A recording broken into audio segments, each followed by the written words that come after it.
Faith was a one-sided action. The faith that came from being saved would involve the individual being saved having to endure suffering. In the sky beyond the clouds, even the most inferior individual could implicate an enormous entity as long as it involved faith. The elderly man who was overseeing the ritual in the village had to have the support of a world emperor/divine kingdom expert. Hence, the act of saving another came at a large cost. It was not something that anyone would dare to do flippantly. Rather than saving indiscriminately, it might be easier to perform the rescue of a self-manufactured crisis.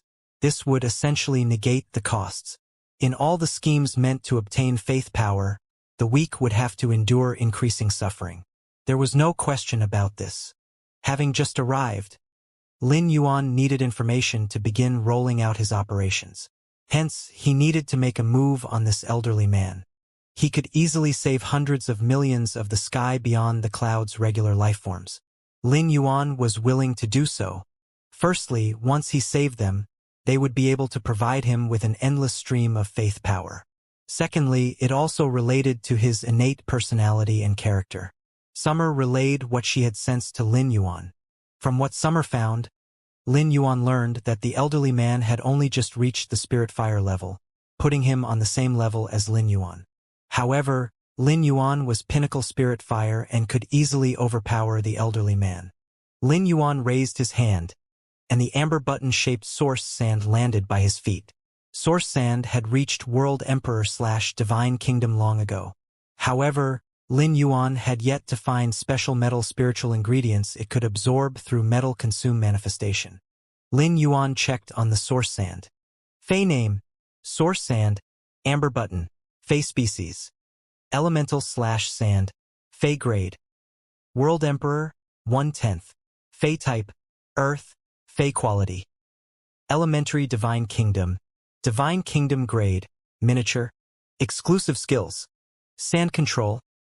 Increase the contractor's control toward the source sand and also reduce the spiritual power consumption when controlling the source sand.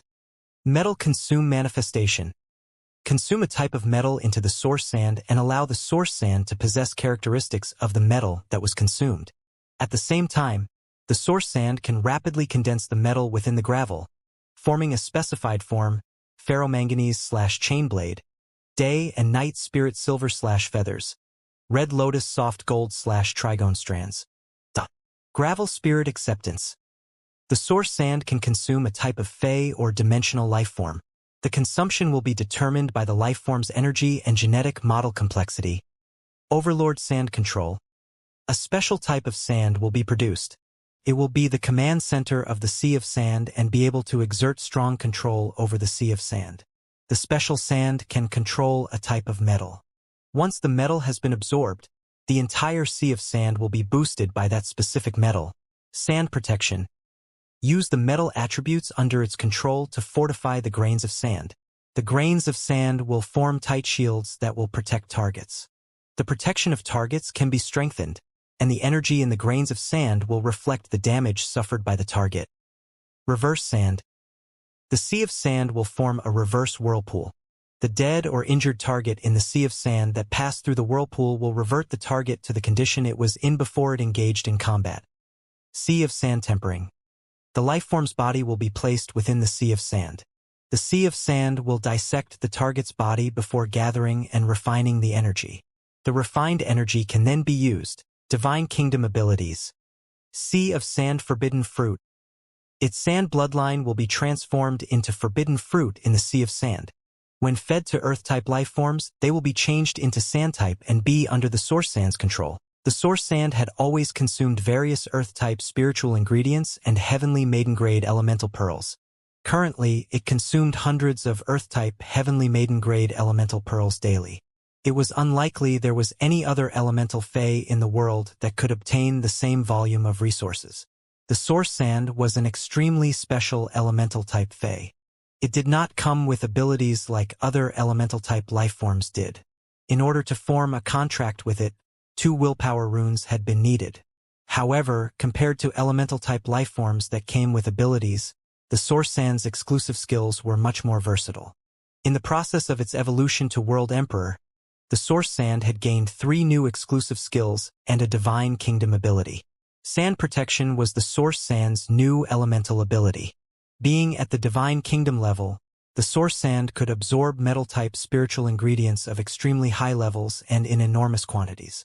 Lin Yuan had not picked metal-type spiritual ingredients from the main world for the source sand to absorb because it was very tedious to swap out the metal-type spiritual ingredients that were absorbed through metal-consume manifestation.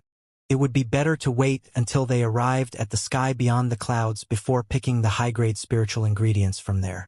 Once the source sand absorbed a large amount of high-grade metal-type spiritual ingredients, the metal attributes under the source sand's control would be unimaginably powerful. When the metal attributes were activated to protect targets, the protection could extend to damage caused by rolled grade attacks. The source sand's defensive abilities were already excellent when it was protecting others.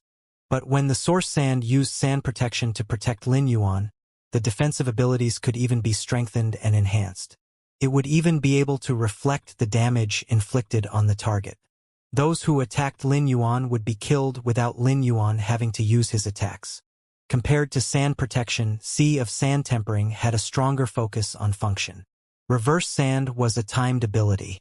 Targets in the Sea of Sand that died or were injured would be reverted to the same state they were in before combat. Once the source sand used it and there was sufficient aid prepared for the battle, it could eliminate all casualties.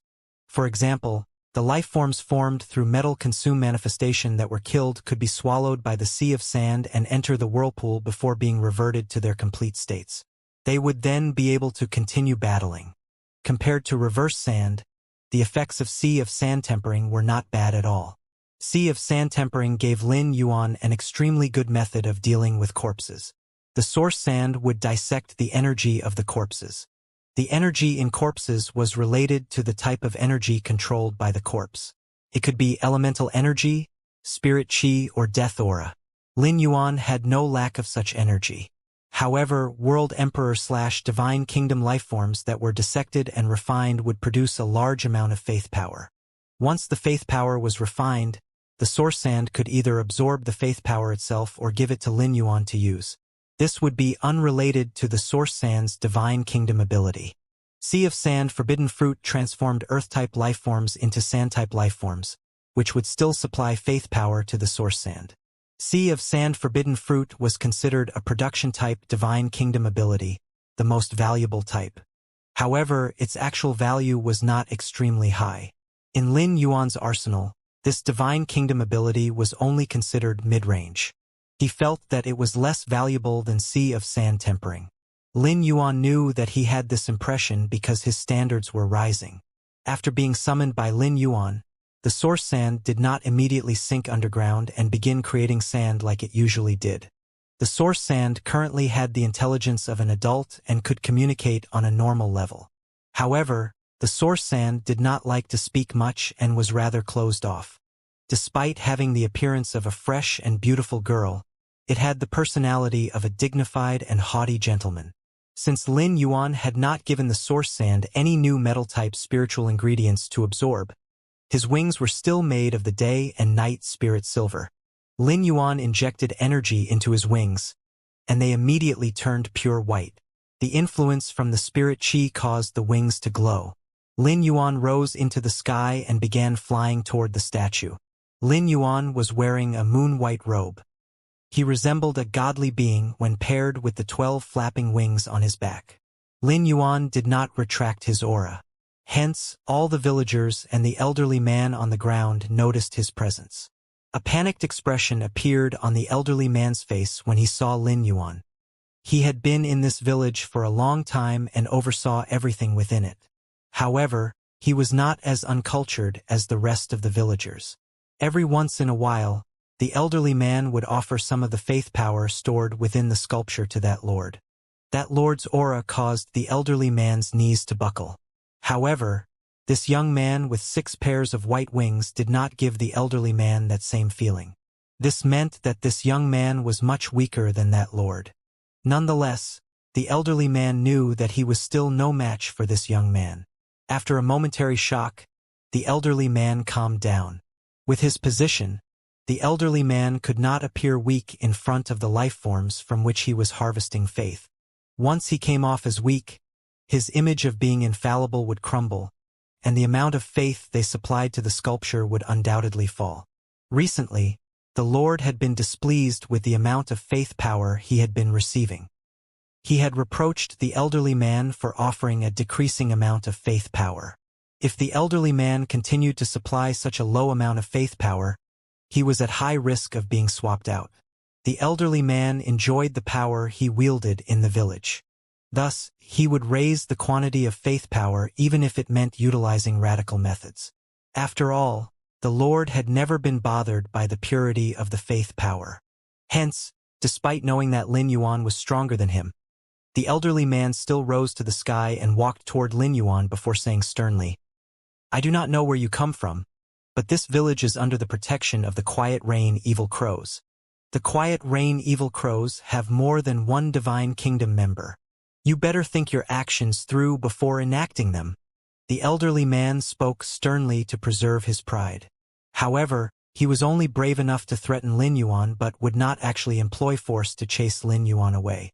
The elderly man's source of support was the life form represented on the sculpture. If Lin Yuan tried to kill him, the sculpture would be triggered instantly, and Lin Yuan would find himself face to face with the Quiet Rain Evil Crow's Divine Kingdom experts. In a small village like this, there was nothing that could catch the eye of this 12-winged expert. There were plenty of villages like this in the sky beyond the clouds. Lin Yuan raised an eyebrow when he heard this. He was unbothered by the elderly man's threat. He had many Divine Kingdom lifeforms under him as well as 4 individuals who were above the Divine Kingdom level. The Quiet Rain Evil Crows were considered a small species. Lin Yuan checked on the living conditions of the lifeforms living in the village. After an extended period of servitude without proper nourishment, the lifeforms' eyes were cloudy, and their skin yellow. Lin Yuan had not expected food to also be a scarce resource that needed to be fought for in the sky beyond the clouds. But after thinking about it, Lin Yuan understood why this was. As Lin Yuan's power grew, his ingestion of energy also increased. Hence, the quality of his food also improved. The low-level resources in the sky beyond the clouds could fill one's stomach but could not provide the energy one needed. Lin Yuan felt that the 3 escapees had had a better quality of life than these villagers. Lin Yuan laughed coldly. The Quiet Rain Evil Crows instructed you to absorb faith power using the sculpture made of storage stone. That is despicable behavior. The Quiet Rain Evil Crow experts have yet to show up, but your actions of forcing these living lifeforms to give their faith to a sculpture are incorrigible. Once Lin Yuan was done speaking, he waved his hand, and the perfect touch wisteria appeared in front of him. 3 vines trapped the elderly man in midair. Green vine was the first of Lin Yuan's phase to reach World Emperor/Divine Kingdom. Restraining a spirit fire life form was like taking candy from a baby. When Lin Yuan summoned the life form that was even more powerful than himself with a wave of his hand, the elderly man realized that Lin Yuan was far from weak. The elderly man had come across spirit contractors in the past. There was a spirit contractor among the Quiet Rain Evil Crows. However, this was the first time the elderly man was seeing a spirit contractor who could contract a life form that was stronger than he was. The aura of this girl who could control vines was similar to that of the Quiet Rain Evil Crow with whom he was in contact. It was no wonder that his intimidation attempt had been ineffective. It turned out that this young man could not care less about the Quiet Rain Evil Crows. The life forms who had been waiting to continue supplying their faith to the sculpture looked excited when they saw all that had just unfolded. However, the older life forms in the village had terrified expressions. They had experienced similar scenarios in the past. It was likely that ownership of the village would be changing hands today. Still, having a different owner was not always a good thing. Each time the village leader changed, the village would have to change its faith. In a village of this size and level, no big shot would truly be willing to guide and enact change in the village. They would be more likely to do what was happening now, which was to send their subordinates to forcefully collect faith. The older individuals had heard that a village like this, comprising hundreds of millions of lifeforms, was traded around like objects. If a lifeform wanted to supply faith power to a sculpture, it would need to continuously lie to itself to change its mindset and self-hypnotize. Otherwise, the faith power would never be generated. How could anyone naturally have faith in a sculpture? The elderly man had never given any explanation of the life form that the sculpture represented. All he did was address this sculpture using various terms for gods and celestial beings. They could only hope that once there was a change in the village's ownership, their lives would become less agonizing. It was torturous to have their food so strictly restricted. The villagers who did not provide sufficient faith would have to suffer violent punishment from the elderly man, while those who were able to provide sufficient faith would have their supply of food cut down. Only the villagers who were able to provide more faith power than was expected of them would not have their supply of food reduced and receive meager rewards. This elderly man was currently a beginner spirit fire expert and was much weaker than Lin Yuan. However, he was slightly stronger than Genius. If Lin Yuan instructed Genius to use connected tails on the elderly man and the elderly man put up resistance, Genius would be harmed. Lin Yuan would never want to see Genius harmed. Lin Yuan lifted his hand, and the sky-questioning flaming heart mushroom released a large amount of spores. The spores entered the elderly man's body, and Lin Yuan shot a look at Green Vine. Green Vine's vines formed a treehouse in the sky, where Lin Yuan interrogated the elderly man. First, he wanted to know the exact coordinates of his place. Next, he also wanted to learn about the quiet rain evil crows. This would allow him to make preparations in advance if they possessed a certain level of power. The elderly man had begun a new round of offerings today. He had instructed the villagers to begin worshipping the stone statue. The elderly man had not been collecting faith power for long, but the faith power in the storage stones had been less than expected. The World Emperor/Divine Kingdom Quiet Rain Evil Crow would be able to sense this and eventually come to investigate the situation. Lin Yuan did not need to act personally to obtain information from this elderly man.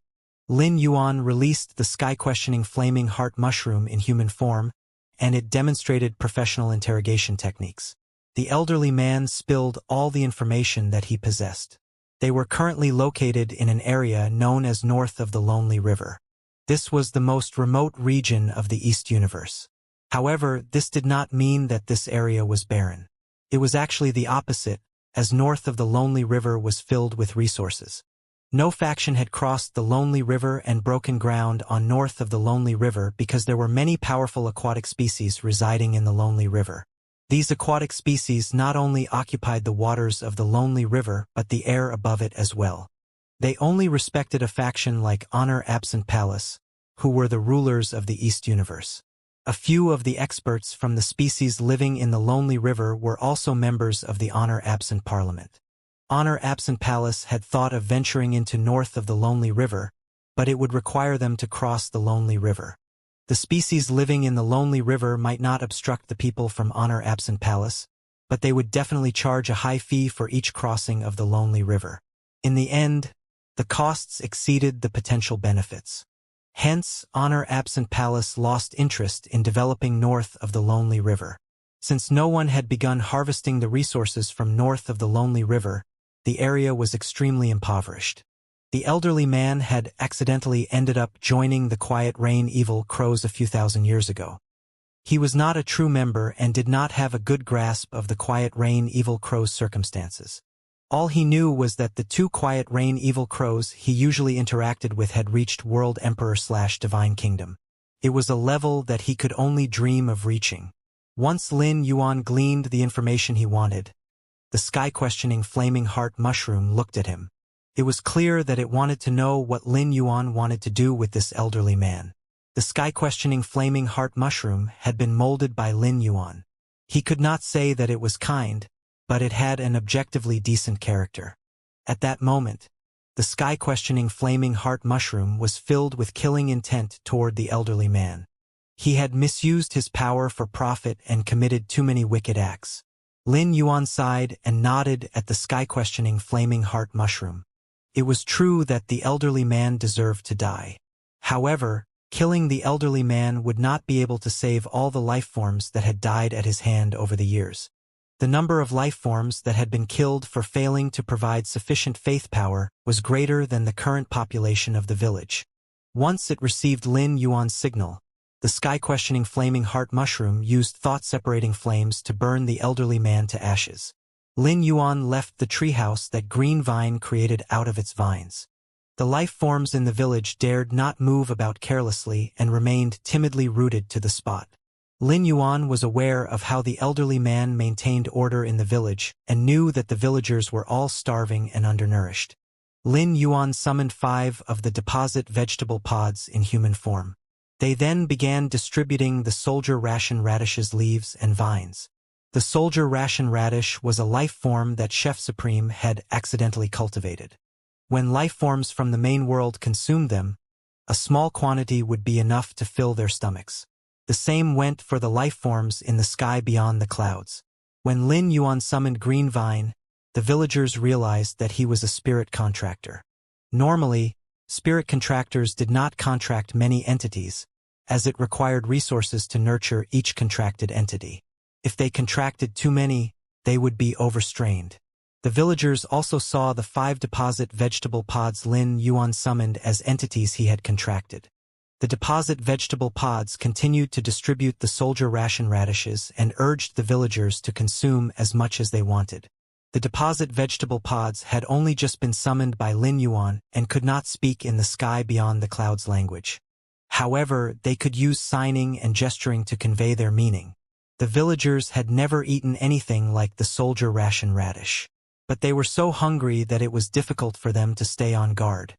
Under the stress of starvation, the villagers who had been failing to supply sufficient faith power to the sculpture stuffed the soldier ration radish's leaves into their mouths.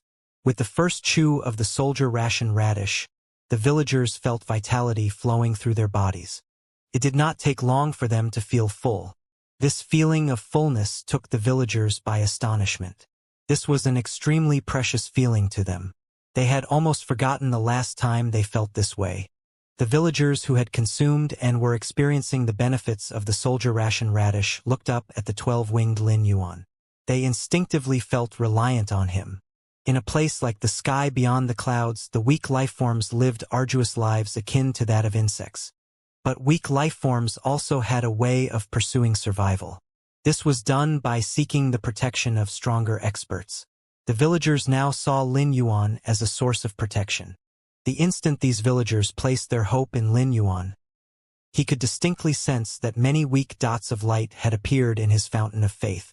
These dots of light represented the life forms that were present. It was just as Summer had said. Saving them was the best way of obtaining faith power. However, generating the glowing dots of faith power was vastly different from receiving a constant stream of faith power. In order to receive a constant stream of faith power from these targets, he would have to maintain the protection he offered them. But it would take a large amount of resources to deepen their faith in him and raise their happiness levels. This was why so many experts in the sky beyond the clouds chose not to protect the weaker lifeforms and enable them to become a stable supply of high-quality faith power despite being clearly capable of doing so. Lin Yuan had been thinking about one thing ever since he heard all about north of the lonely river from the elderly man. He contemplated whether this was the place to develop his faction. Once he developed his faction to a certain extent, he would then be able to cross the lonely river and extend his enterprise to other areas. Lin Yuan was never the type to be reckless. He intended to wait for Fan Lu to arrive so he could ask him about the allocation of resources in north of the lonely river. It would be best if he could obtain the resource allocation plan for north of the lonely river. It would not be too late for Lin Yuan to make his decision after he gained an understanding of the resource allocation there. Spring, summer, autumn, and winter had been watching over Lin Yuan from the shadows. The 4 of them were not surprised when they saw Lin Yuan put a clean end to the elderly man's life. Lin Yuan was in a constant state of rapid growth. The 4 of them had been with Lin Yuan all these years, and at each milestone, they could not help but be amazed at his growth. Once the starving villagers had their fill of the soldier ration radish, those who had been able to supply above-average quantities of faith power to the sculpture and had not had their food allowance reduced got their first taste of the soldier ration radish. No one was exempt from group mentality, especially when benefits were involved.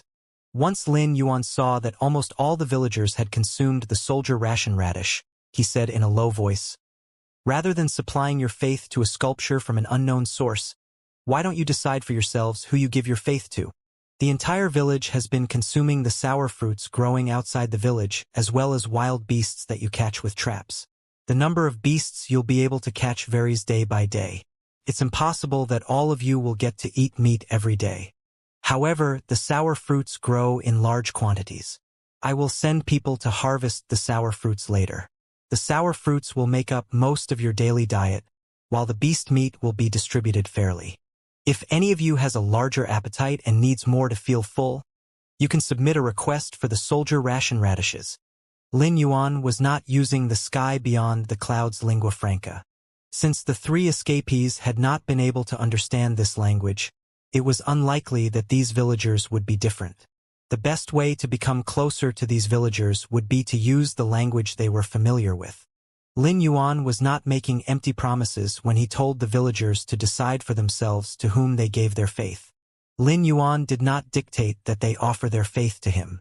Sky City had many main members. Regardless of whom the villagers offered their faith to, they would be able to strengthen Sky City's overall power. In the main world, Sky City only followed the most excellent path of development. Given the current circumstances, they would have to gather lifeforms in large quantities to develop Sky City in the sky beyond the clouds. They would simultaneously protect these lifeforms while receiving faith power from them. Thus, Sky City needed to build a massive faction that was akin to a kingdom in the sky beyond the clouds. In this kingdom, Sky City's main members would be able to steadily increase their strength. It went without saying that this was just an idea Lin Yuan had. He would have to have a discussion with the Moon Empress Lu Jie, Wenyu, and the rest before he decided whether he would put this idea into action. Su Iran and Luolan had been rulers of federations in the main world. They would be of great help to Lin Yuan when it came to managing an enormous kingdom. Lin Yuan's words caused disbelief to spread across the villagers' faces. But it did not take long before the villagers started to whoop loudly with joy. Lin Yuan could sense that the glowing dots of faith in the fountain of faith were now much brighter. Winter moved over to Lin Yuan's side and said, "Young master, I have contacted Fan Lu and informed him of our location. He said that he will find the opportunity to slip away from his current master and meet up with you." Winter had expressed his displeasure toward Fan Lu. In Winter's eyes, Fan Lu was no different from an ant. Yet someone like him dared to make Lin wait. This was over the line. However, Lin Yuan did not find anything wrong with this. After meeting with Lin Yuan, Fan Lu would have to go back to his master. It was crucial for him to maintain a positive relationship with the Chaos Wind Demon Wolf, a member of the honor-absent parliament, to fulfill the tasks assigned by Lin Yuan. Additionally, he had to leverage his position as the captain of the 6th Boundary Patrol Team to safeguard the main world. Winter, we're not in a rush. We can wait here for Fan Lu. There should be many other similar villagers around the area. Go and send word to Wenyu, Lu Jie, Su Iran, Luolan, and the rest. They have reached the Divine Kingdom level, and it's unlikely that anything in this area will be able to pose a threat to them. Tell them to lead a team of white-clothed followers each to save the villagers and collect as much faith as possible. Winter bowed to Lin Yuan before relaying Lin Yuan's message. Winter knew that Lin Yuan wanted to give the people around him the opportunity to collect faith power. If Lin Yuan was greedier, he could collect all the faith power for himself and increase his own power first. After spending considerable time by Lin Yuan's side, Winter knew that Lin Yuan was not a greedy person. As the leader of a faction, Lin Yuan would prioritize his own power. However, unlike other faction leaders, Lin Yuan would also consider other members apart from prioritizing his own power. It was a blessing to be under such a ruler, as one would not have to worry about being tripped by obstacles. There would also be plenty of opportunities available. Every person under Lin Yuan, including Wenyu and Lu Jie, was only able to accomplish their current achievements because they had been nurtured by Lin Yuan. Without his nurturing, they would never have been able to leave the main world to come to the sky beyond the clouds. Once they received Lin Yuan's instruction, Wenyu, Lu Jie, Su Iran, Luolan, Bei Su, Listen, Qin Yu, and the rest of Sky City's members who had reached the Divine Kingdom level all led teams and headed out. This was a precious chance for all of them. They all knew the importance of faith power in increasing their strength. Faith power was a requirement for their strength enhancement. On the one hand, all of them cherished this opportunity from Lin Yuan. On the other hand, this was an event that would require them to compete among themselves. They needed to enable a life form to generate faith before finding a way to sustain the supply of faith power. Hence, every member of Sky City picked their team of white-clothed followers and started to do their best in this task. Lin Yuan liked to facilitate such positive competition within Sky City because it would spur their fighting spirits. All of them were of similar ages and held high positions in Sky City. They needed to develop together to raise the overall power of Sky City's main members. Lin Yuan did not only advocate for combat power. The members' mindsets and thought processes were equally important. Sky City's main members, picked by Lin Yuan, were all extremely intelligent. While Lu Jie, Wen Yu, and the rest were out carrying out their task, Fan Lu, enjoying the benefits of his position among the Chaos Wind Demon Wolves, had a stunned expression on his face. Fan Lu had been waiting for Lin Yuan to summon him, but he was also afraid of being summoned by Lin Yuan. His fear was that being summoned by Lin Yuan would lead to unbearable changes that harmed his future development. If Lin Yuan told him to leave the Chaos Wind Demon Wolves and Fengqing, he would be in no position to say no. Fan Lu was very happy with his current life. With his position, he had people pandering to him wherever he went. All of them were trying to benefit from his power and influence. However, only those who had truly experienced the benefits of being bootlicked would understand the feeling. Nonetheless, Fan Lu adored this feeling. If Fan Lu could decide for himself, he would prefer to break free from Lin Yuan and continue enjoying such a life by Fengqing's side. But despite thinking this way, Fan Lu knew it was impossible. He was only able to receive recognition from Fengqing because of Lin Yuan. If Lin Yuan had not made those arrangements and enabled him to receive the Chaos Wind Demon Wolf's protection, he would have been killed by Fengqing long ago. Fengqing was very nice to those who were close to him, but he was obsessive and paranoid. Fan Lu knew how arrogant Fengqing was. Kong Huan's arrogance emerged through her control over her subordinates. However, most of Fengqing's arrogance came from his own obsessive confidence. It would be understandable if Fengqing's obsessive arrogance came from his own outstanding power. But in actuality, it came from the Bloodians' support of the Chaos Wind Demon Wolves. The Bloodians had their motives for supporting the Chaos Wind Demon Wolves. Over the years, the Chaos Wind Demon Wolves had also supplied a fair share of resources to the Bloodians. In exchange, the Bloodians supported the Chaos Wind Demon Wolves when it came to key matters. Given that Fengqing's overwhelming confidence came from having the protection of a stronger species rather than his power, Fan Lu felt that Fengqing's confidence was a mirage. It was because Fengqing was not a traditional expert that he needed to be affirmed. This made it easier for Fan Lu to curry favor with and become more valuable to Fengqing. The Chaos Wind Demon Wolves next to Fan Lu noticed that he was acting strangely. Luckily, the meeting was over, and Fan Lu came up with an excuse before leaving the meeting room. He went to an empty space and took out the round white jade. North of the Lonely River was extremely far from Fan Lu's current location. It was not impossible for him to travel there, but he would have to come up with a legitimate reason to do so. Fengxian already resented him for stealing Fengqing's favor, so Fan Lu did not want to give him any reason to trip him up. Luckily, Lin Yuan needed him to keep his position as the captain of the 6th Boundary Patrol Team. He could use this excuse to ask Lin Yuan to give him some time. Fan Lu was not trying to negotiate with Lin Yuan but doing his best to fulfill Lin Yuan's task. Fan Lu was very smart and knew that Lin Yuan cared more about his position as the captain of the 6th Boundary Patrol Team than keeping him by Fengqing's side. He needed to protect the base. As long as he could protect Lin Yuan's base, the latter would not toss him aside. Fengqing thought back to how Fengqing had just mentioned wanting to trade with the dark pufferfish for a potion that could deter the mermaids. Once the dark pufferfish contaminated a body of water with their venom, the mermaids would no longer be able to use their bloodlines to control that body of water. The Bloodians did not want their movements to be tracked by the mermaids. Hence, they asked the Chaos Wind Demon Wolves to help them with this. There was no question that the Bloodians wanted to accomplish this matter successfully. However, none of the Chaos Wind Demon Wolves were willing to make such a long-distance trip.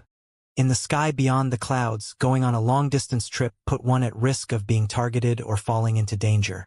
Moreover, the dark pufferfish were very overbearing. They would have to spend some resources to trade with them.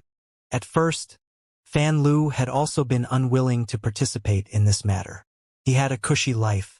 Only those with something wrong with their brains would decide to leave such a life for a desolate place like the lonely river. If he was away from Feng Qing for too long, it would also give Feng Xian the chance to take his space. But now, Fan Lu felt he could agree to this matter that no one else wanted to touch. He could use the excuse of wanting to share the Chaos Wind Demon Wolf's burden. Lin Yuan had ordered him to head to the lonely river. This was something he absolutely needed to do. It would be better if he could also use this method to improve Feng Qing's impression of him. He would not only help Feng Qing but the Bloodians as well. This would not only elevate his position in Feng Qing's eyes, but would also give him the opportunity to receive rewards from the Bloodians. Most importantly, Fan Lu wanted to obtain the leadership position of the team that would be heading to the lonely river. Once he obtained the leadership position, it would be easy for him to meet up with Lin Yuan. If Feng Qing arranged for a Chaos Wind Demon Wolf to lead the trip, he would have to interact with the Chaos Wind Demon Wolf if he wanted to step away from the team. If his request to leave was rejected, he would have wasted Lin Yuan's time. After making his decision, Fan Lu quickly made his way to Feng Qing's bedchamber. Given Fan Lu's position, he did not need to send word in advance to enter Feng Qing's bedchamber. Not even Feng Xian had been afforded such generosity at the height of his favor as Feng Qing's aide. When Fan Lu entered Feng Qing's bedchamber, he saw Feng Qing conversing with Feng Xian with a grave expression on his face. Fan Lu heard Feng Qing and Feng Xian speaking about the matter of helping the Bloodians to head to the lonely river to trade with the dark pufferfish. Normally, Feng Qing had a light-hearted expression and a small smile on his lips. He only frowned when he was being rebuked or if someone turned him down. It seemed that Feng Qing wanted Feng Xian to head to the lonely river, but the latter was unwilling to do so. Fan Lu could understand where Feng Xian was coming from. Feng Xian had a decent background and was considered a direct Chaos Wind Demon Wolf descendant. After catching Feng Qing's eye, his position among the Chaos Wind Demon Wolves skyrocketed. Although he did not receive as much favor from Feng Qing as before, his life was still comfortable. As an outsider, Fan Lu could not be considered Feng Xian's equal. Fan Lu thought, this is my chance. If I agree to this operation, it will come off as my helping Feng Qing out of a sticky situation. Currently, Feng Qing needed someone he trusted to take on this matter. Fan Lu could tell that Feng Qing trusted him. When Feng Qing saw Fan Lu walking in, he waved at him to gesture at him to come nearer. Feng Qing saw Fan Lu as someone who could bring him luck. Hence, he did not want to let Fan Lu leave his side. Alas, the only other person he could trust, and who was competent enough to accomplish this matter, was Fan Lu. Feng Qing believed that Fan Lu was also unwilling to take on this task. There were no upsides to this task, only risks. Fan Lu had done a good job of being his assistant and managed everything well. Feng Qing felt affection for Fan Lu. However, to Feng Qing, bloodline was more important than feelings. If Feng Xian was unwilling and he forced Feng Xian to go, it would stir up debate within the species. Feng Qing did not want his reputation among the Chaos Wind Demon Wolves to be affected. Before Feng Qing could speak, Fan Lu beat him to the punch and said, Lord Feng Qing, based on what you just said, you haven't decided on who to send on the lonely river matter. If you don't mind, I am willing to make the trip for you. I will definitely do a good job for your sake. Fan Lu spoke gallantly, and passion shone in his eyes. He looked fully as though he genuinely wanted to alleviate Feng Qing's troubles. With this juxtaposition, Feng Qing felt disappointed in Feng Xian. Feng Qing was happy that Fan Lu wanted to share his burdens. Unless it was absolutely necessary, Feng Qing would keep Fan Lu with him. However, Feng Qing had no choice but to think about the Bloodians. They had given this task to the Chaos Wind Demon Wolves some time ago. If they did not send someone soon, the Bloodians would definitely become displeased. Fan Lu, since you've taken the initiative, you can go on this trip. Don't worry. I will definitely send sufficient support to ensure your safety. I will also assign a World Emperor/Divine Kingdom Abyssal Beast for you to use for transportation. This will allow you to return as soon as possible. If you have any other requests, just let me know. Fan Lu was delighted.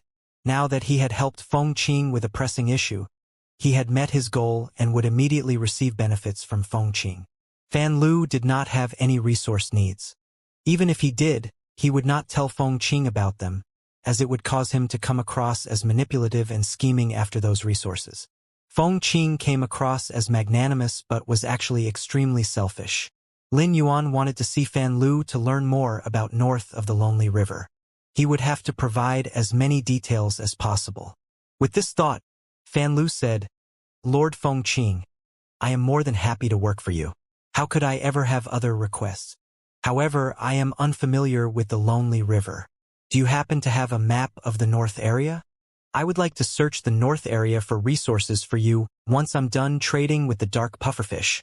Feng Xian's eyes had been flaring with rage ever since Fan Lu entered, but he had failed to catch an error in Fan Lu's words. Fan Lu's actions were also impeccable. However, Feng Xian did not understand why Fan Lu would put his life in danger for this task. Was he really not after any benefits from Feng Qing? If Fan Lu made a request at this moment, Feng Qing would definitely agree.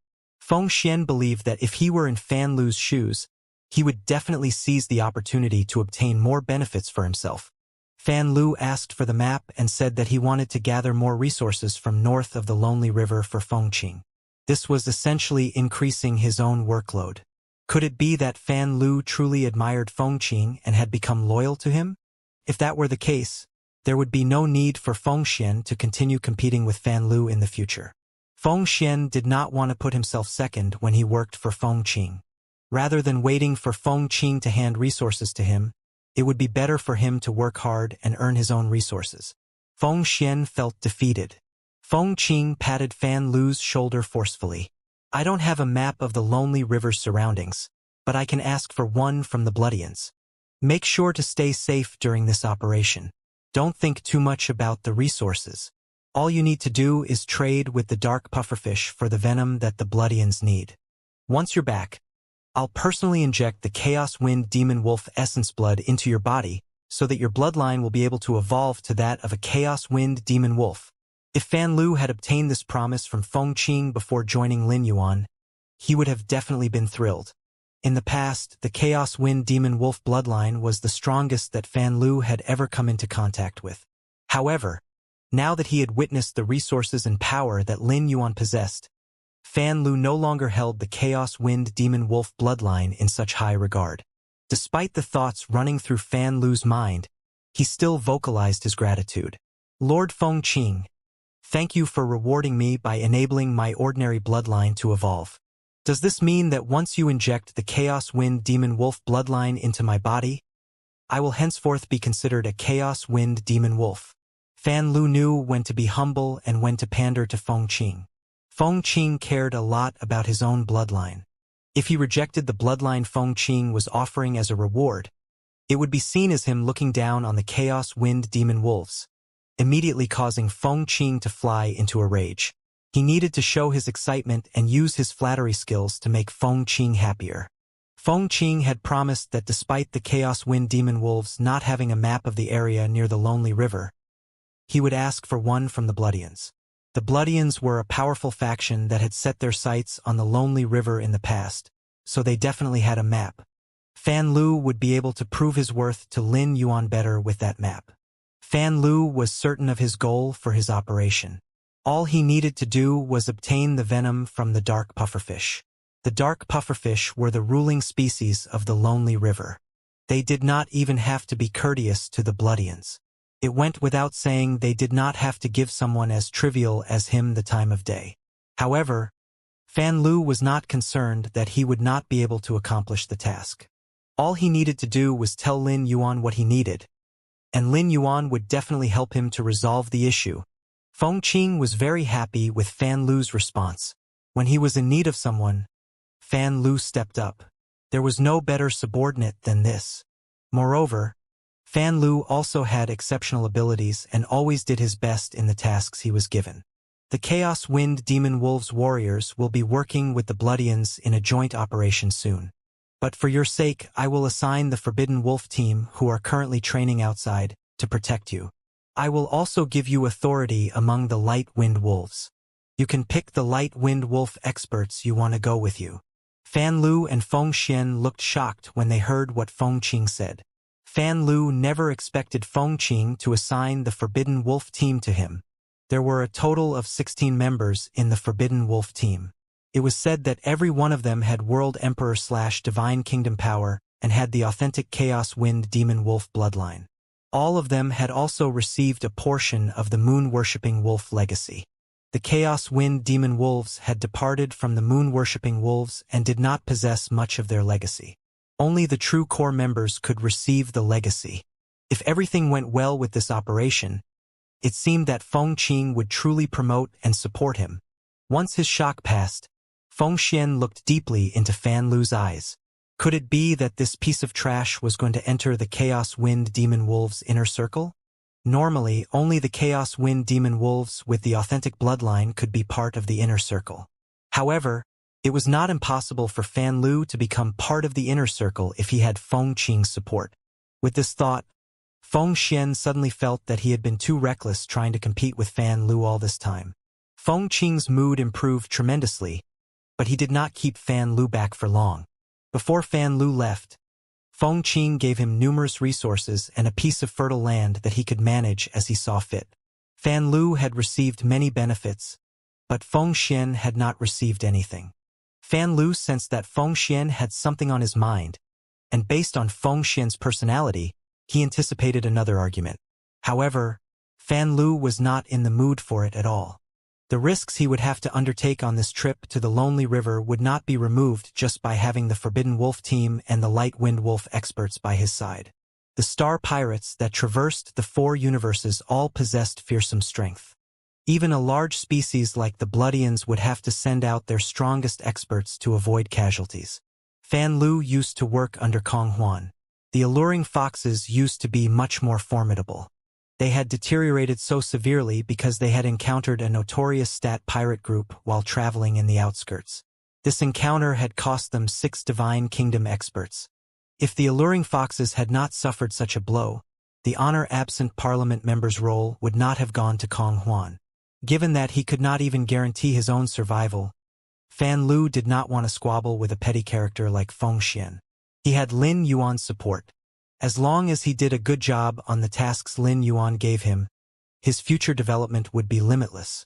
Just as Fan Lu was about to visit the Light Wind Wolves to recruit their World Emperor/Divine Kingdom experts to accompany him on the journey to the Lonely River, Feng Xian blocked his way. Feng Xian said seriously, "Fan Lu, I would like to congratulate you in advance on joining the Chaos Wind Demon Wolves and becoming a pure-blooded Chaos Wind Demon Wolf. If Lord Feng Qing is willing to help you, your bloodline will definitely be able to evolve successfully." Fan Lu raised an eyebrow but did not respond. He looked at Feng Xian in this manner to signal to him to continue speaking. Fan Lu already knew that Feng Xian had said this because he knew that he was about to become Feng Qing's true right-hand man and wanted to ameliorate their relationship. Hence, he was using this opportunity to mend the bridge between them and flatter him. Fan Lu had also done similar actions in the past. When one lacked power and a solid foundation, one did not have the luxury of acting recklessly. Every step one took had to be calculated. Ever since Fan Lu joined Lin Yuan, he stopped seeing Feng Xian as his enemy. He did not think Feng Xian deserved to be his rival. Fan Lu never intentionally made things difficult for Feng Xian. Rather than relying on Feng Qing's rewards and trying to knock down a direct Chaos Wind Demon Wolf descendant, it would be better for him to use his chance to improve his relationship with Feng Qing. However, he would not be the one to extend the olive branch. It had to be initiated by Feng Xian because Fan Lu needed to maintain the upper hand over him in the future. When Feng Xian saw that Fan Lu had not reciprocated his gesture, he felt slighted. Luckily, Fan Lu's expression was not one of scorn. Feng Xian gnashed his teeth and continued. "Fan Lu, we used to be rivals. Now you have emerged victorious over me. I won't be competing with you in the future. I think that we have developed an understanding after working together for so long. Let's stop being rivals. We are more suited to collaborating as allies. I will still be staying by Lord Fengqing's side. Our collaboration will also be beneficial to you. Feng Xian thought that Fan Lu would put him on the spot once he was done speaking. Contrary to his expectations, Fan Lu reached out his hand.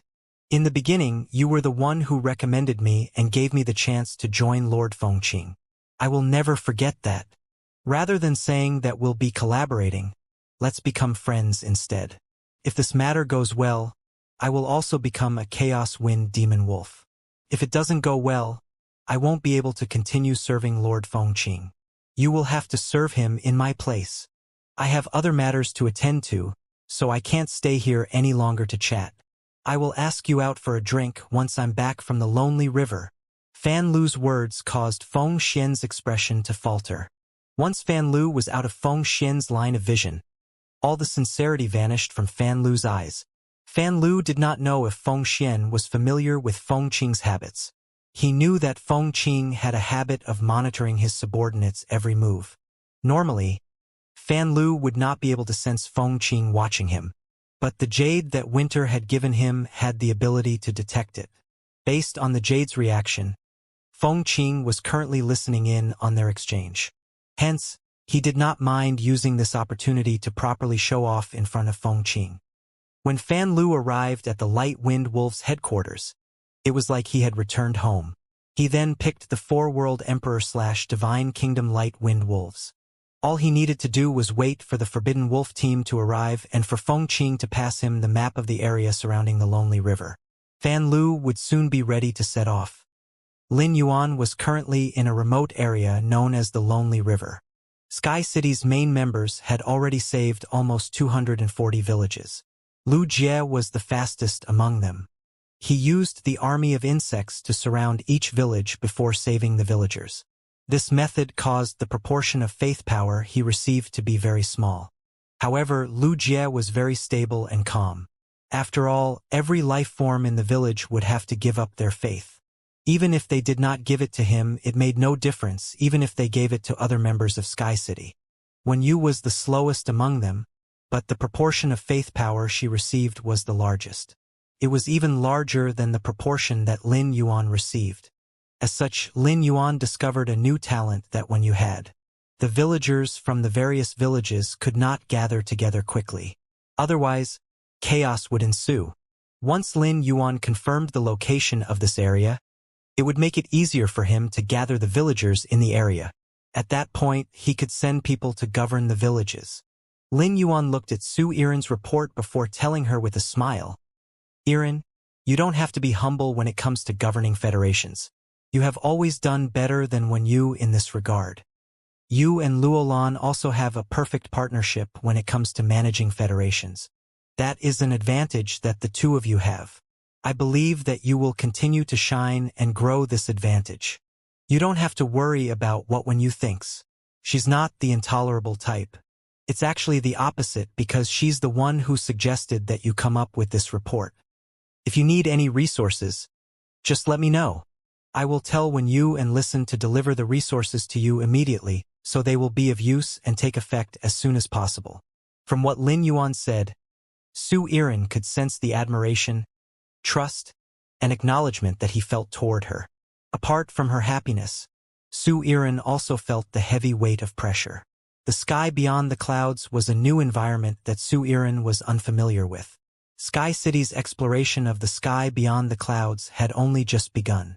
Su Iren was worried she would make a mistake that would harm Lin Yuan's future endeavors.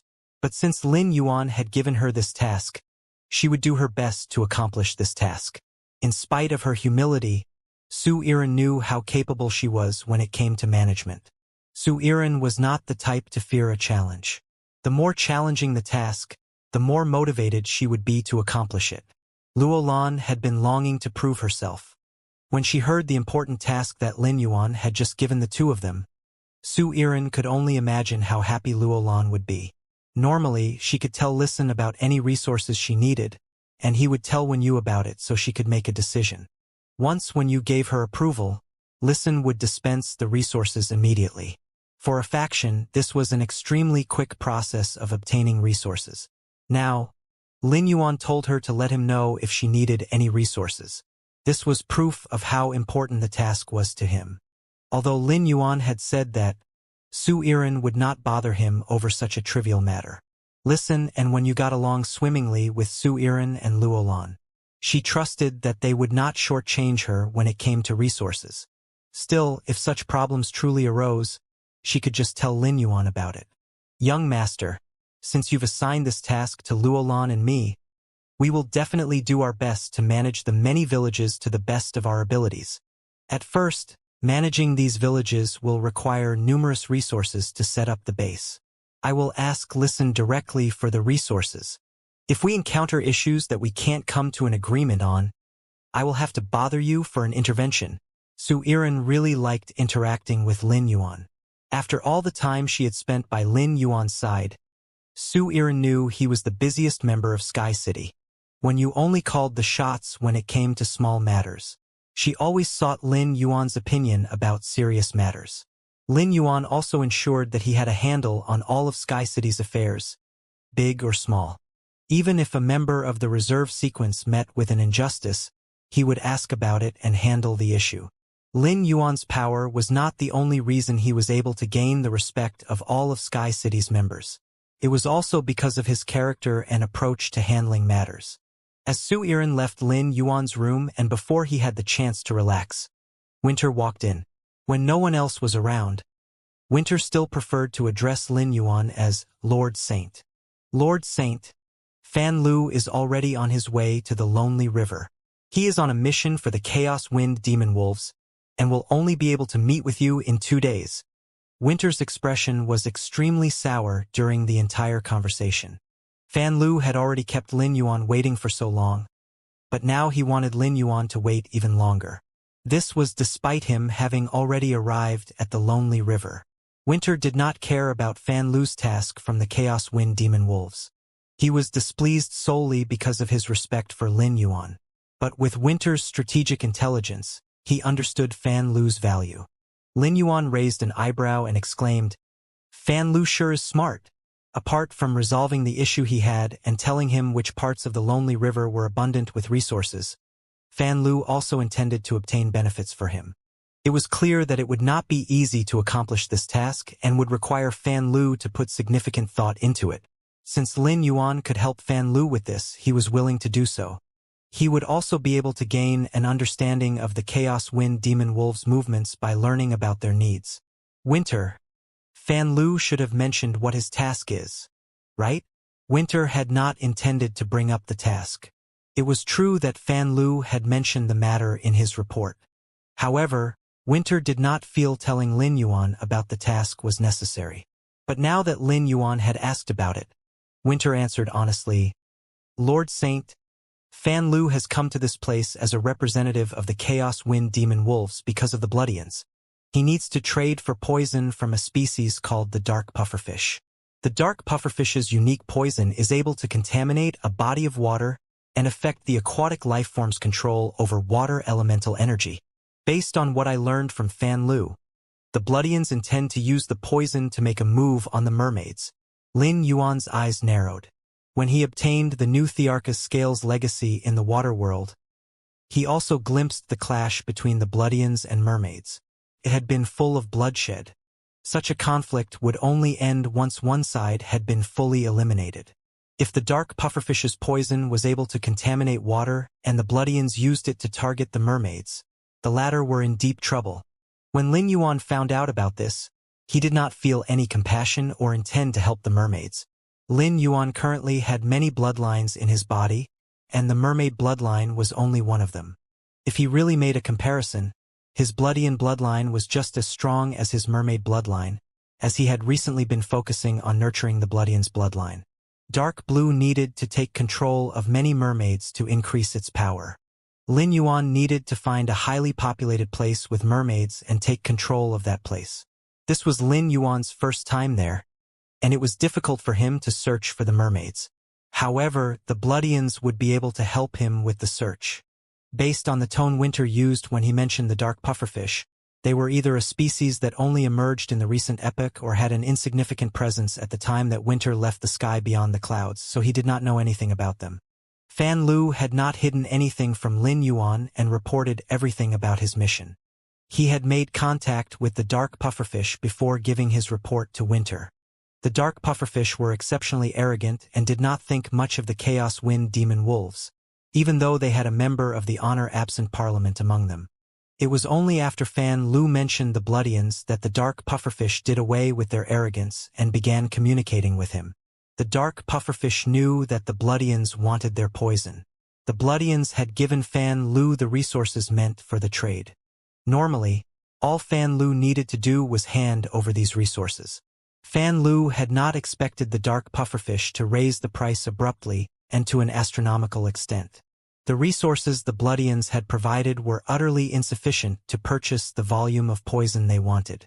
Even if Fan Lu gave all of the resources to the dark pufferfish, he would only be able to obtain 1/3 of the volume of poison the Bloodians had in mind. He was there on behalf of the Bloodians, only to encounter such an issue. The Bloodians would definitely be enraged if he returned with only 1/3 of the expected volume. The Bloodians' rage would be mostly directed at the dark pufferfish, but he would also receive some of the blowback. The dark pufferfish were far too arrogant. Even if he tried to negotiate, it was unlikely they would be willing to make the trade based on the original price. Once this matter was settled, Fan Lu's future would be blindingly bright. But if he bungled the matter, he would not be able to survive the Bloodians' rage. How could a puny character like him handle their wrath? Given that Fan Lu could not handle the situation on his own, he had no choice but to turn to Lin Yuan for help. Every member of the Forbidden Wolf team was one of the Chaos Wind Demon Wolves' main members. Due to Feng Qing's high regard for Fan Lu, the members of the Forbidden Wolf team were very courteous toward Fan Lu. None of them wanted to offend someone like Fan Lu, who had so much of Feng Qing's favor. Had Fan Lu not been as important to Feng Qing as he was, he would not have sent them to accompany him on this mission. The Forbidden Wolf team's captain, Feng Nua, said, "Fan Lu, even if this deal falls through, it won't be your fault. The entire Forbidden Wolf team will vouch for you, so you don't have to be too worried. The dark pufferfish's request is ridiculous. It's not difficult for them to produce the poison. I'm sure that the Bloodians won't be able to forgive them for their crazy demand." Fan Lu looked at Feng Nua with a troubled gaze. In the past, Fan Lu only regarded Feng Nua as a rather stiff individual with an inflexible way of thinking and doing things. But after hearing that, he now saw Feng Nua as naive. The dark pufferfish had the audacity to state such a price because they were not bothered by the Bloodians. The Lonely River's water was very turbid, and it was difficult for spirit-related means to penetrate the surface of the water. The dark pufferfish could move around freely in the Lonely River and did not have to fear the Bloodians. Fan Lu did not know if the Bloodians would be able to forgive the dark pufferfish, but they would definitely not forgive him for messing up this operation. So what if the Forbidden Wolf team could vouch for him? They would also have to suffer blame and punishment. Fan Lu saw Feng Nua as naive but did not express this thought. Fan Lu hated fools like this. However, he believed it was necessary to lay out the truth of the matter to Feng Nua due to the current circumstances. This would motivate Feng Nua to cooperate with him.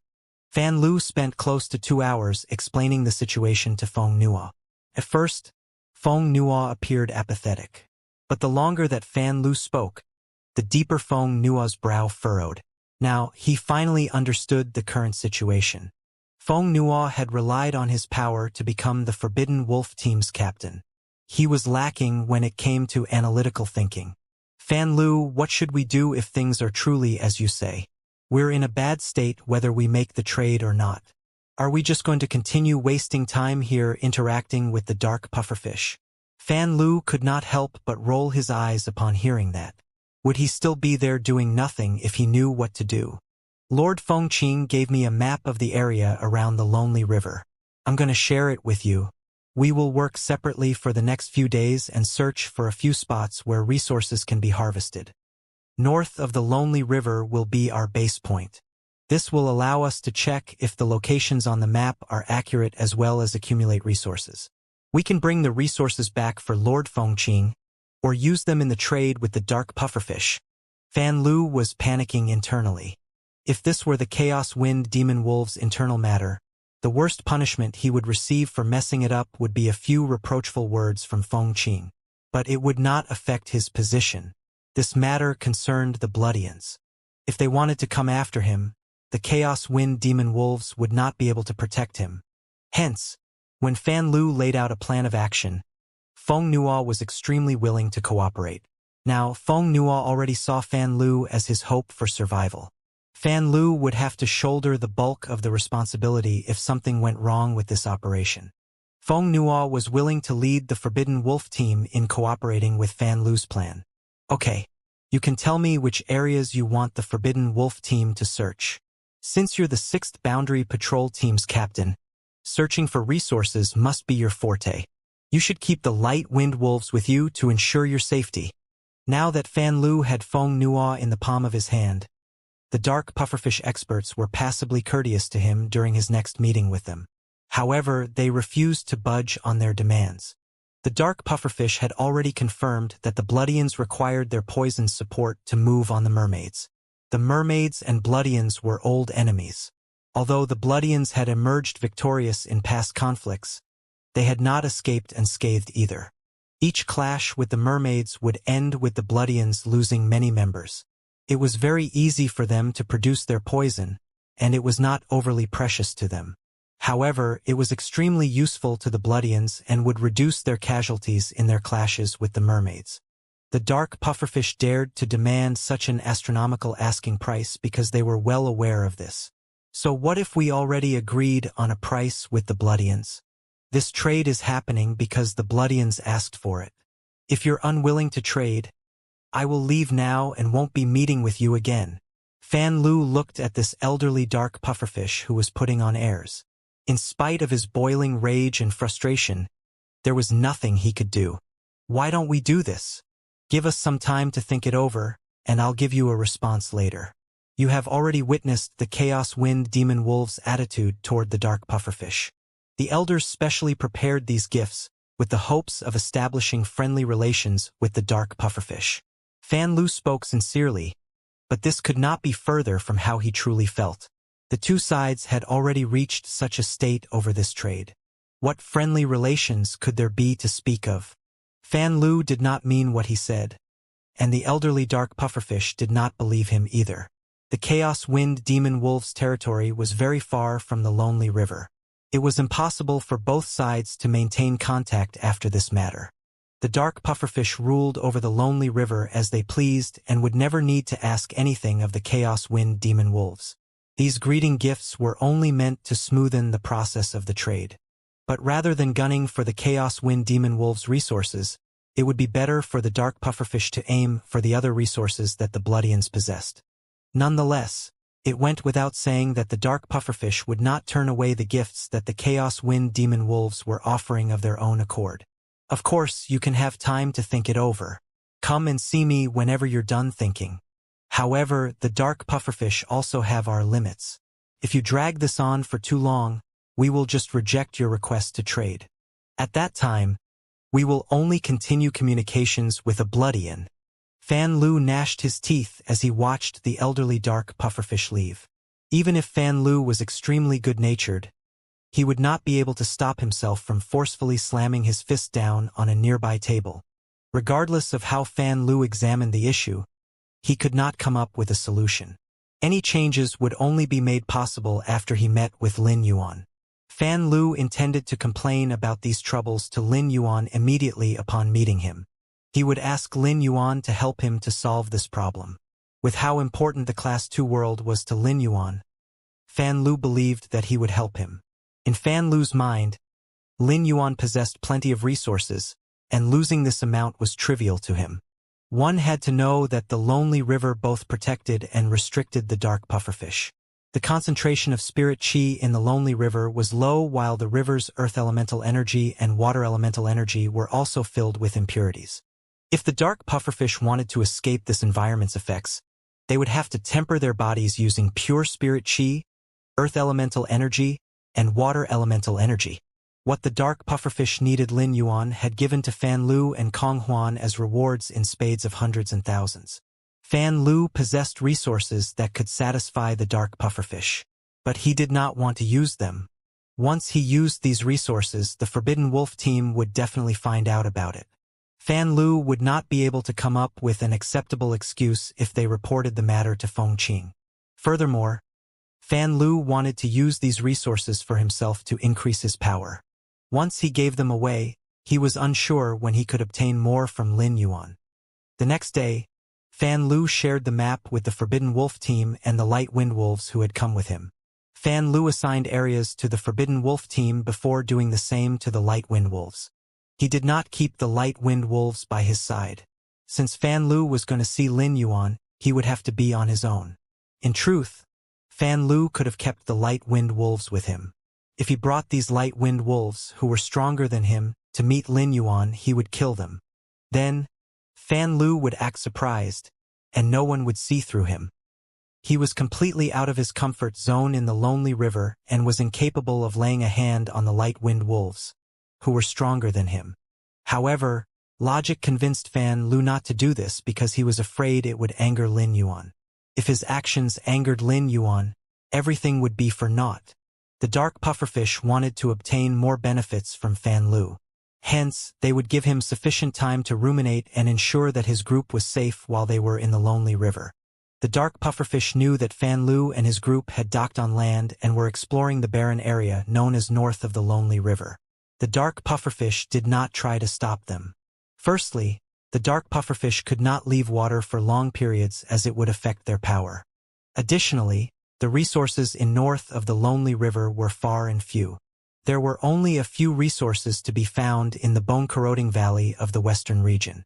The king blood jackals ruled over the bone-corroding valley.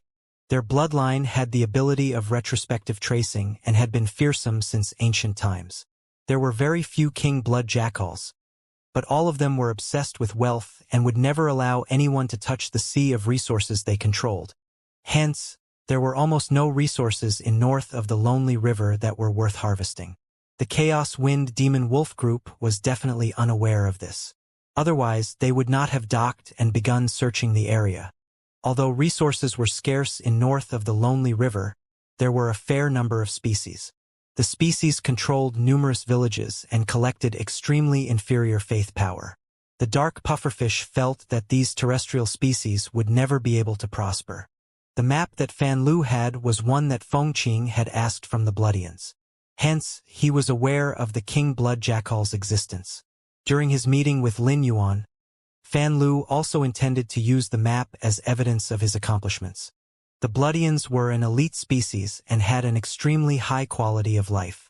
They were also very skilled at attacking and combat. Hence, they paid close attention to the details of their maps. However, this map drawn up by the Bloodians stopped at the bone-corroding valley, which was under the king blood jackal's control. This meant that the Bloodians had failed to break into the king blood jackal's territory and continue exploring the area beyond. Jackal species had similar bloodlines to wolf species. The king blood jackal's bloodline was much nobler than that of the Chaos Wind Demon Wolves. The Chaos Wind Demon Wolves came from the moon-worshipping wolves, but their bloodline had mutated. The mutation was like a shackle that limited them and prevented them from ever being able to reach the same level as the moon-worshipping wolves. Once the king blood jackal's bloodline reached a certain level, they would be able to transform into the emperor blood jackals. If the king blood jackals did not have such a small population, located in such a remote area, and were so uninterested in conflict, they would definitely have made it onto the species ranking. Before Feng Qing injected the Chaos Wind Demon Wolf bloodline into Fan Lu, his bloodline was extremely inferior. He could swap out his bloodline for a higher level one, but attaining the King Blood Jackal bloodline was an impossibility. If he obtained the King Blood Jackal bloodline, he would not be able to answer to Feng Qing when he returned. If he did not have the Chaos Wind Demon Wolf bloodline, he would not be considered a Chaos Wind Demon Wolf. Regardless of how much Feng Qing trusted him, he would never rely on him again. Nonetheless, everything would be determined by Lin Yuan's plans for him. Everything about him was contingent on the decisions that Lin Yuan made. As a world emperor/divine kingdom expert, Fan Lu could travel extremely quickly when he used his full effort. Fan Lu followed the guide and arrived at a valley just outside of a village. A curious expression appeared on Fan Lu's face. This was the location he and Lin Yuan had agreed on. The jade in his hand had also led him here. Was a big shot like Lin Yuan truly living in that nearby village? It did not suit his identity at all. At that moment, Fan Lu sensed an energy fluctuation from the sky. The energy fluctuation had been intentionally released by Winter.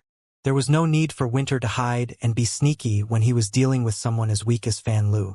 After releasing his aura and getting Fan Lu to notice him, he would begin guiding Fan Lu as per Lin Yuan's instructions. The moment that Fan Lu saw Winter, he could not stop terror from surfacing on his face. However, the terrified expression soon changed to one of suspicion and respect. Fan Lu would never be able to forget how Winter had stopped Kong Huan's massacre atop the abyssal beast's back by just lifting his hand. Technically, Winter was his savior. Otherwise, he would have been killed by Kong Huan that day. However, Fan Lu could not bring himself to feel thankful to Winter. Fan Lu had not expected Winter to appear in the sky. He could not see anything in the sky that Winter could land on. Apart from his fear, Fan Lu was extremely respectful toward Winter, because he was an expert by Lin Yuan's side. Lord Winter, I'm glad to see you again. At the end of the day, visitors needed to be treated with respect. Winter's serene eyes swept over Fan Lu before he raised his hand and pointed at Fan Lu. Fan Lu was completely incapable of resisting as Winter picked his body up from the ground, and the two began soaring through the air together. From the moment that Fan Lu touched the clouds, he sensed that something was different about these clouds. It did not take long for a majestic scene to appear before Fan Lu's eyes. Fan Lu felt himself being enveloped by spirit chi that was even purer than what was in the external space. As the captain of a boundary patrol team under Honor Absent Palace, Fan Lu's bloodline did not particularly stand out. However, he did have a wealth of experience and insight. Nonetheless, he had never seen such a paradise before. He had visited Honor Absent Palace's main palace before. It was spectacular. That was undeniable. However, the decoration in Honor Absent Palace had been far from the level of exquisite opulence atop this giant whale. Fan Lu had made guesses about Lin Yuan's background many times. But the more he learned about Lin Yuan, the more Fan Lu realized that his understanding was lacking. Fan Lu racked his brain but still failed to hypothesize where Lin Yuan came from. Winter walked over to Lin Yuan and stood next to him. Lin Yuan sensed Fan Lu's state before saying with a smile, "Many years have passed since we parted. You look like you're in a good state and haven't suffered in the past few years." Lin Yuan raised his hand and pointed at a nearby chair. "Sit. The tea is still steaming, so have it while it's hot." Fan Lu could tell that Lin Yuan was treating him graciously, but he was also aware of his identity. He was a servant whose soul was in Lin Yuan's control. Under no circumstances could he sit in front of Lin Yuan as though they were equals. Even an expert like Winter was standing behind Lin Yuan. Fan Lu would never dare to compare himself with Winter, nor would he dare to put on airs when Winter was present. "Master, I'm okay with talking while standing. Thanks to the arrangements you made for me, I am now the most favored individual in Fengqing, a member of the Honor Absent Parliament Circle. This time, I specially asked him to ask the Bloodians for a map of the area around the Lonely River." Fan Lu took out the map and held it out before bowing as a means of offering it up to Lin Yuan. Lin Yuan raised an eyebrow and narrowed his eyes as he stared at Fan Lu. He received the map and saw that there were locations that were clearly marked out. Could be said that with this map, Lin Yuan's reason for asking Fan Lu to come had been fulfilled. Knowing that Fan Lu could think this far and make requests to Fengqing for his sake improved Lin Yuan's impression of him. "This map is proof of your intentions. I will send people to verify the contents of this map." While Lin Yuan spoke, he took out a brocade sack and tossed it at Fan Lu. It contained exactly 100 spirit chi crystals. These spirit chi crystals filled with pure spirit chi were exactly the rare resource that Fan Lu needed to increase his power. With a raise of his hand, Lin Yuan summoned Genius. Lin Yuan had never summoned a Fae in front of Fan Lu until now. Hence, Fan Lu had been unaware that Lin Yuan was a spirit contractor. Yet, Fan Lu was not surprised to learn that Lin Yuan was a spirit contractor. He was curious to know the reason for Lin Yuan summoning his Fae. Lin Yuan did not want Fan Lu to report every single detail he had access to. Firstly, Lin Yuan did not know what had happened to Fan Lu or how his experiences had played out.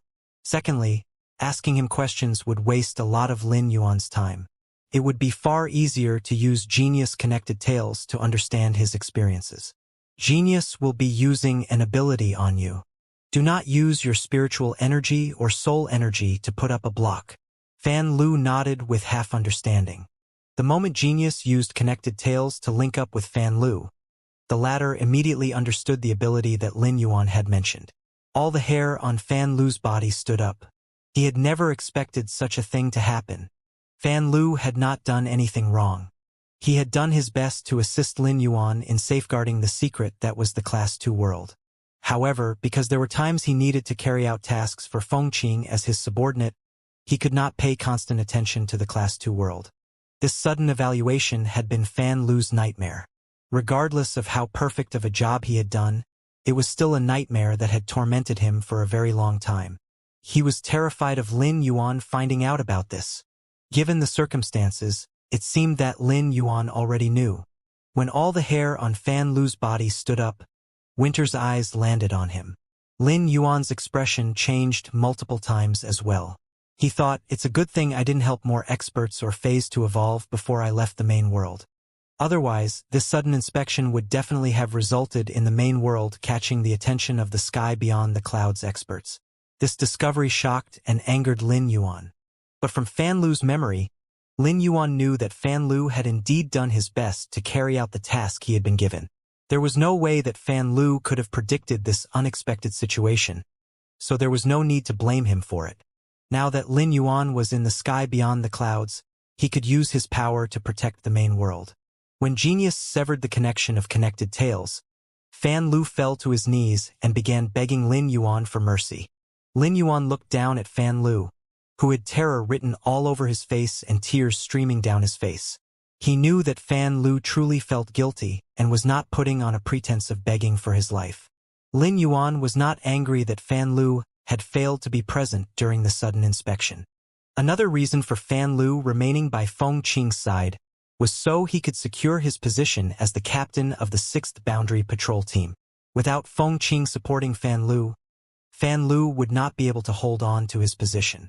Lin Yuan was angry that Fan Lu had not notified him immediately when the matter happened. If Fan Lu had notified Winter immediately through the Jade Crystal, he could have learned of the situation in advance. Although Lin Yuan did not blame Fan Lu, necessary punishment needed to be doled out. When Fan Lu noticed that Lin Yuan had not responded to his pleas, he became even more alarmed. Just as Fan Lu was about to climb toward Lin Yuan's leg and continue begging fervently, he heard Lin Yuan say, "Do you know where you went wrong?" Lin Yuan did not give Fan Lu the chance to reply before he continued. "You erred by failing to notify me immediately. You have to remember that I can find out anything about your experiences at any time. I won't forget your contributions and will give you a bright future. I hope that going forward, you will get rid of any unsavory thoughts. Otherwise, I will not hesitate to swap you out. There are many people in the sky beyond the clouds who can take your place." Fan Lu froze when he heard that. Lin Yuan's tone was strict, but Fan Lu could tell that Lin Yuan had forgiven him. Fan Lu hurriedly said, "Master, don't worry. From now on, I will report every matter to you, big or small." Lin Yuan took another 2 sips of the tea that had yet to go cold before saying softly, "Stand up to speak. Hold on to this paper. Once you leave, you can experiment with communicating with me through this piece of paper. If you are able to communicate with me through this paper, you won't need to use Winter's Jade Crystal anymore. You can keep the Jade Crystal and use it when you're in danger." Lin Yuan was giving Fan Lu a thoughts letter paper. In the main world, the thoughts letter paper was the best tool used among Lin Yuan's subordinates. It would be just as useful in the sky beyond the clouds. However, Lin Yuan was unsure of the scope that the thought's letter paper could cover. The sky beyond the clouds was much larger than the main world. Although the elemental paper had reached World Emperor/Divine Kingdom, Lin Yuan was unsure if he would be able to communicate with Fan Lu while he was here in north of the Lonely River. Lin Yuan intended to use Fan Lu to test the thought's letter paper. If he could communicate with Fan Lu through the thought's letter paper, it could become a key tool. Fan Lu did not think much when he received the paper from Lin Yuan. There were many treasures for transmission. Fan Lu would not be at all surprised if Lin Yuan could produce any of such treasures. Fan Lu cared most about the part where Lin Yuan said that the jade crystal would be able to protect him.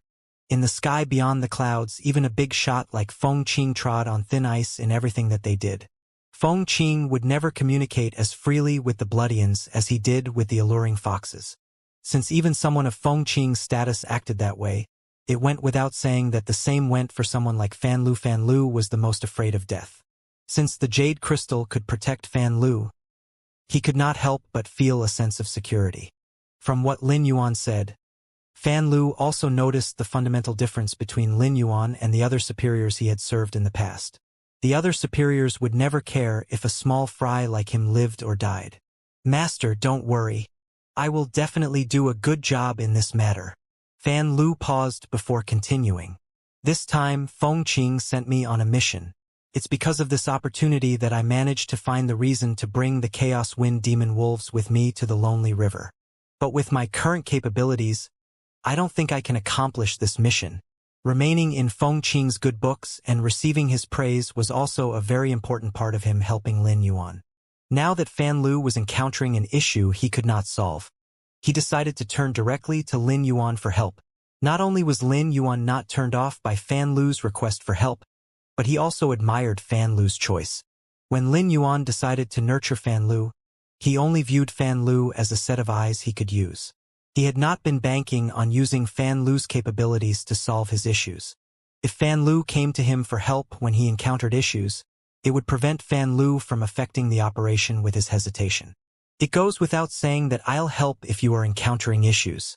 But before that, I need to know what the Bloodians need from the Lonely River." Despite having the World Emperor/Divine Kingdom Abyssal Beast, it still took Fan Lu close to a month to arrive at the Lonely River.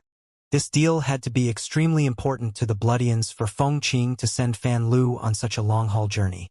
Fan Lu had wanted to tell Lin Yuan about this but eventually decided against it because he was afraid that Lin Yuan would be uninterested. But now that Lin Yuan seemed interested in this matter, Fan Lu began giving a detailed report. "Master, you are well aware of the Bloodians' situation. They consume the blood of other life forms and are constantly hunting other species. The Bloodians are the mermaids' sworn enemies and want to attack the other mermaid tribes in the East Universe. They will be sending many of their best and brightest warriors. However, the mermaids are very strong, and every clash with them results in the Bloodians suffering heavy casualties. The Bloodians elite doesn't want the species to suffer such giant losses. In recent years, the Bloodians' birth rate has been falling. If they lose too many of their pure-blooded members, their population will be affected. Hence, the Bloodians decided to gear up before beginning the attack. The poisons secreted by the dark pufferfish that live in the Lonely River will contaminate water. The poison will not only lower the mermaids' ability to control water but also harm the mermaids' bodies and reduce their defenses. This will make it easier for the Bloodians to pass through their bodies and use their blood enchantments to control the blood in the mermaids' bodies. They will then rip apart the mermaid scales that seem soft but are actually very tough." Fan Lu added, "If the Bloodians successfully trade with the dark pufferfish and obtain a large amount of their poison, the attack on the mermaids will definitely cause a commotion in the East Universe. The mermaids have ties to many other sea species, but the Bloodians also have many allies. This war will involve many of the species in the East Universe and could cause some species to be permanently erased from the species ranking. A few species that have never appeared on the species ranking will thus be able to make an appearance on the species ranking." Lin Yuan ignored Fan Lu's lamentation. The mermaids had always been part of the top 100 of the species ranking. It was only to be expected that a savage war between two species would involve other species. Ever since he awakened his body of all spirits, Lin Yuan's feelings toward the mermaids had changed. With numerous bloodlines coexisting in his body, Lin Yuan was no longer affected by bloodlines and would not show favor toward any particular species. Morbius had told Lin Yuan with the utmost seriousness that the body of all spirits was not infallible. Its weakness was that once a certain bloodline energy in the body exceeded that of other bloodlines, the bloodline energy would affect the possessor's emotions. In the past, Lin Yuan only had the mermaid bloodline. Hence, he inevitably showed favor to the mermaids. But now, Lin Yuan would no longer be misguided by his bloodlines, as he had been continuously strengthening them. Even if the Bloodians obtained the dark pufferfish's poison, declaring war on the mermaids was an enormous issue and would not be initiated recklessly. Some time for preparation would be needed. Lin Yuan felt that he stood to benefit from the Bloodians' attack on the mermaids. Fan Lu, once you return, try your best to become involved in the Bloodians' vendetta against the mermaids. Do you know how strong the dark pufferfish are? Lin Yuan would help Fan Lu to complete his trade with the dark pufferfish. However, there were many ways to accomplish the trade, and he did not necessarily have to use above-board methods to meet the dark pufferfish's request. For the dark pufferfish to have the audacity to make such demands of the Bloodians, it meant they were substantially powerful in their own regard. However, based on what Fan Lu said, Lin Yuan knew that he had the wrong idea. When Fan Lu mentioned the dark pufferfish, scorn and disdain were written all over his face. Master, the strongest dark pufferfish isn't even as strong as Kong Huan. They are able to dominate the lonely river because of the poison in their bodies. Additionally, the original species that dominated the lonely river all left after the dark pufferfish contaminated the water. They all moved to areas outside of the lonely river and continued their development there. Most of the species that remain in the lonely river aren't able to relocate. The dark pufferfish are acting so unreasonably toward the Bloodians and are trying to take advantage of them through this trade because the Bloodians can't consume poisonous species. This means they can't eat the dark pufferfish. Even if the Bloodians are being taken advantage of, they won't come to the lonely river personally because they don't stand to benefit. This is the upper hand that the dark pufferfish hold. Lin Yuan did not reply to Fan Lu immediately. Instead, he spread out the map that Fan Lu had given him. After examining it for a moment, Lin Yuan was certain that there were sufficient resources north of the lonely river. He told Fan Lu with a smile, "Leave soon. If you're gone for too long, people will become suspicious. Go and tell the dark pufferfish that the Bloodians will send a big shot to facilitate the trade. Ask them to have as many members present at the trade as possible." Fan Lu was stunned when he heard what Lin Yuan said. He could guess what Lin Yuan was trying to do. Lin Yuan had to find out from Fan Lu about the trade between the Bloodians and the dark pufferfish. He was definitely unrelated to the Bloodians. The Bloodians were not going to send someone here. Lin Yuan said this because he wanted to deceive the dark pufferfish. If Fan Lu deceived the dark pufferfish on his own, he would be unsuccessful. Fan Lu wondered, can it be that he plans on attacking the dark pufferfish? When this thought appeared, Fan Lu did not feel any worry or fear. Rather, he felt confident. Subordinates liked it when the superiors they served put on strong fronts. When they put on strong fronts, their subordinates would feel a sense of pride and security. This was exactly how Fan Lu felt. "Master, I will go back and do as you say. If a big shot from the Bloodians arrives, the dark pufferfish will definitely take the matter seriously. I will say that the Bloodians want to trade for a very large volume of poison. This will definitely cause the dark pufferfish to ask the Bloodians for even more resources. There is no limit to the dark pufferfish's greed." Fan Lu was able to assimilate perfectly into the Chaos Wind Demon Wolves. He would definitely be able to pull the wool over the dark pufferfish's eyes as well. Moreover, given the circumstances, there was no reason for the dark pufferfish to doubt what Fan Lu said. In the eyes of the dark pufferfish, Fan Lu was nothing more than a distant relative of the Chaos Wind Demon Wolves, who were being supported by the Bloodians. How could the servant of a servant have the courage to lie to a superior? Once Fan Lu left, Winter said seriously, "Lord Saint, if you intend to make a move on the dark pufferfish, What do you think about sending Autumn and me to take control of the species in the Lonely River? That way, the entire Lonely River will become our eyes. We can then set up camp in the Lonely River and develop rapidly outwards from north of the Lonely River. I took a look at the map. The king blood jackals mentioned on the map have extremely high evolution potential.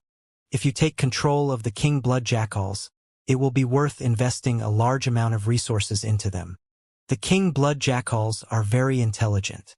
They might be obsessed with riches, but they will do well at management tasks. If you send them to work under Su-Iran and Luolan, the two of them will have an easier time.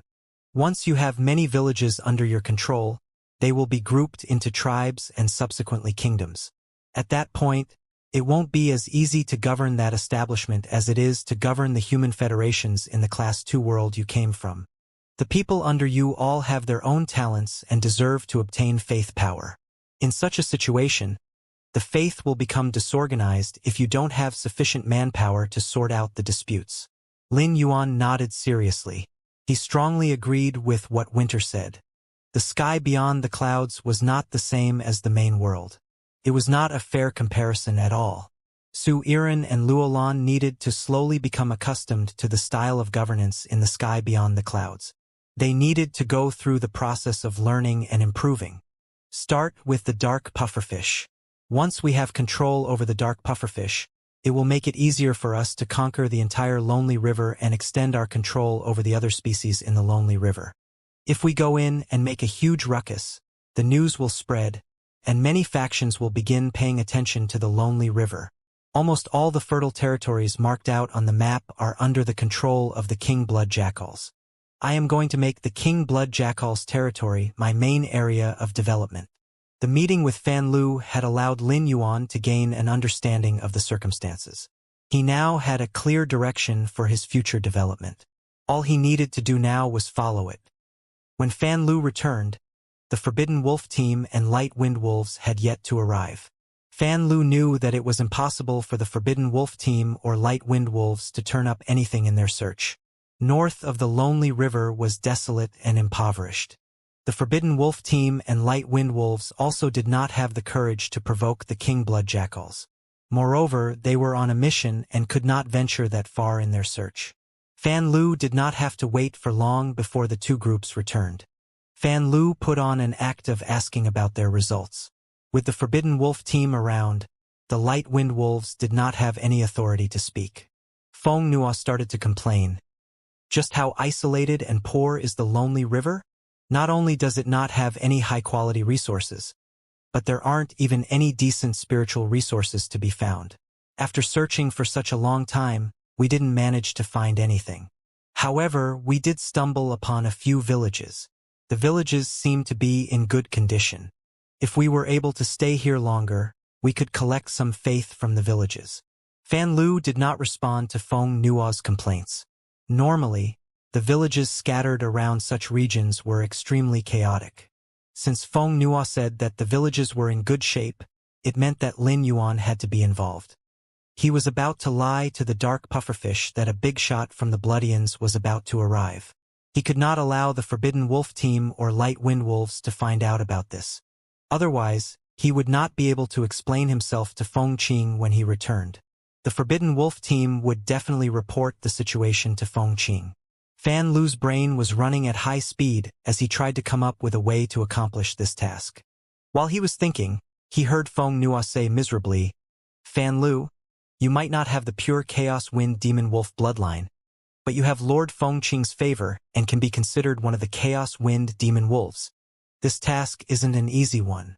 Me and the Forbidden Wolf team are only in charge of ensuring your safety. If this matter isn't successful, we will all be blamed and punished. You need to think about the current privilege that you have. Regardless of what happens, you need to make sure to satisfy Lord Feng Qing." Feng Nua spoke with a heavy tone that carried a hint of a warning. Fan Lu knew that Feng Nua was trying to enforce a sense of pressure on him. Feng Nua had to be extremely low-spirited now as he begrudged his bad luck of having to be involved in such a troublesome mission. Fan Lu could use this chance to carry out his plan. "Senior Feng Nua, thank you for your reminder. I am well aware of the importance of this operation. I will try my best to complete the trade with the dark pufferfish. However, you know that the dark pufferfish's demands are unreasonable. I will need some time to think about completing this trade successfully. You also said that you're here to protect me. I won't be in any danger while I'm here. Why don't you and the light wind wolves rest here for a few days? I will use the time to come up with a plan. I need to communicate with the dark pufferfish privately to try and convince them to compromise. Fan Lu knew that Feng Nuo was worried about the consequences he would face if the plan failed. Additionally, he wanted to clarify their responsibilities, hoping that Fan Lu would shoulder all of the liabilities. If Fan Lu had not had Lin Yuan's support and had made it this far on his own, he would definitely have been unwilling to take on any responsibility. Feng Nuo and the rest were indeed there to protect him, but at the same time, they were also responsible for assisting him in completing the trade. But now, the trade with the dark pufferfish was no longer an issue for Fan Lu. Hence, Fan Lu did not mind putting on an act for Feng Nuo and the Light Wind Wolves. Feng Nuo and the Light Wind Wolves did not protest when Fan Lu voluntarily took on full responsibility.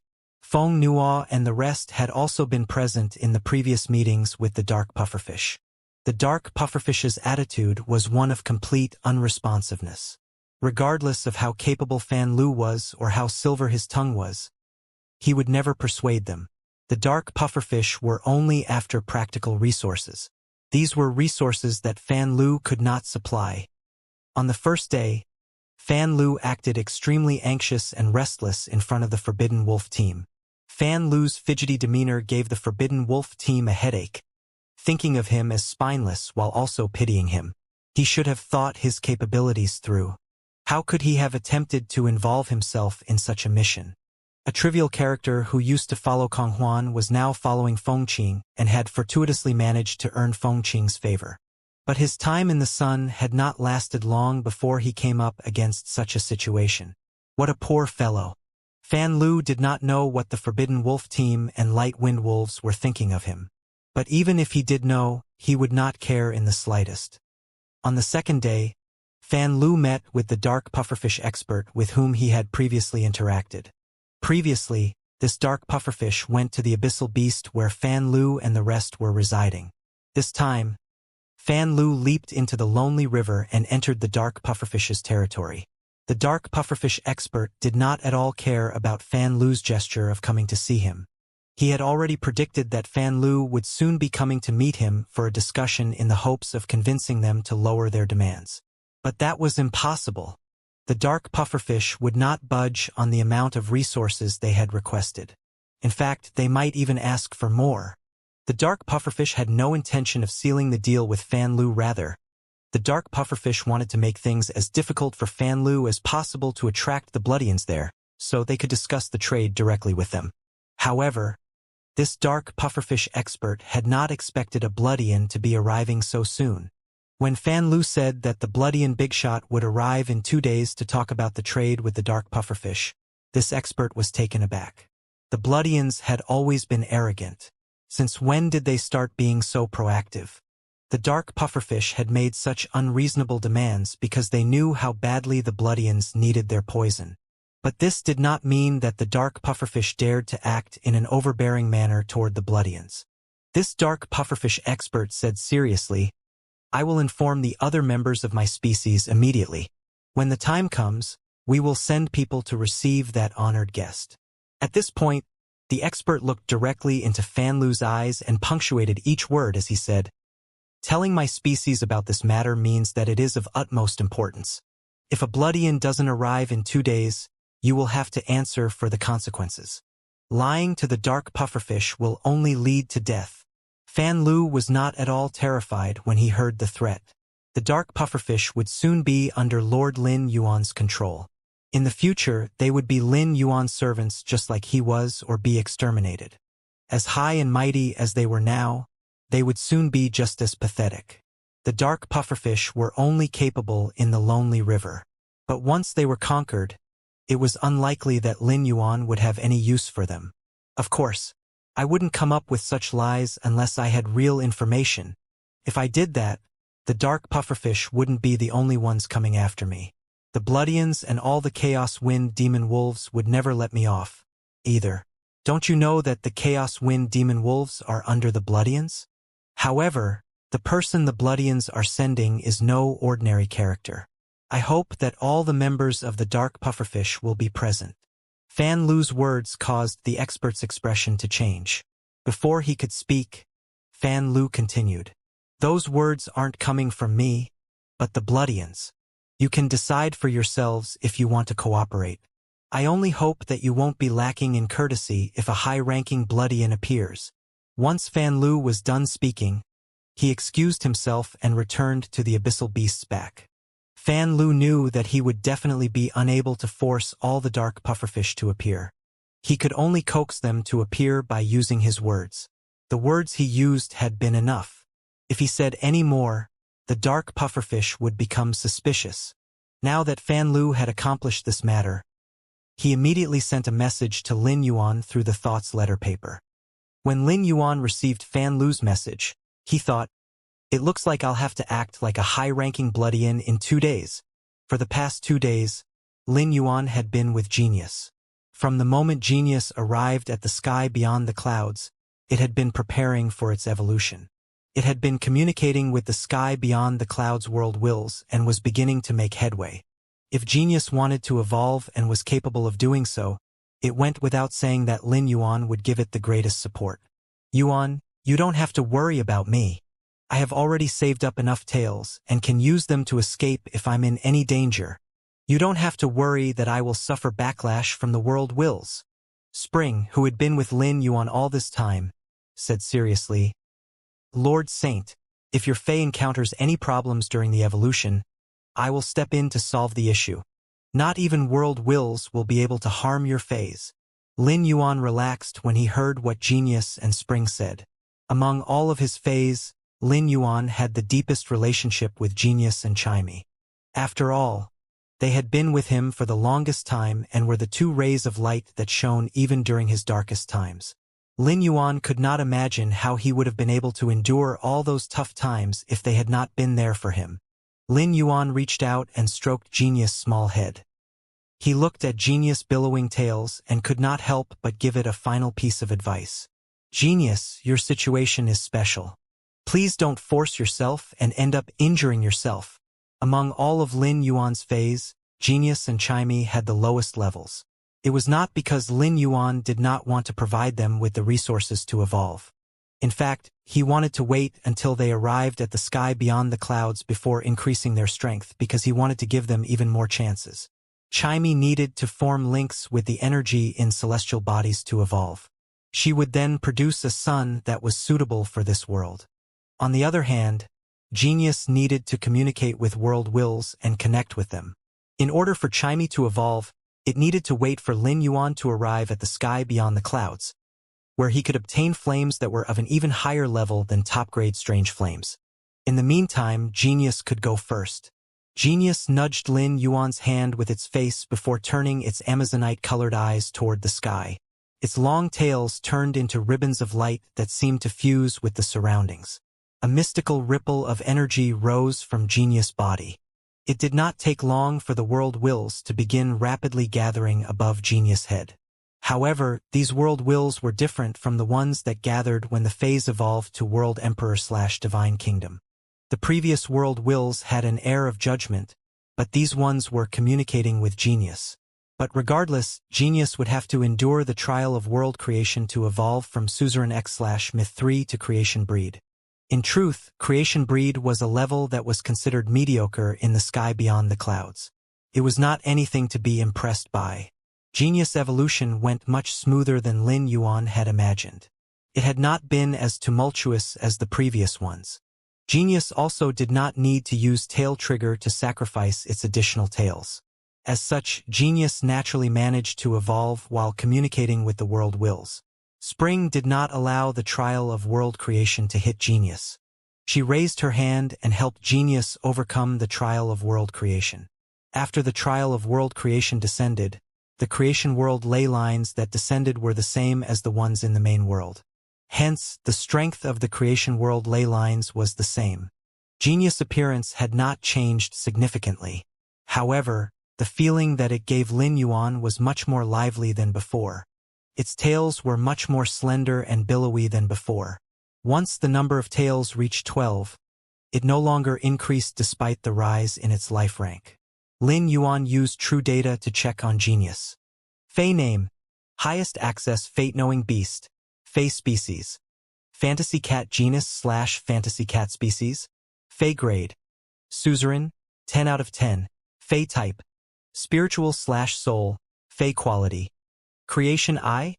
Abilities: memory deduction. When recalling something, it will be able to remember every minuscule detail.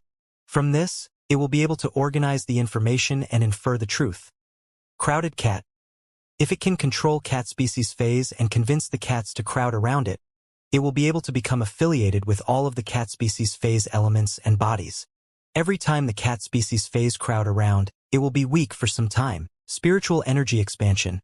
Transfer the spiritual energy into an emergency bank for the contractor.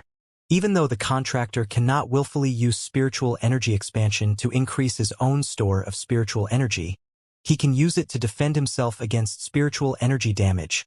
Master of Cats. As the new leader of cat species phase, it can use spiritual energy to form contracts with other cat species phase, control their lives, and share in their spiritual power. Soul permutation. Use and change different spiritual energies into soul power. Tail trigger. When using soul power, a tail can be sacrificed to increase the soul power. The spiritual energy inside the body can also be condensed to produce replacement tails to be used when there are no longer any tails left and tail trigger cannot be used. True knowledge analysis. Use spiritual energy to envelop an entity, and the composition of the entity will be analyzed. Entities that have been combined will be analyzed separately. After the analysis, there will be a confirmation from the heavenly will to ascertain accuracy. Exclusive skills. Tool transformation. Capable of transforming into a tool for the contractor to use. Tail of Fate: 1. Connected tails. According to the number of tails, lives can be connected. The connected lives can share thinking and intention. 2. Highest access tail. Combine all the tails into one. If it craves for knowledge enough, it can sacrifice its spiritual energy to communicate with the heavens and request an answer. Sky Fate attachment. The affiliation with heavenly will be deepened, and the fate of the heavenly will be attached to it to elevate its chances of success when concocting spirit fluids or when performing other actions. Linked fate protection. Link the fate of the cat species life forms under its control with fortune. A network will be formed that will protect all the cat species life forms. When the cat species life forms under its protection evolve, its spiritual energy will increase, and its store of spiritual energy will increase as well. Genius had only just reached creation breed. It would be some time before it evolved from suzerain to sovereign. Lin Yuan felt that genius creation breed exclusive skill could stand toe-to-toe with the divine kingdom abilities of world emperor/divine kingdom phase. Lin Yuan's evaluation of linked fate protection was not at all exaggerated. It was an extremely well-rounded ability. When genius used linked fate protection, it could link its own fate and the fate of the cat species lifeforms controlled by Master of Cats with fortune. A lifeform's fate and fortune were predetermined, and it did not differ much between different lifeforms. Even the lifeform with the best fortune would only have slightly more luck than other lifeforms. Lin Yuan's death demon concubine beast had the ability to gather fortune. He could use merciful soul to sense the fortunes of other lifeforms. This was proven during the sensing. As genius continued to evolve, the number of cat species phase it could control using Master of Cats also increased. After linking the fates and fortunes of so many cat species lifeforms, it would form a network that protected genius and all the cat species lifeforms. It was very difficult to use regular methods to break through such protection over fates and fortunes. Moreover, under the protection of such a network of fate and fortune, the cat lifeforms' conditions would be improved. The cat species lifeforms would even condense their fate into spiritual energy and channel it back into genius as a means of increasing its store of spiritual energy. Spiritual energy was the base of all of genius abilities. When genius' store of spiritual energy increased, memory deduction, spiritual energy expansion, soul permutation, and true knowledge analysis would all improve. Tale of Fate would also become stronger. Lin Yuan was very satisfied with Genius evolution. Newly evolved, Genius meowed and leaped into Lin Yuan's arms. Genius snuggled up to Lin Yuan for a moment before turning its blue eyes to him and saying in a childlike voice, "Yuan, now that my grade and quality have increased, I can also strengthen the entire army of 100 Questions beasts and all the cat species phase. In your words, I might need to go into seclusion for some time.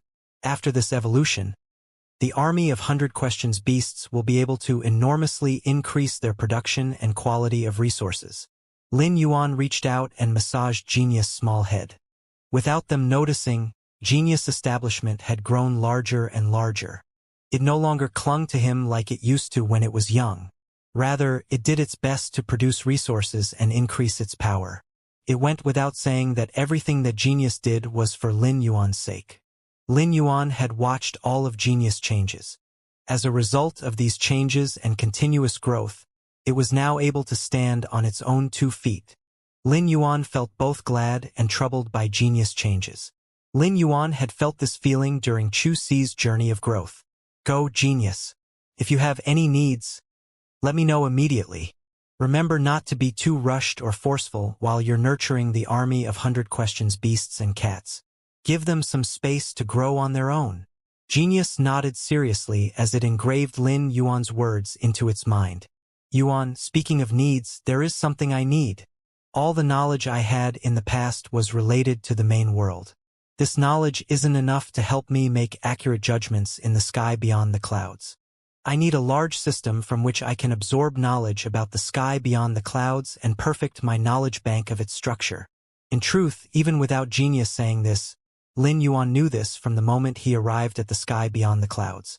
Lin Yuan, an ordinary individual, owed his success in passing the Creation Master tests and attaining the status of a Class 2 Creation Master to Genius, ultimately capturing the attention of the Moon Empress. When he first arrived at the Marsh world and began exploring it, it was also through Genius that he gained an understanding of the Marsh world situation. It went without saying that Lin Yuan would use Genius' ability to take control of the knowledge in the sky beyond the clouds. Once Genius gained the knowledge, it would be equivalent to all of Sky City's members gaining the knowledge. Genius, once I take control of the Lonely River, I will bring you all the documents and literature available here, so you can use connected tales to acquire the memories of all the experts. The same will go for the species in the barren land. The king blood jackals should have gathered a fair amount of documents and literature. Many of the species in the sky beyond the clouds were highly intelligent, and they always kept records. Nonetheless, the most comprehensive set of historical records would undoubtedly come from Honor Absent Palace. Going forward, Lin Yuan would try to find a way to obtain a systematic collection of knowledge from Honor Absent Palace. After he returned Genius to the Spirit Lock spatial zone, Lin Yuan received a message from the Moon Empress. Culture was important in the sky beyond the clouds. It was possible that mechanical civilizations had lived there tens of epochs ago. But now, any trace of such a civilization had long vanished. The sky beyond the clouds did not have anything that resembled a phone.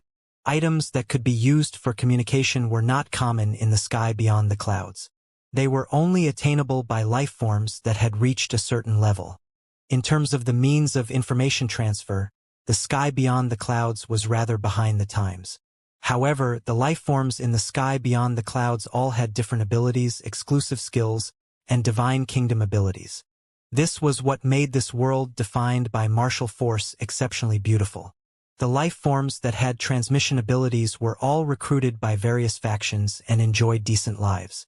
However, information that was transmitted by life forms or phase that were used as tools did not have the same level of secrecy and information security that the elemental paper had. Moon Empress. Little Yuan. There are now over 500 villages under Sky City's control. The total population is close to 200 million. These people are all in similar states to the Iron Hammer Federation's tribes. However, the Iron Hammer Federation's tribes were all worshipping the Snow Celestial Mountain. But that's not the case for these tribes. Their faith is very messy. Moon Empress. I think that we should try to find a way to channel all the villagers' faith towards a common target rather than trying to manage them systematically.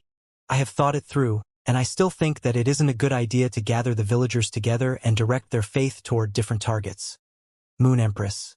I'm not saying that it's impossible, but it would require too high of a cost and manpower.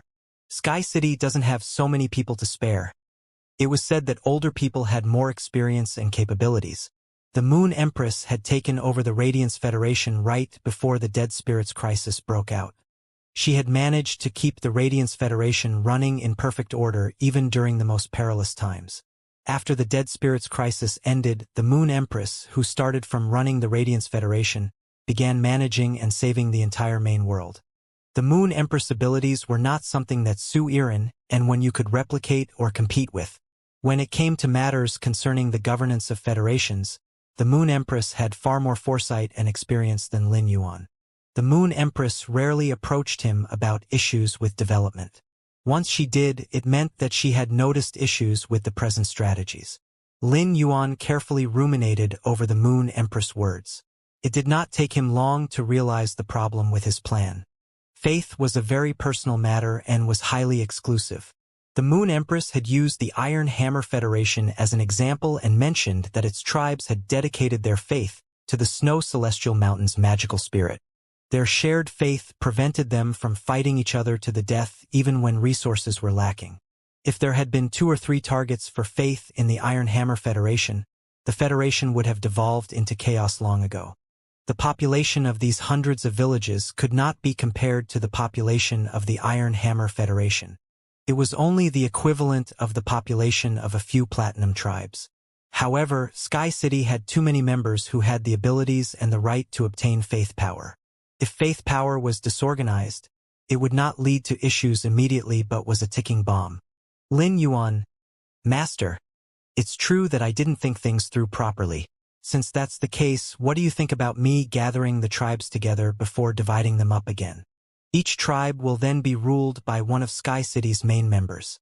Then, the entire tribe will dedicate their faith power to Sky City's representative members. Lin Yuan had come up with a similar idea in the past, but he had been unwilling to send out all of Sky City's main members. He preferred to keep them close to Sky City. But now, it seemed he needed to dispatch everyone. It was not to be said that there were no upsides to sending out all of Sky City's main members. Doing so would train their capabilities. After all, with the ethereal jellyfish's tentacles, the main members could all return to Sky City's headquarters with ease. When the Moon Empress saw Lin Yuan's reply, she knew that he had taken her advice and understood her deeper meaning. Moon Empress. Little Yuan, we have only just arrived at the sky beyond the clouds and are still in the exploratory phase. We don't have to be afraid of making mistakes early on. We can just fix them later. Since you've made your decision, why don't you tell little Yu and little Jie to collect more villages since they don't have much to do?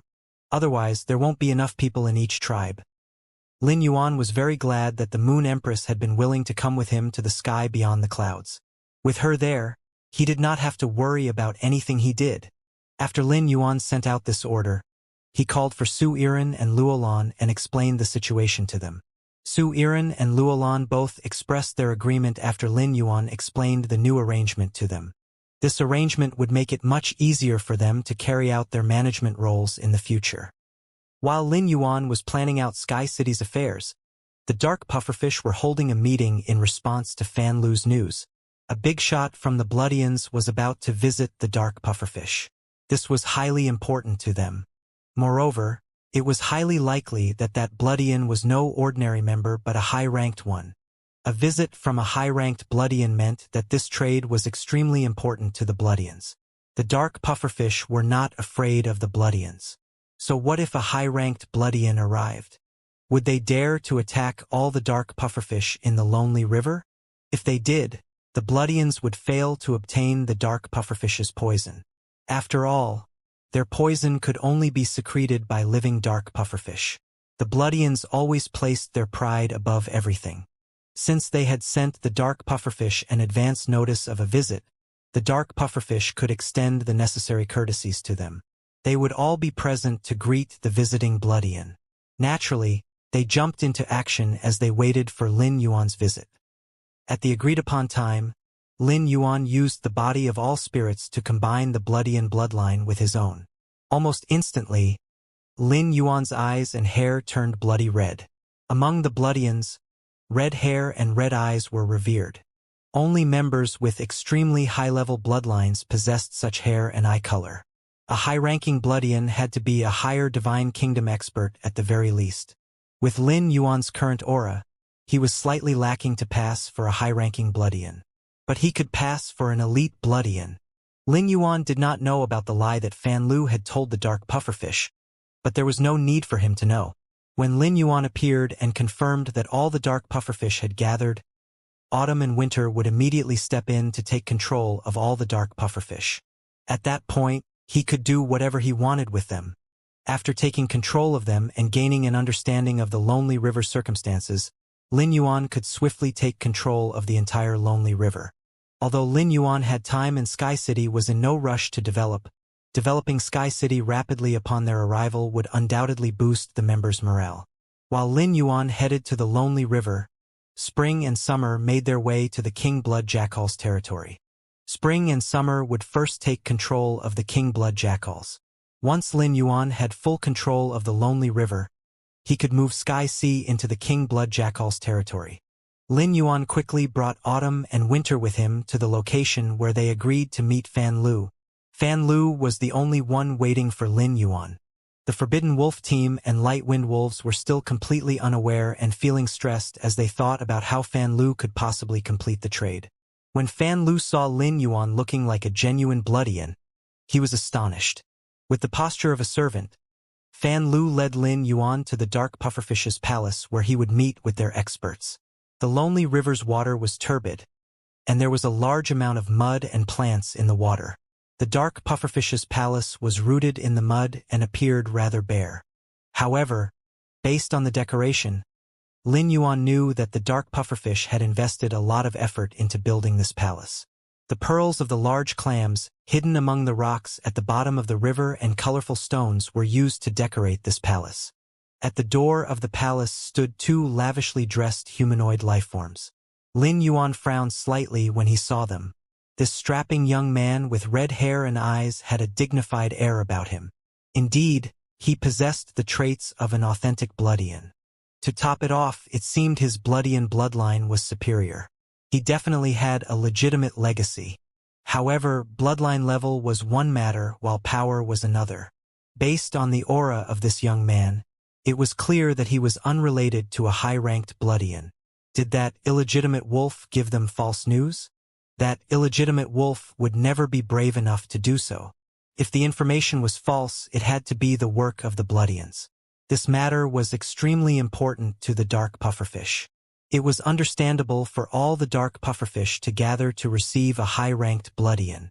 But there was no need to do so for a young, pure-blooded Bloodian. This was an insult to the dark pufferfish. If the dark pufferfish let this matter go and the Bloodians spread the news, the dark pufferfish would become the laughingstock of the entire East universe. A dark pufferfish elder took 2 steps forward and asked Lin Yuan with annoyance, "Are you the guest the Bloodians sent to visit the Lonely River? Didn't the Bloodians tell their subordinate to inform us that a high-ranking Bloodian would be coming?" Lin Yuan could hear the displeasure in his voice. But amidst the displeasure, there was also a hint of biding his time.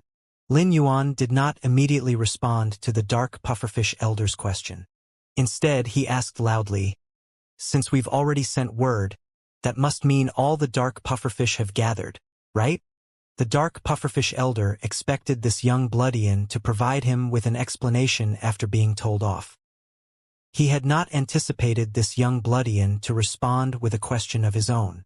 Was it possible that this was just an advance guard sent by the Bloodians and that the high-ranking Bloodian was arriving later? If that was not the case, the dark pufferfish elder could not understand how this young Bloodian could summon up such audacity. The dark pufferfish always put up a strong front and were not easy to get along with. The dark pufferfish elder frowned and said, "That's right. All the dark pufferfish have gathered. If a high-ranking Bloodian isn't coming and you've lied to us, we will keep you here. The dark pufferfish aren't." Lin Yuan did not allow this dark pufferfish elder to finish his sentence before waving his hands. Autumn and Winter's auras burst out, forming a cage around the dark pufferfish's palace. They also enveloped a 1,500-meter radius around the palace. Autumn and winter had locked the auras of all the life forms in this water territory. However, the life forms were completely unaware of this. This was unlike the dark pufferfish in the palace, who felt as though they had sunk into mud. Despite being in the water, they found breathing incredibly difficult. This power was beyond what the dark pufferfish had ever encountered or imagined. The dark pufferfish elder looked at Winter and Autumn with astonishment. Could it be that these two experts were Bloodians? Were the Bloodians going to attack the dark pufferfish for being uncooperative with them? If the Bloodians had such power, why didn't they send such experts to the dark pufferfish's territory and force them to agree to their requests? Alternatively, they could just conquer the peace-loving mermaids without trading for the dark pufferfish's poison. The Bloodians believed that power came before everything.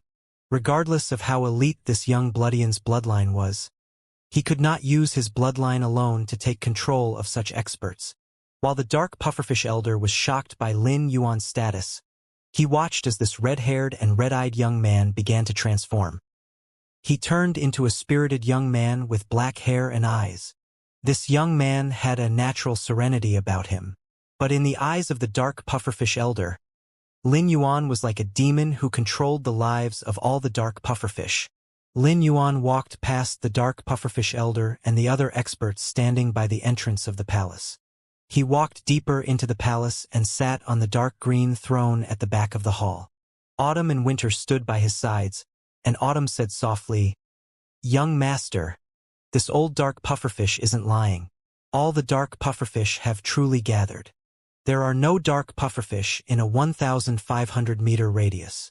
Lin Yuan nodded before giving them instructions. "Autumn and Winter, gather all the managers in the hall. The regular members can arrange themselves in an orderly fashion outside the hall. The dark pufferfish better be obedient. Otherwise, no dark pufferfish will ever be seen in the lonely river in the future. There will be no need for the dark pufferfish to exist." Lin Yuan's voice was extremely loud. Autumn and Winter were not the only ones who heard this. All the dark pufferfish could hear what he said as well. Lin Yuan first wanted to inform the dark pufferfish of their predicament, so they would not make any impulsive or erroneous choices. Autumn and Winter released their auras, and the dark pufferfish were no longer immobilized. Autumn and Winter used their souls to relay Lin Yuan's instructions to all the dark pufferfish. They instructed them to line up in orderly formations in the next 10 minutes, per Lin Yuan's instruction. Many dark pufferfish chose to flee after being released by Autumn and Winter. Soon, they found themselves squeezed by a powerful force before they were crushed in the water. Their blood stained the water around the palace. A powerful dark pufferfish's flesh was extremely nutritious for aquatic lifeforms. But due to Autumn and Winter's auras, no aquatic lifeform dared to swim into the palace's vicinity. The dark pufferfish, who had immediately fled after being released, were extremely rebellious and would be the most difficult to keep on a leash. By eliminating them, the dark pufferfish would be shocked into being obedient. With so many dark pufferfish killed to set an example, even the most disobedient manager eventually walked into the hall while the regular members lined up outside the hall. This matter caused every dark pufferfish to become disconcerted. They did not know what was in store for their future. Lin Yuan sensed the dark pufferfish's bloodline. He believed that there was no need to use the body of all spirits to take control of this bloodline. There was nothing exceptional about it. Their poison was the best part of their bloodline. However, Lin Yuan did not intend to use his body to produce poison. Winter had been reaching out with his aura. By now, he had looked through most of the lonely river. "Young master, there are no powerful species in the entire lonely river. That's why the dark pufferfish are able to rule over the lonely river. If there are any lifeforms more powerful than World Emperor/Divine Kingdom or have even reached the Holy Spirit realm, the dark pufferfish's poison would not have been able to affect the lifeforms in the lonely river. The strongest lifeforms in the lonely river have reached the higher Divine Kingdom level. Rather than wasting time, why don't we take control of these lifeforms? With Autumn here to protect you, you will be safe." Winter always thought for Lin Yuan's sake and put his needs first. If Autumn was not enough to protect Lin Yuan, Winter would never have made such a suggestion. Autumn smiled when he heard what Winter said. If Winter went to take control of the other species in the lonely river, he could stay there to protect Lin Yuan on his own. He did not have many opportunities to protect Lin Yuan on his own. Autumn really wanted to prove himself to Lin Yuan. Otherwise, he would become the least important of Lin Yuan's 4 followers. Lin Yuan nodded at Winter. It would indeed save Lin Yuan a lot of time if Winter went to take control of the other aquatic lifeforms in the lonely river. Moreover, with Winter's abilities, nothing would go wrong with him handling this matter. Go ahead, Winter. You don't have to think about anything else while you're taking control of the other species in the lonely river who can stand toe-to-toe with the dark pufferfish. Then, bring those species here. While replying to Winter, Lin Yuan was thinking of a way to take control of the dark pufferfish. It would be troublesome for Lin Yuan to use the fountain of faith in the divine kingdom to take control of the dark pufferfish's faith. But if he used other methods, he would not be able to guarantee their loyalty. Autumn could guess what Lin Yuan was thinking and hurriedly said, "Young master, it is easy for you to take control of all the dark pufferfish. There is a special life form in the sky beyond the clouds known as the faith tree. The dark pufferfish have a habit of taking control of other aquatic species. They definitely have a sprout of the faith tree. All you need to do is form a contract with the faith tree and have the dark pufferfish form contracts with the faith tree's fruits. The faith tree's fruits will form a link between the source of these dark pufferfish's faith power. If any dark pufferfish has traitorous thoughts, the faith tree's fruit they have a contract with will rot. The decay will contaminate the source of faith power. The more species you control using the faith tree, the more faith power you will be able to collect. A few superior members of factions gain most of their faith power from the species they control using faith trees." Autumn's words gave Lin Yuan a sudden sense of enlightenment. He felt as though doors had been opened. It turned out that there were such benefits to taking control of species. However, it was not easy to use a faith tree to take control of a species. It required the support of enormous power. An immense pressure needed to weigh down on the entire species so that none of the members dared to have any thoughts of disobedience. Otherwise, even if a faith tree was used to take control of the species, the faith tree's fruits would go rotten extremely quickly. Lin Yuan swept his gaze across all the dark pufferfish, and not a single one of them dared to meet his eyes. Fan Lu had been standing behind Lin Yuan and was the epitome of obedience. At that moment, his excitement was causing goosebumps to rise all over his body. Fan Lu had followed numerous experts in his time, but he had never felt as exhilarated as this. The haughty dark pufferfish were now reduced to sniveling weaklings. They were no longer as high and mighty as they used to be. Fan Lu believed that if he went over now to slap every single dark pufferfish, they would not utter even a single word. But Fan Lu did not do this. It went without saying that doing so would displease Lin Yuan. Fan Lu wanted to continue remaining by Lin Yuan's side and reaping the associated benefits. The dark pufferfish should have a faith tree, right? Which one of you is the leader? Bring the faith tree to me. Lin Yuan's words did not cause anyone to stand up immediately. He said coldly, "The dark pufferfish are the ruling species in the lonely river. Is your leader a coward? I don't like tedium and will only say things once. If no one stands up, I don't mind picking one of you to become the dark pufferfish's leader." Lin Yuan used his hand to gently knock on the throne's armrest, mimicking thudding noises that sounded like a countdown to death. A frail and elderly dark pufferfish walked out from the crowd and clasped his hands together in front of Lin Yuan. "Lord, my name is Inkthorn. I am the leader of the dark pufferfish. Greetings, Lord. I wish you well." Inkthorn had no choice but to reveal himself. Inkthorn did not doubt Lin Yuan's words at all. He indeed had such abilities. It was obvious that this young man did not intend to annihilate the dark pufferfish. Otherwise, he would not have asked them to give him the faith tree or used so much effort to gather them. If he wanted to eliminate the dark pufferfish, he could have sent the 2 experts behind him to do so.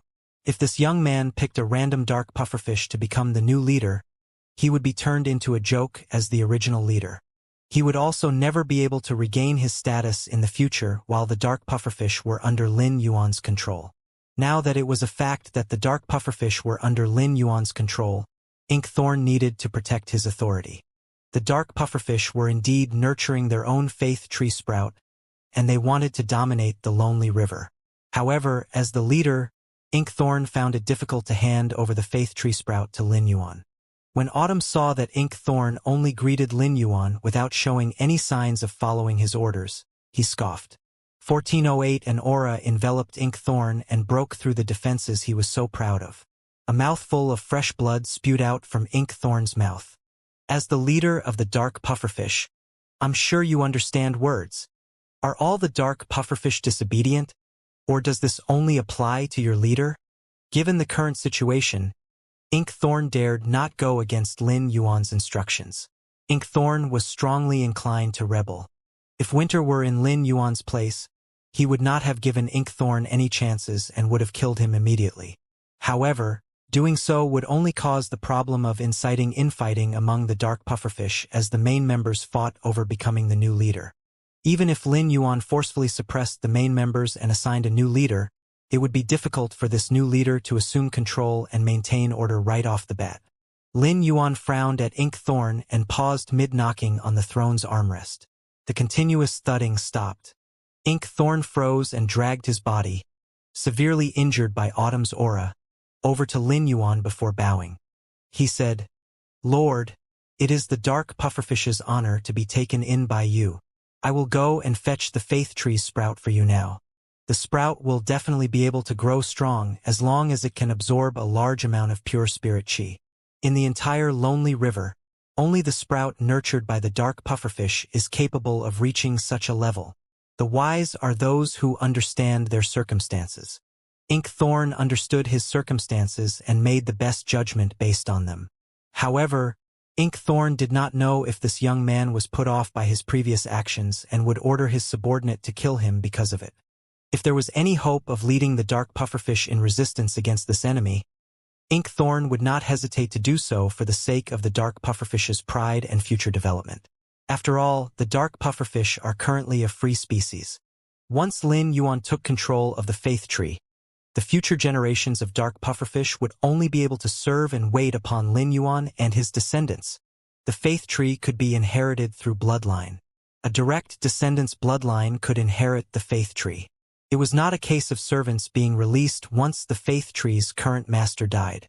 In order to express his respect, Inkthorn slammed his head heavily onto the ground in a kowtow. The dark pufferfish's authoritative might dissipated with every slam and eventually vanished. Lin Yuan raised an eyebrow. Since Inkthorn was now obedient, there was no need to cause a large fuss. Lin Yuan did not want to waste too much time there. Soon, Winter would lead the other species in the lonely river there. The faith tree was enough for him to take control of the dark pufferfish. Once Lin Yuan took control of the powerful species in the lonely river, he would allow them to compete and share power. Martial force was not sufficient for him to subdue all the species in the lonely river. He needed to extend kindness as well as discipline. Once he controlled the species using his power, he would use his means to win their hearts, thereby gaining a large supply of faith from these lifeforms. That was Lin Yuan's main goal. Inkthorn carried a light blue jade pot and slowly walked over. There was a light gold tree sprout growing in the jade pot. It was almost 2 meters tall. The tree sprout's leaves were heart-shaped and did not have any patterns on them. They glowed with a faint light. Autumn had already explained to Lin Yuan how he could take control of the faith tree sprout. The faith tree's roots needed to be planted in the fountain of faith to take control of the sprout. The faith power in the fountain of faith would then seep into the sprout. This process took up a large amount of faith power. But once the faith power in the fountain of faith fully entered the faith tree, it would be ready to help its contractor take control of other species. If the amount of faith power in the fountain of faith was low, it would immediately be drained dry by the sprout. Only the experts of a few species were unable to contract faith tree sprouts but did so by force. As a result, their divine kingdoms were damaged.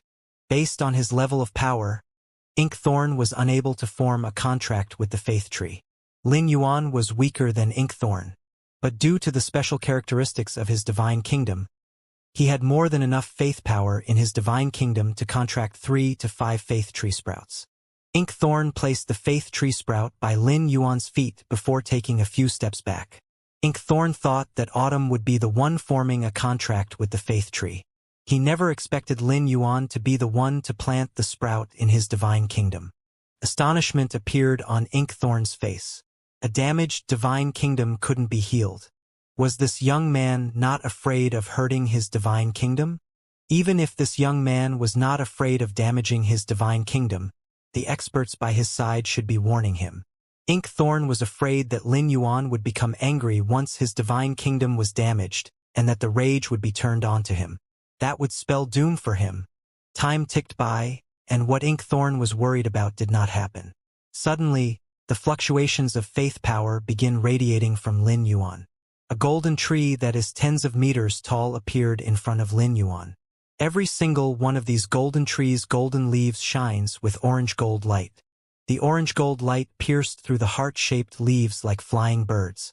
It was clear that Lin Yuan had used the faith power in his divine kingdom to form a contract with the faith tree. Moreover, he had fully matured the faith tree and cultivated it until it thrived fully. While Inkthorn and the other dark pufferfish were shocked, Lin Yuan's heart ached. The faith tree sprout had absorbed far more faith power than he had expected. Luckily, Lin Yuan had accumulated sufficient faith power. Otherwise, the amount of faith power that the faith tree sprout drained might have affected the divine kingdom's subsequent derivation. It might have caused the derivation to slow down. Okay, you will now inject faith into the faith tree and link it with your divine kingdoms. I always treat the people under me very well. When you work for me in the future, you will be able to receive generous rewards if you do well. Lin Yuan took out a diamond phase storage box and placed it in Autumn's hands. Next, he told the dark pufferfish, "Once all of you link your divine kingdoms to the faith tree and it produces fruits, you will be able to obtain a spirit chi crystal each from Autumn. The spirit chi crystal contains pure spirit chi and can strengthen your bloodlines." The dark pufferfish looked shocked once again. Spirit chi had to be of a certain purity for it to be used to strengthen bloodlines. Lin Yuan used martial force to take control of the dark pufferfish. There was no need for a superior to lie to a subordinate. However, it was difficult to imagine one providing such a large amount of pure spirit chi. Every life form that lived in the sky beyond the clouds knew how precious pure spirit chi was. Instead of keeping it for himself, Lin Yuan was giving away the spirit chi as a reward. This meant that he had no lack of pure spirit that could strengthen bloodlines. Inkthorn could not begin to dream of the faction that Lin Yuan came from. It might not be bad for the dark pufferfish to become the servants of such a powerful faction. Inkthorn was the first to step forward to inject faith power into Lin Yuan's faith tree. Once the faith tree was familiar with his faith, it formed a link with his divine kingdom. The moment Inkthorn sensed that his divine kingdom was linked with the faith tree, a golden fruit the size of a thumb grew beneath a heart-shaped leaf. By providing the faith tree with his faith power, he was also aiding its growth. Because of his faith, the faith tree grew many new leaves. Inkthorn had initially prepared this faith tree for himself, but now it was being used to take control of him instead. Before Inkthorn could rue his predicament, he received a spirit chi crystal from Autumn. Inkthorn carefully crushed the spirit chi crystal, and spirit chi beyond Inkthorn's imagination entered his body, nourishing him.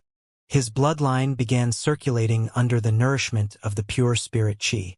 This comfort caused Inkthorn to let out a soft sigh.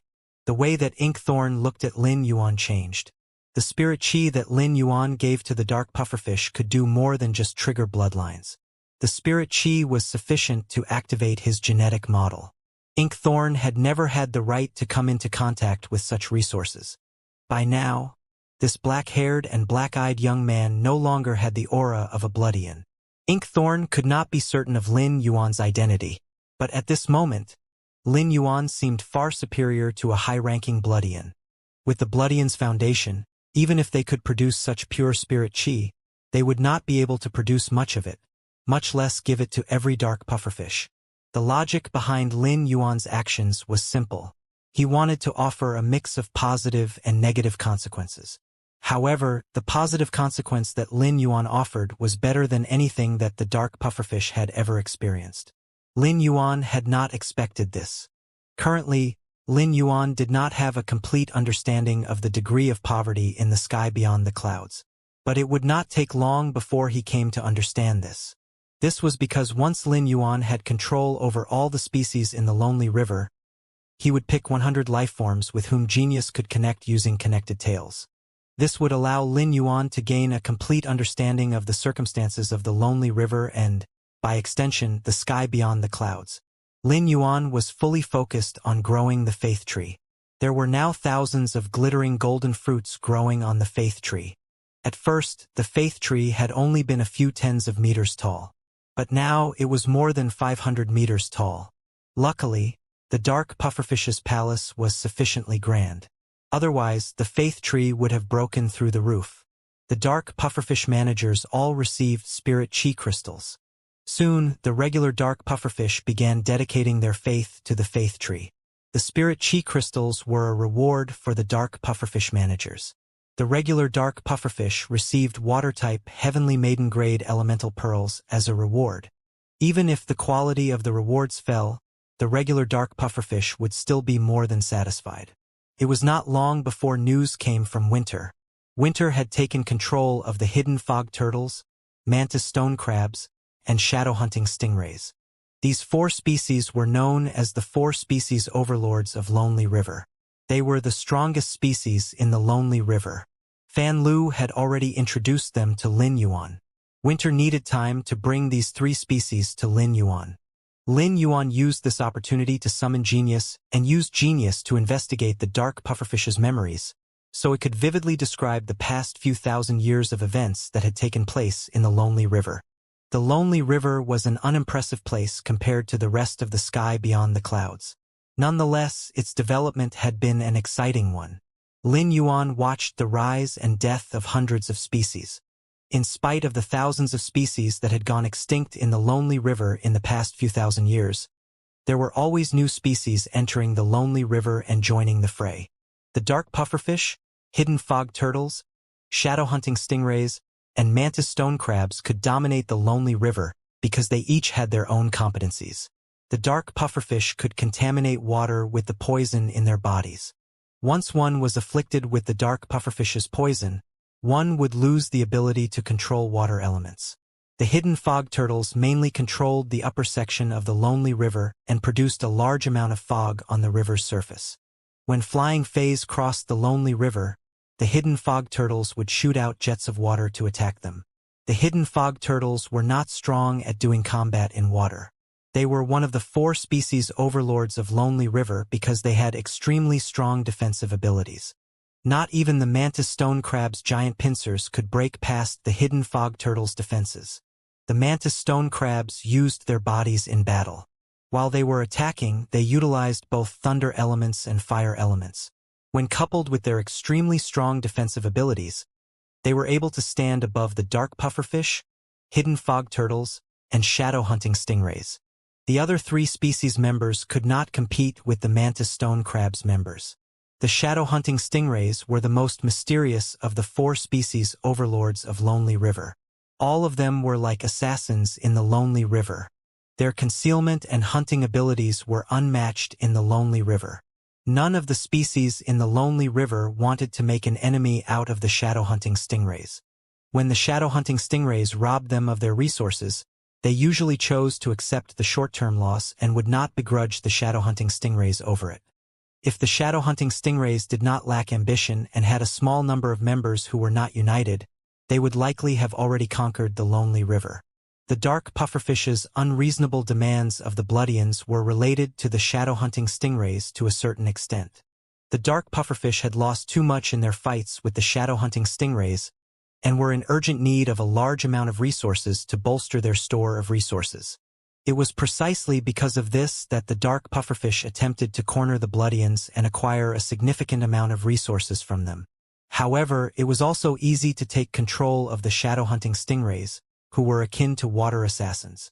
Winter was much more decisive than Autumn when it came to execution. Winter had already eliminated the disobedient members of the 3 species.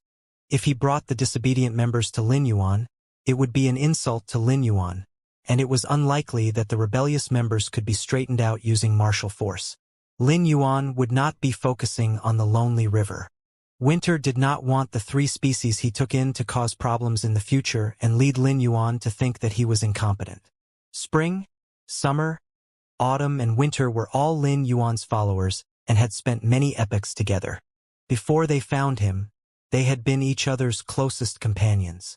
But after finding him, their relationship changed from that of companions to rivals who competed for Lin Yuan's favor.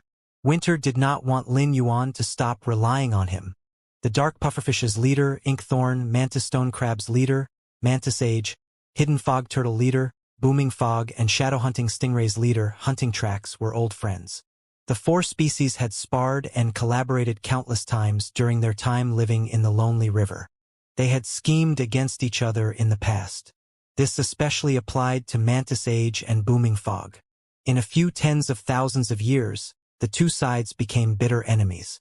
The hidden fog turtle, mantis stone crab, and shadow hunting stingray's leaders were all in shock and disbelief. They remained frozen with astonishment up to the point that winter brought them to Lin Yuan. But in spite of their shock, the three of them were well aware that this black-haired and black-eyed young man was not someone they could fight back against. The species members who had tried to rebel had all paid horrible prices. This price could not be afforded by mantis age, booming fog, and hunting tracks.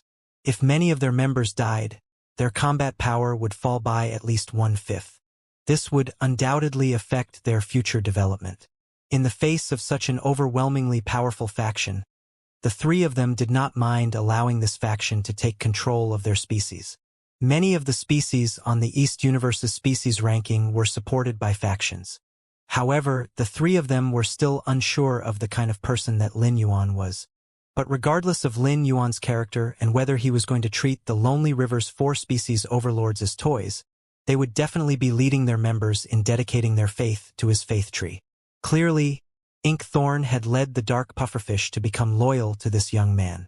The three of them turned their gazes to Inkthorn to try and discern something from his expression. This black-haired and black-eyed young man had two experts under him with immeasurable power. With such power, they need not come up with any ways to scheme and take down the dark pufferfish.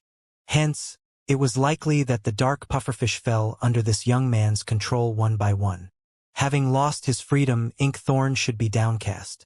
However, Mantis Age and the rest could not see any solemnness on Inkthorn's face. Rather, he looked shocked and even happy. This emotion should not be present on his face now. At that moment, the three of them heard Lin Yuan say, "Inkthorn, you should be familiar with the three of them. Explain to them clearly what I just told you." Inkthorn was surprised to hear Lin Yuan's instruction. Inkthorn felt as though he had gotten close to Lin Yuan, and the latter was now relying on him. This was an amazing feeling. Inkthorn hoped to become Lin Yuan's point of contact in the Lonely River. However, he knew that Lin Yuan wanted power in the Lonely River to be shared equally and would not give him such an opportunity. There were many times when being prepared was not enough to receive opportunities. He and the rest were insignificant in the eyes of this young man.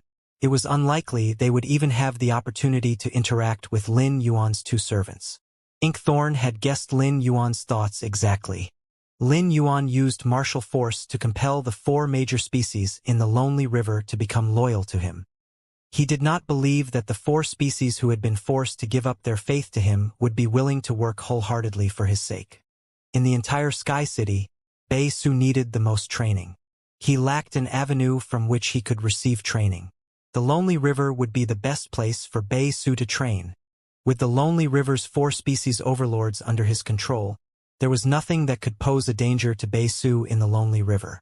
By having Bei Su manage the Lonely River, it would be able to develop rapidly.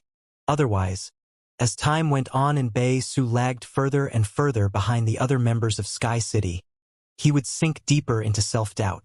Lin Yuan could already clearly sense that the pressure was causing Bei Su to lose his usual talkative liveliness. While Bei Su was managing the Lonely River, Lin Yuan would send Endless Summer to support Bei Su for some time. Endless Summer had come to Lin Yuan and told him that she wanted to work with Listen on resource allocation-related tasks in the future. Lin Yuan agreed with Endless Summer's future plan for Listen. That was where her talents lay. However, they had only just arrived at the sky beyond the clouds and decided on a territory. They had yet to build channels for trade. Listen and Endless Summer did not currently have anything to do. But neither Endless Summer nor Listen could sit still and be idle. After helping Lin Yuan to take over the King Blood Jackal's territory, Listen would manage the resources in the King Blood Jackal's territory. Endless Summer could also help Lin Yuan to organize the resources in the Lonely River while she was supporting Bei Su. She would then be able to distribute the Lonely River's resources. From then on, the Lonely River would become the moat of Sky City's territory. Inkthorn told Mantis Age, Hunting Tracks, and Booming Fog about Lin Yuan's requests and rewards. Once the three of them heard these, they felt exactly the same way that Inkthorn did. They were floored. The three of them had not expected Lin Yuan to give such an abundance of resources as rewards to the species he had only recently taken control of. It was clear that their existence did not matter much to Lin Yuan. Yet, he was willing to give them such impressive resources. This just meant that Lin Yuan possessed a quantity of resources beyond their imaginations. Their species would only be able to walk toward brighter futures by following such a person. By the time Lin Yuan left the Lonely River, his faith tree was already 3,000 meters tall. He could sense that it was currently supplying him with an endless stream of faith. Although it was not a large quantity, it was sufficiently pure. The faith tree was able to increase the purity of faith power. But it was this reason that made it come across as useless. How could lifeforms that obtained the faith tree be as capable as Lin Yuan when it came to taking control of other lifeforms? The Lonely River had a new ruler now. The four species overlords would continue to compete among themselves, but they now had a common master. It could be said that the Lonely River had fully entered a new era. When Fan Lu followed Lin Yuan around, he had almost no chance to speak. However, as an observer, Fan Lu had a clearer understanding of Lin Yuan's process of taking over the Lonely River. The dark pufferfish were not the only ones under Lin Yuan's control. The other three overlord species, just as powerful as the dark pufferfish, had also become Lin Yuan's servants. This revelation gave Fan Lu a completely new understanding of Lin Yuan's power. Lin Yuan had not employed any schemes to take control of the three species. Winter had just made a suggestion that Lin Yuan happened to find feasible. Soon after, the three species were all subdued. His mission was successfully accomplished. All this was done almost unknowingly. The Forbidden Wolf team and Light Wind Wolves on the Abyssal Beast's back were completely unaware of this. Later, all he needed to do was work with the dark pufferfish and put on a show in front of Feng Nuo. Even if Lin Yuan did not issue orders to the dark pufferfish, they would undoubtedly be willing to cooperate with him because he had come with Lin Yuan. Fan Luo had been standing by Lin Yuan's side all this time. It was clear that he was much closer to Lin Yuan than they were. Lin Yuan stood on the shore of the Lonely River, a river of emotions washing over him. Luckily, he was the reincarnation of the saint and had spring, summer, autumn, and winter following him. Otherwise, after defeating Tower Cannon and somehow escaping Crimson's assassination attempt, he would be severely injured and might not have time to recover before facing an invasion from the sky beyond the clouds. By that time, Lin Yuan had already possessed World Emperor/Divine Kingdom power. With his few World Emperor/Divine Kingdom phase, even if he had managed to defeat Fan Lu, he would never have managed to emerge victorious over an expert of Kong Huan's level. At that point, he would not have been the one taking control of Kong Huan, but would have instead ended up in the palm of her hand. Lin Yuan felt it was unlikely that Kong Huan would have killed him. Rather, she would have taken him to the sky beyond the clouds and kept him as a pet. Hence, fate was a marvelous thing. But even if Kong Huan had captured him, Lin Yuan would never reveal his secrets. He would bide his time and grow before attempting to fight back against Kong Huan. However, he would not be able to protect himself in such a situation, much less safeguard the world. Lin Yuan found it difficult to imagine what would become of the main world then. Kong Huan was docile and humble in front of Lin Yuan because he possessed the pinnacle alluring soul bloodline and had control over her divine kingdom. In truth, Kong Huan was extremely selfish and violent. Almost none of her subordinates could vouch for her with words of positivity. If Lin Yuan had not coincidentally taken control of Fan Lu, the latter would also have been killed by Kong Huan.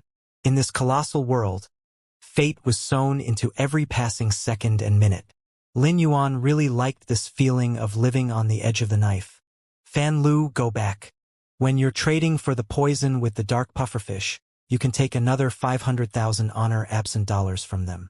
Tell Ink Thorn that I'm the one telling him to pay you. He won't hold back.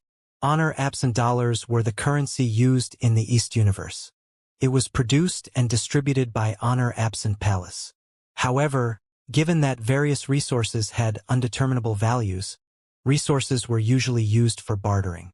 Alternatively, spirit chi or faith power of a certain power were used. After all, one spiritual ingredient held different values for different species. Nonetheless, honor absent dollars could indeed be used for purchasing goods. They could be used to buy various rare resources directly from Honor Absent Palace. Lin Yuan had given Fan Lu sufficient rewards. As the captain of the 6th Boundary Patrol Team, Fan Lu was normally paid less than 700,000 honor absent dollars a year. One reward from Lin Yuan was already worth 6 months of his annual compensation. The key point was that Fan Lu had not even done that much. All that he had done for Lin Yuan had also been for his benefit. Fan Lu seriously knelt in front of Lin Yuan with his hands clasped together into fists as he said, "Lord, thank you for your generous reward. I will do my best to carry out all the tasks you give me. Do you have any other instructions for me?" Lin Yuan said seriously, "Next, I need you to pay attention to the Bloodians' movements. Observe how they plan on attacking the mermaids. Then report what you find to me. It'll be best if you use the paper I gave you. But if you can't, you can continue communicating with me through that jade crystal. Remember that the Bloodians' activities are very important to me." Lin Yuan was not paying attention to the conflict between the Bloodians and mermaids because he pitied the mermaids. He was concerned that the Bloodians' declaration of war would cause the mermaids to vanish from the East Universe. If that happened, he would not be able to use the mermaids to nurture Dark Blue and increase its power. Lin Yuan needed to think for the sake of his phase. Additionally, Lin Yuan sensed the benefits of the Bloodian bloodline. Apart from using spirit chi, the best method was to absorb the high-grade bloodlines of the same species. Lin Yuan needed to make contact with the Bloodians. While he did this, he would continuously obtain the high-grade Bloodian bloodlines to strengthen his own bloodline and combat power of his body. Fan Lu felt immense pressure on his shoulders when he heard Lin Yuan's instructions. He was favored by Fengqing and did not have any links to the Bloodians. The Chaos Wind Demon Wolves stood between him and the Bloodians. There were many species like the Chaos Wind Demon Wolves who were working with the Bloodians. The latter were only considered upper middle of the group. It was impossible for him to go over the Chaos Wind Demon Wolves' heads to communicate with the Bloodians. Even if he became 10 times more outstanding than he was now, he would never catch the eye of the Bloodians. Fengqing would never have agreed if he had encouraged him to approach the Bloodians for more information. Instead, Fengqing would become repulsed by him and think that he had ulterior motives. He was completely reliant on Fengqing in the Chaos Wind Demon Wolves. But since Lin Yuan had spoken, he could not say that he could not achieve it. While Fan Lu was struggling, Lin Yuan added, "I understand your concerns. Since this is something I'm assigning to you, I won't make it too difficult for you. The dark pufferfish will take the initiative to create an opportunity for you to make contact with the Bloodians." Lin Yuan was aware of Fan Lu's capabilities. Lin Yuan used Fan Lu because he wanted Fan Lu to work for him. As long as Fan Lu worked for him, Lin Yuan would give him benefits and would not make his life unnecessarily difficult. Even if Fan Lu made a mistake, he could just eliminate him. Fan Lu's worries were unnecessary. If Lin Yuan wanted Fan Lu to complete a task, he would do his best to pave the way for him. The dark pufferfish would not trade their poison to the Bloodians in a one-time deal. When Fan Lu returned, there would be 2 dark pufferfish going with him. These 2 dark pufferfish experts would interact with the Bloodians and name Fan Lu as the liaison to the dark pufferfish. This way, Fan Lu would be able to successfully become acquainted with the Bloodians and would also become more important to Feng Qing. Based on Fan Lu's memories, Lin Yuan understood that Feng Qing was very pragmatic and believed in luck. Feng Qing felt that his luck had taken a turn for the better ever since Fan Lu appeared, and that it was Fan Lu who had brought him significant benefits. It was for all these reasons that he heavily favored Fan Lu. This time, Fan Lu had not only done a good job with Feng Qing's task but had also brought him significant benefits. The dark pufferfish were even stronger than the Chaos Wind demon wolves. Feng Qing would be delighted to be approached by a strong species. His position among the Chaos Wind demon wolves would be elevated as a result. Just like how Kong Huan had to contend with rivals among the alluring foxes, Feng Qing also had rivals among the Chaos Wind demon wolves. Feng Qing's rivals were not weak, and his position had been shaken in an incident a few years ago. Fan Lu was unaware of all of this, but it did not prevent him from realizing, based on Lin Yuan's words, the benefits that he would be receiving. Fan Lu could not contain his joy. Before this operation, Fan Lu only thought about completing Lin Yuan's task and preserving his own life. He never expected Lin Yuan to give him such a major opportunity. Lin Yuan gave Fan Lu 500,000 honor absent dollars and numerous spirit chi crystals. These resources caused Fan Lu to be overcome with elation. But Fan Lu was actually after the elevation of his status. Once his status was raised, he would be able to enjoy the comforts of the upper class. In the past, Fan Lu could only wield his power and indulge in luxury among the light wind wolves. He needed to walk on eggshells when it came to the Chaos Wind demon wolves. After this operation, he would not even have to continue keeping his guard up among the Chaos Wind demon wolves. Moreover, once he caught the Bloodian's attention, he would be able to slowly wean himself off his reliance on Feng Qing. Suddenly, a thought appeared in Fan Lu's head. As long as he did his best under Lin Yuan, he might be able to turn the tables on Feng Qing and become someone whom Feng Qing needed to rely on. Unlike other superiors he had served in the past, Lin Yuan did not wait for Fan Lu to express his unending gratitude. All Lin Yuan did was calmly turn his gaze to Fan Lu. I like people who know their place. All you need to do is work hard at the tasks you're given. Lin Yuan did not give Fan Lu many instructions or words of encouragement. Fan Lu made sure to take his words to heart.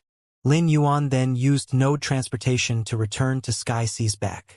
Spring and Summer had sent messages.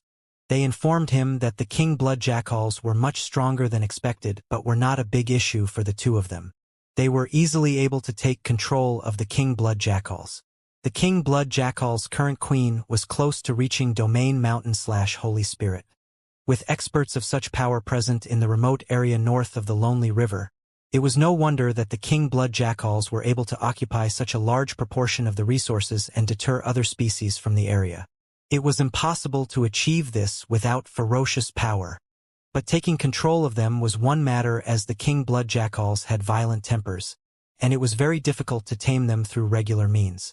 The King Blood Jackal Queen had not stopped resisting violently. Spring and Summer did not do anything else. Rather, they waited for Lin Yuan to arrive so he could decide what to do. In regular fights among species, the most time and effort-saving method was to kill the stubborn King Blood Jackal Queen. But now, Lin Yuan urgently needed help. Once the King Blood Jackal Queen gave up her loyalty, he would essentially gain a competent general. The King Blood Jackals were not considered one of the ruling species in the sky beyond the clouds and had been under the control of another powerful species in the past. In order to gain the loyalty of the King Blood Jackal Queen, benefits apart from martial force and intimidation were necessary. The King Blood Jackal bloodline could strengthen explosive abilities and was of an acceptable standard for Lin Yuan to absorb through the body of all spirits. As Summer looked at the golden-haired female warrior who was continuing to thrash and wail despite being chained up, she shook her head in frustration. This blonde sure was stubborn, but a personality as stubborn as this would become exceptionally loyal once she was tamed. For an expert like the King Blood Jackal Queen, who had her own unique bloodline, the most attractive bait was the prospect of strengthening her bloodline. The King Blood Jackal Queen's bloodline had reached the peak of its current level. Hence, Lin Yuan would easily be able to trigger a bloodline transformation in her. The King Blood Jackal Queen's bloodline was akin to a bottle that was fully filled. When Lin Yuan used the body of all spirits to evolve the King Blood Jackal Queen's bloodline, he would essentially be pouring more water into the bottle. The bottle would eventually crack under the pressure from the water. This was the strength of the body of all spirits. Once Lin Yuan received the messages from spring and summer, he decided to ride Sky Sea to the sky above the King Blood Jackal's territory. For a species like the King Blood Jackals that Lin Yuan intended to take control of, he did not mind them finding out about Sky Sea's existence. This was because he would eventually have stronger control over them than he did the Lonely River's 4 species overlords. Sky Sea moved extremely quickly, and the villages under Wenyu, Lujie, and the rest would never be able to keep up. Moreover, it would not be suitable to relocate the villages in such a large-scale migration. Once Lin Yuan had fully cleared out the King Blood Jackal's territory, he would arrange for the villages to be relocated to areas with an abundance of resources. The life forms in the villages would be given citizenship and take up residence in the territories. They could use their labor and contributions to trade for resources and improve their quality of life. From then on, they would not need to wait to be fed. This would not only give them pride but also set the goal of improving their standard of living. Lin Yuan told the Moon Empress of this situation, and she could not help but express her amazement. Lin Yuan's development in the sky beyond the clouds was progressing extremely differently from her expectations. After arriving in a higher-level world, Lin Yuan did not struggle to survive. Rather, he immediately began thriving. She could no longer help him in terms of martial force. Rather, she now needed him to protect her. But when it came to managing territories, she was still able to be of help to her disciple. Besides the Moon Empress, Lin Yuan also told Wenyu, Lu Jie, Su Iran, and the other main members of Sky City about the situation. Lin Yuan did not need to invest too much effort into managing his territories. Truthfully, in the faction known as Sky City, Lin Yuan never saw himself as a trailblazer but as a producer. He would only be able to increase his own value by producing as many resources as possible. This was an ability that no other member of Sky City could replicate and was the foundation of Sky City itself. Otherwise, even if Sky City had its current lineup, it would not have sufficient resources. Even the most talented and resourceful people were unable to accomplish anything without the necessary materials. Sky City would never have been able to develop to its current extent. The King Blood Jackals had to have many phase or special resources that could be nurtured in the Spirit Lock Spatial Zone. Almost all of the resources in the Spirit Lock Spatial Zone came from the main world. They would need to be overhauled and upgraded now that they were in the sky beyond the clouds. In truth, Lin Yuan had been bothered by something before coming to the sky beyond the clouds. He was worried about whether he would be able to continue obtaining spirit chi crystals by helping phase evolve like he did in the past. This was why Lin Yuan had been doing his best to gather and stock up on as many spirit chi crystals as he could back in the main world. But once Lin Yuan arrived at the sky beyond the clouds and witnessed the small villages, he knew that he had been overly concerned. It was far easier to obtain spirit chi crystals in the sky beyond the clouds than in the main world. While collecting the spirit chi crystals, Lin Yuan could even help the lifeforms who had reached the necessary grade to overcome their world cleansings as a form of rewarding them. Over the past few days, numerous lifeforms in the villages evolved. The sky beyond the clouds' world wills were much stronger than those of the main world. Hence, it was also 2 to 3 times more challenging to evolve lifeforms here than in the main world. However, the lifeforms did not differ greatly in power. It was because it was 2 to 3 times more difficult that many lifeforms lost their lives in the process. The lifeforms in the sky beyond the clouds who did not have anyone to support them did not dare to carelessly attempt evolutions. It was the greatest gift to any faction if one could help them successfully complete their evolutions. Lin Yuan had obtained a few types of special strange water from the dark pufferfish. The strange water was much stronger than the special-grade strange water found in the Class 5 waterworld dimensional rifts of the main world. Lin Yuan had learned from hunting tracks that such strange water was produced in large quantities in the Lonely River. Each time the strange water appeared, brawls would take place in the Lonely River. Strange water was often produced in the large rivers and lakes in the sky beyond the clouds. Lin Yuan only needed to put his mind to it, and he would be able to obtain an endless stream of strange water. Dark blue was not the only one who needed the strange water. It would also have wondrous effects on Frigid. Frigid needed to absorb a large amount of attributes from strange water to evolve. Sky Sea would take some time before arriving at the King Blood Jackal's territory. Lin Yuan could use this opportunity to use the strange water to nurture Frigid. Lin Yuan had not paid attention to Frigid in a very long time. But even if top-grade strange water could not significantly evolve Frigid, Lin Yuan had not stopped supplying resources to it. Frigid was currently sovereign/creation. If not for his fear of cutting off Frigid's evolution potential, Lin Yuan could have already evolved Frigid to immortal breed when he was in the main world. Lin Yuan lifted his hand and summoned Frigid. Frigid had a calm personality and did not like to interact with others. This was a trait it shared with its contractor, Lin Yuan. A group of strange fish accompanied Frigid. They were covered with a thick layer of bone-like scales. The reflection off of the bones filled the space with coldness. These fish were Frigid's poisonous magic, and they were called the Cold Season Poisonous Fishes. This was one of Frigid's combat techniques. Compared to barren beasts and demons, the sea demon's abilities mostly involved boosting precious instruments. With Frigid's current power, it could easily boost a 10 stars precious instrument past 12 stars to reach a new level. The sky beyond the clouds' ingredients and materials were far better than what Lin Yuan had access to in the main world. Hence, Lin Yuan would definitely be forging new precious instruments. Lin Yuan used true data to check on Frigid and the cold season poisonous fishes. Fey name: Purple Frigid Sea Demon Emperor, Fey species. Sea Demon Emperor species / Sea Demon species. Fey grade: Sovereign, 5/10. Fey type: Water, Fey quality. Creation breed: Life water. Purple Frigid Heavy Water, Jellyfish. When it absorbs water, the water sprite will start to grow until it reaches its limit. At its limit, every drop of water in the water sprite will be as heavy as 1,000 gold pieces and flow out in all directions. Once it comes into contact with a friendly target, the frigidity in the water will gather on the surface of the target and increase its defense. When it comes into contact with an enemy target, the frigidity and curse will cause the part of the target that it comes into contact with to freeze and be injured. The curse in the frozen target can explode and attack the target's soul, causing it to become frozen forever. It will then become a cold frost soul that has the ability to boost soul power. It is in the midst of evolving into the Independent Sea. Once the evolution is successful, the water sprite and Independent Sea can swap between each other. Life Poisonous Magic. Cold Season Poisonous Fish, School of Fish. The School of Fish will place a curse on a life form in the area. Every subsequent year that the life form stays alive, a cold curse will accumulate in it. Every layer of the cold curse will slow down the circulation of its blood, spiritual power, spiritual energy, and soul power.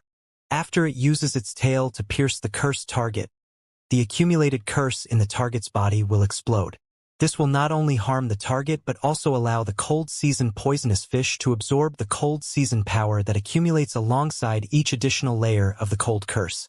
Every additional cold season poisonous fish that appears will increase the amount of cold season absorbed by 20%. Once there is a sufficient amount of the cold season power, the sea demon's bloodline power can be used to substantially boost a precious instrument.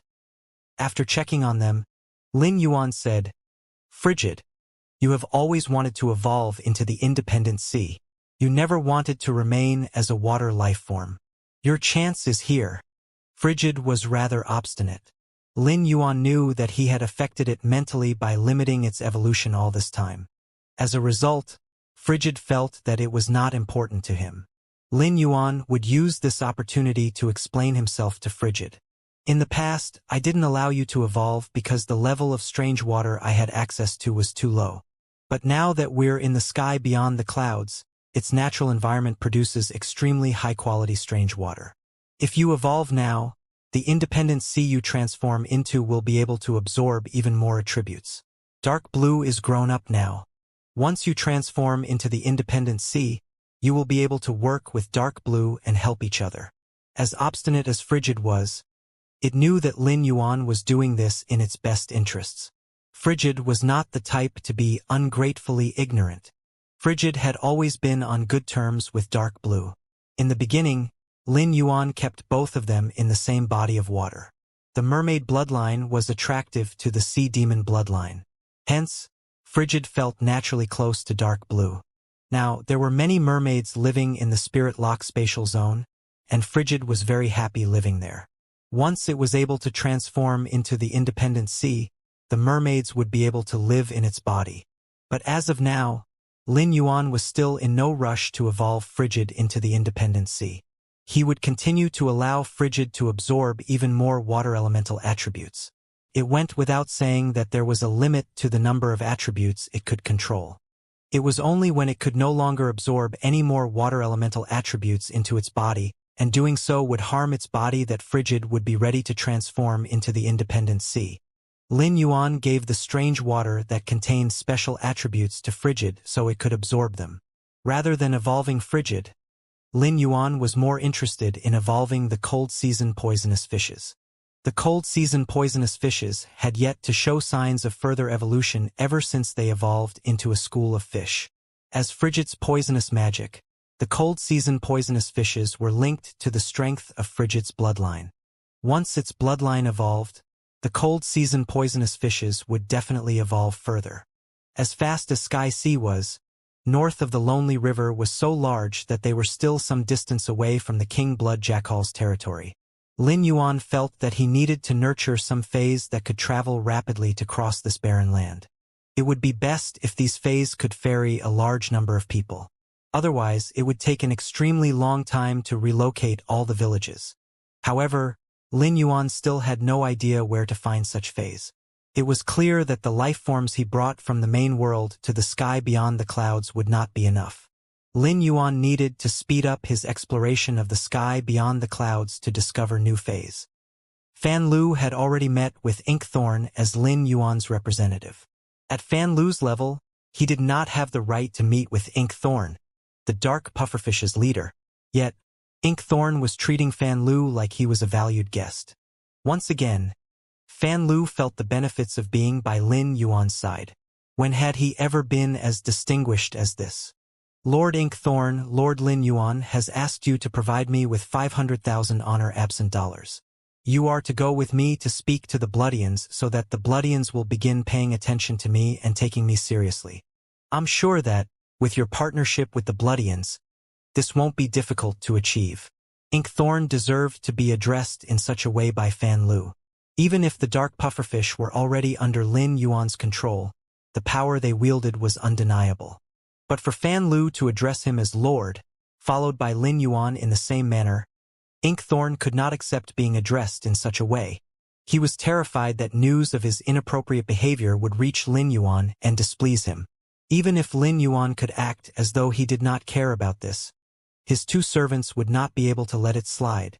From Inkthorn's interactions with Lin Yuan, he could tell how protective his two servants were of his reputation and authority. Inkthorn knew that Fan Lu said this because he was trying to take the initiative and handle matters. It was indeed necessary for Inkthorn to try and get on the good side of Fan Lu, Lin Yuan's aide. However, he could not bear to address Fan Lu as Lord. If this is Lord Lin Yuan's request, 500,000 honor-absent dollars won't be a problem. It is fate that has brought us together. I am very willing to offer 200,000 honor-absent dollars as a token of our budding friendship. Inkthorn was not concerned about Fan Lu lying to him. If Lin Yuan had any other instructions in the future, he would deliver them to him directly. Lin Yuan had given him Mantis Age hunting tracks and the rest of the paper that they could use for communication. This made it extremely easy for them to communicate with each other. Even if Lin Yuan did not issue orders to him directly, Inkthorn could ask Lin Yuan about this interaction with Fan Lu. The more they communicated, the better their relationship would become. It was clear that Fan Lu, who was trying to put on airs and keep him in check, was nothing more than a petty, trivial figure. Fan Lu's behavior told Inkthorn everything about the kind of person he was. With such a person, money was enough for them to establish a relationship. Inkthorn did not hope that Fan Lu would speak favorably of him to Lin Yuan.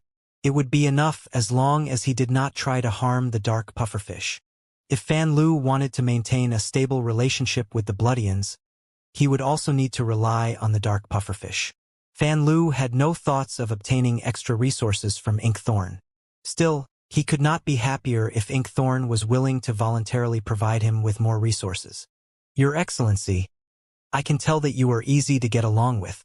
I hope that we will have a happy partnership going forward. I will be sure to tell Lord Lin Yuan about the dark pufferfish's contributions. Later, please send a dark pufferfish expert to put on a show with me in front of the Forbidden Wolf team. Fan Lu's new way of addressing him meant that Fan Lu wanted to curry favor with him. But the moment that Fan Lu mentioned the Forbidden Wolf team, a flash of disdain caused Inkthorn to frown. Inkthorn was unaware of Fan Lu's situation and saw him as another member of the Chaos Wind Demon Wolves. Compared to the Chaos Wind Demon Wolves, Fan Lu's Chaos Wind Demon Wolf bloodline was relatively faint. It was an enormous blessing for someone like him to be employed by his species. But not only was Fan Lu not looking out for his species, but he was taking such an attitude toward them. This caused Inkthorn to feel sickened by Fan Lu. Someone like Fan Lu would not only bring any benefits to his species but could even lead them to their doom. If ever the opportunity arose, he would not hesitate to toss aside the Chaos Wind Demon Wolves and use them as his springboard. Inkthorn forcefully concealed his revulsion of Fan Lu. Inkthorn could tell that Fan Lu was a sensitive person. If he displayed his aversion, Fan Lu would definitely pick up on it. If that happened, his previous gestures of building an amicable relationship with him would be for naught. That goes without saying. I will tell the member who received you to maintain contact with you. The two of you can discuss the details of what you're going to do. Inkthorn put all thoughts of strengthening his relationship with Fan Lu out of his mind and left the dark pufferfish's palace. He was going to accept Hunting Track's invitation to a joint discussion on the management and organization of the entire Lonely River. If Lin Yuan had not taken control of the Lonely River and the 4 species overlords, he, Hunting Track's, Mantis Age, and the rest would never gather together like this to work for a common cause. Fan Lu did not know that his actions had already greatly put off Inkthorn. Frankly, even if Fan Lu knew, he would not care. He and Inkthorn belonged to different worlds, and Inkthorn would never be able to understand him. If Inkthorn had started out in life in the same lowly position he did, with a bloodline that was virtually worthless, Inkthorn would never be able to attain his current status. Suddenly, Kong Huan came to Fan Lu's mind. Fan Lu and Kong Huan could be considered old friends. When he had been her subordinate, he would spend every day in fear and walking on eggshells. Both he and Kong Huan had joined Lin Yuan at the same time. But now, he was the one meeting with Lin Yuan in the East Universe. Meanwhile, Kong Huan had gone to the North Universe. How was she doing now? It was unlikely that she was having an easier time than he was. Even with Fan Lu's limited experience and knowledge, he could guess that a powerful species like the snow-covered foxes would never act too kindly toward a new dependent species. Even if the alluring fox bloodline was extremely attractive to fox species lifeforms, there were other powerful fox species in the East Universe. The evil flaming tail foxes did not flourish in the East Universe the same way that the snow-covered foxes did, but they had made it onto the top 100 of the East Universe's species ranking numerous times in the past. The evil flaming tail foxes had interacted with the alluring foxes in the past and had been extremely friendly to them but had not offered them any benefits. If the evil flaming tail foxes had protected the alluring foxes, Feng Qing would never have dared to cause trouble for the alluring foxes. Fan Lu did not know how much stronger Kong Huan's ability to mesmerize fox species lifeforms became after her bloodline evolved. Kong Huan had encountered significant hurdles since relocating the alluring foxes to the North Universe. But ever since she gained the protection of one of the snow-covered fox leaders, she gained a platform of development. Kong Huan knew that by coming to the North Universe, the alluring foxes had lost all of their roots in the East Universe. Roots were the most important part of any development. Apart from laying down their roots, she also needed to build a good relationship with the snow-covered fox's other dependent species. The snow-covered foxes were adept at management, and almost every member had extremely strong business capabilities. Moreover, The snow-covered fox's bloodline characteristics stood out from that of other fox species. As the alluring foxes continued expanding their business subsidiaries, Kong Huan remained prudent throughout the developments. She gave more than half of the profits to the leader whose protection she was under. Normally, according to the rules for dependent species, Kong Huan only needed to give up 20% to 30% of her profits. But she had exceeded that quota because she wanted to improve the leader's impression of her. It was not at all easy to curry favor with a snow-covered fox leader. Moreover, Kong Huan did not dare to give the resources that Lin Yuan had given her to the other alluring foxes. She was afraid that the news might leak. Hence, she did not give them to the snow-covered fox leader either. This was because she could not explain how she came into possession of resources of such a level.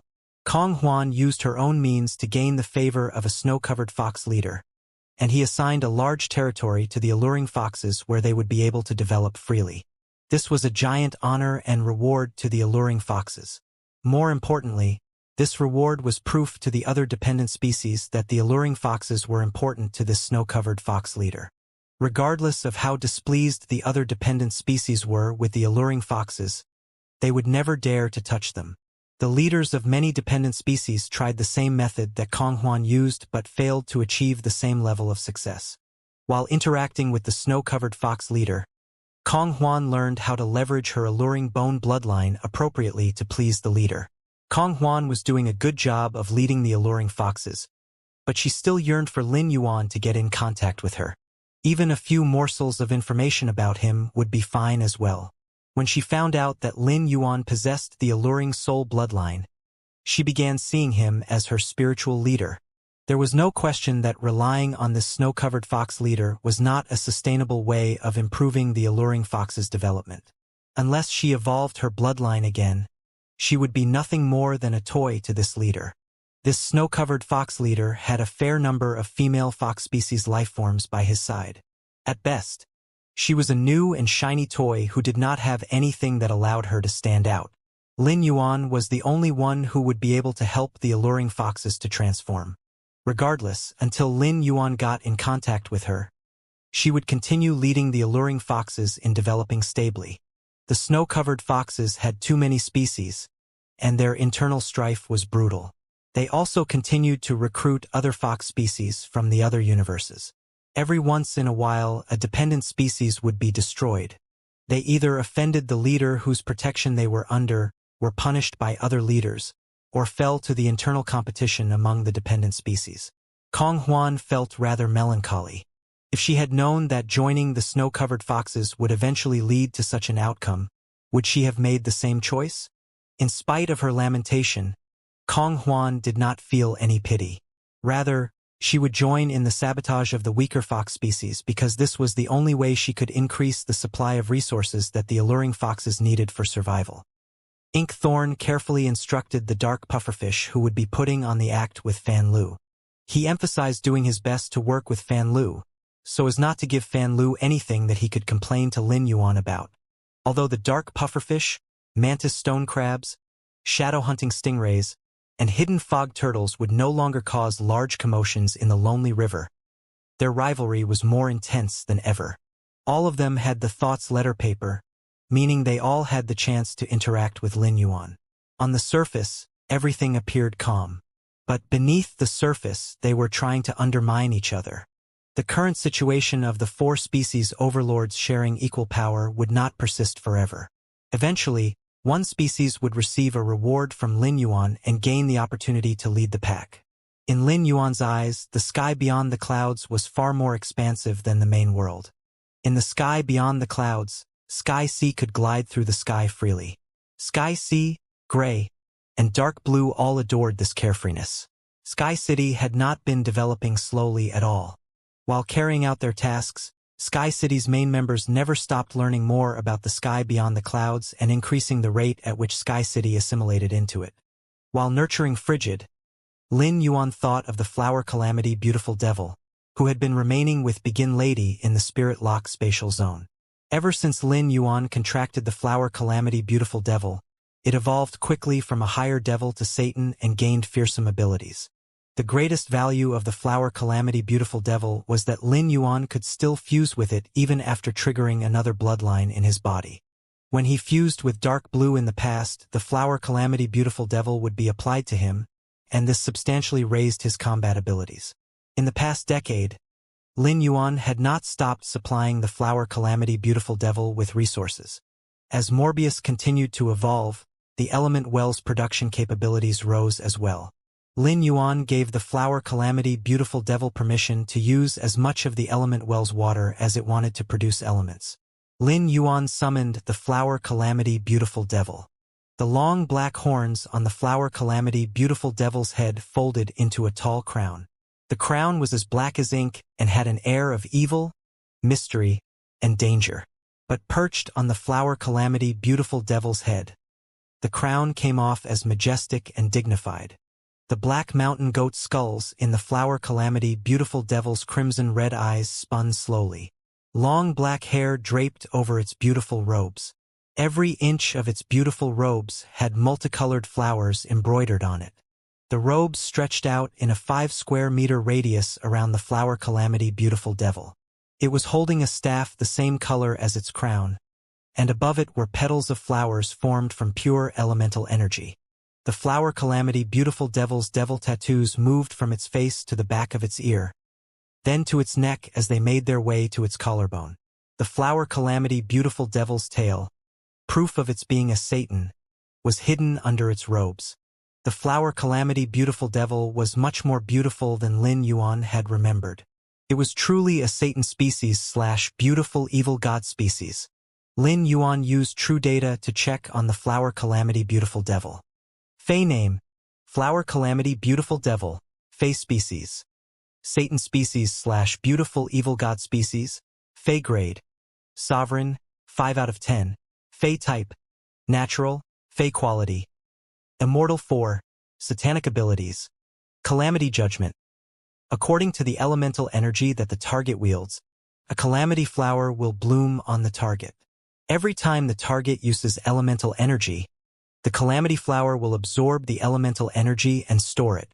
When the calamity flower is exploded, the target will suffer a backlash from the stored elemental energy. Calamity flower toying with life. The calamity flower will fall from the flower basket of calamity and become hidden. When a life form of the same type as the calamity flower comes into contact with the calamity flower, it will be compared with the purity of the elemental energy within the calamity flower. If it is purer than the elemental energy in the calamity flower will give the target a boost. If the elemental energy is less pure than the elemental energy within the calamity flower will rob the target of its elemental energy and use an about-to-die effect on the target. Before the about-to-die effect ends and the target is not reimbursed with elemental energy, the target will die. If the elemental energy is of the same purity as the elemental energy in the calamity flower, it can decide whether to boost the target or steal its elemental energy and place the about-to-die effect on it. Misfortune for all.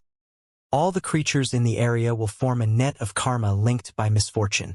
2 types of calamities will be compared, and the weaker one will automatically sacrifice half of its calamity to the stronger party before entering a temporary state of feebleness. Calamity Territory Flower Puppet. When faced with life forms that also have the devil bloodline, it can suppress its target according to its bloodline and rob the usage of the satanic abilities of inferior devils. After the inferior devil is killed, the inferior life form will become a flower puppet in the Sea of Flowers. The flower puppet and Sea of Flowers will inherit the satanic abilities of the dead devil and a portion of the Flower Calamity Beautiful Devil's own abilities. When faced with life forms that do not have the devil bloodline, the calamity territory can be opened. When the target enters the calamity territory, 3 calamity flowers will automatically bloom on the target. When the calamity territory is opened, the Flower Calamity Beautiful Devil will not be able to move, and the toil of using other satanic abilities will be magnified. Lin Yuan saw that the Flower Calamity Beautiful Devil had evolved to Sovereign V/Immortal 4. However, the Flower Calamity Beautiful Devil's satanic abilities were only related to its bloodline. It would only be able to gain more satanic abilities by transforming into a major Satan and evolving its bloodline. Although its satanic abilities had not increased from the evolution of its grade and quality, the current strength of the abilities could not be compared to what they previously were. Lin Yuan had estimated that the Flower Calamity Beautiful Devil would only be able to evolve to Major Satan once its Calamity Flowers increased from 11 to 12. This was impossible to achieve in the main world. The Flower Calamity Beautiful Devil needed to absorb different types of elemental energy to produce more Calamity Flowers. Having found 11 types of elemental energy in the main world, he had reached the limit. There was no way for the Flower Calamity Beautiful Devil to continue evolving its bloodline in the main world. The Flower Calamity Beautiful Devil's bloodline would only be able to transform again in the sky beyond the clouds. After remaining quiet for more than 10 years, the Flower Calamity Beautiful Devil's personality had changed drastically. It stood quietly by Lin Yuan's side, and there was wronged sadness on its innocent face. Of all the fays he had contracted, Lin Yuan had shown the least concern for the Flower Calamity Beautiful Devil. At first, the Flower Calamity Beautiful Devil only wanted resources from Lin Yuan. But once it realized that it was completely bound to him, it began hoping it could receive Lin Yuan's affection like his other fays did. Lin Yuan sensed the Flower Calamity Beautiful Devil's sadness, and he now knew how it felt about him. Lin Yuan had shown the least concern for the Flower Calamity Beautiful Devil because he saw it as extremely selfish and calculative. He assumed that it felt no genuine emotion. However, Lin Yuan forgot that devils only targeted their schemes toward lifeforms of the same level. When a lifeform's level was higher than that of the devil would realize that its schemes would not bring it any benefits. At that point, the devil would begin investing in genuine emotions. That was exactly what was happening to the Flower Calamity Beautiful Devil. Flower Calamity Beautiful Devil, you were unable to evolve your bloodline in the main world. Now that you're in the sky beyond the clouds, your bloodline will be able to continue evolving. If I encounter special elements or life forms that can produce special elements, I will bring them to you. I summoned you because I want to tell you to try your best to suppress your grade. Try not to evolve to eternal breed. There will definitely be higher-level bloodlines above Major Satan. If you evolve to Eternal at the same time that you evolve to Major Satan, you will have the chance to evolve past Major Satan when you reach World Emperor/Divine Kingdom and gain your own Divine Kingdom. Lin Yuan's advice caused surprised happiness to spread across the Flower Calamity Beautiful Devil's face. He saw this as Lin Yuan showing concern for it. Lin Yuan had promised that he would help it to evolve. Major Satan seemed like an unattainable level to the Flower Calamity Beautiful Devil. If not for Lin Yuan, a higher devil would probably be the highest level it would ever attain. Due to its resource needs, no one had wanted to contract it. The Flower Calamity Beautiful Devil was well aware of that. Now, not only did it have the opportunity to evolve to Major Satan, but it might also be able to evolve past Major Satan. The Flower Calamity Beautiful Devil was far more interested in evolving its bloodline than evolving its grade. Lin Yuan had heard from Spring that devils existed in the sky beyond the clouds as well. However, they were less united than the other species. The devils were on guard against each other, and every one of them lived for themselves. In the sky beyond the clouds, even life forms with the strongest bloodline potential would find it difficult to make a name for themselves on their own. Hence, devils were not well respected by the species of the sky beyond the clouds. However, the devils served as aids in some species. With the devils' innate capabilities, it was difficult for them to gain the chance to increase their strength to great heights. The Flower Calamity Beautiful Devil was a highly intelligent life form, and Lin Yuan intended to keep it in Sky City. It might have talent in internal governance. Lin Yuan had not given the Flower Calamity Beautiful Devil many opportunities, and did not know what talents it had. But he knew that devils were skilled at misleading and leading others astray. The Flower Calamity Beautiful Devil's existence would be of great help to Lin Yuan in his endeavor to collect faith in the sky beyond the clouds. After flying for a few days, Sky Sea finally arrived at the King Blood Jackal's territory. If Spring and Summer had not already taken control of the King Blood Jackals, the latter would definitely have violently attacked Lin Yuan for arriving at their territory. Just passing over the territory of a species could be seen as an act of provocation. Sky Sea remained in the sky above the King Blood Jackal's territory. At that moment, Not even a peep could be heard in their territory. Even before Sky Sea arrived, Spring and Summer were already prepared to welcome Lin Yuan. Spring went over to Lin Yuan and said softly, "Lord Saint, Summer and I have taken full control of the King Blood Jackals. However, the Queen is obstinate and refuses to surrender. Are you willing to educate her?" Spring and Summer were perceptive and had a good grasp of the situation. If Lin Yuan did not show an interest in the King Blood Jackal Queen, Spring and Summer would try to take control of her again. If that still did not work, they would hesitate to kill her. The King Blood Jackals had other members who were deserving and had the ability to become queens. A new queen could be assigned to lead them. Even after giving such a report to Lin Yuan, Spring and Summer wanted to give the King Blood Jackal Queen another opportunity because she had outstanding potential. Once they lost her, there was no telling when they would be able to find another talent worth nurturing. "Let's go. Take me to see just how strong-headed the King Blood Jackal Queen is." Lin Yuan was very interested in someone so highly recommended by Spring and Summer. However, this would all depend on how cooperative the King Blood Jackal Queen was. If she was extremely uncooperative, Lin Yuan would not waste too much time and effort on her, much less mourn her loss. Lin Yuan would not mind even if he lost all the King Blood Jackals. There were many powerful species in the sky beyond the clouds. With spring, summer, autumn, and winter strength, Lin Yuan could easily take in the species they apprehended. Even after being a superior for so long, Lin Yuan's character had yet to change. However, his mindset and approach to matters had changed. It might seem as though Sky City's development was going swimmingly, but this was no child's play. It was a ruthless battle for dominance.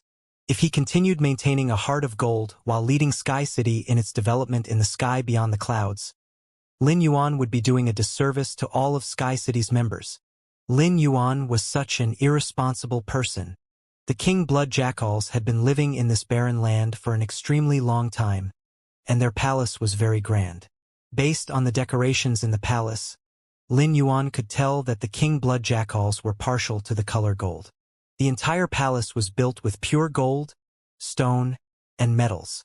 In this territory, Lin Yuan could see many servants who were not King Blood Jackals sustaining the upkeep of the territory. They were all outstanding members of the King Blood Jackals dependent species and were extremely intelligent. If they were slightly dumber or lacked perception, they would already have been eliminated. Spring and Summer had imprisoned all the King Blood Jackals in the palace. The servants knew that the territory had just undergone a drastic change and that these people who had just entered the territory were the new owners. When the servants saw Lin Yuan, they hurriedly lowered their heads and knelt on the ground. Their actions told Lin Yuan that the King Blood Jackals highly valued status. Those of different stations were subjected to different treatments and wielded different levels of power in the territory. The King Blood Jackal Queen stood right on the top of the pyramid. After becoming accustomed to her lofty heights, her haughtiness needed to be utterly shattered in order for her to surrender willingly. That was the only way to subdue the proud queen. Being one step away from reaching Domain Mountain/Holy Spirit in this desolate land did indeed give her cause to be as proud as she was. After entering the palace, Lin Yuan came upon the dashing King Blood Jackals dressed in gold armor. They were all lined up in neat rows. Most of the King Blood Jackals were male, but all the female members had higher statuses than the male members. This was evident based on the sequence of the formations. The male King Blood Jackals stood at the back, while all the females stood at the front as captains. Only a few female King Blood Jackals stood at the back as common soldiers. There were only 2 male King Blood Jackal captains, making up less than 1/3 of the total number. The King Blood Jackals were a matriarchy, so this situation was unsurprising. The 2 male King Blood Jackals had to be excellent for them to be selected over female King Blood Jackals. When the King Blood Jackals spotted Spring and Summer, their bodies trembled in obvious fear. Spring and Summer must have done something to strike such terror into them. The King Blood Jackals were not as strong-headed as their queen. From the way that the King Blood Jackals were standing there, it meant that they had already been tamed. When Summer saw that the King Blood Jackals did not move or respond to Lin Yuan's arrival, she scoffed. Only a few hours have passed since you were last taught a lesson. Have you forgotten what I told you? I have already eliminated the disobedient king blood jackals. You only deserve to stand here because you were obedient. How dare you not greet the Lord? Kneeling was also the highest form of respect in the sky beyond the clouds. Normally, in a species, only superiors with the best bloodlines received such greetings from their subordinates. The rules and significance surrounding kneeling were much stricter and more solemn than they were in the main world. When the king blood jackals heard what Summer said, they hurriedly bowed in greeting. This was the clearest way of demonstrating their subservience. The stubborn king blood jackals had already been killed, and their bloodlines extracted, essentially draining the final value of their existence. The king blood jackals who survived all had their heads bowed. They definitely did not want to meet the same end. Even their queen, the pillar of the king blood jackals, had been subdued by the enemy and was completely unable to fight back. The other king blood jackals, who were weaker than her, knew that any resistance was futile. If the enemy wanted to stomp out the king blood jackals, most of them would fight back. But as things stood, the enemy did not have such an intention. Rather, they wanted to turn the king blood jackals into servants, just like the king blood jackals had done with other species. The king blood jackals did not treat their servants extremely well, but still enabled them to develop and grow. They also gave their servants benefits to keep their loyal service. When Lin Yuan saw the king blood jackals kneeling in front of him, he thought, any task I give to spring, summer, autumn, and winter is always done to perfection. The king blood jackals will become Sky City's dependent species from today onward. Every king blood jackal will become a manager in Sky City's territory and will be in charge of the operations and development in the territory. Lin Yuan's words appalled the king blood jackals. Immediately upon arrival, this superior started assigning the king blood jackals to become managers. He was placing a lot of value and trust in them. With the trust that he was putting in the king blood jackals, they would have a lot of room to develop in the future. This was the first time that the king blood jackals were hearing of the faction known as Sky City. There was no way that Sky City was a native faction of north of the Lonely River. One of the female king blood jackals asked, Lord, where is Sky City's territory? Tell us the location of the territory, so we can allocate tasks and do our best to accomplish this mission you've given us. Lin Yuan looked seriously into the eyes of the king blood jackal, who had spoken. Given that she dared to speak to him directly, that king blood jackal had to have a brazen personality. This made her suitable to be a leader. It also meant that she held a high position among the king blood jackals. Otherwise, regardless of how brazen she would never dare to be the first king blood jackal to speak in such circumstances. The king blood jackals prioritized bloodlines just as highly as the Bloodians and mermaids did. Lin Yuan did not falter at all when he was posed this question. Currently, Sky City is planning on developing in north of the Lonely River. The entire north of the Lonely River is part of Sky City's territory. You will be in charge of the area where you are currently located. Subsequently, your responsibilities will expand outward from this area. You are familiar with this area that you have been occupying all this time. You should be able to do a good job of managing it for me. You will continue to manage the servant species that are already under your control. If your queen chooses to submit to me, I will continue allowing her to rule over the king blood jackals.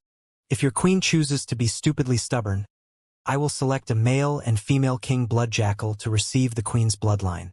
They will then jointly rule over the king blood jackals. A new king blood jackal ruler was only chosen once the previous ruler passed. The king blood jackal queen was in the prime of her life. Under the king blood jackal's rule, none of the other king blood jackals had the opportunity to lead the species. Lin Yuan's words were somewhat of a promise to the king blood jackals. If Lin Yuan killed the king blood jackal queen outright, he would definitely displease the other king blood jackals. But if, after he killed the queen, he extracted her bloodline and gave it out as a reward, the king blood jackals would feel as though they had hope of becoming one of the new rulers of the species. As a result, they would definitely do their best to manage the area to prove their capabilities to Lin Yuan. Picking a male and female king blood jackal as joint rulers meant that Lin Yuan wanted them to keep each other in check. When Lin Yuan nurtured the two king blood jackals, he would definitely try to encourage the two to compete and balance each other. While investigating the king blood jackal's territory, Spring and Summer discovered that there were just as many male king blood jackals as females. However, the males had all been sent out to guard the territory. The male king blood jackals were loyal to the queen and would serve her unquestioningly. Even if she asked them to sacrifice themselves, they would do so. However, the male king blood jackals would not offer such unconditional loyalty to a fellow male. In the past, there were instances of rebellions led by male king blood jackals. They were a result of the males receiving unfair treatment in the species. If the king blood jackal queen had not used force to quell the uprisings, the king blood jackals might have already split into multiple species, just as what had happened to the moon-worshipping wolves. By selecting a male king blood jackal as one of the rulers, Lin Yuan would remove the hostility and resentment brewing among the male king blood jackals. This would help in establishing and maintaining peace among the species. Lin Yuan did not want another large-scale rebellion among the king blood jackals once they were under his management. The king blood jackals were his tools. Lin Yuan was interested in the king blood jackal's power and management talent. He did not want his tools to turn against him and cause chaos in the territory. Lin Yuan's words caused a stir among the king blood jackals. The eyes of the female king blood jackals standing at the front of the rows glinted. However, the most excited ones were the two male king blood jackals. Now that this new ruler was there, such an opportunity had arisen. For the male king blood jackals, this opportunity was beyond their wildest dreams. When they heard the voices of the king blood jackals growing stronger, the managing king blood jackals at the front immediately quelled the noise. Lin Yuan nodded in satisfaction. Speaking to intelligent people always saved time and effort. It was clear that the king blood jackals understood his meaning. Based on the actions of the managing king blood jackals, it was possible that the managers standing at the front were not as loyal to their queen as they seemed. As Lin Yuan walked into the main hall, the king blood jackals remained kneeling. They would stay in this state until there was a conclusion regarding the queen. Regardless of whether their queen surrendered, the king blood jackals would be ushering in a new era. Spring and Summer had only told Lin Yuan about the king blood jackals. They had not provided him with any strategic suggestions. Lin Yuan used this method to take full control of the king blood jackals. Even if he eliminated the king blood jackal queen, it would not affect his control over them. As he walked deeper into the hall, Lin Yuan saw a golden-haired figure in a crumpled and shrunken heap on the ground. Her hands and legs were chained to the throne. This figure, who should be seated on the throne, was now chained to it. Nonetheless, the prisoner tried to keep her back as straight as possible, and her aura remained sharp and cutting. The moment Lin Yuan walked through the door, her red-golden eyes snapped at him. Lin Yuan was witnessing the demeanor of a pinnacle divine kingdom expert who was the ruler of a powerful species. Lin Yuan was extremely impressed by the king blood jackal queen. He smiled and said, "You don't know me, but I'm sure you know why I'm here. I'm not here to encourage you to welcome death. I'm here to allow you to make your own decision." Lin Yuan told the queen everything he had just told the other king blood jackals. The king blood jackal queen's eyes flashed. The gears in her head had to be turning rapidly. When Lin Yuan interacted with the female king blood jackal elites, he could tell that all of them were ambitious. The queen had to be aware of this as well. Given that the queen gave such enormous authority to the female king blood jackals, it meant that she wanted to cultivate their ambitiousness. Ambition was the best driving force. The king blood jackal queen had her power and was not afraid of the female king blood jackal's ambition weakening her position. But now, the king blood jackal queen had no choice but to grapple with the female king blood jackals and the ambition she had cultivated. Lin Yuan's words immediately hit the king blood jackal queen's pain point. She had no choice but to approach him cordially. "What are your intentions for the king blood jackals?" Lin Yuan smiled. He did not respond to her but asked instead, "What is the king blood jackal's intention for keeping so many dependent species in this desolate area? We have forcefully taken control of the king blood jackals. I want you to understand that this isn't because we have a vendetta against you. Rather, we want to use pure power to maintain absolute control over the king blood jackals. So, you don't have the right to negotiate terms with me. But if you become my subordinate, you can obtain some benefits for yourself. The benefits will involve evolving your bloodline and helping you become a Holy Spirit expert. The first portion of Lin Yuan's words continuously stoked the flames of the king blood jackal queen's rage. But the latter part of what he said caused shock and interest to appear on her face. At the same time, she began to think carefully about Lin Yuan's suggestion of becoming his subordinate. If she chose not to submit, there was no question that he would kill her and give her bloodline as a reward to the other king blood jackals. Although doing so would cause her to lose her pride as an expert and she would no longer be able to uphold the promise she made to her seniors of safeguarding the king blood jackals, she would be able to evolve her bloodline and grade. If she could evolve her bloodline and reach the Holy Spirit level, she would truly be able to leave her mark on the sky beyond the clouds. Even if the king blood jackals became servants, they would still be able to make great strides in the species ranking and obtain a decent ranking with a ruler of her power. The king blood jackals could act as they pleased in north of the Lonely River, but this was not because the resources here met their needs. Rather, once they left this barren land and began exploring other areas, the king blood jackals might end up in great danger. The king blood jackal queen dared not take such a risk before she reached the Holy Spirit level. If they followed this young man, the king blood jackals would definitely be able to leave north of the Lonely River. If this young man could give her such an opportunity, it would be her blessing to give her loyalty to him. The king blood jackal queen finally bent her back and stared unblinkingly at Lin Yuan as she asked seriously, "Lord, my name is Connie. I am willing to trust the promise you've just given me. From now on, I will listen to your orders." Connie was strong-headed, but she was also smart. She knew when she had to be flexible and admit defeat. If Lin Yuan promised to evolve her bloodline and advance her to the Holy Spirit level, there was no way that Connie could ignore such benefits. Even if she managed to resist the temptation, she could not escape Lin Yuan's grasp. Just like he said, his arrival was her final ultimatum. He was not there to negotiate with her. In order to encourage the king blood jackals to compete with each other and work together for the sake of developing the species, Connie had cultivated their ambitious natures. The close aides under her were likely hoping that she would put up a fight so they could obtain rewards from Lin Yuan. When they heard Connie's choice, Spring and Summer looked at her approvingly. When one lived in the sky beyond the clouds and had to lead a species, being aware of one's circumstances was more important than possessing power. In the future, Connie would definitely be relieved and glad for the choice she had made.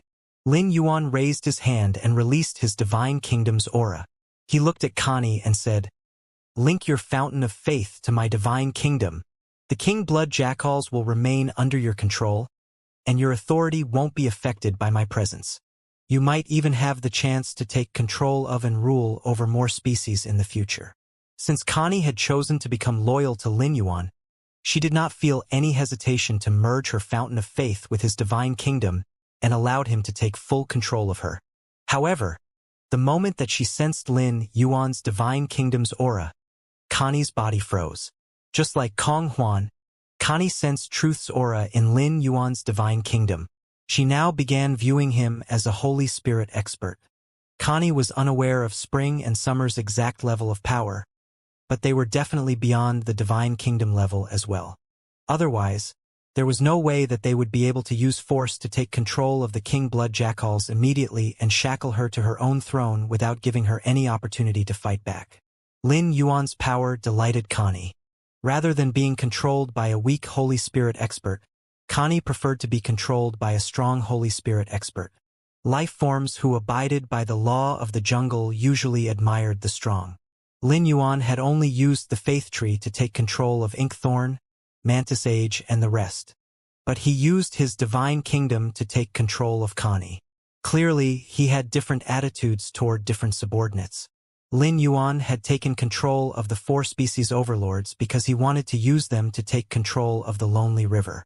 Lin Yuan would supply resources to the dark pufferfish, shadow-hunting stingrays, and the rest, but would not give them the opportunity to expand and develop beyond the lonely river. However, there was a high chance that he would keep Connie by his side. Spring and Summer saw Connie's shocked expression and felt she was making too big of a fuss. In the coming days, she would be shocked almost daily as she remained by Lin Yuan's side. At that moment, Lin Yuan walked over to Connie and helped her to remove her cuffs before grabbing her wrists. The King Blood Jackals were liberal, and Connie had hundreds of male partners. Connie preferred rough and manly males. Lin Yuan looked like a work of art that had been intricately carved. Connie could appreciate his appearance, but he did not fit her tastes. Before Connie's thoughts could wander further, she sensed pure spirit chi entering her body and slamming into that wall. More importantly, the wall seemed to be showing signs of giving way. This wall had been blocking Connie for thousands of years. It frustrated her to the extent that she no longer bothered to hold onto the hope of evolving past World Emperor/Divine Kingdom. With this, Connie no longer suspected or doubted Lin Yuan's promise. On the way there, Lin Yuan had already asked Spring and Summer whether he needed to use the body of all spirits to absorb the King Blood Jackal bloodline. Both of them had suggested that he do so.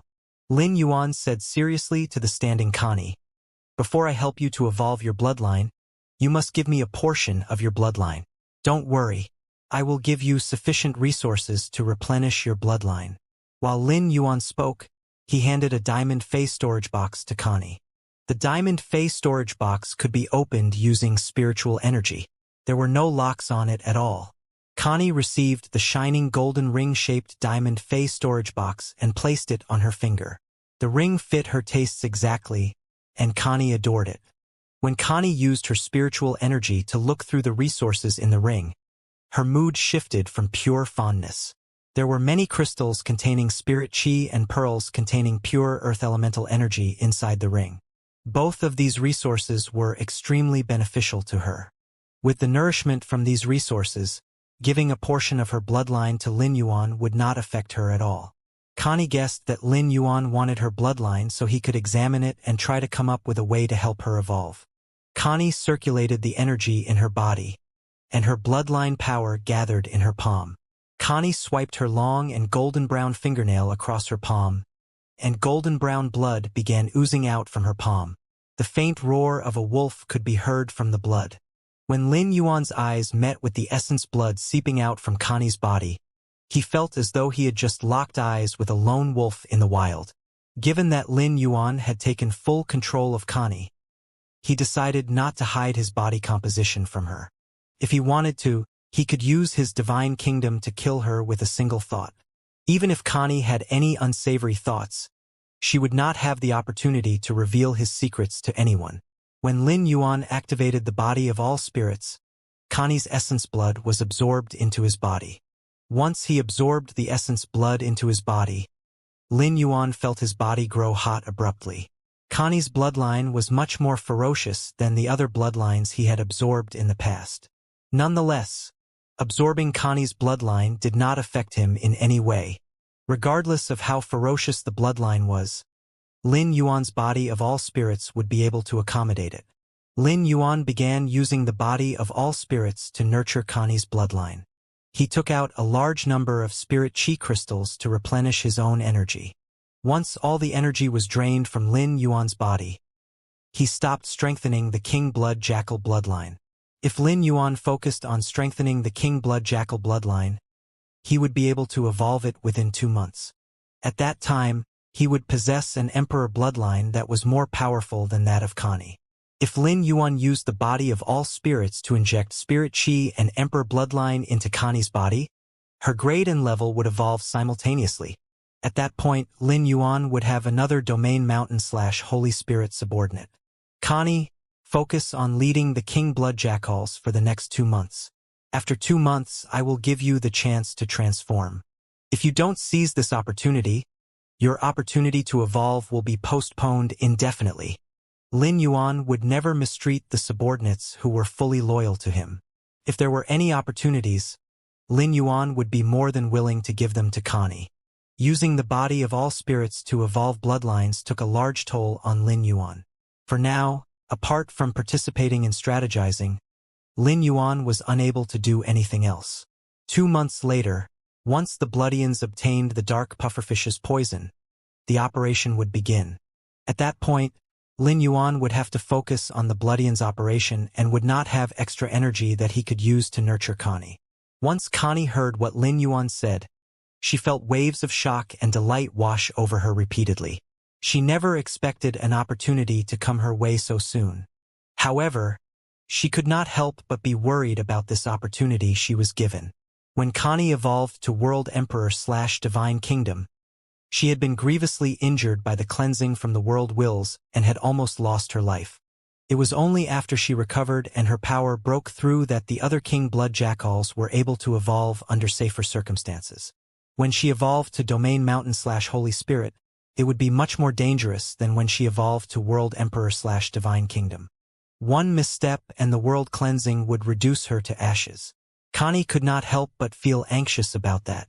She could not pass on such an opportunity, but taking it would put her at enormous risk. Spring and Summer could tell that Connie was worried but decided not to assuage her concerns. Rather, they waited for her to express her worries to Lin Yuan so he could dispel them. This would inadvertently cause Connie to feel reliant on Lin Yuan. Otherwise, given Connie's way of doing things, she would not consult Lin Yuan often in the future while she was leading the King Blood Jackals in managing his territory. As the one who made the decisions and managed Sky City, Lin Yuan needed managers who were insightful and could think critically. However, these managers also needed to run all key decisions past Lin Yuan. If the managers were given too much leeway, it would not be beneficial for the organization of Sky City's growing establishment. After hesitating for a moment, Connie told Lin Yuan about her concerns. "Master, thank you for giving me this opportunity, but before evolving, I need to make sufficient preparations. When I evolved to World Emperor/Divine Kingdom, I was almost killed by the world wills. I need to accumulate more power just in case." Lin Yuan looked at Spring and Summer. When they nodded, he told Connie, "Since I'm going to help you to evolve, I will definitely consider the safety aspect of the process. Spring and Summer will both be able to protect you so you don't have to worry. I don't think anyone knows this place better than you do. Why don't you tell me about this area, so I can gain a clear understanding of the circumstances? I am very curious to find out why the King Blood Jackals never expanded your territory. There is a fair amount of resources in the east." Before coming to see Connie, Lin Yuan had looked through a map of the King Blood Jackal's territory. This discovery had piqued his curiosity. It did not fit with the King Blood Jackal's style to know about the presence of resources but not expand their territory to harvest them. Lin Yuan could only think of one possibility for this, which was that there was a species just as strong as the King Blood Jackals in the mountain in the east. This was the only explanation for such an occurrence. Lin Yuan's words dissolved all of Connie's concerns. Since her safety was ensured, Connie was more than willing to increase her power as soon as possible. In response to Lin Yuan's question, Connie said seriously, "Master, the mountain is called the White Falcon Mountain. The name comes from the spinning wings white falcons, a dependent species of the Crimson Heaven Falcons. The Crimson Heaven Falcons are the true rulers of the Lonely River. If not for their dislike of the weather here and the preference to live in lush forests and towering mountains, we would never dare to occupy this area." At that point, an awkward expression appeared on Connie's face. However, she could not hide anything from Lin Yuan. She knew that if Lin Yuan found out that she was hiding anything from him or lying to him, he would not only stop using her but would also punish her. Lin Yuan had given her such an opportunity so soon after taking her in. She knew that this opportunity meant that he valued her. By hook or by crook, she was not going to let this chance slip by. When Lin Yuan did not say anything after her explanation, Connie added, "The Spinning Wings White Falcons had a Holy Spirit expert 600 years ago. However, he still hasn't been able to break through to Domain Mountain class. The Crimson Heaven Falcons must be much more powerful than the Spinning Wings White Falcons in order to make them their dependent species. All I know about the Crimson Heaven Falcons are rumors, so I can't guarantee the accuracy. But there seems to be a lot of stock in one of the rumors. The Crimson Heaven Falcons have the power to make it to the top few ranks of the species ranking. Although there aren't many members, they still have the power to conquer many species. The reason they decided not to enter the species ranking is that they've been holding out for an opportunity and can't compete with all the species. Since the Crimson Heaven Falcons haven't left north of the Lonely River, it must mean that that opportunity has yet to arrive. Lin Yuan's eyes flashed. He never expected Connie to be unaware of even such details about the Crimson Heaven Falcons. But this also proved just how powerful the Crimson Heaven Falcons were. Even the Crimson Heaven Falcon's dependent species, the Spinning Wings White Falcons, were stronger than the King Blood Jackals. Hence, it was unlikely that the Crimson Heaven Falcons would take notice of the King Blood Jackals. Normally, a powerful species liked to protect life forms with the same type of bloodline they had. The King Blood Jackals did not qualify. Spring said from the side, "Young Master, should we make contact with the Crimson Heaven Falcons? If you think we should, I can immediately get in touch with the Crimson Heaven Falcons. Alternatively, I can go ahead and take control of them directly. If the Crimson Heaven Falcons are truly staying here because they are holding out for an opportunity, this opportunity must be extremely important to them. This opportunity might be useful for us.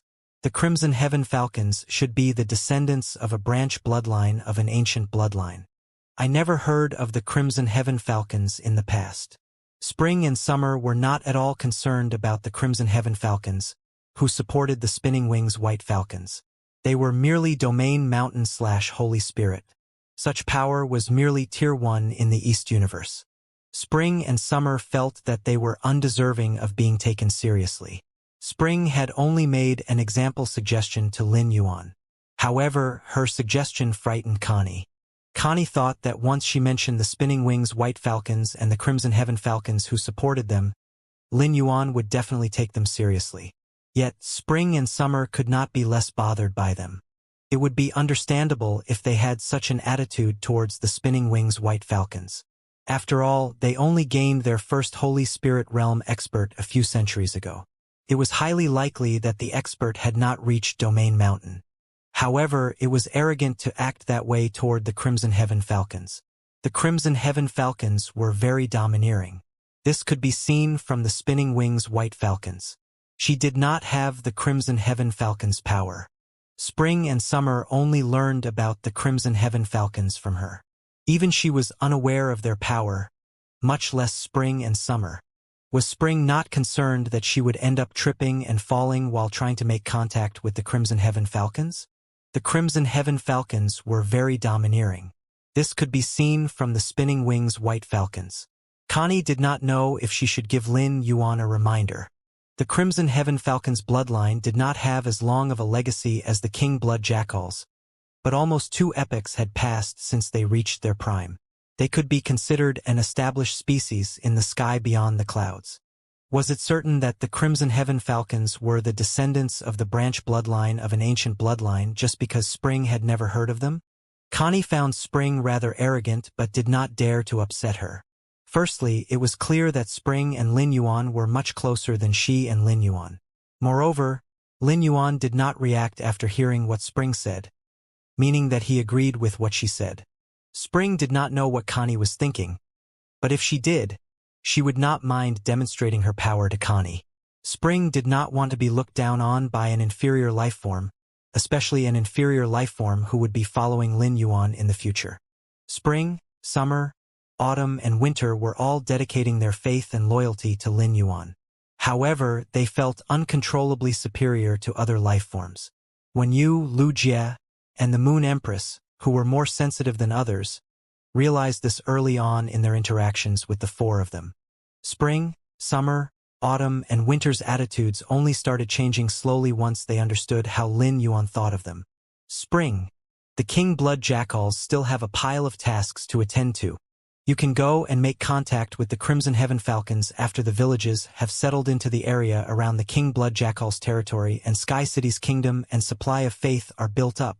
It will be difficult for us to manage all of them if we take on such an enormous operation at once. Lin Yuan had already decided that he would focus on developing the King Blood Jackals territory for now. On the way there, Sky Sea had passed many villages. Every weak species controlled a few villages. Lin Yuan intended to take control of all of these villages. As for the weak species, the king blood jackals could take those with potential as servants.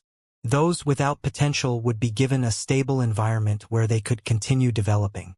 Once the trade chain was built, these species would be able to participate in trade with Listen. With the network of trade, all the species connected to it would be able to lead better lives. With a successful trade chain, it would also be easier for Sky City to gather resources. In order to achieve this, Lin Yuan would need at least 10 years. Hence, Lin Yuan was not in a rush to begin working on too many activities. While Sky City was developing stably in north of the Lonely River, Lin Yuan would explore the East Universe's main area.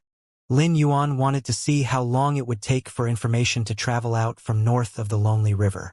When Connie saw the wild and bold manner in which Lin Yuan and his group acted, she never expected him to be so careful when it came to developing his commercial business. This was good news to her. Master, I will invite all the king blood jackals to a meeting later. Do you have any suggestions in terms of management? If you do, I will definitely act as per your instructions. Spring and Summer were very satisfied with Connie's actions. Lin Yuan had given her all the authority with regard to managing the king blood jackals, but they were still serving Sky City. Otherwise, there was no need for Lin Yuan to invest so much resources into nurturing the king blood jackals. Lin Yuan was silent for a moment before saying to Connie, "In the future, you might be spending more time traveling with me than staying with the king blood jackals. So I hope that you will be able to nurture a few trustworthy managers who will truly be able to manage the king blood jackals as opposed to tools who will only listen to orders but are unable to make any decisions of their own. You will only be able to grow stronger if you stick by my side. Once you evolve to Domain Mountain/Holy Spirit, you will be the king blood jackal's ruler forever." Connie never expected Lin Yuan to be willing to keep her by his side and take her out with him to train. This was an extremely rare opportunity for her. If she was frequently by Lin Yuan's side, she would become his close aide. With Lin Yuan's generosity, there were many benefits to being his close aide. Now that Connie had dedicated her loyalty to Lin Yuan, she would work hard for his sake. With her fountain of faith under his divine kingdom's control, it was impossible for her to break free from him. However, this did not mean that she should stop trying to gain as many benefits as she could from him. The part of becoming loyal to Lin Yuan that Connie looked forward to the most was not increasing her own power but the bright future that was in store for the king blood jackals once her power was increased. After thinking for a moment, Connie said, "Master, I think your suggestion of having 2 rulers is a good one. I will select 2 outstanding king blood jackals and nurture them. They will take over the yoke of authority and oversee the king blood jackals. I will also assign 4 guards to each of these 2 king blood jackals. The 8 king blood jackals will all be male. This will elevate the status of the male king blood jackals." "Master, what do you think of my suggestion?" When Lin Yuan made the suggestion of the 2 rulers to Connie, he had intended to pick a male and a female. But now she was going to pick 2 female rulers. This could be seen as trying to skew Lin Yuan's plans. However, Connie had insisted on this because she was the ruler of a matriarchy and looked down on the male king blood jackals. She did not want them to have the authority to rule over the king blood jackals. Allowing them to be the 2 female king blood jackal rulers' guards was the biggest compromise she was willing to make. She was worried that Lin Yuan would reject her suggestion. Hence, she even changed her original plan of having 4 male and 4 female guards to 8 male guards. Lin Yuan could see through Connie's intentions. After pondering over it, he agreed to her plan. A species that had been developing for all this time had to have its own unspoken norms and customs. Lin Yuan did not want to change these norms and customs unnecessarily, especially if it was something that Connie was strongly opposed to. By having 8 king blood jackals guarding the 2 new rulers, the male king blood jackal status among the king blood jackals would already be elevated. "Connie, you can call the shots on this matter. But I don't want there to be any more rebellions from the male king blood jackals while they are under your charge. The king blood jackals will be responsible for the operations in the territory, and someone will get in contact with you. All the king blood jackals are outside the hall. Go and see them. Don't allow anyone else to enter the inner palace before I leave." Connie performed a servant's most respectful act towards Lin Yuan before leaving to reorganize the King Blood Jackals. She would smooth out all the kinks that could possibly destabilize the King Blood Jackals. There was one thing that Connie did not tell Lin Yuan and would not be telling him, which was that she was the one who instigated the male King Blood Jackal's rebellion. Ripples like that were like waves that rolled across her peaceful life. They allowed her to nurture the best King Blood Jackals and remove those she did not like. However, this ripple caused all of Connie's playfulness to vanish because she realized that in the face of real problems, the ambition of the King Blood Jackals she had cultivated would end up seriously affecting her life. Connie did not know what Lin Yuan saw in her that made him willing to nurture her. If he did not see something in her but was interested in other King Blood Jackals instead, the other King Blood Jackals would not try to plead for mercy for her. Rather, they would gleefully push her towards her doom. After Connie left, she intentionally stationed 2 trusted aides by the palace's entrance to prevent anyone from disturbing Lin Yuan. Connie did not want to think of herself as incompetent and unable to settle even something like this. Once Connie left, Lin Yuan released Kira. Kira was completely different from what she used to be. Previously, she protected her one and only batch of insect eggs and held back in everything she did. As badly as she wanted to get on Lin Yuan's good side, she never dared to use up the entire batch. But now, she had hatched all of her insect eggs, accumulated 30 more batches, and had specially evolved many demon insects. These demon insects all had extremely strong functional abilities. Kira felt that she could not compete with the demon insect queens in the West universe now. But once she unleashed her accumulated power, she would rapidly be able to reach their level. Kira had been pleading with Lin Yuan and hoping that he would set her free to develop herself. The demon insect's development did not just depend on spirit chi. They also needed to absorb various lifeforms and their genes. They would then use the genes to produce more types of lifeforms. After being released by Lin Yuan, Kira once again began pleading with him. She was delighted that this time, he did not turn her down. Instead, he gave her a real opportunity. Kira, I have been restraining you because the time wasn't right. But the time is right now. The demon insects shouldn't exist for destruction. I told you this long ago. The demon insects also made a huge contribution to defending the main world during the Dead Spirits crisis. You also helped to rebuild the main world afterward. This version of the demon insects is the one that will be helpful to Sky City. As a ruler and leader, you must agree with what I'm saying. If the demon insects can only develop themselves through destruction, you will be nothing but tools forever. Kira was stunned when she heard what Lin Yuan said, but she soon nodded. This was not the first time that he was telling her this. At first, she did not agree with what he said. Rapid destruction and plundering were the demon insects' way of life. If they did not do that, their development would be significantly hindered. In an unfamiliar environment, this did not benefit the demon insects. But Kira slowly came to understand that the demon insects were dependent on Lin Yuan. They would never be able to obtain the same resources he provided them on their own. Hence, the demon insects needed to cooperate with Lin Yuan's plan. This was the reason for them being by Lin Yuan's side. Reality proved that Lin Yuan had enabled the demon insects to develop faster than Kira had anticipated. As such, Kira was very willing to work with Lin Yuan. Master, if you have any requests, just let me know. You don't have to worry about the tasks you leave in my hand. I will carry them out carefully and properly. Lin Yuan looked at Kira seriously. In the future, you will have the opportunity to lead the demon insects in expanding your territory.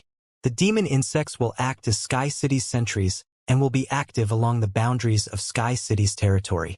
As long as the demon insects continue to work for Sky City will support you. You have been with me for some time. You know that I don't like to beat around the bush. But I will make you a promise. I will do all I can to help your demon insects become the reigning force in the East universe. There are also demon insects in the East universe. You can try to subsume them and take control of their female insects. Lin Yuan was aware of Kira's dreams and ambitions. As long as Kira performed well, Lin Yuan did not mind giving her the chance to make her dreams come true. Kira was elated when she heard Lin Yuan's promise. Others might not know how valuable his promises were, but she did. Despite having spent such a long time by Lin Yuan's side, Kira had never seen him make a promise to anyone. With his promise, the demon insect's future development would undoubtedly be excellent, to say the least. Frankly, even if Lin Yuan did not make her such a promise and just allowed her to live in the spirit-locked spatial zone, Kira was confident that she could grow her demon insects into the strongest branch in the East universe. Kira did not thank Lin Yuan. She knew that he did not like such shallow performances. Master, my demon insects will soon be able to grow to reach the hundreds of millions. Do you want me to engage in rapid expansion? The insect eggs I accumulated are ready to hatch at any time into demon insects with Class 1 genetic locks. Lin Yuan did not respond to Kira immediately. Instead, he asked her, currently, how strong are the demon insects with Class 3 genetic locks? Lin Yuan rarely asked about the demon insects. But now that he was asking about them, Kira began explaining seriously, Master, the demon insects with Class 3 genetic locks are usually used as combat tools. When nurtured normally, their brain capabilities will be reduced to prevent them from becoming too intelligent and taking up too much energy.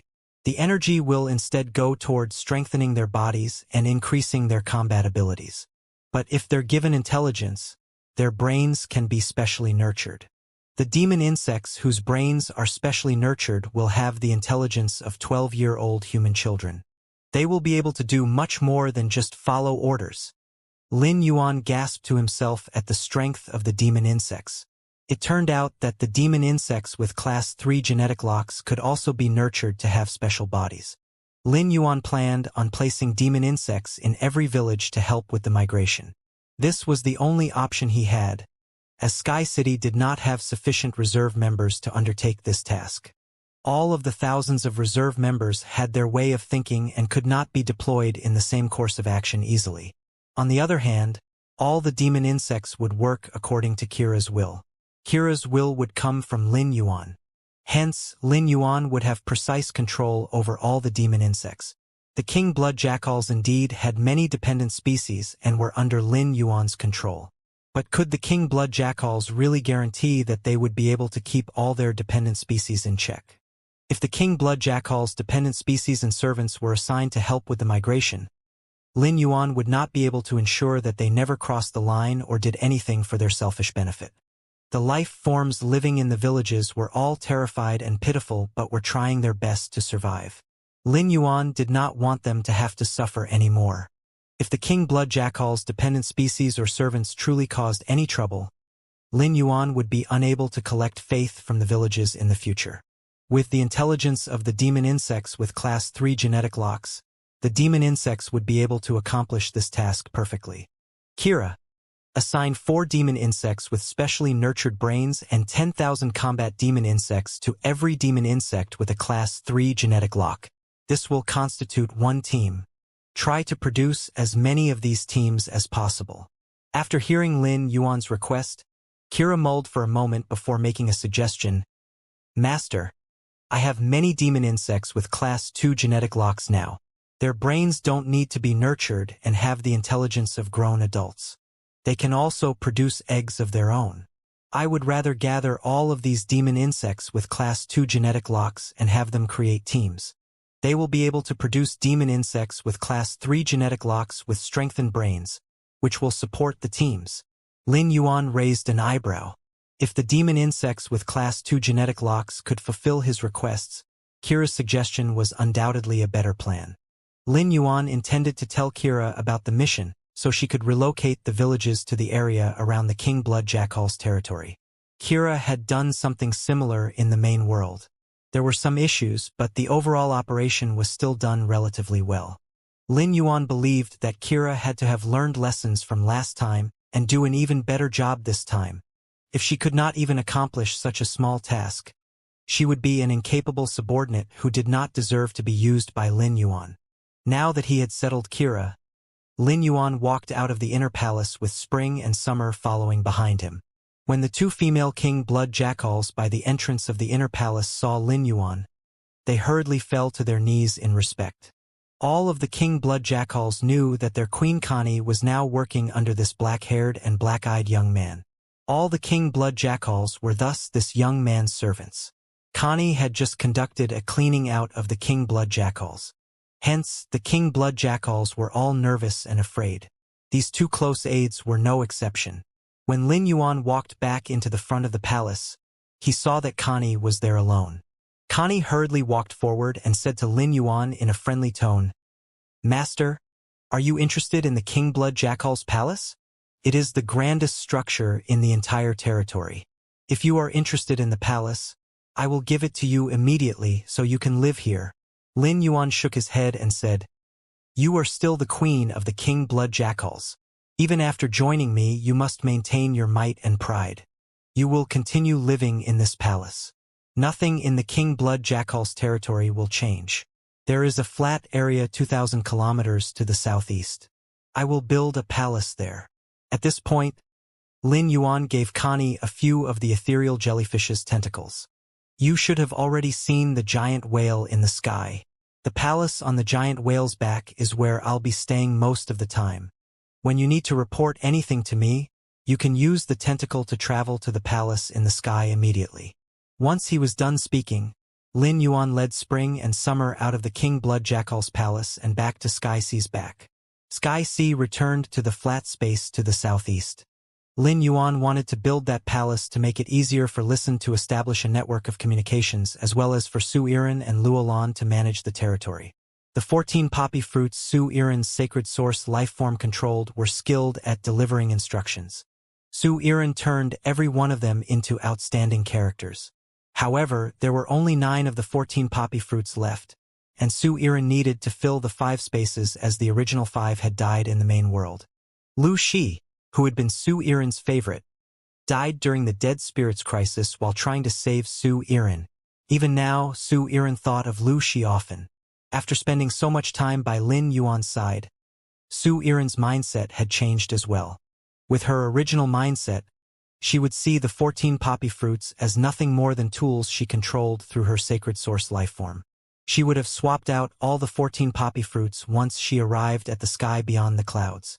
There were many intelligent species in the sky beyond the clouds that were more suitable to being poppy fruits than humans were.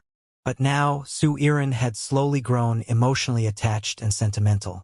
She cherished the 14 poppy fruits who had accompanied her on her journey of growth. Su Iran had never been awkward or unsure. She was certain of her position every moment she spent by Lin Yuan's side. Her martial force did not stand out in Sky City. There were plenty of people who were stronger than her in Sky City. Her value lay in strategy and management. The 9 poppy fruits who were left were better acquainted with her and could handle the tasks she gave them.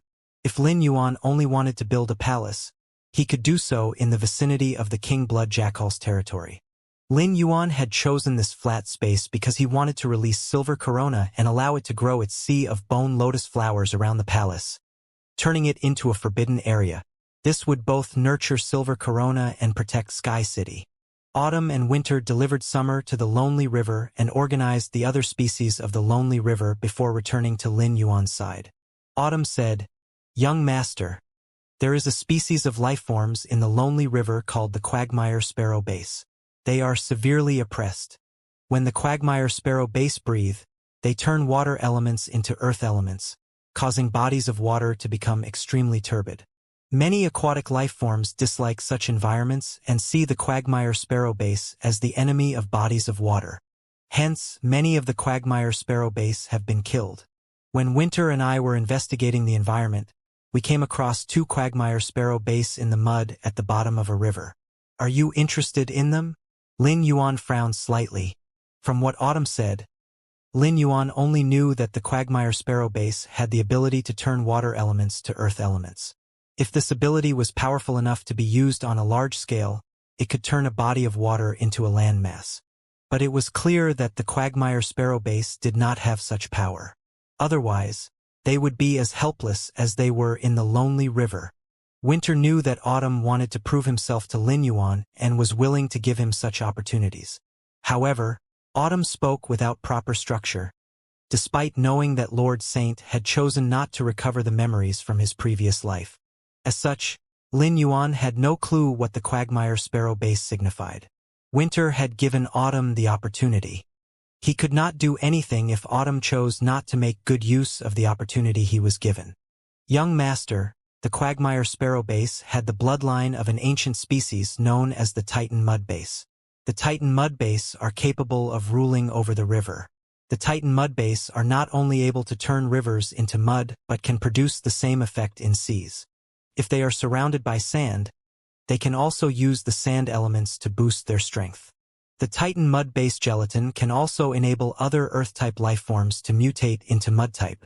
Young master, your source sand is sand-type, meaning it is a mutation of Earth elements. This abnormal and special type will be able to significantly trigger a lifeform's potential to derivate. From what Autumn and Winter said, Lin Yuan realized that the quagmire sparrow base were worth nurturing. As the source sand's master, Lin Yuan knew just how strong a mutated elemental ability could be. I'm sure that you must have brought the quagmire sparrow base back. Why don't we nurture them in one of the bodies of water on Sky Sea's back? When I have the time, I will examine and come up with a way to nurture them. Spring chimed in. Young master, it's not difficult to nurture the quagmire sparrow base. They only need to be supplied with water and earth elemental energy.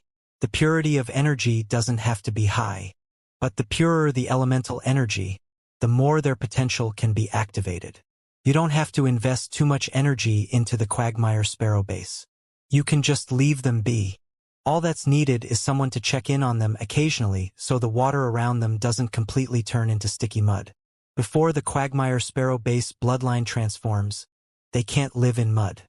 I'm sure that the number of quagmire sparrow base has dwindled not just because they were hunted by other species, but also because they ended up in smaller streams and turned the water into thick mud, eventually suffocating themselves. In the past, Lin Yuan would have asked why none of the powerful species in the sky beyond the clouds chose to nurture the quagmire sparrow base if they were truly this easy to nurture. Even if they had no intention to evolve them to the Titan mud base, their gelatin would also be useful in battle. After taking a trip through the lonely river, Lin Yuan knew that pure elemental energy was just as valuable in the sky beyond the clouds as pure spirit chi was. The species and factions in the sky beyond the clouds needed resources more badly than the factions in the main world did. But in the main world, resources would lead to one being admired. On the other hand, in the sky beyond the clouds, your background did not matter, but once you produced resources that did not befit your status, it would immediately attract other experts to come after you. The sky beyond the clouds was much too large, and there were a number of dominant factions in there. The dominant factions often fought with each other. If a life form committed a crime in the East Universe and escaped to the West Universe, the East Universe faction would need support from Honor Absent Palace to cross over to the West Universe and punish the life form. If they crossed universes to hunt down another life form, there was a high possibility of being discovered by the West Universe's officers. Once discovered, they would be subject to punishment in the West Universe. The cost of hiring a combat team was very low. Hence, even a weak life form with the highest status made sure to bring a large group with it wherever it went. Since that's the case, it will be even easier to nurture the quagmire sparrow base. For now, observe the king blood jackals and look out for any possible species worth nurturing. The king blood jackals alone won't be enough to build a kingdom that can produce an endless stream of faith power. Not only do we need to discover species worth nurturing, but we'll also need to nurture phase that can produce rare spiritual resources and increase the resources under our control. Having only just arrived at the sky beyond the clouds, it was imperative that they refresh their store of resources. There was nothing that Lin Yuan needed to hide from spring, summer, autumn, and winter. The king blood jackal's territory was more than half the size of the main world. However, north of the lonely river was just a drop in the sea. Compared to the entire sky beyond the clouds, north of the lonely river was pathetically minuscule. The truly powerful species were all looking beyond the sky beyond the clouds to the abyss that surrounded it. Lin Yuan would not compare himself to the species that had been developing in the sky beyond the clouds for countless epochs. Rather, he would carefully and stably build up the supply of faith in his kingdom. All of Sky City's members had been activated. Sky Sea was docked above this area, and Lin Yuan released 300 spirit craftsmen from the spirit lock spatial zone. The spirit craftsmen had built many miniature palaces in the spirit lock spatial zone. All they needed to do was dig a large enough space before embedding the pre-constructed palatial structure into the ground. The palace would be built 20 meters underground because Silver Corona's sea of bone lotus flowers needed to push their roots increasingly deeper into the ground. If the palace was positioned too near the surface, Silver Corona's lotuses would be obstructed from properly laying down their roots, or the roots would grow into the palace and damage the walls. With the help of their phase, the spirit craftsmen finished building the palace in less than 2 hours. The construction and decoration of the interior were also completed at the same time. The entire palace was modeled after the return from faraway palace, and everyone felt a sense of familiar intimacy. Lin Yuan had already released Silver Corona. With its sovereign ability, Soul receives bone territory.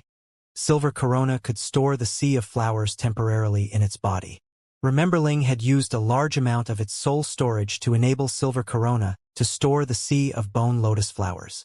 Immediately after being summoned by Lin Yuan, Silver Corona released the sea of flowers from its soul. The sea of flowers completely blanketed the ground around the palace. The white bone mist rose from the sea of flowers, creating another forbidden area. Silver Corona was currently only Sovereign 6/Creation 7. As such, it could not kill most of the life forms that had accidentally stumbled into the sea of flowers. However, Lin Yuan's main reason for summoning Silver Corona was for it to investigate the area and conceal the palace. Lin Yuan did not allow Silver Corona's power to rise too quickly, because he wanted its bloodline to evolve in the best direction. Moreover, Silver Corona needed a large amount of flesh to evolve, and he did not have sufficient flesh at hand to give to it. The King Blood Jackals were now very obedient. Those who were uncooperative had been eliminated by Connie. Unlike in the main world, there were no dimensional rifts in the sky beyond the clouds from which Lin Yuan could obtain a large amount of dimensional lifeform flesh to feed to Silver Corona. Besides Silver Corona, Red Thorn also had an enormous appetite for blood energy. Red Thorn's mouths of relinquished digested flesh just as quickly as Silver Corona did. Currently, Lin Yuan did not know how he was going to nurture Red Thorn and Silver Corona. After thinking for a moment and failing to come up with a solution, Lin Yuan decided to stop agonizing over the issue. There was something very important that he needed to do now, which was to hold Sky City's first official meeting. This was the first meeting with the participation of all of Sky City's main members since arriving at the sky beyond the clouds. Sky City did not have many main members, but there were tens of them. Every one of them had important tasks at hand. Hence, it was difficult for all of them to gather in one place unless Lin Yuan specifically called for them. Lin Yuan had given all of Sky City's main members clear directions for development and drawn up plans for them. He could now continue acting as a hands-off manager. Lin Yuan wanted to find phase that could replenish the Spirit Lock Spatial Zone's resources. However, all of them were owned by powerful factions who used them as foundational resources. The only way to obtain such resources in the wild would be to find an area that had never been touched by a powerful species. Hence, the best way for Lin Yuan to get his hands on such resources was to search the East Universe's main areas and trade with powerful factions. With spirit chi crystals full of pure spirit chi and various types of pure elemental energy, Lin Yuan did not have to worry about trading for the resources he wanted. In order to express his respect for the Moon Empress, Lin Yuan intentionally invited her to take the main seat. However, she did not do so. Instead, she told him seriously, "Little Yuan, Sky City was built by you young people. Cold Moon, Mystic Moon, and I are only here for support. For this meeting, you must be the one to sit on the main seat. You're the city lord of Sky City. Cold Moon, Mystic Moon, and I won't be participating in this meeting. You mentioned that you plan on going out to train in the future. I will help you watch Sky City then. Cold Moon and Mystic Moon will support Little Jie and Little Yu. They have their own things to do. It will be easier for us to communicate privately." The Moon Empress was saying this after having contemplated the matter. Firstly, Sky City could only have one decision-maker. This decision-maker needed to possess absolute power. If Lin Yuan overly expressed his respect toward her and asked her for her opinions during the meeting, it would undermine his might and authority. If she did not take the main seat, she would be seated next to Lin Yuan. However, this would cause either Wen Yu or Lu Jie to have to move down in seating. The Moon Empress had been watching Wen Yu and Lu Jie for the past decade.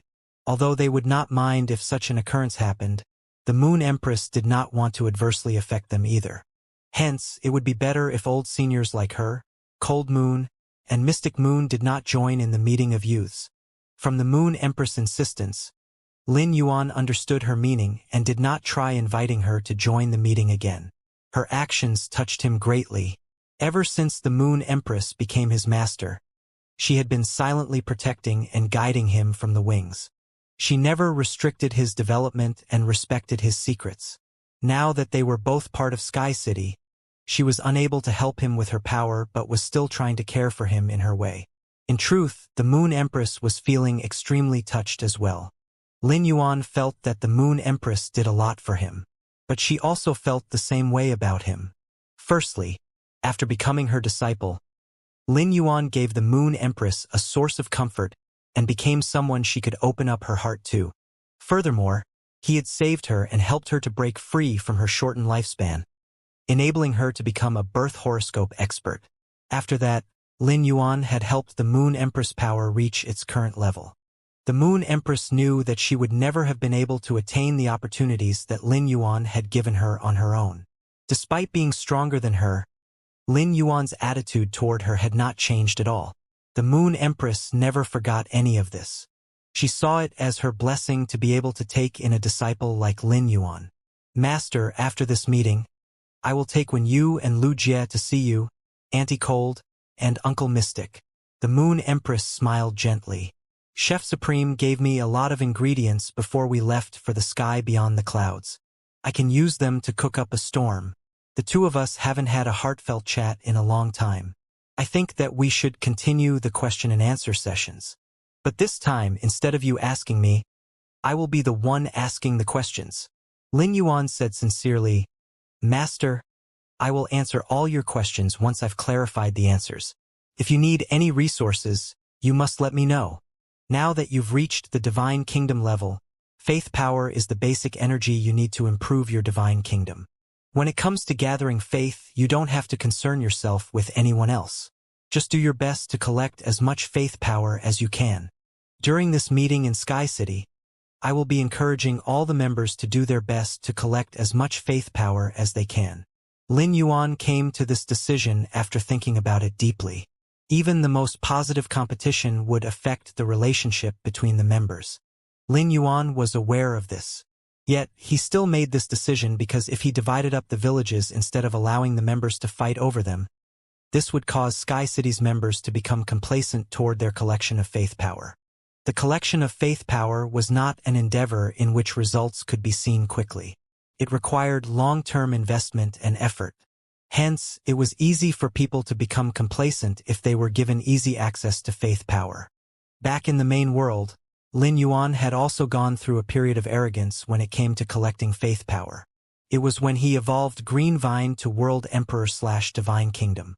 It was his first World Emperor/Divine Kingdom after all. He only began to take the collection of faith power seriously again once he understood how useful it was. The Moon Empress nodded and said, Little Yuan, I won't be careless when it comes to increasing my power. You don't have to worry about this. There was something else the Moon Empress initially wanted to say but eventually decided against it. She wanted to say that she was already struggling and doing her best to chase after him. If she became arrogant, she would eventually fail to even see the dust he left behind. The Moon Empress refused to let this happen. Once she could no longer see him ahead of her and could no longer be of any help to him, she would become utterly worthless in their activities in the sky beyond the clouds. With the Moon Empress pride, she did not want to become a burden to Lin Yuan. Now that he knew that the Moon Empress was taking the collection of faith power seriously, Lin Yuan relaxed. He knew how determined she was to increase her power. Once Listen and Endless Summer arrived at the palace, the meeting officially began. Lin Yuan sat on the main seat with Lu Jie and Wen Yu flanking him. Su Iran, Luolan, Bei Su, listen, and the rest did not have assigned seats and took seats next to Lu Jie and Wen Yu. In the past, Bai Qinghuan would have tried to sit nearer to Lin Yuan. Her ambition was written plainly all over her face.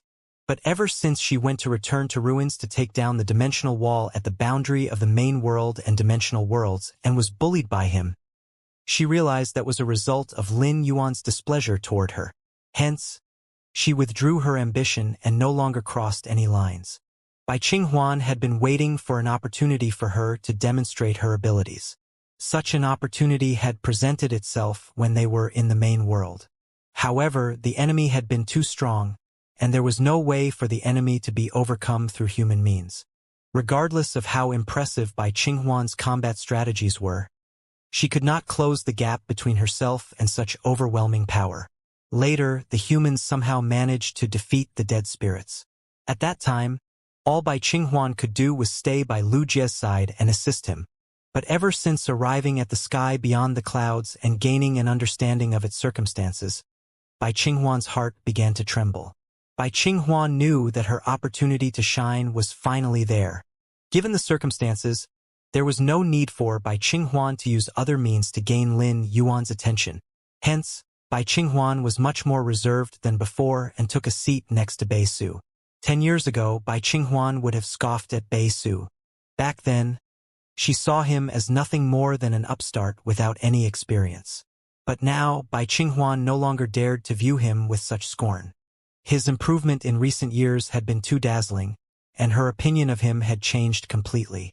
Lin Yuan had already ordered Bei Su to take on the management of the Lonely River. Bai Qinghuan was extremely envious of this. However, she also knew that Bei Su was more important to Lin Yuan than she was. Bai Qinghuan intended to use her impending opportunity to fight for Lin Yuan's attention. There was an enormous chasm between Bei Su and Ta Lei's talent. But if Ta Lei had known how to seize his opportunities, Bai Qinghuan believed that Lin Yuan would have been willing to bring him to the sky beyond the clouds as well. Regardless of how much wealth Ta Lei amassed in Thick Soil City, he would never have a better quality of life than the lifeforms who went to the sky beyond the clouds and continuously evolved their life rank. Before coming to the sky beyond the clouds, no one had a frame of reference for what they could encounter there. Not even Lin Yuan knew what the sky beyond the clouds would be like. But ever since arriving at the sky beyond the clouds and being exposed to this wide world filled with such exquisite spirit qi, Bai Qinghuan felt as though she were given a new lease on life. Bai Qinghuan did not envy the strong. Rather, now that she was in this wider world, she wanted to use her own capabilities to change this world. She believed that Lin Yuan would be willing to give her the opportunity to do so. Su Yiren, Luo Lan, Wen Yu, and Lu Jie shared the same ambitions as Bai Qinghuan. Lin Yuan looked at Sky City's main members, whose eyes were blazing with ambition, and said with a smile, "We haven't had a proper meeting in a long time. We have gained our footing in the sky beyond the clouds and need to begin our development. During this meeting, you will be given individual responsibilities, and we can discuss how you'll carry out these responsibilities." While Lin Yuan was giving out his orders, he emanated the aura of a superior. Lin Yuan never intended to discuss the responsibilities of Sky City's members with them. Rather, he would make the decisions on his own. Firstly, as Sky City's leader, Lin Yuan was aware of each of their abilities and knew which direction would be best for them. For some of them, like Su Yiren and Luo Lan, Lin Yuan had already communicated his plans to them. But there were a few members whose roles had yet to be set. Lin Yuan was going to use this meeting to confirm their roles. When you spoke first, "Young master, you should be the one to decide all our directions and responsibilities. In the past, you gave us space to make our own decisions. But if you have any requests, just let us know, and all of us will do our best to fulfill them." Wen Yu's words immediately garnered a response from the group. Lin Yuan smiled and said, "Wen Yu, you will continue to serve as my assistant and help with Sky City's overall tasks. If anyone encounters any issues in the future, continue to inform Wen Yu of them. Wen Yu will collate the information before giving me a report on them. I will be leaving Sky City soon and might not be returning for some time. During that time, all of you will be working under Wen Yu's management." Lin Yuan's words demonstrated Wen Yu's importance, And once again, the group was reminded of her status in Sky City. Recently, all of Sky City's main members had obtained substantial power and authority. All of them competed fairly for faith power, and it was easy for them to forget the authority that when you held in Sky City. This would not benefit when she began managing Sky City in Lin Yuan's stead. Hence, Lin Yuan needed to say these things before he left. All of their expressions froze momentarily before they began looking at Wen Yu differently. Now that Wen Yu's role had been declared, Lin Yuan hurriedly went on to address the plan for Lu Jie. Lu Jie, you will continue to manage the white-clothed followers and oversee all of the reserve and combat sequence members. Duan He and Zhou Luo will be your assistants and help you manage the white-clothed followers. Big Brother Lu, I suggest that you spend more time increasing your power. You are no longer restricted by the limited number of Firefly Demon fetuses and will be able to turn all the carcinoma phase into fairies in a short time before beginning to nurture these fairies. I will give you all the resources you'll need before I leave. As the leader of the white-clothed followers, increasing your power is a priority for you. Lin Yuan's affection for Lu Jie shone through in his words, and his arrangement for Lu Jie cemented the latter's position in Sky City. Lu Jie had an unshakable hold on the third-place position in Sky City, and he had status equal to Wen Yu. The two of them and Lin Yuan made up the triangular pinnacle of Sky City's pyramid. Listen, Bei Su, Su Iren, Luolan, and the rest were all well aware of Lu Jie's position. Lu Jie had always presented himself as Lin Yuan's retainer, but it was easy for others to underestimate him because he never undertook any of Sky City's management tasks. Lu Jie had spent some time learning from Bai Qinghuan, and the latter had looked down on him. She never expressed this view, but this was how she saw him. To her, he was all bravery but no strategic mind. This did not refer to Lu Jie's combat strategies. As the heart of insect swarm that was acknowledged by the entire Radiance 100 sequence, Lu Jie's combat strategies were not lacking, and he could command the army of insects to perfection. The strategy that Bai Qinghuan was referring to was the management of Sky City's internal affairs.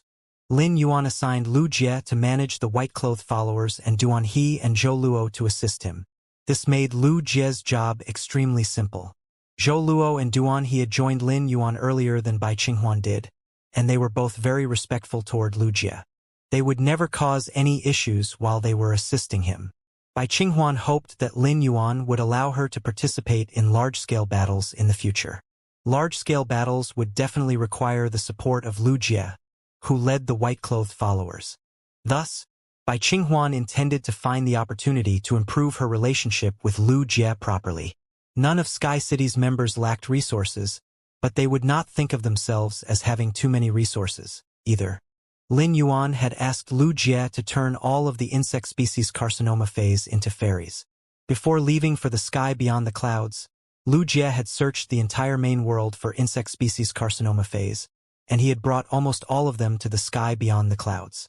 Lu Jie possessed more than 1,000 insect species carcinoma phase and had nurtured all of them into fairies. With the exclusion of Lin Yuan, Lu Jie was now the strongest member of Sky City and required an unimaginable amount of resources. This knowledge affected Lu Jie as well. He never expected Lin Yuan to use such a luxurious method to increase his power. Lu Jie knew that Lin Yuan had to have thought the matter through carefully and deeply before making such an arrangement. With a serious expression, Lu Jie said, "Young master, I will nurture every fairy and will not let down the trust you have in me." Duan He and Zhou Luo were very anxious about their circumstances. Both of them felt that they only managed to become Sky City's main members because they became acquainted with Lin Yuan the earliest. Zhou Luo was the first white-clothed follower Lin Yuan recruited, while Duan He was Sky City's Emperor-class expert. But now that advantage had been nullified. Now that Lin Yuan had given the two of them roles similar to what they had held in the past, Zhou Luo and Duan He relaxed fully. Next, Lin Yuan moved on to Luolan and Su Iren. Su Iren's abilities were stronger than Luolan's. Hence, Su Iren took the lead when it came to governing the kingdom, while Luolan assisted her. All of Sky City's main members expected this, and Luolan agreed as well. Even now, there were many things that Luolan could learn from Su Iren. Luolan had been growing rapidly, and Su Irin had been teaching and guiding her because of the friendship they shared. The two of them were like teacher and student but were also sisters. After settling Luolan and Su Irin, Lin Yuan moved on to Listen and Endless Summer. Lin Yuan mulled for a moment before he looked at Qin Yu and asked, "Qin Yu, I am now going to give you a choice. Are you going to manage the Lonely River as a means of training yourself like Bei Su is going to do, or will you join Listen and Endless Summer in building the trading network?" The trading network is linked to Sky City's assimilation into the sky beyond the clouds. It will enable Sky City to have a stable source of the sky beyond the clouds' native resources. I will be giving a lot of support to the building of the trading network. Qin Yu used to work with Listen and Endless Summer. The three of them always butted heads over planning decisions. Most of the time, they would end up following Listen's decision. Occasionally, they could go with Endless Summer's decision. Qin Yu did not feel like he was making much of a contribution, and he did not like that feeling. Hence, despite Lin Yuan emphasizing the importance of the trading network and committing to investing numerous resources in this endeavor, Qin Yu did not intend to continue working with Listen and Endless Summer. Firstly, it was difficult for him to stand out when he worked with them. Secondly, he shared Bei Su's preference for managing factions. Previously, Qin Yu had only spent a short time learning from Jin Qianxuan.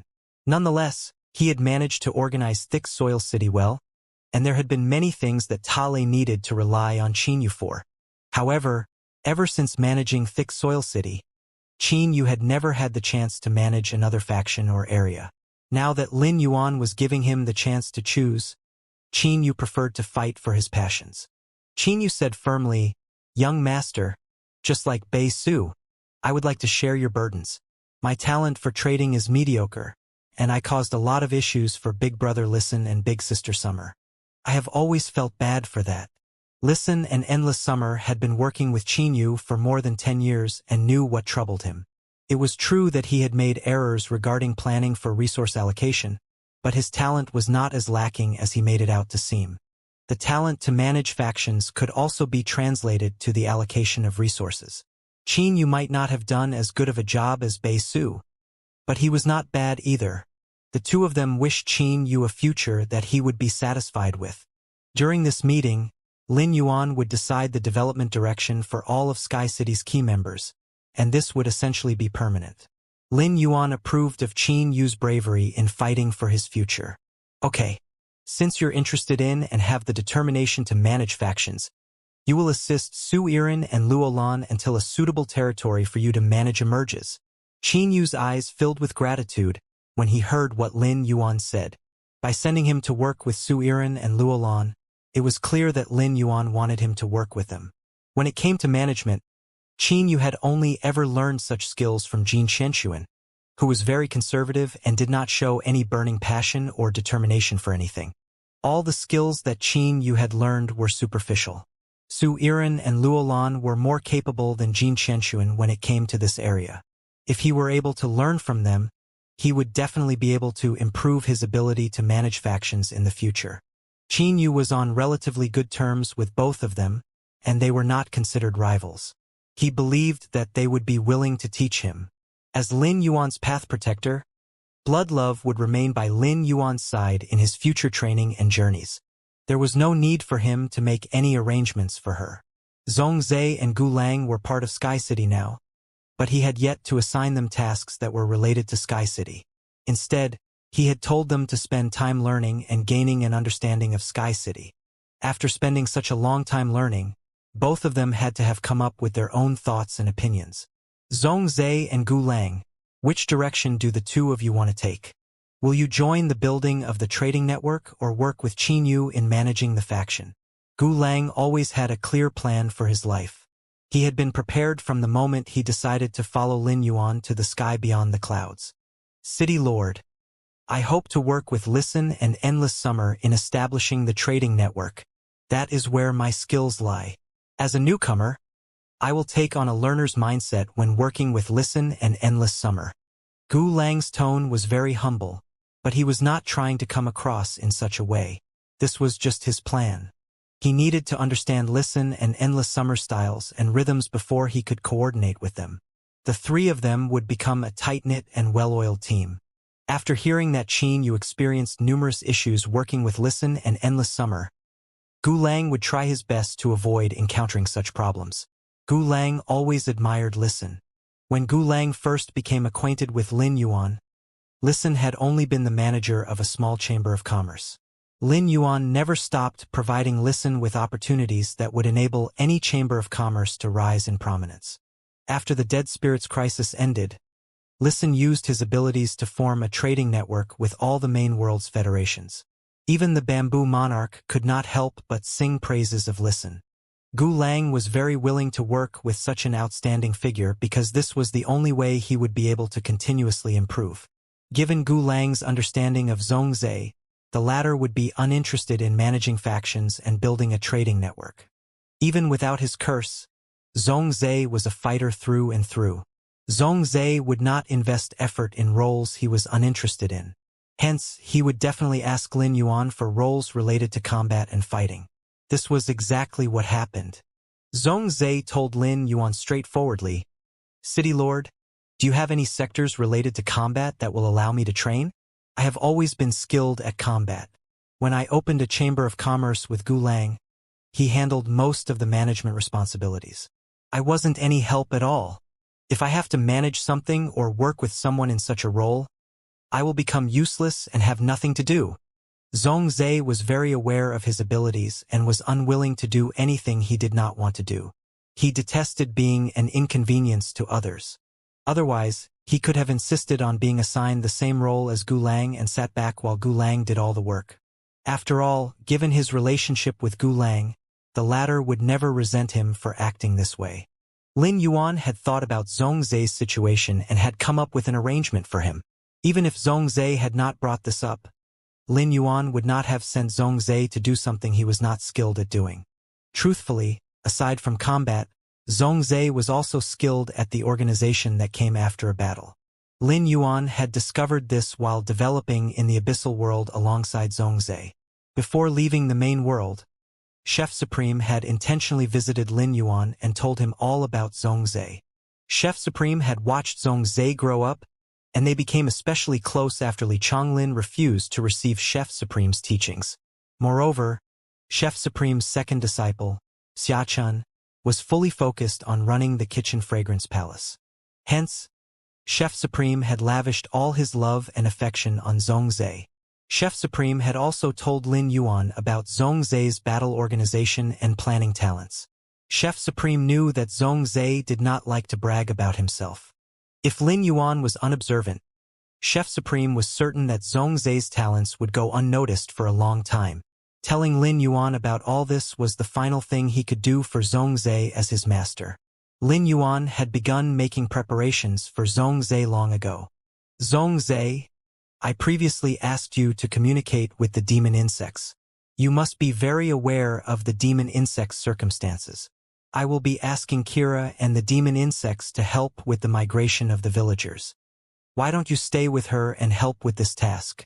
Once the migration of the villages is completed, Kira will send the demon insects all over the territory to collect and take control of the other species. I'm sure you're interested in this job as well." Zhongzhe's eyes lit up. He was not very interested in helping Kira with the migration of the villages, but he was far more interested in going with the demon insects to take over other species.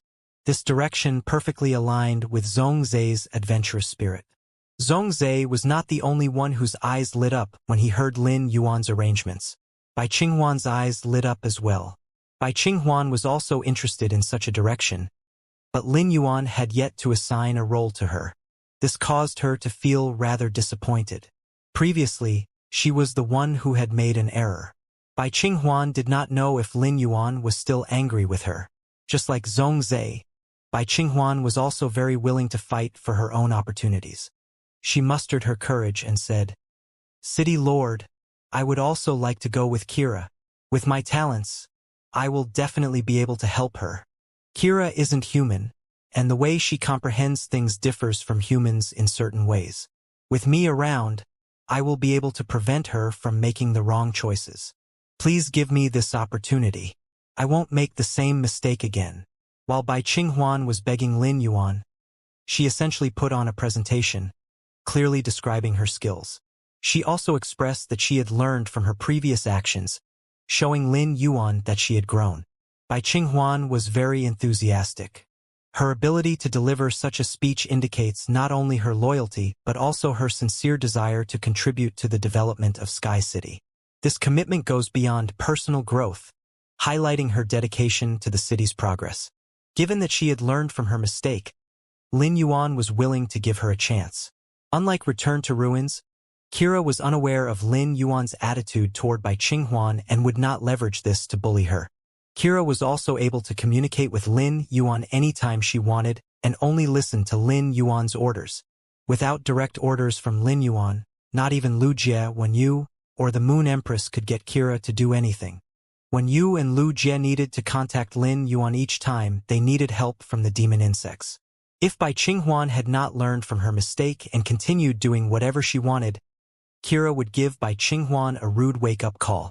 Bai Qinghuan's abilities were still formidable. Once she arrived at the sky beyond the clouds, her abilities elevated significantly from the level they were at in the main world. But none of these were the reasons Lin Yuan was giving her another chance.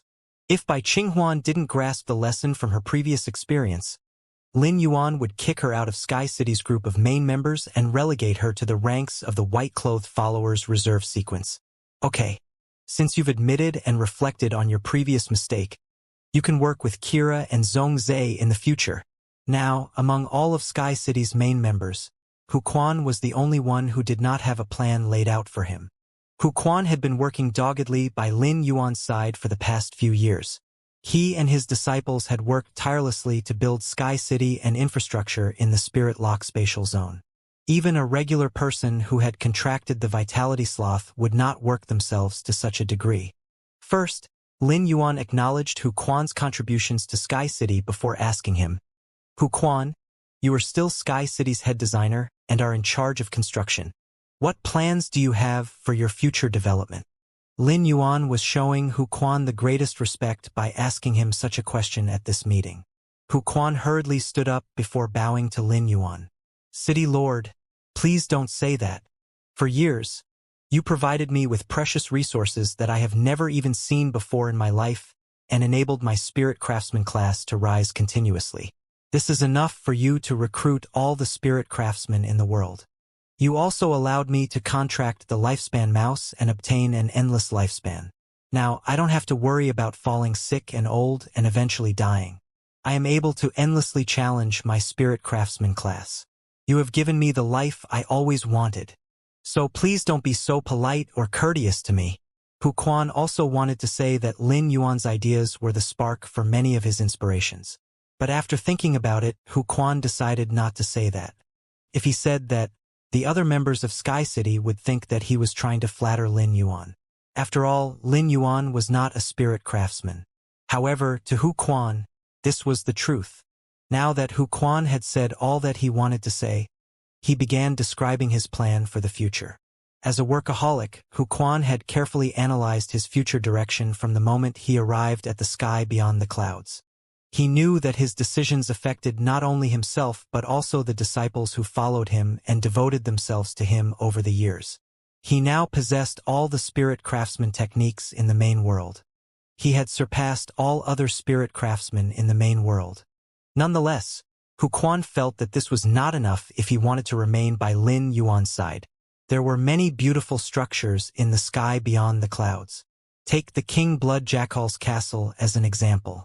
It had a rough beauty and looked as though it had not been carved or sculpted with care. But on the inside, one would immediately realize that this castle was filled with details. Hu Quan honestly laid out his requests. "City Lord, if it's possible, I hope that you can assign a few experts to me who will accompany me to train. We will learn about the techniques of building the various species structures and buildings. I will do my best to pick and incorporate the best aspects while filtering out the useless ones. If you happen across any native spirit craftsmen in the sky beyond the clouds, please bring them here so I can spar and learn from them." Lin Yuan smiled when he heard what Hu Quan said.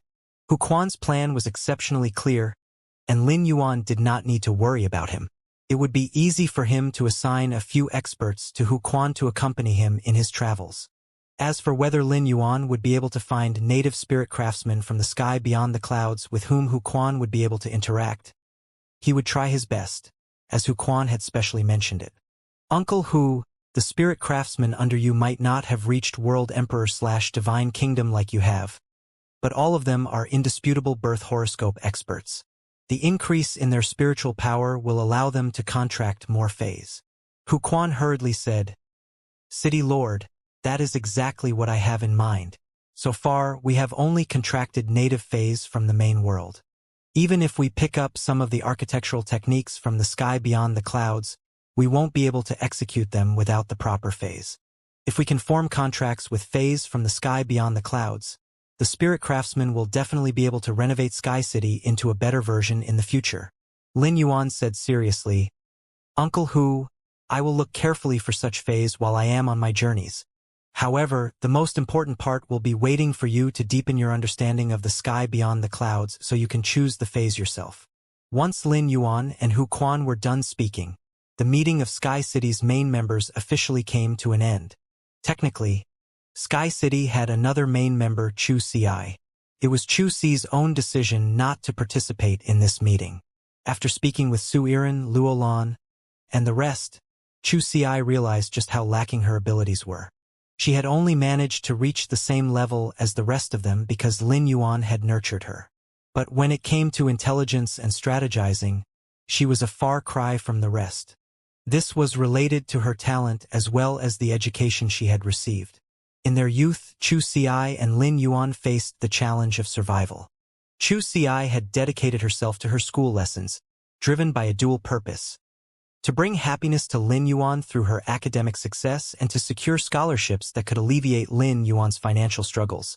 Chu Ci had held onto that mindset for 16 years. But in the first 16 years of Luolan, Su Iran, Gu Lang, and the rest's lives, they had received only the best education. They had been taught not just the knowledge that regular spirit chi professionals needed to know but also knowledge pertaining to management and business. This gave them an enormous advantage that Chu Ci did not have. In the past 20-odd years, Chu Ci had concentrated on improving her combat skills and battle strategies. If she had to fight Zhongzhe or Gu Lang, she would stand a good chance of winning. But in terms of managing trade and governance abilities, she could not hold a candle to Zhongzhe, Gu Lang, Su Iran, and Luolan. Chu Ci intended to spend some time learning these skills from Cold Moon and Mystic Moon. If she took on tasks on Sky City's behalf without gaining any skills, she would make blunders or embarrass Lin Yuan. Lin Yuan was surprised by Chu Ci's attitude. He felt that Chu Ci was always anxious to prove herself. Yet, when the opportunity arose, she lacked confidence and decided to work on her failings instead. In the future, she would be able to gain a fresh perspective on management and participate in meetings with Sky City's other main members.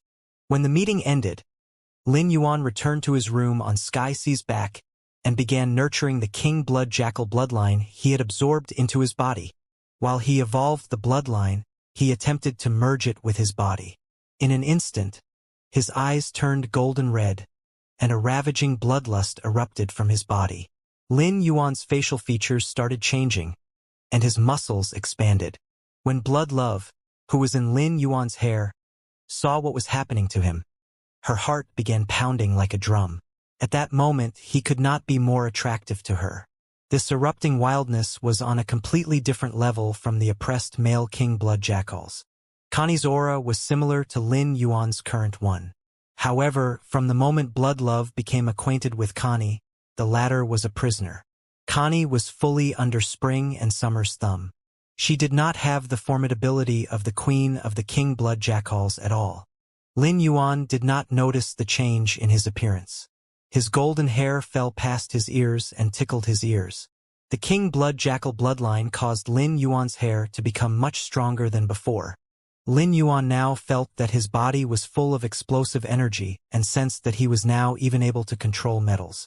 Every time Lin Yuan acquired a different bloodline, he felt that he had improved to a different extent.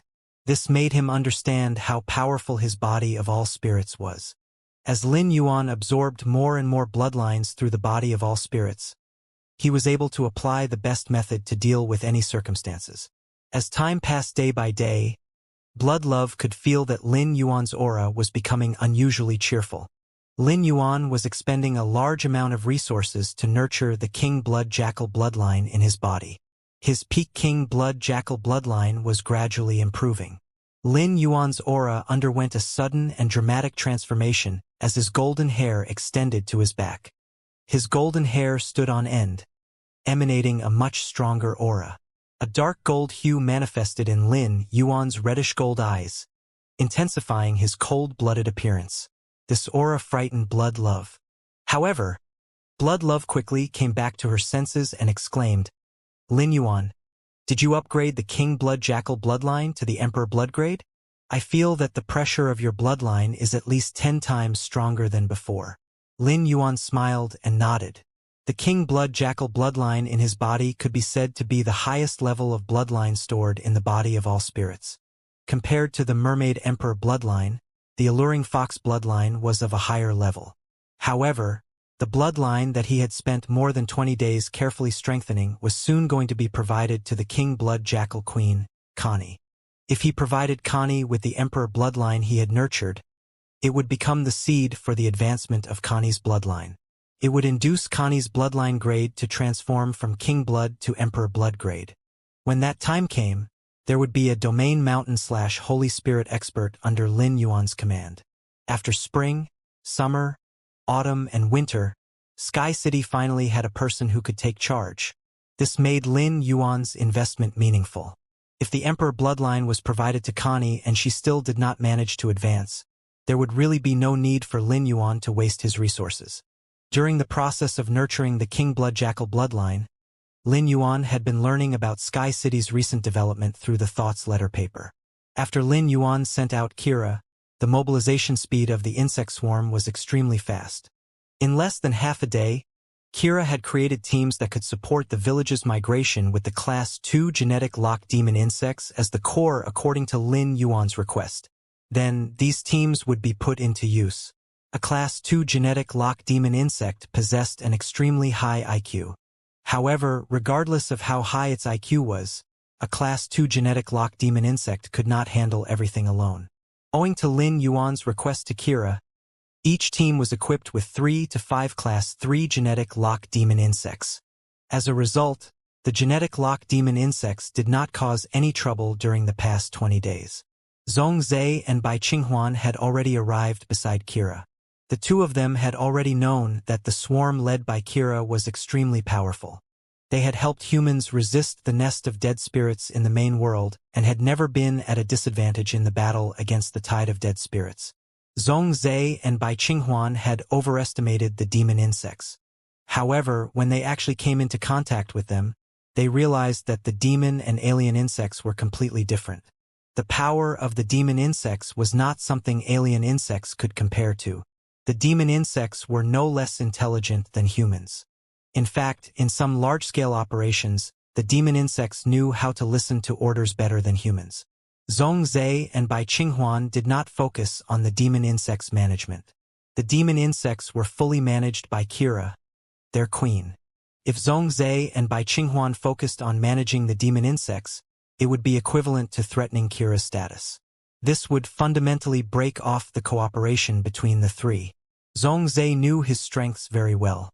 Zhongzhe asked Kira for 10 demon insect squads and instructed them to clean the original infrastructure of those villages. He then gathered all the useful resources and got the demon insects to erase all traces of life in these villages. This was to prevent any faction from crossing the Lonely River one day and discovering the situation in north of the Lonely River. This kingdom, with the King Blood Jackal's territory as its core, had just been established. Bai Qinghuan didn't give Kira any opinions during the demon insect squad's village migration process. Bai Qinghuan's mind was on the demon insects spreading in the wilderness of north of the Lonely River and controlling the battles of the other species. Only when that time came would she be able to display her intelligence. Bai Qinghuan was extremely happy that Lin Yuan had arranged for Zhongzhe to work with her. More than 10 years ago, Bai Qinghuan had been at the lowest point of her life. Back then, Bai Qinghuan had been taught a lesson by Return to Ruins. She had almost thought that Lin Yuan was prepared to abandon her and not put her in an important position. At that time, Bai Qinghuan met Zhong Zhe by chance. Zhong Zhe had heard about Bai Qinghuan's strong strategic sense, prompting him to seek a conversation with her. Following a deep discussion, he extended an invitation for her to join him at the intersection of the main world and the dimensional rift, where they trained together for nearly 2 years. Subsequently, Bai Qinghuan found herself admiring Zhong Zhe. For individuals dedicated to pursuing their values, love wasn't deemed a mandatory life choice. Thus, Bai Qinghuan concealed her admiration, recognizing the similarity between herself and Zhong Zhe. They both fervently pursued their values. Now, with the opportunity to collaborate, she anticipated more frequent interactions with Zhong Zhe than in the past. Even if she didn't have a future with Zhong Zhe, she could still derive a lot of pleasure from their interactions. Listen was already familiar with planning trade routes. In the beginning, Listen had been managing the Listening Heron Chamber of Commerce in the Radiance Federation, and the chamber's route had been confirmed long ago. The Listening Heron Chamber of Commerce's original accumulation process mainly relied on cooperation with Hu Quan's Heavenly Craft Pavilion. Listen displayed his talent in managing the Listening Heron Chamber of Commerce. It was on his way to the Startling Lines continent that Listen first set out to build a trade route. At first, the trade route was limited to the Divine Wood Federation, but Lin Yuan gradually gave Listen a wider platform. The Startling Lines continent's 3 federations were all under Lin Yuan's control. Listen had completely connected the 3 federations' trade lines and revived the Startling Lines continent's economy, making it rich. Taking advantage of the Dead Spirits crisis, Listen also helped the Radiance Federation perfect the trade chain.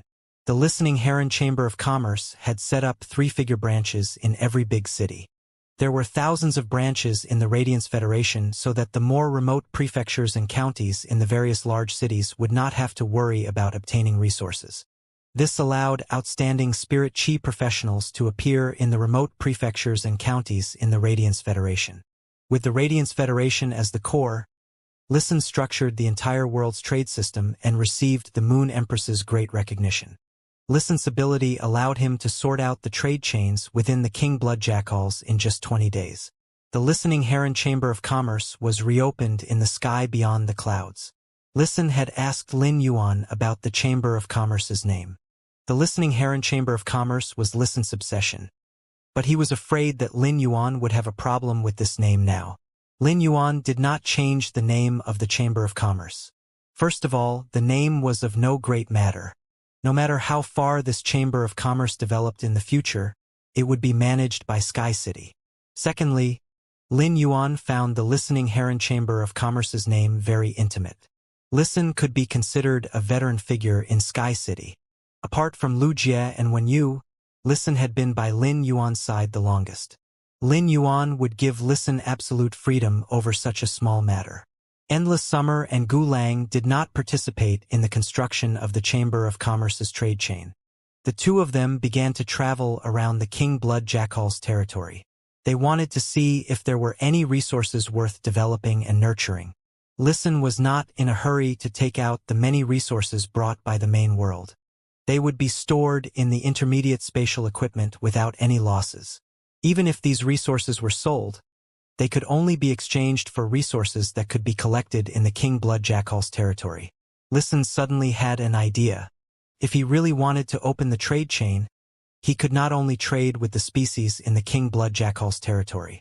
Allowing these communities to interact with resources was no different from opening a grocery store in an intermediate district. What Listen needed was the trade of supplies in the King Blood Jackal's territory with external supplies. Then, they would earn a lot of profits from the trade with external supplies.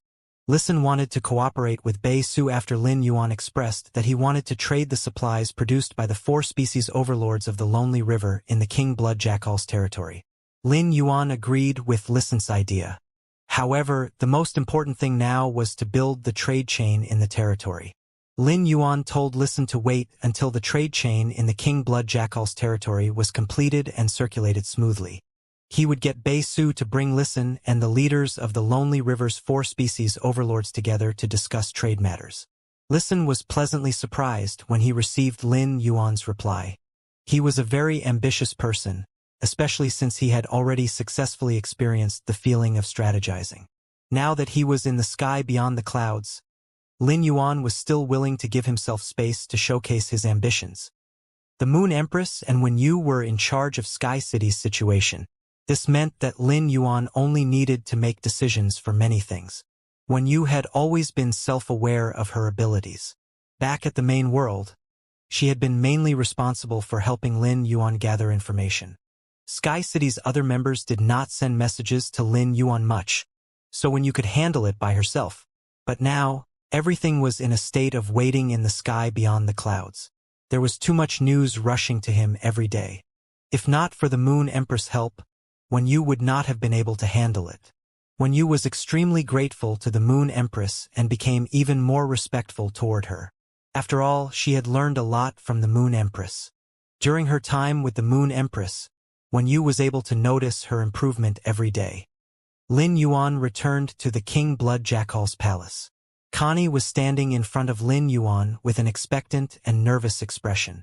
According to the previous agreement, Lin Yuan was there to help her improve her bloodline. This was the closest she had ever been to the Emperor Bloodgrade. Connie hoped to seize this opportunity no matter what. Lin Yuan sensed Connie's nervousness and spoke very seriously. Whether you can improve this time is indeed very important, but it doesn't mean that you won't have another chance to improve after you can't improve this time. All you have to do is grab as much as you can. Haven't you always been looking forward to the Emperor Bloodgrade? I'll give you the Emperor Bloodline now. Lin Yuan activated his body of all spirits and released the Emperor Bloodline that he had nurtured. Feeling the bloodline pressure, Connie subconsciously knelt on the ground with admiration in her eyes. Upon seeing Connie's expression, Lin Yuan knew that it was because of the bloodline worship. This King Blood Jackal bloodline worship was not inferior to the Mermaid bloodline worship. It might even be stronger. Otherwise, there was no need for Connie, the King Blood Jackal Queen, to immediately lower herself after sensing the Emperor bloodline. The moment Connie recovered from the bloodline worship, she could not hide her astonishment. Connie had never expected that Lin Yuan would extract a portion of her bloodline and transform it in just 20 days. How shocking was that? Connie had indeed heard from Lin Yuan that he wanted to nurture the bloodline she provided. However, she had never thought that Lin Yuan could raise her bloodline to this level. If she injected fresh Emperor bloodline into her body, with the strength of her current bloodline, her bloodline transformation could be said to be a sure bet. Moreover, this Emperor bloodline was nurtured with her own bloodline. Implanting it into her body would not cause much rejection and pose a threat to her safety. Master, thank you for nurturing me. When my bloodline advances, I will definitely do my best to repay Master's kindness. Lin Yuan waved his hand. As long as you work hard for me in the future, your current advancement is only the beginning. You'll have more opportunities in the future. Lin Yuan could not help but think of White Speak as he looked at Connie. White Speak had always been working for Lin Yuan. Lin Yuan originally wanted to bring White Speak to the sky beyond the clouds, but White Speak wanted to stay in the main world. Previously, when Lin Yuan asked his subordinates for their opinions, White Speak had hesitantly explained his decision to Lin Yuan. Lin Yuan had not forced White Speak to stay in the main world. Just like the Samsara realm dictators in the dimensional worlds, Lin Yuan did not take any of them with him. It wasn't that Lin Yuan didn't want to take them away, but these Samsara realm dictators all belonged to the power of the main world. Taking them away would greatly affect the main world's strength. Even if there would be a conflict between humans and dimensional lifeforms in the main world sooner or later, Lin Yuan still hoped to use these Samsara realm dictators under his control to exchange for tens of thousands of years of peace between humans and dimensional lifeforms. Although Lin Yuan had not left the main world for long, he was already starting to miss his hometown. It was only the Radiance Federation's experts, dimensional worlds dictators, the Heavenly Family Cottage, the Vast Sea Labyrinth, and other top factions that were aware of what Lin Yuan had done for the main world. However, these people did not know everything. This included White Speak and Eternal Source, who had been Lin Yuan's subordinates for a long time. White Speak wanted to stay in the main world. Eternal Source wanted to follow Lin Yuan to the sky beyond the clouds. Lin Yuan had taken away the mermaids, leaving only the sea beasts and sea clans in the water world. However, many life forms in the marsh world had adapted very well to life in the sea. The marsh world itself was an environment where the ratio of water to swamp was 5 times that of land. In the marsh world, the water was divided into shallow and deep pools. The shallow pools could reach a depth between 50 and 300 meters. Meanwhile, the deep pools were like a bottomless abyss, tens of thousands of meters deep. The salt in the sea was nothing to swamp life forms. The marsh crocodiles had lived in the sea for a period of time, and they had begun to treat the salt in the sea as their source of energy. Among the marsh dictators, Eternal Source was the strongest. If Lin Yuan had not left Eternal Source in the main world, he would not have been at ease. Once the life forms in the marsh world were unable to be in harmony with the sea clans, there would be a conflict. Even if both sides suppressed the dispute in the beginning, there would inevitably be problems in the long run. If the problem surfaced under long-term suppression, it would likely trigger a war between the sea clans and the dimensional life forms of the marsh world. By that time, the entire main world would be involved. Lin Yuan hoped that Connie would be by his side in the future and would be able to replace White Speak and Eternal Source perfectly. Connie, continue sensing the Emperor Blood's aura first. When your body has adapted to the aura and is no longer easily influenced by it, proceed to absorb the Emperor Bloodline into your body. By that time, I'll use a large amount of pure spirit chi to help you break through. You don't have to concern yourself with resources or resisting the world wills. Your sole focus should be on fusing the bloodline. Connie felt an indescribable warmth in her heart when she heard Lin Yuan's words. Connie was not born as the queen of the king blood jackals. Instead, she was just like most female king blood jackals. She had to take one step at a time and experience countless changes and opportunities, narrowly escaping death to reach her current position. The king blood jackals had abnormally cold-blooded tendencies. Female king blood jackals would be directly dealt with by the queen if they overstepped their boundaries. Their bloodlines would be given as a reward to the other king blood jackals who performed relatively well. Living in such an environment, the king blood jackals naturally hoped that someone from their species would offend the queen. That way, an opportunity would arise for them to enhance their bloodlines. Connie had only ever received warmth from her mother when she was still a young jackal. However, Lin Yuan attended to her more attentively than her mother had in the past. He only needed her to put her whole focus on enhancing her bloodline. Connie found this to be the most gentle form of protection. Previously, Connie had only felt submissive toward Lin Yuan, but she now felt a deeper dependence on him. Connie suddenly realized that she had a target she could rely on in the future. Connie calmed down, quietly felt the aura, and discovered that the Emperor bloodline, which should have been extremely violent, emitted a refreshing and gentle smell instead. The smell was very similar to the aura that Lin Yuan exuded. This was probably because the Emperor bloodline was brewing in Lin Yuan's body and was tainted by his aura. Lin Yuan absorbed the King Blood Jackal bloodline that she had given him and transformed it into Emperor Bloodgrade in just 20 days. Connie had no idea what method Lin Yuan had used. However, Connie was certain that Lin Yuan's bloodline was much more advanced than hers. If not for the fact that the upper bloodline nurtured the lower bloodline, it would be impossible for the lower bloodline to undergo a rapid transformation. Connie had always been proud of her bloodline, but the current situation forced her to accept the fact that her bloodline was inferior to Lin Yuan. It took Connie nearly half a day to reach a point where she was minimally affected by the Emperor bloodline's aura. Connie tried to absorb the Emperor bloodline into her body. The moment it entered her body, Connie felt like she was in a huge furnace. She could feel her skin and flesh melting under the intense heat of the furnace. Connie guarded her mind and circulated the Peak King Blood Jackal bloodline in her body to contain and absorb the Emperor bloodline. The bloodline came from the same source, so the absorption speed was not slow. However, absorbing the Emperor bloodline required Connie to expend a large amount of energy.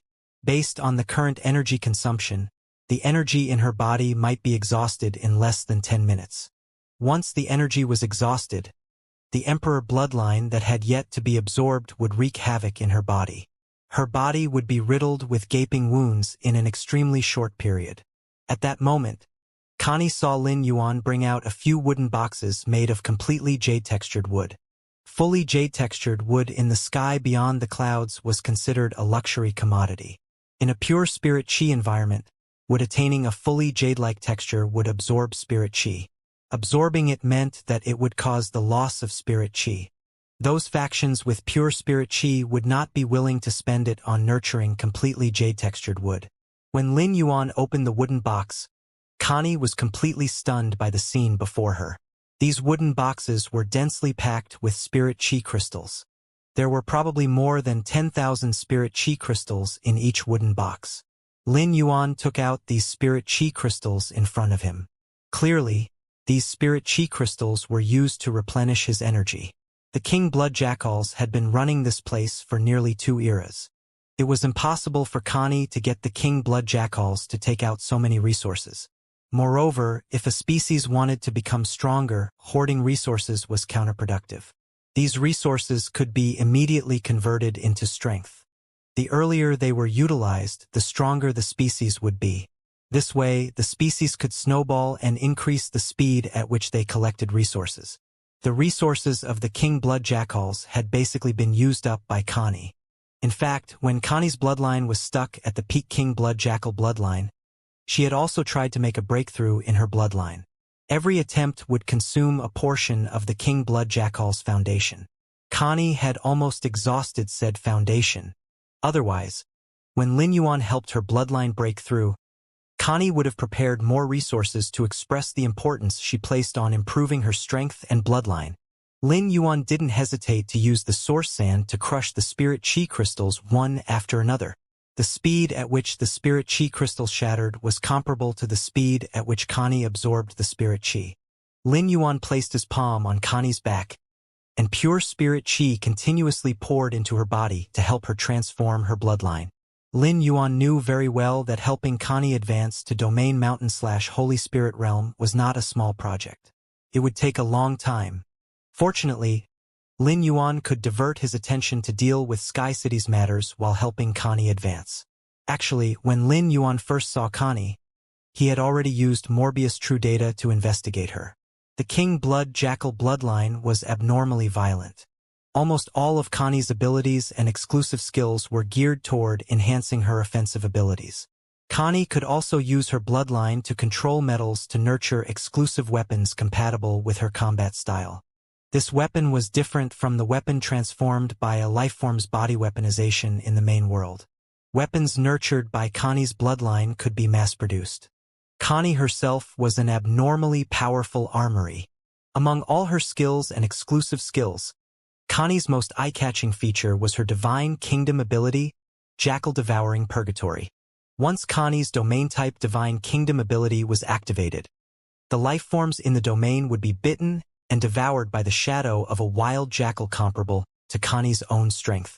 This biting and devouring would not end until Connie took the initiative to stop using her Divine Kingdom ability. Moreover, these bites and devouring would not only affect the body but also the mind and soul.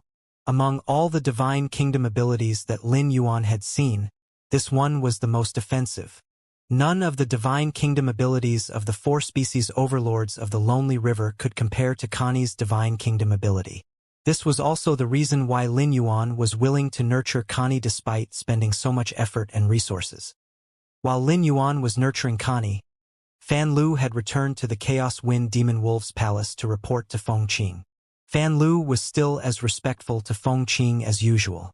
However, Fan Lu's eyes were filled with deep disdain for Feng Qing. After witnessing Lin Yuan's strength, Feng Qing was no longer worshipped by Fan Lu. As someone close to Lin Yuan, Fan Lu perceived that his status was higher than Feng Qing's. Despite having such thoughts, Fan Lu did not let Feng Qing notice anything amiss. Feng Qing personally welcomed Fan Lu and greeted him in front of his other subordinates. He was very happy that Fan Lu could return safely. After Fan Lu's departure, Feng Xian had returned to Feng Qing's side as his assistant. However, Feng Qing felt that Feng Xian could not compare to Fan Lu in any way. Feng Qing didn't even ask about the details of Fan Lu's trip and helped the latter improve his bloodline. Fan Lu accepted the upgrade of his bloodline with a clear conscience. He knew very well that he would completely become a core member of the Chaos Wind Demon Wolves in the future. Not only that, but he would only establish contact with the Bloodians after the Dark Pufferfish emissary negotiated with them. By that time, his status would become much higher than it was now. Fan Lu first reported the situation to Feng Qing. If it were in the past, Fan Lu would definitely praise the captain of the Forbidden Wolf team, Feng Nuo. However, Fan Lu did not do so this time because he no longer regarded a figure like Feng Nuo with any significance. Before heading to the Lonely River, Fan Lu had still paid attention to Feng Xian. However, if Feng Xian were to look for Fan Lu to discuss collaboration now, he would not give him any attention. Feng Xian could no longer threaten him in any way. Feng Qing took the dark pufferfish's venom from Fan Lu. Although there wasn't much of it, it was enough for him to report to the Bloodians. Feng Qing didn't want the Bloodians to start a war with the mermaids from the bottom of his heart. Once the Bloodians started a war with the mermaids, the Chaos Wind Demon Wolves would most likely be forced to participate. If it were for the benefit of the Chaos Wind Demon Wolves, it would be fine if they suffered losses. However, the war between the Bloodians and the mermaids had nothing to do with the Chaos Wind Demon Wolves, no matter what benefits the Bloodians obtained. Lord Feng Qing, I spent a great deal of effort finding some Lonely River specialties for you. With that, Fan Lu handed Feng Qing the resources he had prepared in advance. These resources were not much, but they were enough to stir Feng Qing's heart. Fan Lu had always known his limits. After Fan Lu became Lin Yuan's subordinate, they no longer lacked resources. Still, Fan Lu would not prepare too many resources for Feng Qing because of this mission. In the beginning, Feng Qing was undoubtedly happier to receive a large number of resources than now. However, Feng Qing would inevitably have to contemplate it subsequently. If he established connections with the Bloodians in the future, he would still have to rely on Feng Qing. This was because Lin Yuan thought highly of him. The most important reason was that he had to take care of the Class 2 world. Feng Qing took the resources that Fan Lu had given him. The Lonely River was a remote place. The resources were definitely not as much as the area where the Chaos Wind Demon Wolves were located. These resources were nothing to him. The only highlight was the strong exotic charm. However, these resources were not a small sum for Fan Lu. The resources that Fan Lu had obtained could be put into his own pocket. People were really afraid of comparison. In comparison, Fan Lu was much better than Feng Xian. Fan Lu, you did very well this time. If you have anything you want, just tell me. Your contribution to the Chaos Wind Demon Wolves is substantial. There's no need to withhold your requests. Fan Lu looked at the expression on Feng Qing's face and knew that Feng Qing was indeed extremely happy because of his actions. Yet, what Feng Qing said now was only casual and was not to be taken seriously at all. If he really dared to demand an exorbitant price because of his contribution this time, even if Feng Qing might not immediately sever ties with him, he would definitely have a bad impression of him in the future. If Fan Lu really wanted resources, he could ask Lin Yuan for them. Lin Yuan was many times more generous than Feng Qing. Moreover, everything that Lin Yuan gave him was beneficial to him. No matter how much Feng Qing valued him, it was impossible for him to provide him with such pure spirit qi. Fan Lu was prepared to take this opportunity to borrow Feng Qing's power to control the entire 6th Boundary Patrol team completely. After that, even if the supervisors of Honor Absent Palace carried out a surprise inspection, they could let him know in advance. As a member of the Honor Absent Palace Parliament, Feng Qing could do this if he was willing to put in some effort. Lord Feng Qing, I do have a request. I've been a Boundary Patrol envoy of the 6th Boundary Patrol team for more than 600 years. I have a deep attachment to my role as a Boundary Patrol envoy. I hope you can help me enhance my authority over the 6th Boundary Patrol team. Let's minimize the interference of the Spacetime Supervisory Council in the management of the 6th Boundary Patrol team. Feng Qing didn't want Fan Lu to ask for too much. Fan Lu had indeed made great contributions to himself and the Chaos Wind Demon Wolves. However, taking the initiative to claim credit meant that Fan Lu prioritized his own interests highly. This would imply that Fan Lu had a hidden motive for helping him. If that was the case, no matter how much Feng Qing liked Fan Lu, he would not be able to put Fan Lu in an important position. In the sky beyond the clouds, there was no lack of people who would risk their safety to fight for their future. If Fan Lu had been such a person from the start, Feng Qing would have rewarded him handsomely. However, Fan Lu's performance had always been different. After hearing Fan Lu's request, Feng Qing was relieved as it was extremely normal in his opinion. It was true that Fan Lu was the Boundary Patrol envoy of the 6th Boundary Patrol Team. However, Fan Lu only had the authority to command the 6th Boundary Patrol Team. In fact, the 6th Boundary Patrol Team still had to be supervised by the Spacetime Supervisory Council. The Spacetime Supervisory Council had the right to deploy the members of the 6th Boundary Patrol Team freely. This would undoubtedly diminish Fan Lu's authority. To ensure that a Boundary Patrol Team would not become the Boundary Patrol envoy's private property, the Spacetime Supervisory Council would often let the members of the Boundary Patrol Team move around. In a few decades, the 6th Boundary Patrol Team would probably be under Fan Lu's control. Feng Qing was very willing to fulfill Fan Lu's wish. After all, his request did not require much effort on Feng Qing's part. As a member of the honor-absent parliament, Feng Qing had a lot of authority in front of the Spacetime Supervisory Council. He only needed to extend a greeting. If Fan Lu's ambition was placed on the 6th Boundary Patrol Team, then everything Fan Lu did for him was sincere. Feng Qing was extremely satisfied to have such an assistant by his side. I'll personally go and inform the Spacetime Supervisory Council. From now on, you can manage and develop the 6th Boundary Patrol Team at will. There's no need to worry that the Spacetime Supervisory Council will send people to investigate the 6th Boundary Patrol Team. Participate in the Chaos Wind Demon Wolves meeting more during this period. When you gain a firm foothold among the Chaos Wind Demon Wolves, I can bring you to meet a few big shots in the Spacetime Supervisory Council after the next honor-absent parliament meeting. Previously, Feng Qing hated his subordinates using him as a springboard, but now, he was even willing to take the initiative to give Fan Lu a chance. Feng Xian had never experienced such treatment before. If it were in the past, Fan Lu would definitely be extremely grateful to Feng Qing, but now he no longer cared about Feng Qing. Nonetheless, Fan Lu was very willing to befriend the big shots of the Spacetime Supervisory Council. It would be easier for him to help Lin Yuan take care of that Class 2 world if he had a good relationship with such influential figures. Fan Lu was well aware of Feng Qing's great reputation. Even if Feng Qing seriously introduced him to those big shots, those people would not pay much attention to him. After all, he was, at most, one of Feng Qing's subordinates. There were less than 2 months left until the next meeting.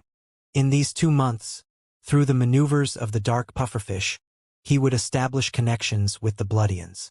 At that time, even without Feng Qing's introduction, the directors of the Spacetime Supervisory Council should be interested in getting to know him.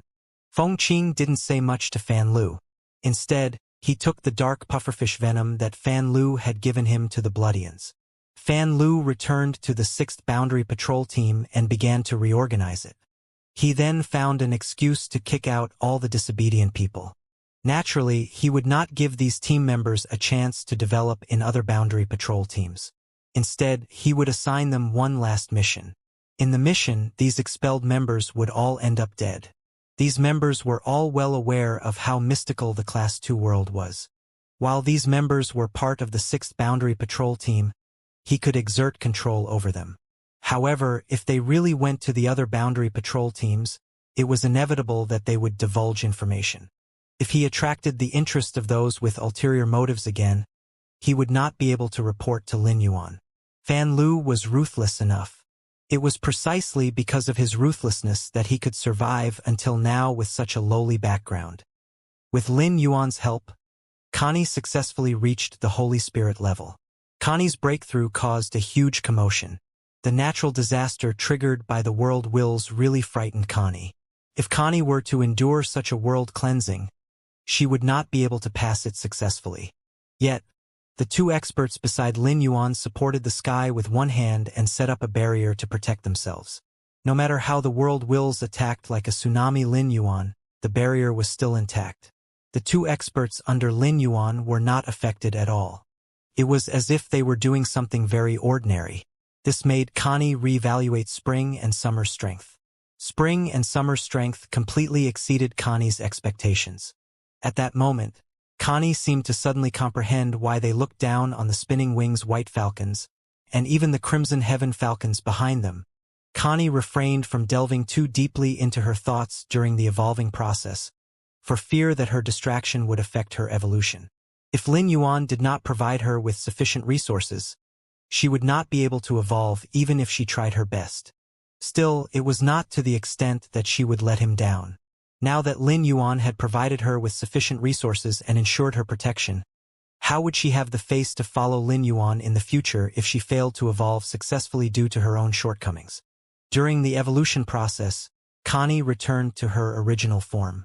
In her true form, Connie was a 3-meter-long, slender but powerful jackal. The origin of this chapter's debut can be traced to N0V3LB1N. Its fur was dark red with mottled golden spots. The spots on the back of the spine were dark gold, and the further forward the spots were, the lighter the color. Its sharp fangs were exposed, emitting an intensely bloodthirsty and violent aura that permeated the barrier constructed by spring and summer. Connie's body hadn't changed much since her bloodline reached Emperor blood grade. In terms of changes, the biggest change was probably Connie's fur. It turned from dark red to a light golden color with a red glow, and her dark golden spots turned black. From the outside, Connie was no longer as fierce as before. Instead, she had become more restrained. Not only did her ferocious appearance become restrained, but her aura also became much more subdued. Even with Connie's controlled breathing, Lin Yuan could hardly sense her presence, even when she was in front of him. When Spring saw the puzzled expression on Lin Yuan's face, she spoke softly. "Young master, Connie's situation should be related to her newly obtained Divine Kingdom ability after advancing to the Holy Spirit level." Lin Yuan used Morbius True Data to assess Connie's condition. Lin Yuan discovered that Connie had a new Divine Kingdom ability apart from the Jackal Devouring Purgatory. The Divine Kingdom ability was called Nightmare Hunting Shadow. Nightmare Hunting Shadow converts one's killing aura into attack power to enhance one's subsequent attacks. One's breath control and attack power are developed in equal measure. After killing the target, one can temporarily enhance a portion of the target's attack power on one's body. The enhanced attack power will continuously decrease with time. At the same time, one can enhance multiple units that are killed by oneself. The number of units is related to the killing itself and is not limited by one's strength. Lin Yuan was surprised when he saw Connie's newly comprehended Divine Kingdom ability. It could be said that Nightmare Hunting Shadow had completely changed Connie's position in battle. Previously, Connie was a warrior with a strong presence, but now she had become an assassin with almost no presence. Connie was more suitable to be Lin Yuan's follower than before. Sky City once had a core member which was the invisible demon Shadow.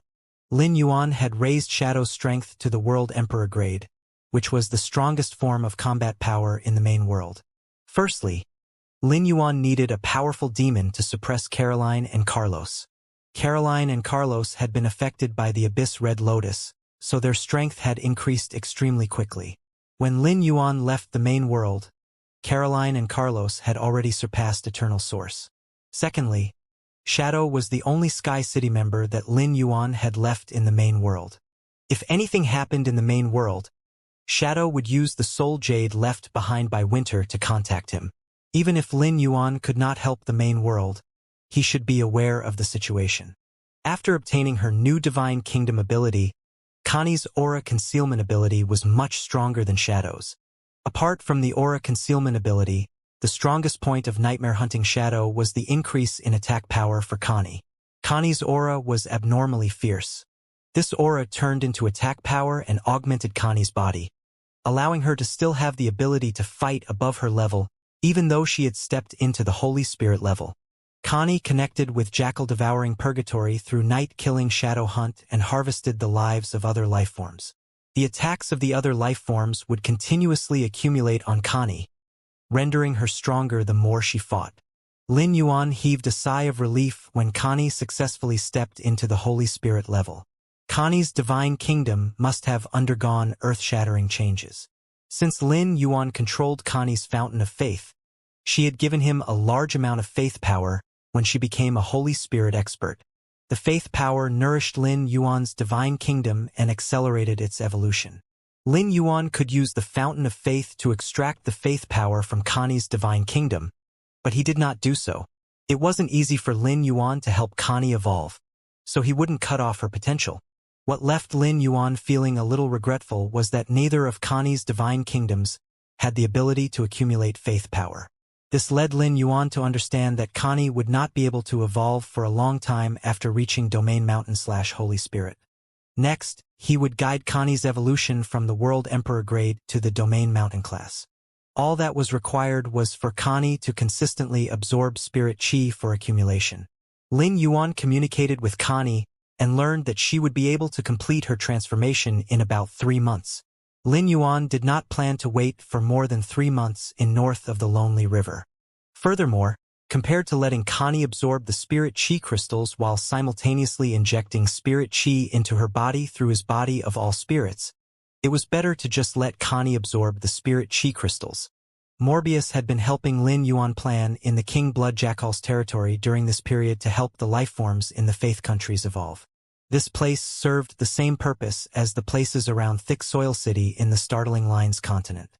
It allowed Lin Yuan to harvest numerous spirit chi crystals. There was no need for him to be afraid of using up all the spirit chi crystals. Lin Yuan could continuously use spirit chi crystals to accumulate resources for himself. He looked at Connie and said, "Connie, collect these unused spirit chi crystals. In the future, use them to increase your power. If these spirit chi crystals are used up, you only need to ask from me. I'll provide you with more. I'll give you 10 days to make arrangements for the King Blood Jackal's territory. After 10 days, we'll head east along the Lonely River." Connie, who had just evolved, piously knelt in front of Lin Yuan and fervently expressed her irrepressible admiration and gratitude. Connie inherently possessed a nature that admired strength. After being the queen of a species for so long, Connie's nature was concealed. Now that she had met Lin Yuan, Connie's nature was completely aroused. Moreover, not only was Lin Yuan powerful, but he also had unimaginable resources. If Connie had such a huge amount of pure spirit chi, she would occasionally command it to refine her bloodline. However, Lin Yuan had used such resources to help her increase her strength.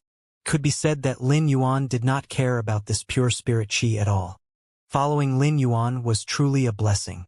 The King Blood Jackals would have a huge rise in their status in the entire sky beyond the clouds due to the increase in their strength. Connie suddenly thought of something and told Lin Yuan, "Master, I just stepped into the Holy Spirit level and triggered the world wills. This will definitely be noticed by the Spinning Wings White Falcons. Previously, there wasn't a Holy Spirit existence among the King Blood Jackals. Therefore, the Spinning Wings White Falcons did not regard us seriously. From now on, the Spinning Wings White Falcons will have to interact with my King Blood Jackals." Lin Yuan understood what Connie meant. She was afraid that no one would take care of the territory after she left with him. Lin Yuan commanded Spring and Winter to go along with him on his trip this time. Summer and Autumn were left in the territory. As a martial force, he had to help solve a series of problems that could only be solved with martial strength. If the Spinning Wings White Falcons dared to instigate trouble, Summer and Autumn would naturally handle the situation. "Connie, you just have to do your own thing. I have my arrangements for safety. Even if the experts of the Crimson Heaven Falcons come looking for us, there won't be any hidden dangers. You must have met Autumn and Winter during this period. Their strength is not inferior to Spring and Summer. Although I've taken you away from the King Blood Jackals, there will be people guarding the safety of the entire territory." Connie was shocked when she heard Lin Yuan's words. Only at that moment did Connie comprehend the formidable strength of Lin Yuan's other 2 subordinates. For a moment, Connie did not know which species Lin Yuan was from. Even the East Universe's big shots from Honor Absent Palace were not comparable to Lin Yuan. He not only had several subordinates who were at least at the Holy Spirit level but also had an abundance of high-end resources. Since Lin Yuan had already made arrangements, Connie only needed to make some internal arrangements for the King Blood Jackals. Then, she could proceed to absorb these spirit chi crystals. Lin Yuan had been busy for more than half a month. Just as Lin Yuan was about to take a good rest, when you sent him a message through the thoughts letter paper. Wen Yu, young master, listen, Endless Summer, and Gu Lang have been patrolling the King Blood Jackal's territory and discovered a massive thunder zone on the outskirts of the Western Territory. It was formed by rare thunderstorms persisting for a long time. Wen Yu, the King Blood Jackals mentioned that previously there were no life forms in this thunder zone, but now some rare thunder elemental-type life forms have emerged. Wen Yu, behind this area is a canyon that connects to another territory controlled by the King Blood Jackals. Wen Yu, we need to clear this area. Listen, and the others wanted me to inquire if there's any value in nurturing these thunder elemental-type life forms. Elemental-type life forms had always been rare. If not for these rare entities, Wen Yu would not have needed to ask Lin Yuan. When Lin Yuan saw Wen Yu's message, his initial thoughts were not about these thunder elemental-type life forms, but rather the thunder zone that was born from the rare thunderstorms. Gray excelled at absorbing all kinds of weather phenomena. Thunderstorm weather was relatively rare in nature. Unless Gray actively sought it out, it would be very difficult for it to absorb such weather from the environment. Since this area was going to be cleared, Lin Yuan felt that he might as well bring Gray over to let Gray absorb the thunderstorm and strengthen its ability related to thunderstorms. Lin Yuan prepared to bring Gray along on this trip to assess whether there was a need to cultivate these thunder elemental-type life forms. In the King Blood Jackal's territory, Sky Sea revealing its presence wasn't a problem even without Gray covering it. Doing this enabled the life forms in the territory to witness Sky City on Sky Sea's back and sense its majesty. At the same time, their sense of awe could also facilitate the creation of faith power. Lin Yuan brought Gray to Wen Yu's designated location, and Sky Sea finally revealed its true form. The entire castle of the King Blood Jackals was covered by Sky Sea's massive body. Apart from the King Blood Jackals, the World Emperor/Higher Divine Kingdom experts had long since discovered Sky Sea's existence. Under the integration of Gray, Dark Blue, and Sky Sea, ordinary Divine Kingdom experts would not be able to see Sky Sea's outline through the clouds. Kira led the demon insects for the village's migration, and the first batch had already arrived at the King Blood Jackal's territory. They began to establish roots at the designated locations. Along the way, Bai Qinghuan gave a speech in various villages to inform them of the importance of this migration. After this relocation, each village would not need to relocate again, and they would be protected by a large faction. There wouldn't be any concerns about hidden dangers. During the migration, at least half of the demon insects that paved the way would be left in the villages to guard them in the future. Some of these villages had previously been ruled by various species that exploited them, forcing the villages to offer their faith. They had previously been promised numerous incentives, and at this point, they had become immune to such promises. The reason they believed Bai Qinghuan's words was that Lin Yuan had asked Kira to distribute the soldier ration radish during the migration. Even in the sky beyond the clouds, the soldier ration radish was still the best substitute for food. It had been a long time since the life forms in the villages had experienced the feeling of being full. Since they could consistently experience the satisfaction of a full stomach in the future, the villagers were willing to work hard to offer their faith.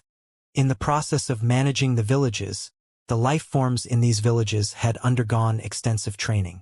Those who were disobedient and unwilling to contribute faith power had long been driven out of the village or killed.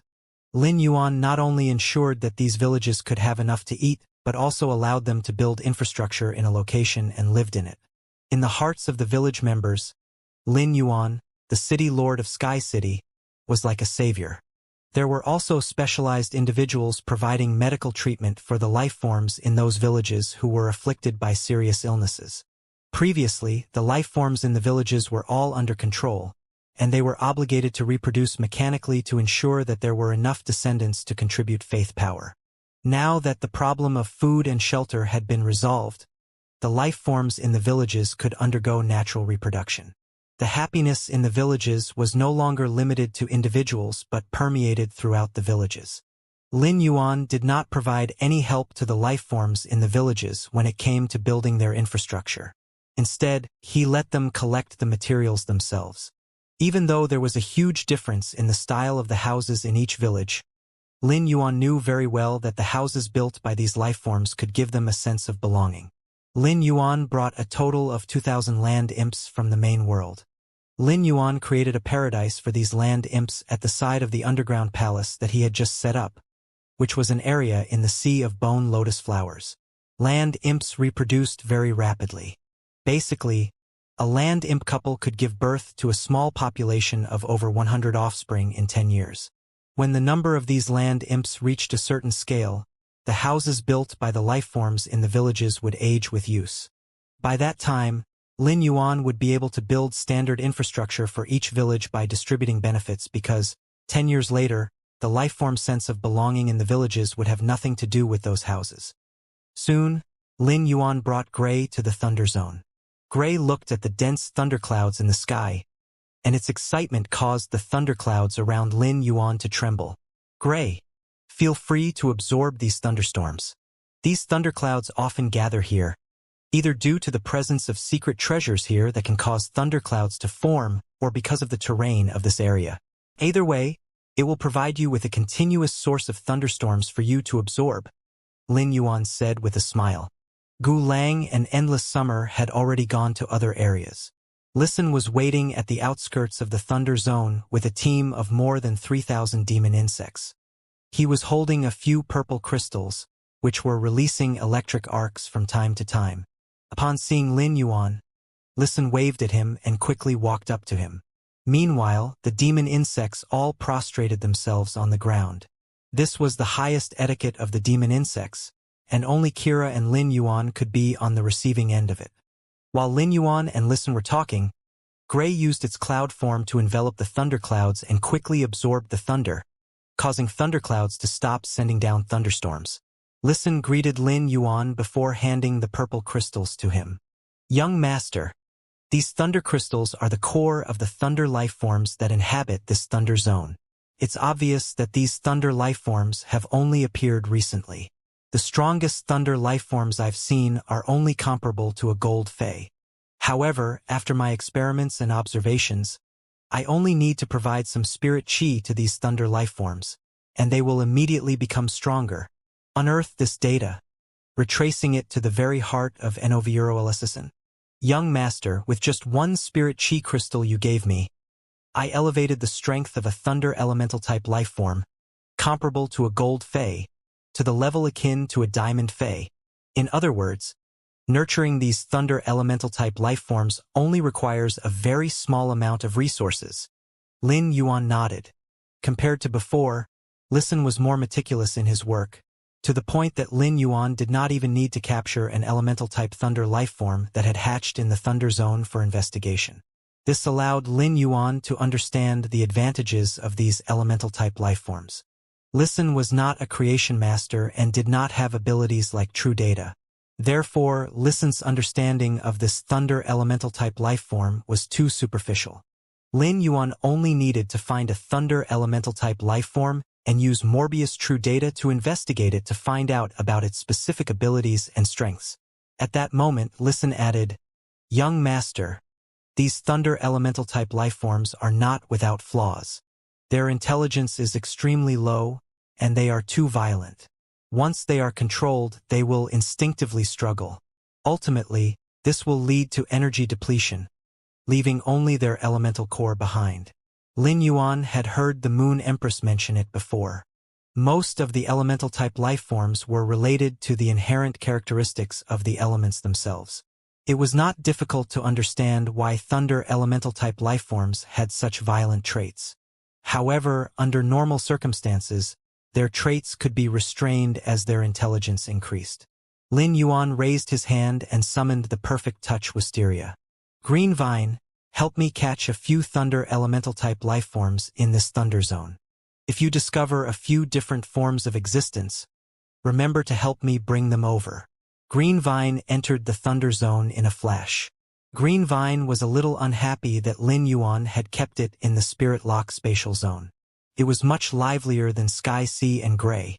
However, Green Vine knew very well that Lin Yuan wanted it to stay in the Spirit Lock spatial zone to absorb Spirit Chi crystals. Green Vine used its vines to absorb those precious high-grade spiritual ingredients. Ever since it could replace the spiritual ingredients that had fused with the vines, Lin Yuan had helped it equip all 8 vines. It wasn't easy for Lin Yuan to let it out, so Green Vine naturally had to complete the mission that Lin Yuan had given it. The Thunder Zone was not large, and Green Vine gave it a thorough search. Yet, it only brought out one Thunder life form that looked like a leopard. Lin Yuan silently thought that there seemed to be only one type of Thunder life form in this Thunder Zone. While Green Vine entered the Thunder Zone to capture the Thunder life form, Lin Yuan was communicating with Listen. As soon as Listen mentioned the leopard-like Thunder life form, Lin Yuan could sense that this beautiful Thunder life form was only gold grade. Lin Yuan used Morbius True Data to investigate this leopard-like Thunder life form. Fey name: Thunder Descending Shadow, Leopard Form. Fey species: Elemental species / Elemental genus, Fey grade, Gold, 6/10. Fey type, Thunder. Fey quality: Epic. Abilities: Thunder Light. Activates the thunder energy in one's body, transforming oneself into a glowing object that connects to the clouds in the sky and emits the same amount of light along with the clouds. Thunder Roar. Rapidly rotates and rubs the thunder energy within oneself, producing a violent roar to stimulate the eardrums. In the presence of condensing clouds, the clouds will also emit a roar of an equivalent degree. Thunder Transformation. Allows one's body to absorb the aura of other life forms in the environment, enabling it to simulate the appearance of other life forms. Thunder Appearance. Fills the surroundings with thunder energy. Wherever the thunder energy goes, it has a concealment effect. When the thunder energy touches the target, it can detect the target's location before the thunder energy dissipates. Exclusive skill: Thunder Marking. Creates a mark on the target using thunder energy. Subsequently, one's damage type abilities will not affect the target with the mark. Lin Yuan learned the specific name of this thunder elemental type life form. It was called the Thunder Descending Shadow, and the reason for its appearance was thunder transformation.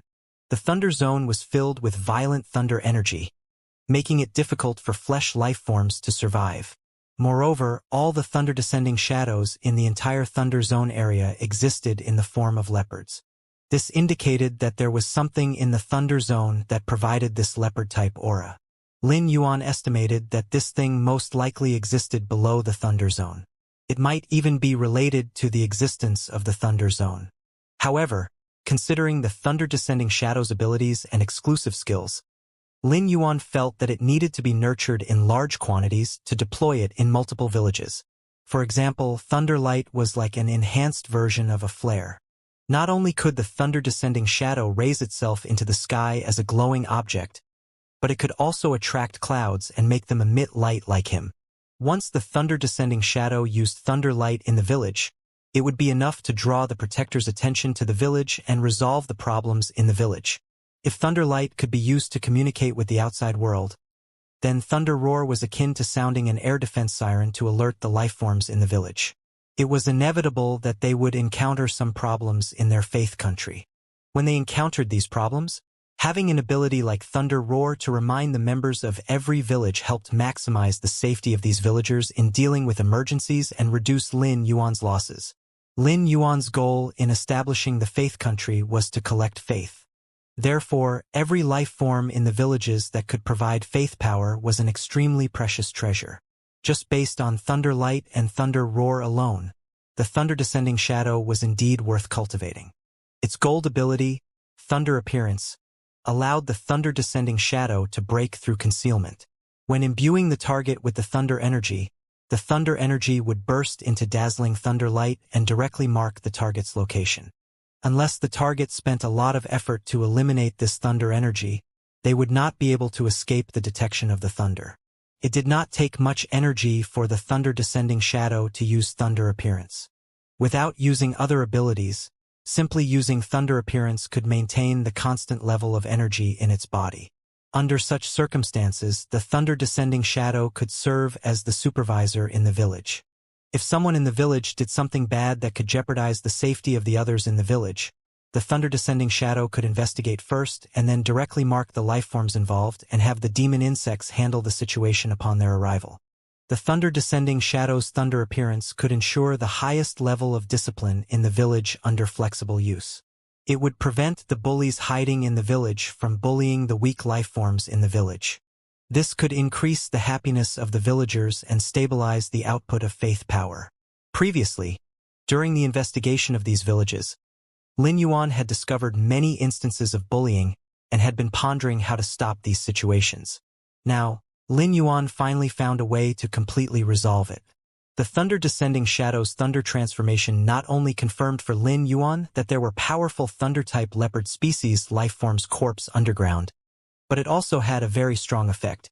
If the Thunder Descending Shadow were to be deployed into multiple villages, existing in its leopard form might not be suitable. When the Faith Country was established, every village would have a temple. Statues of Sky City's core members would be placed in the temple. As the supervisor of the village, the best place for the Thunder Descending Shadow to go was to stay in the temple to let the lifeforms in the village be aware of the authority of the temple.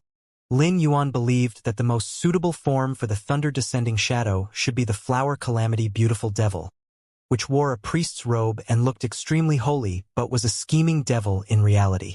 Later, Lin Yuan only needed to let the Thunder Descending Shadow follow the Flower Calamity Beautiful Devil for a while, absorbing its aura and transforming it into a simple Flower Calamity Beautiful Devil. That way, all the Thunder Descending Shadows in the temple could exist in a specific standard form. Even if Lin Yuan wanted to integrate the villages, it would not affect the beliefs of these villages. As for thunder marking, it was currently useless for Thunder Descending Shadow. When the Thunder Descending Shadow's grade continued to increase, it would obtain a powerful offensive ability, and thunder marking would finally be useful by that time. The Thunder Descending Shadow could imprint every life form in the village with its exclusive skill. That way, when the Thunder Descending Shadow launched a large-scale attack, it would not injure the living beings in the village. Not only did Lin Yuan have to nurture these Thunder Descending Shadows in large quantities, but he also had to increase their strength. Listen had just mentioned that it was abnormally easy for a Thunder Descending Shadow to increase its grade. One Spirit Chi crystal was enough to evolve the Thunder Descending Shadow from gold to diamond grade. It had the ability to synthesize thunder energy by itself through pure Spirit Chi. Lin Yuan only needed to spend a small amount of Spirit Chi crystals to enhance the Thunder Descending Shadow's strength to a very high level. As a transmigrator, Lin Yuan had grown up listening to all kinds of myth stories. Ever since Lin Yuan understood the significance of faith power in improving his strength, his actions were geared toward creating a myth system. To put it bluntly, the core members of Sky City, including the white-clothed followers and even the reserve members of Sky City, were all members of this myth system. As the sacrifice in charge of supervising and delivering divine punishment in the temple, the Thunder Descending Shadow definitely had to be extremely powerful. Green Vine observed the Thunder Descending Shadow in leopard form and said seriously, "Yuan, when I entered the Thunder Zone just now, I realized that the power of thunder surging in the thunderclouds is nothing. The thunder energy is mainly seeping out of the ground. There must be treasures underground. Do you think we should dig out the treasure?" Lin Yuan knew what Green Vine was thinking. It probably wanted to use the vines to absorb the thunder-type treasure underground. This leopard's corpse that had thunder attributes was linked with the creation of the Thunder Descending Shadow. Lin Yuan would definitely not use the leopard's corpse as a consumable. However, Lin Yuan found it difficult to excavate the corpse.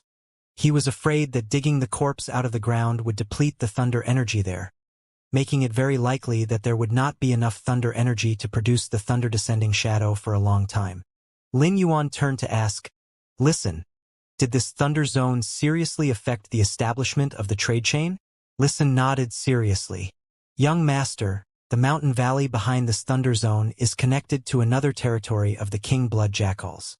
Their territory is in the shape of a narrow gourd, with a vast area behind the territory. Furthermore, it contains a lot of resources. It's not practical to use avian-type phase for all trades in the future. If not for that, Endless Summer and Gu Lang would not have come to this thunder zone to investigate." Lin Yuan pondered for a moment before giving orders to Green Vine and the thousands of demon insects around him. Go and carefully dig out the leopard's corpse in the subterranean area. Remember, don't let this corpse suffer any damage. Also, gather all the thunder-descending shadows in this thunder zone and report to me after counting them. These thunder-descending shadows are very useful to me. Even if these thunder-descending shadows resist violently, don't hurt them. Lin Yuan had never been a hesitant person. Building the trade chain in the territory was the most important thing now. After moving the leopard's corpse away, thunder energy would keep seeping out of it. Sooner or later, another thunder zone would be created. It was really unreasonable to throw such an important resource there. Instead of having to arrange for numerous people to guard this place, it was better to move the leopard's corpse onto Sky C's back. He would let Sky C's flesh fuse with the leopard's corpse and nourish it. Otherwise, the energy in the leopard's corpse would be exhausted sooner or later. Once the thunder zone was formed, there would be many thunderclouds in the sky. Gray's cloud form could perfectly cover the thunderclouds, preventing them from exposing Sky C's whereabouts. Furthermore, this thunder zone was not small, and there were already many thunder-descending shadows inside. These thunder-descending shadows should be enough for the faith country that was about to be built. When Green Vine heard this, it no longer had any thoughts of attacking the leopard's corpse. Lin Yuan had always been willing to invest resources in Green Vine, and Green Vine was very understanding. Back in the main world, Lin Yuan had given his most precious resources to it. Green Vine would properly supervise these demon insects to complete the mission that Lin Yuan had assigned. Lin Yuan took out a few spirit chi crystals and began to nurture the thunder-descending shadow in leopard form. The thunder-descending shadow had already begun to go berserk, and the energy in its body was surging violently. If this situation continued, it wouldn't take long for the thunder-descending shadow to be left with only the elemental core. Lin Yuan raised his hand and summoned Begin Lady, who had been staying in the spirit lock spatial zone. Fairies had an appeasing effect on all elemental life forms. The existence of a fairy represented the protection of nature. Begin Lady enveloped the thunder-descending shadow with her aura, and soon, it quieted down. It moved closer to the Begin Lady and greedily absorbed her aura. Lin Yuan was well aware that once the Begin Lady left the thunder-descending shadow, it would quickly return to its berserk state. However, when he evolved the thunder-descending shadow to fantasy breed, its intelligence would be completely awakened. Then, it would no longer be controlled by the elemental skills in its body. Begin Lady was clearly very interested in the thunder-descending shadow. She examined it and said, Lin Yuan, elemental-type life forms like the thunder-descending shadow only need to absorb a large amount of energy from their birthplace to make it easy for them to comprehend a willpower rune and undergo a transformation. Celestial Sight and I aren't lightning-type fairies, but we can still support these thunder-descending shadows with our own auras. Lin Yuan was delighted. If that was the case, he might as well evolve all the thunder-descending shadows to Diamond X/Fantasy V. When they reached this level, their intelligence would be no different from a 7 or 8-year-old child. Begin Lady and Celestial Sight could help these thunder-descending shadows comprehend willpower runes and help them transform willpower runes into law runes. When the strength of the thunder-descending shadow increased to Suzerain/Myth 3, it could transform into a human form, making it more convenient for them to mimic the Flower Calamity Beautiful Devil. Lin Yuan came to the thunder-descending shadow and crushed the spirit chi crystals in his hand. As expected, its strength increased rapidly, just as Listen had said. After the thunder-descending shadow's evolution, it did not change at all, but the thunder energy inside was much more violent than before. Lin Yuan used Morbius True Data to investigate the Diamond/Legend thunder-descending shadow. Fey name: thunder-descending shadow, leopard form, Fey species. Elemental species/elemental genus, Fey grade. Diamond, 7/10. Fey type, thunder. Fey quality. Legend. Abilities: Thunder Light.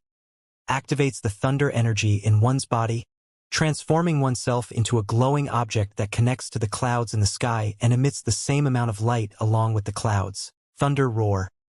rapidly rotates and rubs the thunder energy within oneself, producing a violent roar to stimulate the eardrums. In the presence of condensing clouds, the clouds will also emit a roar of an equivalent degree. Thunder transformation allows one's body to absorb the aura of other life forms in the environment, enabling it to simulate the appearance of other life forms. Thunder appearance fills the surroundings with thunder energy.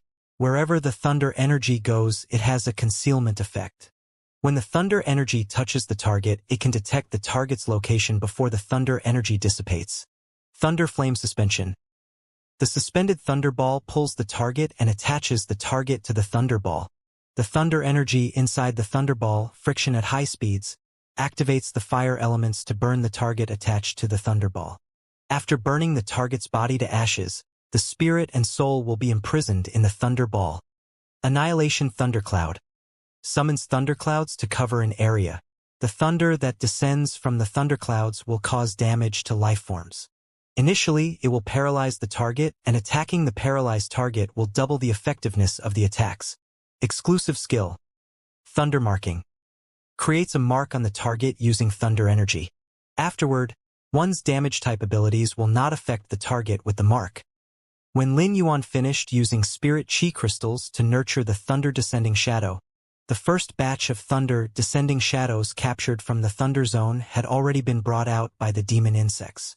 Lin Yuan realized that most of these thunder descending shadows were bronze grade. Only a few of them were at the silver grade, and even fewer were at the gold grade. However, their abilities were surprisingly identical. Lin Yuan did not appear surprised because he had already received an explanation about this situation from Listen.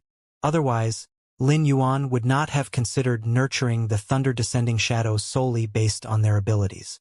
Lin Yuan chose a thunder descending shadow and used the spirit chi crystals to increase its strength.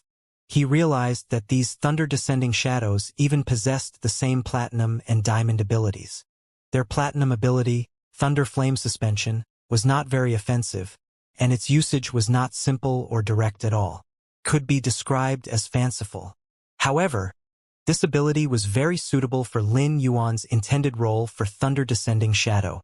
As a sacrifice guarding the temple, the thunder descending shadow needed some fancy and ritualistic methods. However, thunder flame suspension was not only flashy and ritualistic but also spiritual and soulful. Furthermore, it even carried a strong sense of mystery. Using thunder flame suspension as a method to punish the depraved lifeforms in the village would definitely serve as an effective warning. The spirit and soul imprisoned in the ball of thunder, displayed on the altar in front of the temple, would not only protect the village but also serve as a warning to the villages. While Lin Yuan was nurturing the thunder descending shadow, Green Vine dug out the corpse from below the thunder zone. The corpse below the thunder zone was completely different from what Lin Yuan had imagined. He had been picturing an enormous creature that was thousands of meters long. Yet, it turned out to be less than even a meter long. It was evident that this was a leopard cub. Lin Yuan would never have expected this thunder zone to be created by the corpse of a leopard cub. He had been expecting to see a powerful thunder-type leopard species life form who had died here sometime in the past few centuries. This corpse was showing clear signs of beginning to skeletonize. For an unknown reason, cracks had appeared on the bones, and the partially crystallized interior was revealed. This was what had created the thunder zone. This leopard that lived many epochs ago definitely came from a powerful species. It would be easy for Lin Yuan to use the Abyss Red Lotus ability to reproduce this lifeform. The idea bloomed in his head. Lotus creations. Its bloodline will be injected into mature lotuses, and the lotus roots will activate bloodline energy based on the injected bloodline. The energy in the lotuses will be sacrificed to turn the activated bloodline and its genes into a replicated life form. The significance of lotus creations was that it could produce reproductions of powerful species that had lived many epochs ago. Lin Yuan intended to ask spring, summer, autumn, and winter to take a look at this leopard and if they knew what it was. Using true data, Lin Yuan had already discovered that this corpse came from a lifeform called the Raging Thunder Heavenly Leopard. However, he did not understand the situation in the sky beyond the clouds and did not know what its significance was. The raging thunder heavenly leopard's corpse could create the thunder zone and hatch the thunder-descending shadows. All Lin Yuan needed to do was extract some of the marrow from within the crystal, and would be able to use the abyss red lotus's young lotuses to create the raging thunder heavenly leopard. Green Vine led the demon insects back to Lin Yuan's side and told him seriously, "Yuan, there are 19,677 thunder-descending shadows. None of them were harmed or lost when they were captured, and I have brought all of them to you." Lin Yuan nodded. He was satisfied with the number of thunder-descending shadows in the thunder zone. 19,677 of them were sufficient to meet his initial needs. 19,677 thunder-descending shadows could control 19,677 villages in his faith country. The large villages with a population of more than 10 million would not be combined. However, the villages with populations in the millions would be combined. Every village in the faith country would have a population of more than 10 million. He only needed spirit chi crystals to nurture the thunder-descending shadows. Lin Yuan gave numerous spirit chi crystals to begin Lady and Celestial Sight so they could nurture and manage all of the thunder-descending shadows. Lin Yuan did not want to waste time nurturing the thunder-descending shadows. It would take at least a few months to nurture more than 19,000 of them. Fan Lu had sent a message to Lin Yuan through the Thoughts letter paper, but Lin Yuan had not received it. The Thoughts letter paper's efficacy in the sky beyond the clouds had already been tried and tested. However, the message had not been delivered because when used elemental paper's level was too low. If its grade could be evolved, the message would be transmitted successfully. Communication and transmission were of the utmost importance to a faction. However, once when Yu's power reached World Emperor/Divine Kingdom, it was no longer easy for Lin Yuan to increase her power quickly. After all, faith power needed to be accumulated slowly. Nonetheless, this did not really affect Lin Yuan because Fan Lu could get in contact with him through the soul contact if he really had something he needed to report. Once Lin Yuan moved nearer to the main area of the East Universe and was closer in distance to Fan Lu, they would be able to resume communication through the Thoughts letter paper. It was likely that the Dark Pufferfish envoy had begun making their way to meet with the Bloodians. Lin Yuan brought the Raging Thunder Heavenly Leopard's skeletonized bones to Sky Sea's back and called in spring, summer, autumn, and winter so he could ask them the questions he had. The four of them reacted as per Lin Yuan's expectations. They were aware of the Raging Thunder Heavenly Leopard's existence and knew a lot about the Raging Thunder Heavenly Leopards. "Lord Saint, I can't believe the corpse of a life form as powerful as the Raging Thunder Heavenly Leopard was found in a place as barren as north of the Lonely River. As far as I know, by the time we rose in power, the Raging Thunder Heavenly Leopards had retreated after being embroiled in internal conflict. Their biggest challenge was reproduction and continuing their legacy. Once internal conflict emerges, it becomes even more difficult for a species to produce offspring. It's almost inevitable that they will start heading toward their doom. This Raging Thunder Heavenly Leopard cub's bloodline is rather pure. But based on the degree of skeletonization of the corpse, it has been dead for at least 7 or 8 epochs. From the extreme shock on Spring's face, it was clear that she was flabbergasted at the fact that Lin Yuan had stumbled on the corpse of a Raging Thunder Heavenly Leopard. This corpse of an ancient life form was an extremely precious treasure. Spring was aware of the Abyss Red Lotus's abilities. It could enable the Raging Thunder Heavenly Leopard to reappear in this world. The Raging Thunder Heavenly Leopard could create unimaginable value for Lin Yuan. Lin Yuan had a certain level of understanding of the Raging Thunder Heavenly Leopards now. But his biggest concern was whether he would be able to create the Thunder Zone and Thunder Descending Shadows by extracting marrow from the Raging Thunder Heavenly Leopard's corpse. If he could not be certain that he would be able to create the Thunder Descending Shadows, Lin Yuan would prefer to use the Raging Thunder Heavenly Leopard to create the Thunder Zone. Once the number of Thunder Descending Shadows met his needs, he would then extract marrow from the Raging Thunder Heavenly Leopard to enable it to reappear in this world. Lin Yuan asked the question that he most wanted an answer to. Spring, summer, autumn, and winter were the only ones who could answer this sort of question. Spring began explaining to Lin Yuan seriously, "Young master, This raging thunder heavenly leopard might just be a cub, but it still possesses an enormous amount of thunder energy. If you want to create a thunder zone, you can break and expose its crystallized bones. Since the bones have been crystallized, they will be able to regain energy once they are nourished by spirit chi. Young master, you can extract the energy at that point. Lin Yuan relaxed when he heard this. If he could replenish the energy in the raging thunder, heavenly leopard's crystallized bones by using spirit chi crystals, he could let go of all restraints and utilize the bones as he pleased. He could even take out a portion of the raging thunder heavenly leopard's bones and give them to Green Vine to absorb. This would enable Green Vine to increase its power. When necessary, Green Vine could even use its exclusive skill to summon the raging thunder heavenly leopard. Spring, why don't you help me crush the raging thunder heavenly leopard's bones? Then, extract some of the crystallized bones. Upon receiving Lin Yuan's instructions, Spring immediately sprang to work and shattered the raging thunder heavenly leopard's bones. When a large portion of the crystallized bones were exposed, they began to shine with a brilliant bluish-purple light. Spring extracted the raging thunder heavenly leopard spine and told Lin Yuan seriously, "Young master, if you are going to reawaken the raging thunder heavenly leopard, my suggestion is that you use the marrow from the spine as it has the highest concentration of energy and will allow you to reawaken the raging thunder heavenly leopard in the shortest span of time. Alternatively, you can use your body of all spirits to absorb the raging thunder heavenly leopard's bloodline. Its bloodline is highly worth nurturing."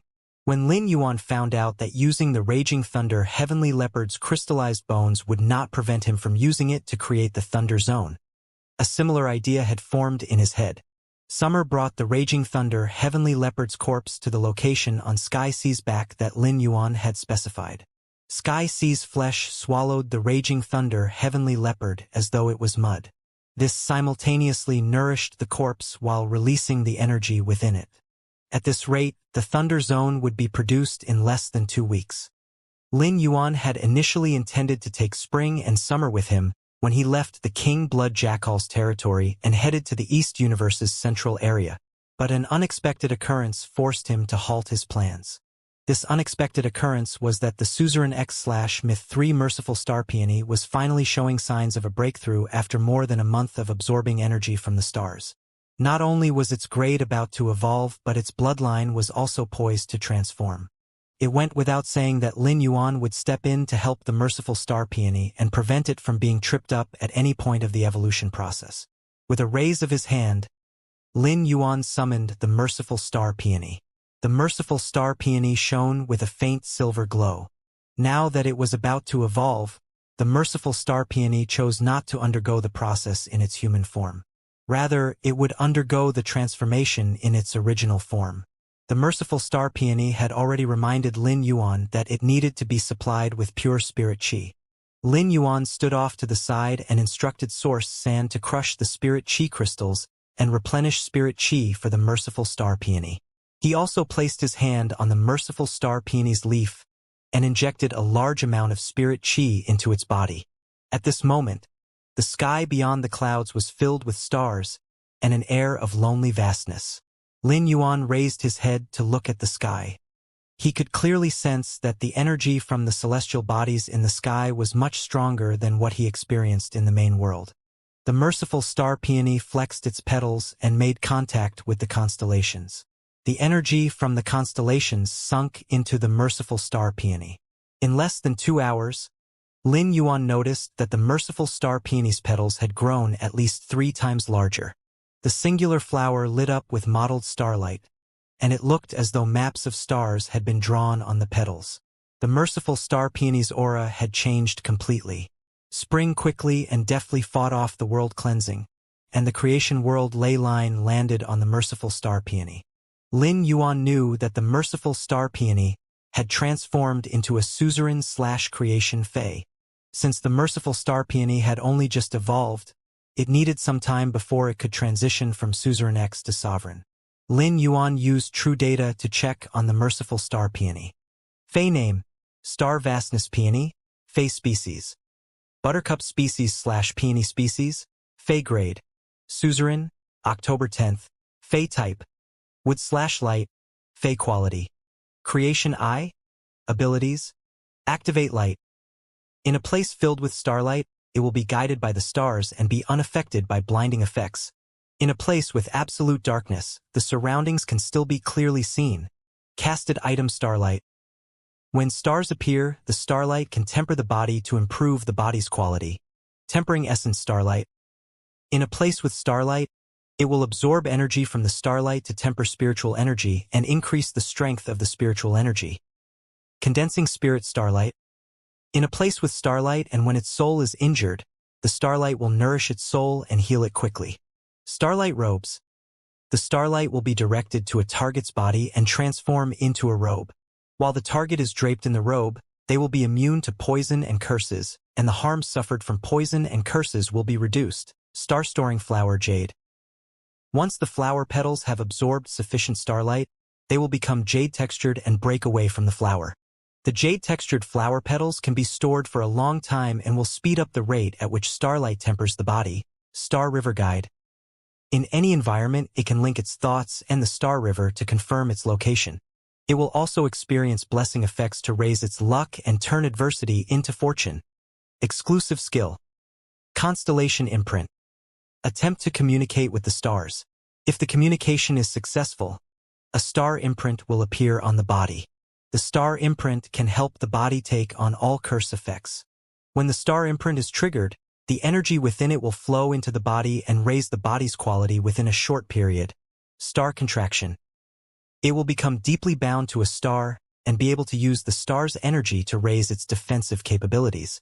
The degree to which the defensive capabilities will be raised depends on the strength of the star and the bond with the star. Merciful stars.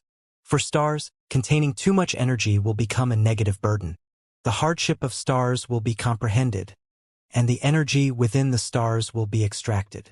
The energy from the stars will be used to strengthen the body composition of a target.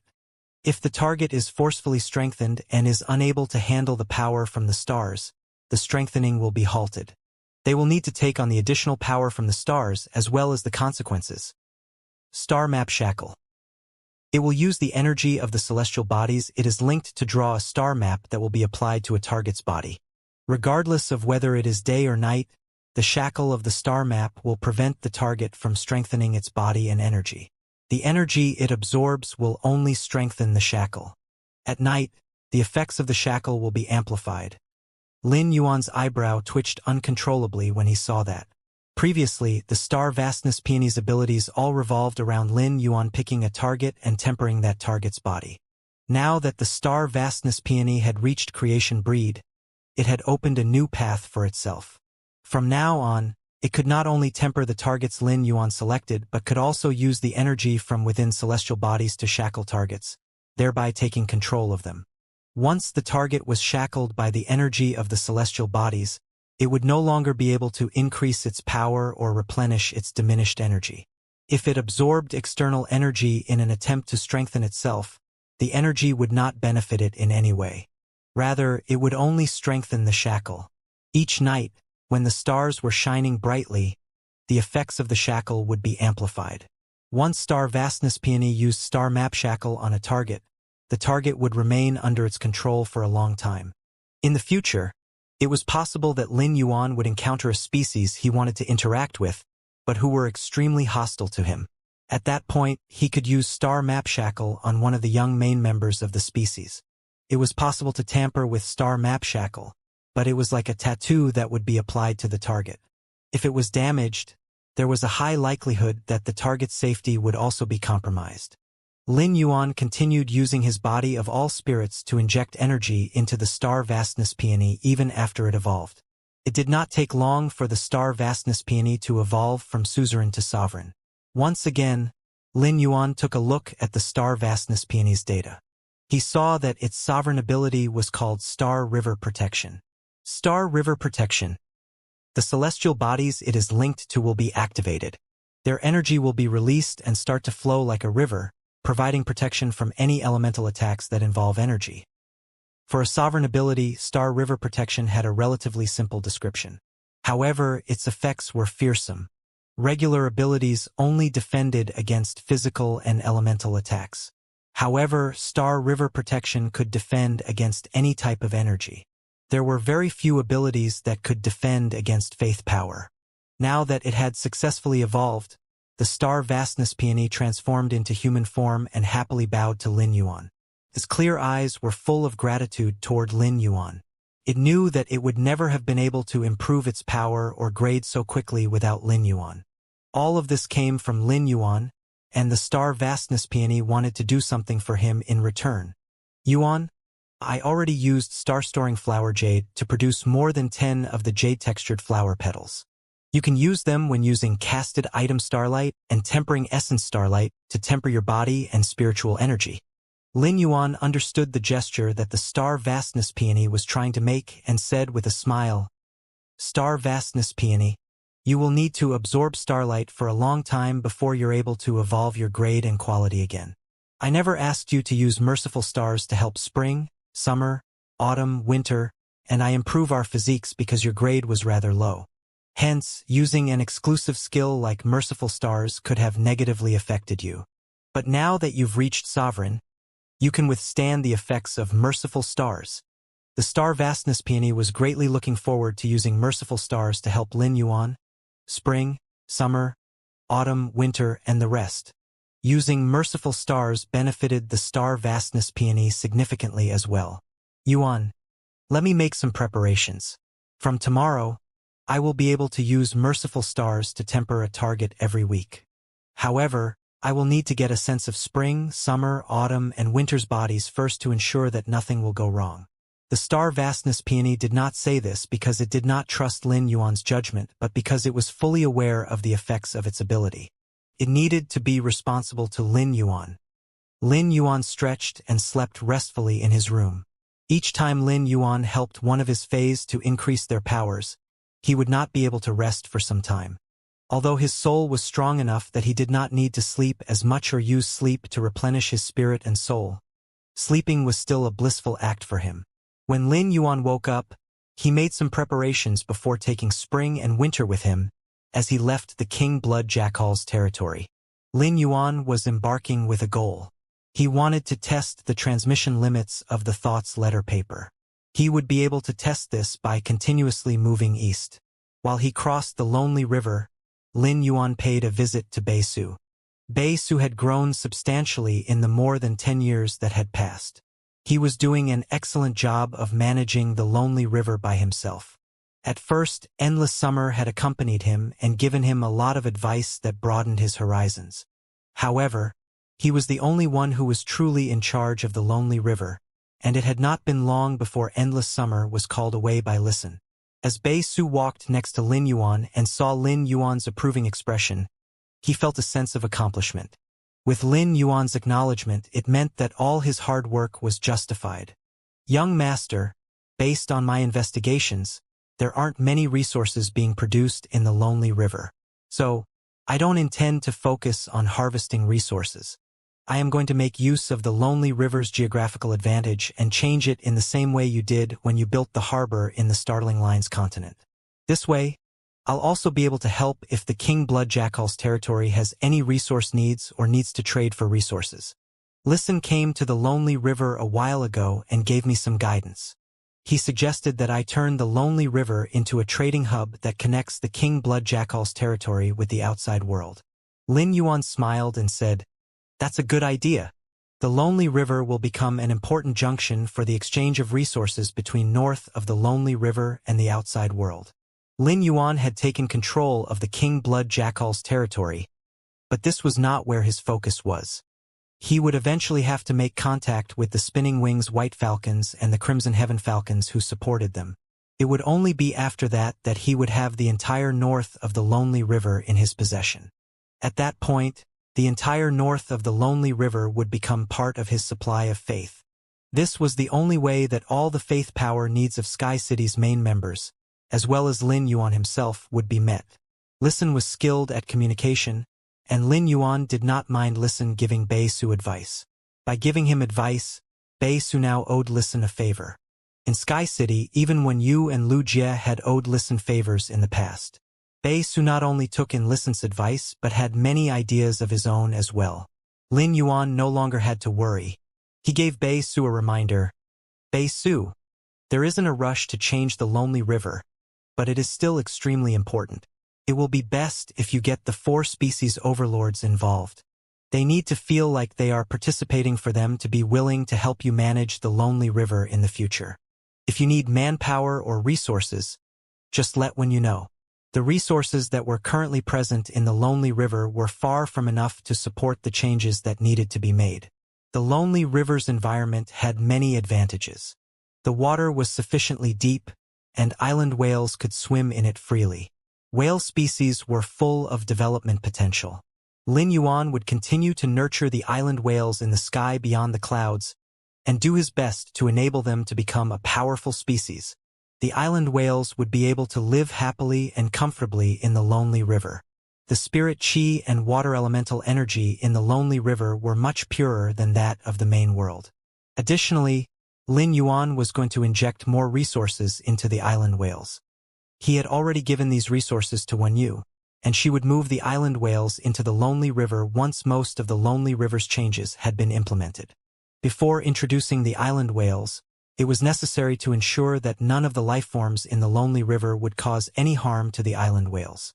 Aside from nurturing the star vastness peony, Lin Yuan had also made many decisions of late. He really liked the feeling of having a group of highly capable companions and running a faction with them. When he first started developing Sky City, he had to do everything on his own, and it had taken up all of his time. As a result, he had had very little time left over to nurture his phase.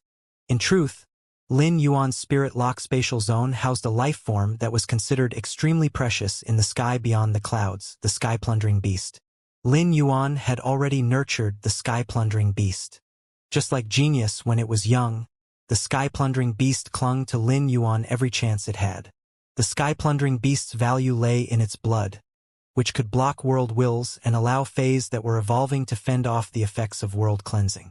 Lin Yuan could not bear to draw blood from the sky-plundering beast periodically. Hence, he kept it like a pet. He could sense that after being nurtured by his body of all spirits all this time, the sky-plundering beast's bloodline was showing signs of evolving. Bei Su carefully noted down everything that Lin Yuan had said. He truly saw the development of the lonely river as his career, which he needed to dedicate his life to. At first, Bei Su did not understand Ta Lei's perspective. He did not understand why Ta Lei had chosen to remain in the main world to look after Thick Soil City. But slowly he found himself able to stand in Ta Lei's shoes. When one lacked capabilities and needed to work alongside geniuses, Bei Su knew that his power would not stand out. Hence, if he wanted to remain by Lin Yuan's side, he needed to properly develop his governance talents. The lonely river was very important to Lin Yuan, meaning that everything Bei Su did now was very important to Lin Yuan as well. When the leaders of the 4 species overlords learned of Lin Yuan's arrival, all of them clamored to meet with him. Normally, Lin Yuan would have turned them down, but he did not do so this time. Lin Yuan brought Bei Su with him when he met with the 4 leaders. He acted very familiar and affectionately toward Bei Su. This was vastly different from his attitude toward Fan Lu. Additionally, he emphasized to the 4 leaders that they needed to do their best to work with Bei Su and meet his requests. Once they upset Bei Su, they would be swapped out and replaced. At first, Inkthorn, Mantis Age, and the rest had not thought much of Bei Su. They saw him as nothing more than an inconsequential child. All of them cooperated with Bei Su and made things easier for Bei Su when issues emerged, but these were all superficial gestures. Everything was going smoothly for Bei Su now because he had yet to affect the 4 species overlords' benefits. Once their benefits were threatened, Bei Su would find himself facing a lot of opposition. However, it was inevitable that he would eventually have to affect the 4 species overlords' benefits to change the lonely river and set up the flow of trade. But from now on, the 4 species overlords' leaders would no longer take the same attitude they previously had toward Bei Su. They had witnessed Lin Yuan's methods, and all of them had their number of members reduced by at least 1/5. The members who had been eliminated were those who had been unwilling to submit to Lin Yuan. If any of them angered Lin Yuan, they would be eliminated as well. Before he left, Lin Yuan patted Bei Su's shoulder. Bei Su, remember not to force yourself regardless of what happens. If you are in any danger, don't hesitate to use the tentacle to transport yourself to Sky City's main city. Lin Yuan only remained in the lonely river for a night before he continued traveling east with spring and winter. During his journey, Lin Yuan saw that the further east he traveled, the more opulent his environment. But in terms of a store of resources, the resources in north of the lonely river were not considered sparse. Rather, most of the resources had been consolidated and were controlled by the powerful species. Slowly, Lin Yuan sensed that the parameters of his communication through the thoughts letter paper were changing, and transmission was abruptly dampened. This meant that the thoughts letter paper could no longer be used as an acceptable tool for communication. Hence, this had to be the limit of its range of use. Based on the map that Fan Lu had given him, he had not traveled far. Thus, Lin Yuan now knew that the thoughts letter paper could only be used as a tool for communication between north of the Lonely River and Sky City's members. He would not be able to achieve long-distance communication anytime soon. In order to prevent himself from becoming uncontactable to the Moon Empress, Wen Yu and the rest, Lin Yuan used the thoughts letter paper to explain the situation to them. While Lin Yuan was storing the thoughts letter paper, he heard a blood-curdling shriek. Based on the energy fluctuations, the fight that was taking place up ahead involved World Emperor/Divine Kingdom experts. This piqued Lin Yuan's interest. Black wings appeared behind his back, and he flew toward the fight. Spring and Winter looked at each other before following closely behind Lin Yuan. They had seen such blood fights many times in the past. Countless lifeforms in the sky beyond the clouds lost their lives due to various reasons. The two of them had not realized that Lin Yuan was so interested in watching such spectacles. The small species that fought for resources in the wild would start bloody battles over the smallest amounts of resources. Fighting and plundering resources could enable a small species to quickly grow stronger. During these vicious fights, the weaker members of the small species who were unable to fight would also be eliminated. This reduced the species' drain on resources. This might come across as merciless, but it was the basic way of life for the smaller species in the sky beyond the clouds. Only the powerful species listed in the species ranking had the resources needed to care for the weaker members of their kind, who were unable to engage in combat due to their limited lifespan. In the human world, families looked out for each other and were united, unlike Fays, who were always fighting with each other. This was why humans had sufficient resources to positively advance their environment and living conditions. However, this culture did not exist in the sky beyond the clouds. Lin Yuan was interested in this fight, partially because he was curious and partially because he wanted to collect faith power. Faith power was not a good that could be bought and sold. Once a lifeform gave their faith to Lin Yuan, they would supply faith power to him continuously as long as their faith did not waver. They could even become stronger sources of faith power if their faith in him grew. Lin Yuan saw bodies littered on the ground even before he arrived at where the main battle was taking place. Lin Yuan used true data to check on the bodies and saw that they were mostly the corpses of rough-scale tooth mice. A few of them were of the thorny scale tooth mice. Lin Yuan found this curious because it was obvious that the thorny scale and rough scale tooth mice belonged to the same type of life form. The thorny scale tooth mouse was the evolved form of the rough scale tooth mouse, and the two were not in competition with each other. Both the rough scale tooth and rough scale tooth mice's heads had been pierced by a long spike.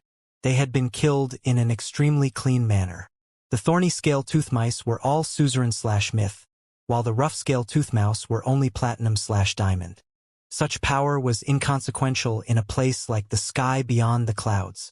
If the two species were truly warring, they would not have allowed so many weak life forms to be sacrificed, as it did not benefit the development of their species.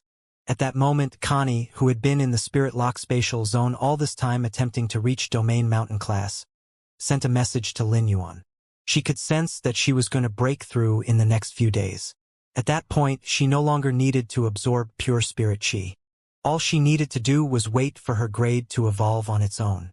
Before Connie began leading the King Blood Jackals in north of the Lonely River, the previous queen had led the King Blood Jackals in their conquests. The previous queen had died in a battle for a piece of fertile territory. If that had not happened, Connie would have had to work and endure for much longer before she became queen of the king blood jackals. Yet, the piece of fertile land that had been important to the previous queen was nothing more than a poor and dilapidated land in Lin Yuan's eyes.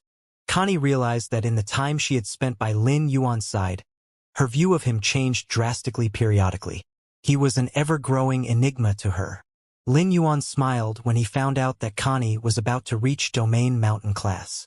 It meant that all his hard work had not gone to waste. Excluding spring, summer, autumn, and winter, Lin Yuan finally had an expert who could hold her own in any fight. Immediately after being summoned, Connie saw the corpses of the thorny scale and rough scale-toothed mice on the ground, and her expression turned stern.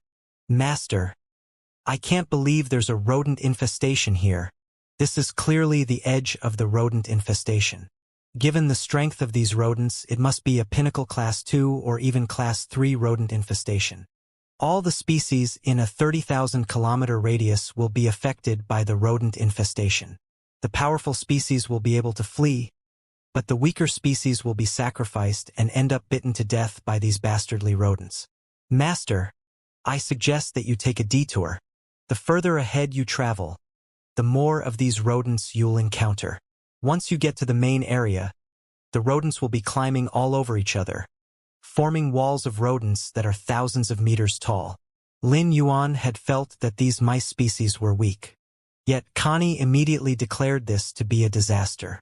Connie had addressed the mice as bastardly, meaning that she or even all the species in the sky beyond the clouds had a deep hatred for the thorny scale and rough scale tooth mice.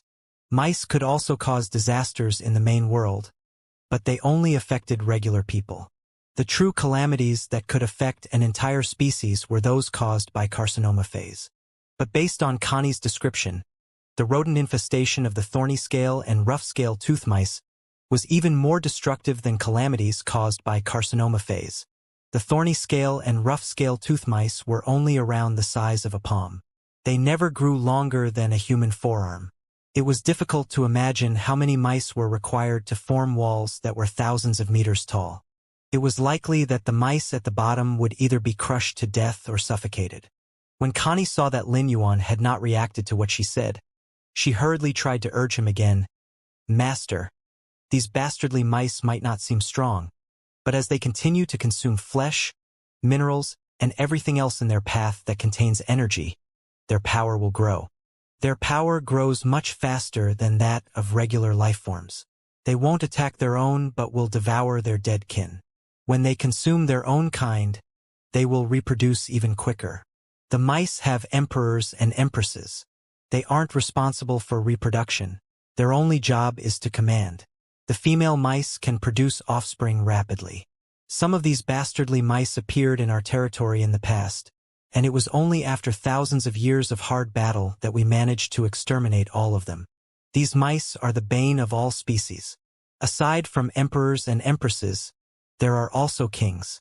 The regular mice aren't very intelligent, but once they become kings, they will become intelligent enough to lead other mice into hiding. It took the king blood jackals so long to eliminate the mice because they can hide hundreds of meters underground. They will only return to the surface once their numbers have grown again. This makes it extremely difficult to defend against them. When Lin Yuan heard that, he could not help but think of the demon insects. Based on Connie's description, he believed that these bastardly mice, as Connie called them, were even more capable of reproduction than the demon insects were. However, these mice could not compete with the demon insects' intelligence. Even demon insects with Class 2 genetic locks were much smarter than regular life forms, much less demon insects with Class 1 genetic locks. This was likely why the demon insects were accepted by most species, but the mice were shunned. That said, the mice's appearance solved an issue that had been plaguing Lin Yuan for a long time. Because of the existence of dimensional rifts in the main world, Silver Corona and Red Thorn could evolve their grades and qualities by consuming the waves of dimensional lifeforms that emerged from the dimensional rifts. But due to the lack of dimensional rifts in the sky beyond the clouds, Lin Yuan had lost his means of evolving Red Thorn and Silver Corona. After all, he could not instruct them to hunt the other species. But now, the appearance of these mice solved this problem that Lin Yuan had been facing. He could instruct Silver Corona and Red Thorn to produce the sea of bone lotus flowers while he nurtured the mice and enabled them to reproduce rapidly. Once the quantity of mice had grown to a level that could meet Red Thorn and Silver Corona's needs, they would consume the mice through their seas of flowers. Silver Corona was currently in Sky City's territory and was unable to seize this meal opportunity. As such, Red Thorn was the only one who was available to enjoy this meal. Lin Yuan raised his hand, and Red Thorn appeared in front of him.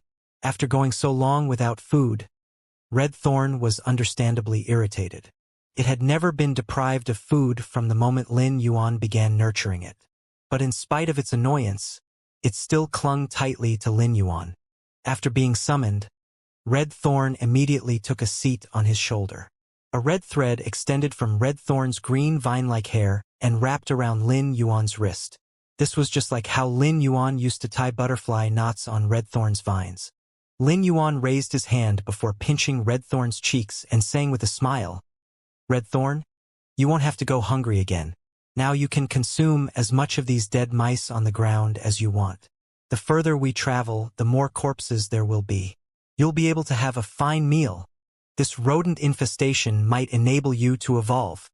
Red Thorn was currently Suzerain 8/Myth 3.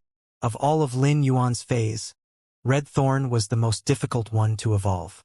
This was not because of Red Thorn's lacking talent, but because it needed far too much energy to evolve.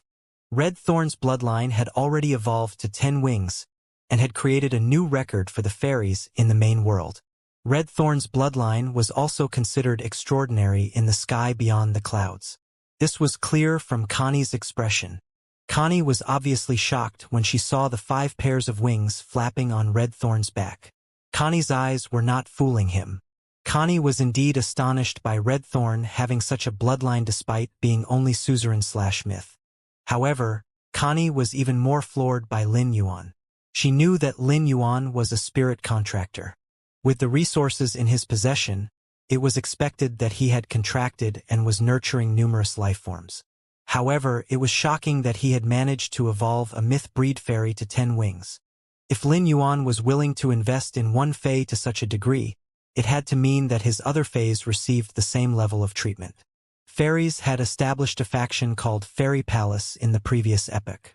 They had a presence in all 4 universes. From the moment that Fairy Palace was established in the East universe, they remained in the top 30 of the species ranking. In recent years, they had even climbed up to the top 10. This was evidence of how fearsome Fairy Palace was. Fairy Palace's interior structure was very complex, but authority was determined based on the strength of bloodline. Fairies prioritized their bloodline's legacy, and they were always willing to invest resources into nurturing their young. The young members nurtured by Fairy Palace were also able to reach 10 wings when they were only at myth breed. However, this only happened when Fairy Palace used the best resources and did their best to manifest such an outcome. The fairy sitting on Lin Yuan's shoulder had a bloodline that matched that of the most outstanding young fairies. However, she had no idea of the power that Lin Yuan's 10-winged fairy possessed. Red Thorn was never picky when it came to food. It used to consume the corpses of various dimensional lifeforms. Most of them had already decayed horribly by the time Red Thorn got to them. Red Thorn would then use the poison in the decaying dimensional lifeform corpses to speed up its digestion and absorption of them. The thorny scale and rough scale tooth mice were considered weak in the sky beyond the clouds, but they were the best source of food for the Suzerain/Myth Red Thorn. Red Thorn did not move while sitting on Lin Yuan's shoulder. All it did was raise its slender hand, and spores immediately materialized before spreading and charging forward. The spores landed on the thorny scale and rough scale tooth mice's bodies and anchored themselves before growing into thick black vines. The vines did not consume the mice they were attached to, but instead consumed the mice that did not have vines growing out of them. The mouth on the tips of the vines could gnaw and tear away the mice's hard skin, devouring the mice like a grinder. Soon, the brutal vine ramets on the ground started growing as well, and the special spore cavities began ferociously spewing spores into the air. It did not take long for a sea of flowers to grow and stretch out as far as the eye could see. Every inch covered by the sea of flowers had been cleared by the thorny scale and rough scale tooth mice corpses. The vine's roots were deep in the ground, and Connie could sense that the vines were able to serve as tools for detection. They could accurately locate the mice underground before capturing them and dragging them to the surface to be consumed.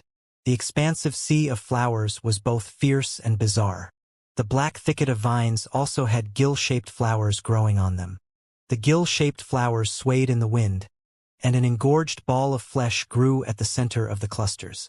The ball of flesh released a howl that resembled that of a furnace and was like a newly grown sprout that had yet to grow into its final form. Suddenly, Connie was struck by a thought. Was it possible for Lin Yuan's 10-winged fairy to eradicate the calamity caused by these bastardly mice? How could a 10-winged suzerain/myth fairy eradicate a disaster that was a pinnacle Class 2 rodent infestation? Not even a 12-winged world emperor/divine kingdom fairy could accomplish this. If they tried to take on the rodent infestation with force, they would only end up as part of the mice's meal. Lin Yuan did not know what Connie was thinking. If he did, he would have laughed to himself. It was true that Red Thorn was a 10-winged suzerain/myth fairy and, however, its abilities were very special. Hence, any mice weaker than Red Thorn would be promptly devoured by the sea of flowers. There was also a high possibility that the mice that were stronger than Red Thorn would be killed by the attacks from the sea of flowers. If Lin Yuan was willing to waste a long time here and Red Thorn continued extending its sea of flowers toward the rodent infestation, it might end up consuming all the mice. The sea of flowers that Red Thorn controlled was truly terrifying when it spread out and was operating at top capacity. However, Lin Yuan did not intend to waste too much time there. He only wanted to capture a few mice so he could cultivate them. Once the female mice were allowed to reproduce endlessly, it would take hundreds of years for Lin Yuan to put a stop to this pinnacle Class 2 rodent infestation. Lin Yuan did not have so much time to waste. If the rodent infestation grew stronger or reached the territory of powerful species, the powerful species would send experts to deal with the rodent infestation. If none of the species stepped in, Honor Absent Palace would have to act. Lin Yuan needed to use this opportunity to increase Red Thorn's power. It would evolve from Suzerain 8/Myth 3 to Sovereign/Creation while simultaneously rescuing the species that were being invaded by the mice. In the main world, Lin Yuan felt compelled to save the world because he saw it as his home. But this was Lin Yuan's first time in the sky beyond the clouds, so he did not feel much attachment to it. If he felt compelled to save every place, he would not be able to lead a faction. Spring and Winter shared a look. They were worried that Lin Yuan would ask them to handle the Class 2 rodent infestation. It would not be difficult for them to put a PID on the pinnacle Class 2 rodent infestation. All it required was some effort. However, Spring and Winter believed that doing so would lead to repercussions and karma. In actuality, a disaster like a rodent infestation was considered natural in the sky beyond the clouds. The rodent infestation would eliminate the weaker species while allowing many resources to be returned to the environment. Each time a disaster broke out, there would be changes and new growth in that location. Many strong species used opportunities like this to rise up and begin thriving. At Spring and Winter's level, almost every expert believed in the seemingly baseless karma. Even the most powerful life form would suffer after creating too much negative karma. Red Thorn had not had such a large meal in a long time. The mice's fur and bones were exceptionally tough because their diet mainly consisted of minerals. The mice's flesh provided a sea of energy to Red Thorn. Their bones and fur could also strengthen the vines in the sea of flowers. The further they traveled, the more mice they encountered. Slowly, Red Thorn was unable to match its consumption rate to the increasing quantity of mice. Red Thorn produced a few mouths of Relinquish before sacrificing the eyes of Relinquish on the mouths of Relinquish. The energy in the eyes of Relinquish entered the sea of flowers, and the sea of flowers began expanding at many times its original rate. The sea of flowers spread rapidly, and the brutal vine rammets took care of the swarms of mice. The sea of flowers was even able to digest the wall of mice that was tens of meters tall rapidly. Red Thorn's spore growth rapidly unleashed its effects. Each time the brutal vine rammet consumed a mouse, the special spore cavities would spray even more spores to increase Red Thorn's control over the battle. Red Thorn quickly absorbed the sea of vitality and sighed. Yuan, This is the best meal I've ever had. These mice are filled with energy. They are much better than the dimensional lifeforms that come from dimensional rifts. Lin Yuan smiled vexedly. It was true that even the dimensional lifeforms of Class 5-dimensional rifts were limited in power. Once Redthorn's power reached a certain level, the weaker dimensional lifeforms' bodies no longer contained sufficient energy to meet Redthorn's needs. Later, Redthorn consumed numerous dead dimensional lifeforms. The combined power of the deceased dimensional lifeforms was even less than that of the dimensional lifeforms that came from Class 5-dimensional rifts. They could not compare to the suzerain mice at all. It did not take long for Redthorn to evolve from suzerain 8 to suzerain 9. Redthorn, you will always be able to eat food of this level from now on. While you're eating and digesting, you don't have to gobble them up and increase the burden on the mouths of Relinquish. When Redthorn heard what Lin Yuan said, it flew up from his shoulder and gently pressed its lips to his face. Yuan, if that's the case, using tongue pouch births demons to turn corpses into fairies will progress much faster than before. I also no longer have to be worried about the fairies affecting the speed of my evolution. Why don't I use the brutal vine ramets to pick some of the better mice and raise them in the sea of flowers? We can then nurture these mice. Redthorn's ideas matched Lin Yuan's own. Okay, Redthorn. You can select the mice. Remember not to keep too many of them. Around 30,000 will be sufficient. Connie did not know what to say as she watched the interactions between Lin Yuan and Redthorn. Before Lin Yuan summoned Redthorn, Connie would have protested if Lin Yuan wanted to bring the rough-scale and rough-scale tooth mice to north of the Lonely River. She did not want there to be another outbreak of a rodent infestation in north of the Lonely River. But now, the calamity-causing mice were nothing more than energy-supplying food to Redthorn. She never expected the mice to one day end up in such a predicament. Yuan, don't worry. I will try my best to find more mice kings while I'm selecting the mice. I can use my abilities to turn the mice kings into fairies before turning them into 8-winged fairies. The mice kings will be able to help me manage the swarms of mice. The mice will become a buffet that I can dig into whenever I want. Lin Yuan did not have any objections to what Redthorn said. When Redthorn used tongue pouch births demons and demon-transformed bound fairy to turn lifeforms or corpses into fairies, it required many resources. This would definitely affect Redthorn's development, and if it were serious, it would even slow down Redthorn's rate of evolution. Normally, opportunities like this would be left to powerful lifeforms and corpses. This was the only way that Redthorn's investment would be worth it. However, it would not be a bad decision to invest the resources into the Mice Kings. Nonetheless, keeping the mice within Redthorn and Silver Corona's seas of flowers would not guarantee that the mice would never escape. Once they escaped and spread, Lin Yuan would need to invest effort into stamping out the rodent infestations. There were many villages in the Faith Country. One rodent infestation that got out of hand would definitely affect many key areas of the Faith Country and cause the supply of faith from the Faith Country to decrease drastically. If Redthorn used tongue pouch births demons and demon-transformed bound fairy to nurture 8-winged fairies, they would be able to manage the mice tide effectively and prevent it from spreading to other areas. Lin Yuan headed east continuously, and Redthorn's sea of flowers followed him. As for the mice that Redthorn could not consume, it drained their energy, and they wilted immediately. Redthorn had used all of its energy on hunting and consuming the mice. Suddenly, Lin Yuan sensed a special energy flowing from Redthorn. He knew that it was about to evolve. Spring and winter would naturally protect Redthorn, and there was no need for Redthorn to worry that it would be endangered by the world cleansing.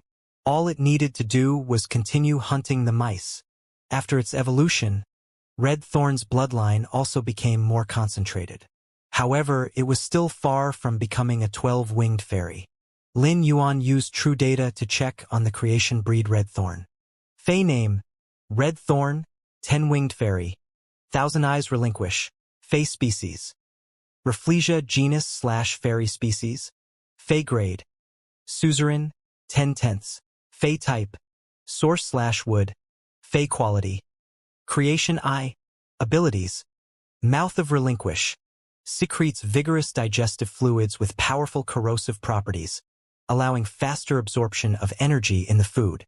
The tongue of relinquish inside the mouth is able to increase digestion speed by several times.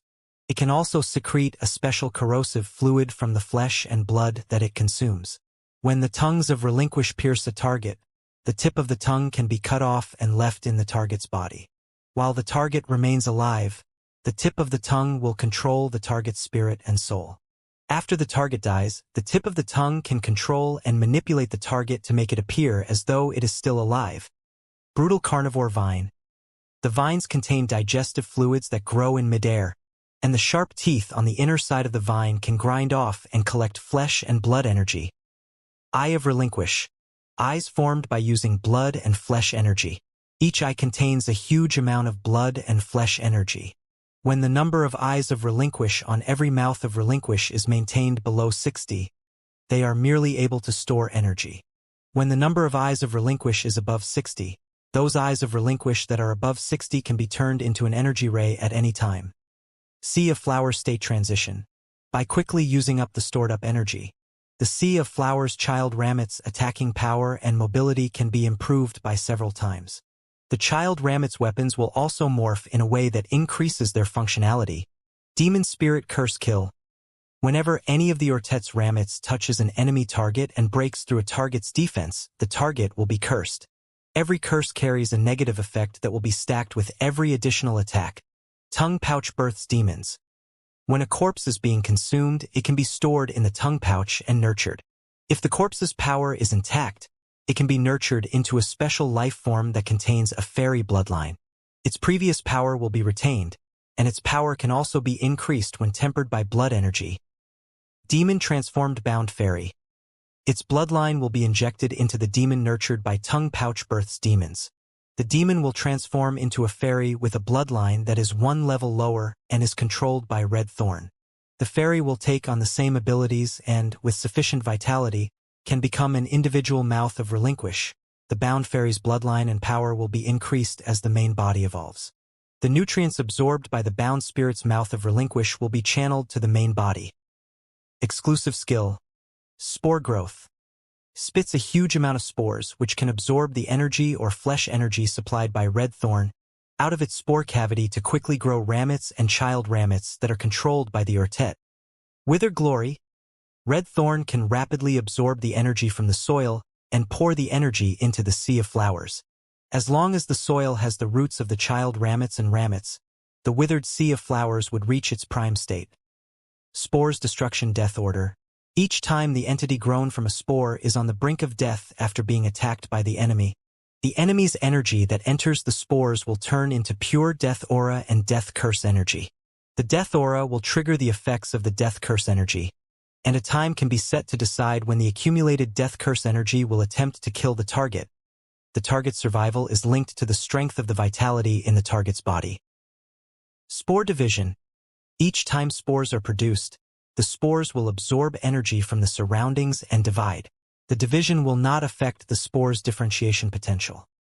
Red Thorn asked Lin Yuan questions during its evolution. Each time it evolved, it would ask Lin Yuan about the direction of its evolution. Lin Yuan thought carefully before instructing Red Thorn to continue evolving its proliferation ability. Red Thorn's creation breed exclusive skill was related to its proliferation ability. Spore division seemed simple, but it actually increased Red Thorn's overall power by several times. Red Thorn's Sea of Flowers could now grow twice as fast. The evolved Red Thorn immediately used its new exclusive skill. After the Sea of Flowers consumed the wall of mice that was 200 to 300 meters tall, it suppressed the mice and occupied the mice's living space. These mice were sufficient to fill Red Thorn's stomach. Red Thorn carefully selected the mice, choosing only those with fatter and chubbier bodies. Suddenly, Red Thorn frowned. Yuan, when I attacked these mice previously, they did not resist and silently endured the assault. But now, they are starting to fight back and are attacking my Sea of Flowers. I have already caught 4 to 5 mouse kings. From what I've learned about the mouse kings, they are incapable of harnessing and commanding such a large wave. Each mouse king's ability to transmit information is very limited. I suspect that the mouse emperor and empress aren't far from the Sea of Flowers. If we can catch them and nurture them into fairies, They will definitely be more useful than if we just turn them into potions. Red Thorn's understanding of the mice came from its interaction with the rodents. Red Thorn did not see the rodent infestation as serious. It viewed the mice as food. Connie hurriedly said, "Master, the mouse emperor and empress are spatial type and can teleport within the swarm of mice. They can teleport instantly. Moreover, they are always surrounded by guards who are even stronger than mouse kings. Unless the entire wave is stamped out, the emperor and empress will never show up. We are now in the vicinity of the 19 islands that are under Honor Absent Palace's control. This is the Cleansing Station Island's edge. The rodent calamity must have reached here a few days ago. It's likely that the officer in charge of Cleansing Station Island has received the news and will soon send people to handle the rodent infestation. Honor Absent Palace is the ruling faction in the East Universe, and there are many highly skilled experts under them.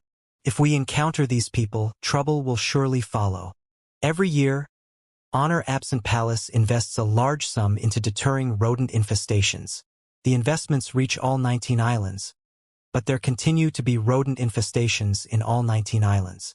The officer in charge of Cleansing Station Island probably doesn't want to take responsibility for the losses. So each time a special or powerful expert appears at the same time as a rodent infestation, they will use these factions and experts as scapegoats. Connie had been leading the King Blood Jackals in developing in north of the Lonely River. Although the area where she was developing was part of Honor Absent Palace's jurisdiction, they had yet to assign a staff member to manage north of the Lonely River. North of the Lonely River was also not part of any of the 19 islands. Connie hated having to interact with the officials from Honor Absent Palace because it always brought trouble. Connie knew that Lin Yuan was traveling incognito this time. Otherwise, he would have more than just 3 followers accompanying him. This was why Connie made such a suggestion to Lin Yuan. When she joined Lin Yuan, she noticed that he was not a native of the East Universe. It seemed as though he had only just arrived at the East Universe. Otherwise, there was no need for him to develop in a place as remote as the Lonely River. If Lin Yuan had any intentions toward the East Universe, he would become Honor Absent Palace's biggest enemy. Those figures had established Honor Absent Palace to provide better lives to the lifeforms living in the East Universe. Honor Absent Palace existed to protect the entire East Universe. However, from the current circumstances, Honor Absent Palace was enjoying the authority of lording over the entire East Universe but was not properly protecting them. Only the powerful species who were part of the species ranking had their voices heard by Honor Absent Palace. The less powerful species would recommend one of their stronger members to join Honor Absent Palace as a member of Parliament. If Connie eventually led her species out of north of the Lonely River and began developing within Honor Absent Palace's 19 islands, it was likely she would eventually join Honor Absent Palace as a Parliament member to fight for the rights of her species. Lin Yuan nodded. He saw the mice as nothing more than food for Red Thorn and Silver Corona. There was no need to capture the Emperor and Empress and for Red Thorn to nurture them into fairies. Lin Yuan did not want to create too much commotion on this journey because his plans for this trip included not just participating in the Bloodians plan. He would also move a batch of mermaids into the Spirit Lock spatial zone where Dark Blue was living so they could supply faith power to Dark Blue. He was also going to trade for precious resources from the sky beyond the clouds so he could refresh the resources that those under him had access to. If he caused too much of a stir, he would definitely catch the attention of factions, and this would lead to unwanted and unnecessary issues. Red Thorn, go ahead and pick the mice. Once you're done, we're leaving. You have to point the species you've saved in the right direction so they know how to hide from the rodent infestation after we're gone. Red Thorn did not insist on capturing the Mouse Emperor and Empress. It would never do something that caused issues for Lin Yuan. This was just a suggestion that Red Thorn had. If its suggestion was unfeasible, it would never insist on it. Red Thorn's bloodline had always been stronger than that of Silver Corona, but the latter's grade was higher. Now that it had evolved to creation breed, the gap between itself and Silver Corona had shrunk. Yuan, wait another half a day for me. I am about to be able to evolve my grade. Let's leave after that. Lin Yuan was willing to allow Red Thorn to evolve its grade there. It so happened that once it evolved, Red Thorn would gain a new ability. Lin Yuan hoped that Red Thorn's new ability would be related to controlling fairies. The cleansing station island was enormous, and the first thing the manager would have to do after learning about the rodent infestation was to conduct an investigation. He would only send people to address the rodent infestation after gaining a comprehensive understanding of the situation. He could not send people immediately after the rodent infestation began. If he made a decision before properly understanding the situation, he might be able to put out the urgent fires but would be criticized for being reckless. The officials managing the 19 islands were under the supervision of Honor-Absent Palace. Being criticized in such a manner would surely affect them in the future. Hence, these officials were always very cautious before they made their decisions. There was no way that the people from the cleansing station island would be arriving there anytime soon. Red Thorn had sufficient time to evolve, and it took 3 days to reach Sovereign. The new ability it gained was called Fairy Bloodline Blessing. Fairy Bloodline Boost. Each time it takes control of a fairy with a similar bloodline, its overall power will increase by 3% to 5%. It would be difficult for Red Thorn to use Tongue Pouch Birth's demons and demon-transformed bound fairy to produce a fairy with the same bloodline as its own. This not only required many resources and energy but also time. However, while Red Thorn was developing, the number of fairies it nurtured would only increase. It would definitely have many fairies by its side in the future. This meant that Fairy Bloodline Boost would be able to increase its power significantly. After Red Thorn evolved its grade, it stopped using the Sea of Flowers to attack the mice. Instead, it extracted the energy it had injected into the Sea of Flowers and absorbed it back into its body. Red Thorn had already opened a path using the Sea of Flowers that the species it had rescued could pass through. At Red Thorn's current grade, it was unable to utilize faith power. However, its act of saving the species would definitely leave a deep impression on the species members. There was a high chance that, unbeknownst to Red Thorn, the saved parties had already dedicated their faith power to the Sea of Flowers. They had suffered a huge loss at the hands of the rodent infestation, but Red Thorn had led them to a safe location far from the calamity, where they could reside in peace once again. There was no way that Honor-Absent Palace would offer any compensation to the species that were affected by such a crisis.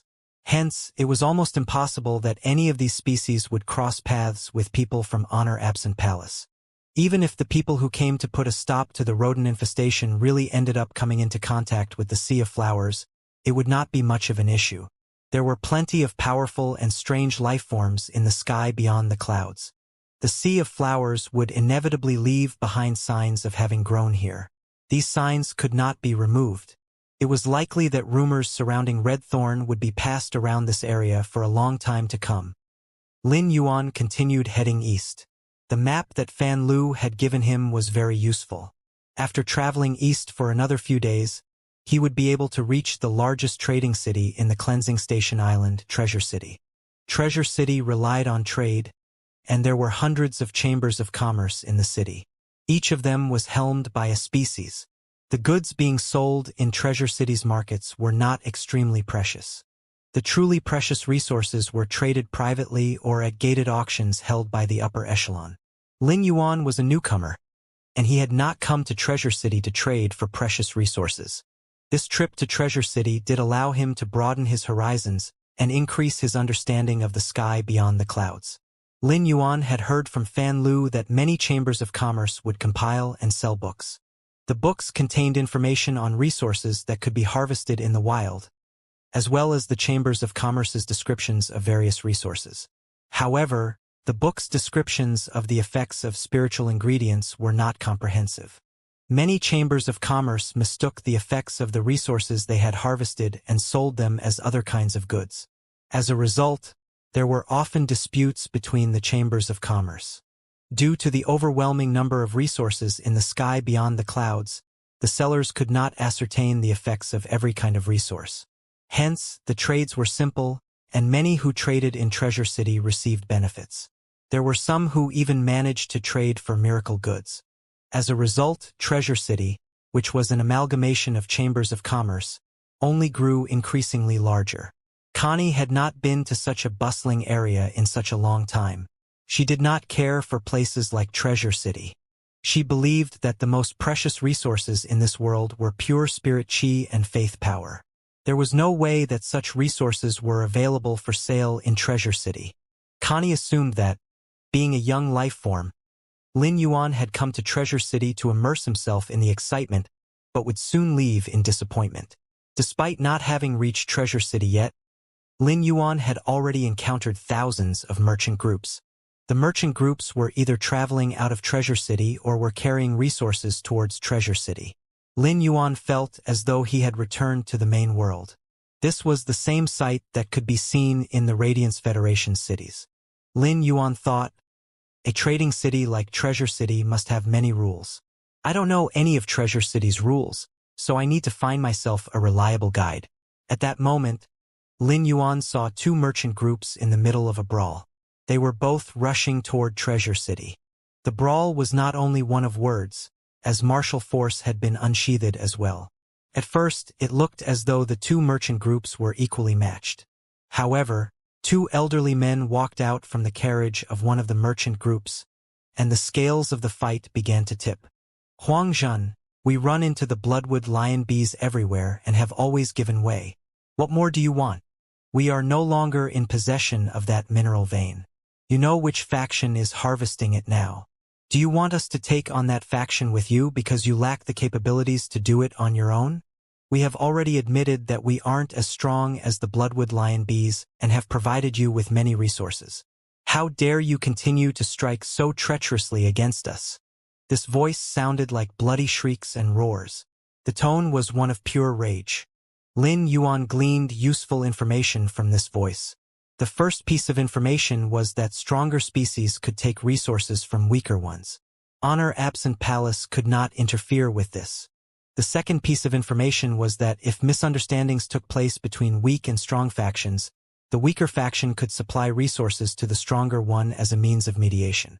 However, the bloodwood lion bees refused to leave this species, who had fought with them over a mineral vein alone, even after receiving benefits.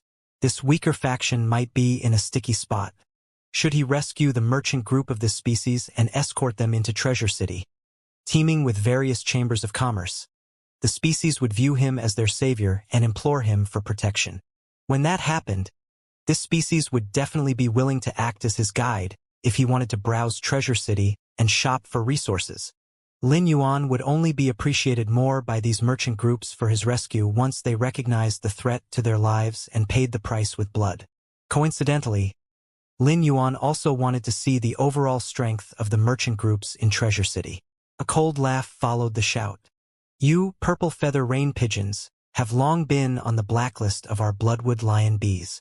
It was true that we discovered that mineral vein together, but the strength of our bloodwood lion bees far exceeds that of your purple feather rain pigeons. This water flame crystal vein should belong to us. If you hadn't insisted on fighting for it, which led to the news being leaked, how could this mineral vein have been occupied by the sword feather vultures? If we can acquire this water flame crystal vein, we will obtain great benefits. We've already promised your purple feather rain pigeons that we can give you 10% of the profits from the mineral vein as repayment. You only need to allocate 30% of your manpower to develop the mineral vein. It's you that don't know what's good for you. You can't blame others. As soon as he finished speaking, the shrill voice from before sounded again. Huang Zhen, is it just you who is shameless to such an extreme? Or are all the bloodwood lion bees like you? This water flame crystal vein is very well hidden. We discovered the purple feather rain pigeons through the power of our bloodline. It's clearly you who want to snatch the resources of our purple feather rain pigeons. You can't deny it.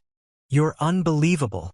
Not only did you only give us 10% of the profits, but you also demand that we give you 30% of our manpower. Do you want us to labor for you? Don't even dream about it. You want to oppress and exploit purple feather rain pigeons. Why can't we counterattack? If you are capable, why don't you compete with the sword feather vultures for the vein's ownership? You must have suffered considerable losses when you attacked our 5 merchant groups previously and didn't gain much, right? Now that you've chosen to attack me, I'll show you how powerful I am. Unbridled laughter echoed. You run? Aren't your words an attempt to boost the prestige of your purple feather rain pigeons? Do you know why our bloodwood lion bees have always occupied the resources in your hands during our cooperation? That's because ever since the leader of the purple feather rain pigeons passed away, the younger generation has become too weak. You're just taking advantage of the situation. We merely didn't attack you before we discovered the water flame crystal vein because of our past friendship. However, since you dare to spout such arrogant words, I'd like to see how your merchant groups, which aren't even protected by a world emperor/divine kingdom expert, can make our bloodwood bees pay the price. Kill! The battle started following the shout. Lin Yuan observed the battle and realized that the purple feather rain pigeons were indeed far weaker than the bloodwood lion bees. He knew that it was time for him to make a move. If he did not take action now, the purple feather rain pigeons would probably be wiped out. Lin Yuan appeared with Spring, Winter, and Connie in front of the purple feather rain pigeons and bloodwood lion bees merchant groups. Afterward, he didn't say much and merely exchanged a glance with Connie. Connie immediately understood what Lin Yuan meant and said loudly, "It's my master's first time coming to Treasure City, and he dislikes violence and bloodshed. I wonder if you can lead the way for my master and be his guide." Huang Zhen, who was leading the bloodwood lion bees, was already bloodthirsty, as annihilating the purple feather rain pigeons and returning to the Chamber of Commerce would earn him many rewards. The bloodwood lion bees nursed a long-standing grudge against their adversaries. Those who held grievances with them either lacked the ability to prevail in a confrontation or had previously become targets of the bloodwood lion bees. Consumed by bloodlust, Huang Zhen showed no courtesy to the 4 people who had suddenly appeared in front of him. "If you have any questions, step aside and ask the others. Can't you see that we're in the middle of resolving grudges here? If you don't get lost now, don't blame me for attacking you too." Connie was well aware that Lin Yuan wanted to protect the purple feather rain pigeons merchant groups. In order to protect them, they had to attack the bloodwood lion bees merchant groups. Attacking aside, Connie did not think that the leader of the bloodwood lion bees merchant groups had the authority to speak to her and Lin Yuan in such a manner. At present, Connie was concealing his aura and refrained from releasing it. As a Holy Spirit existence, her aura alone could crush all the members of the bloodwood lion bees merchant groups. Connie's eyes were filled with killing intent, yet she refrained from launching a direct attack. Instead, she turned to look at Lin Yuan and asked for his opinion. If Lin Yuan nodded, Connie would immediately kill him. Lin Yuan did not immediately give Connie instructions because he was waiting for the leader of the purple feather rain pigeons to speak. The elegant middle-aged man, covered in bloodstains, seemed to clutch at a straw when facing Lin Yuan and the others. Even though the conflict between the two sides was evident from their aura, the group of people in front of him was still willing to get involved. This indicated they were definitely stronger than the bloodwood lion bees merchant groups. Huang Zhen was irritable and easily angered. He had already offended the 4 people in front of him. In terms of martial force, Yu Run's merchant groups were no match for Huang Zhen's merchant groups. Yu Run would not hesitate to lead his men to kill the merchant groups Huang Zhen led. However, if he could rope in this group of 4 people, perhaps he and his merchant groups would have a chance of survival. Thinking of this, Yu Run hurriedly said, "We can be your guides. When I lead the merchant groups back to the Chamber of Commerce in Treasure City, I can bring you around." The Treasure Convention, held once every 100 years in Treasure City, is scheduled to take place in 6 days. Factions from all over the Cleansing Station Island have already gathered in Treasure City more than a month ago. I've had experiences as a guide before. I'll definitely have no problem bringing you around. If you want to participate in the Treasure Convention, you need to fight for a spot in advance. I can personally arrange 4 spots for the 4 of you. Yu Run treated Lin Yuan and the others as allies and as a last resort. He told them almost everything he knew. Lin Yuan was very pleased with Yu Run's attitude.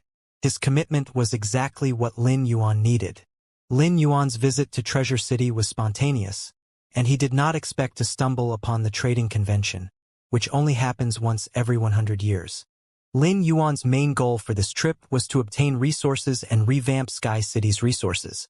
Under such circumstances, there was no reason for Lin Yuan not to participate in the Treasure Convention.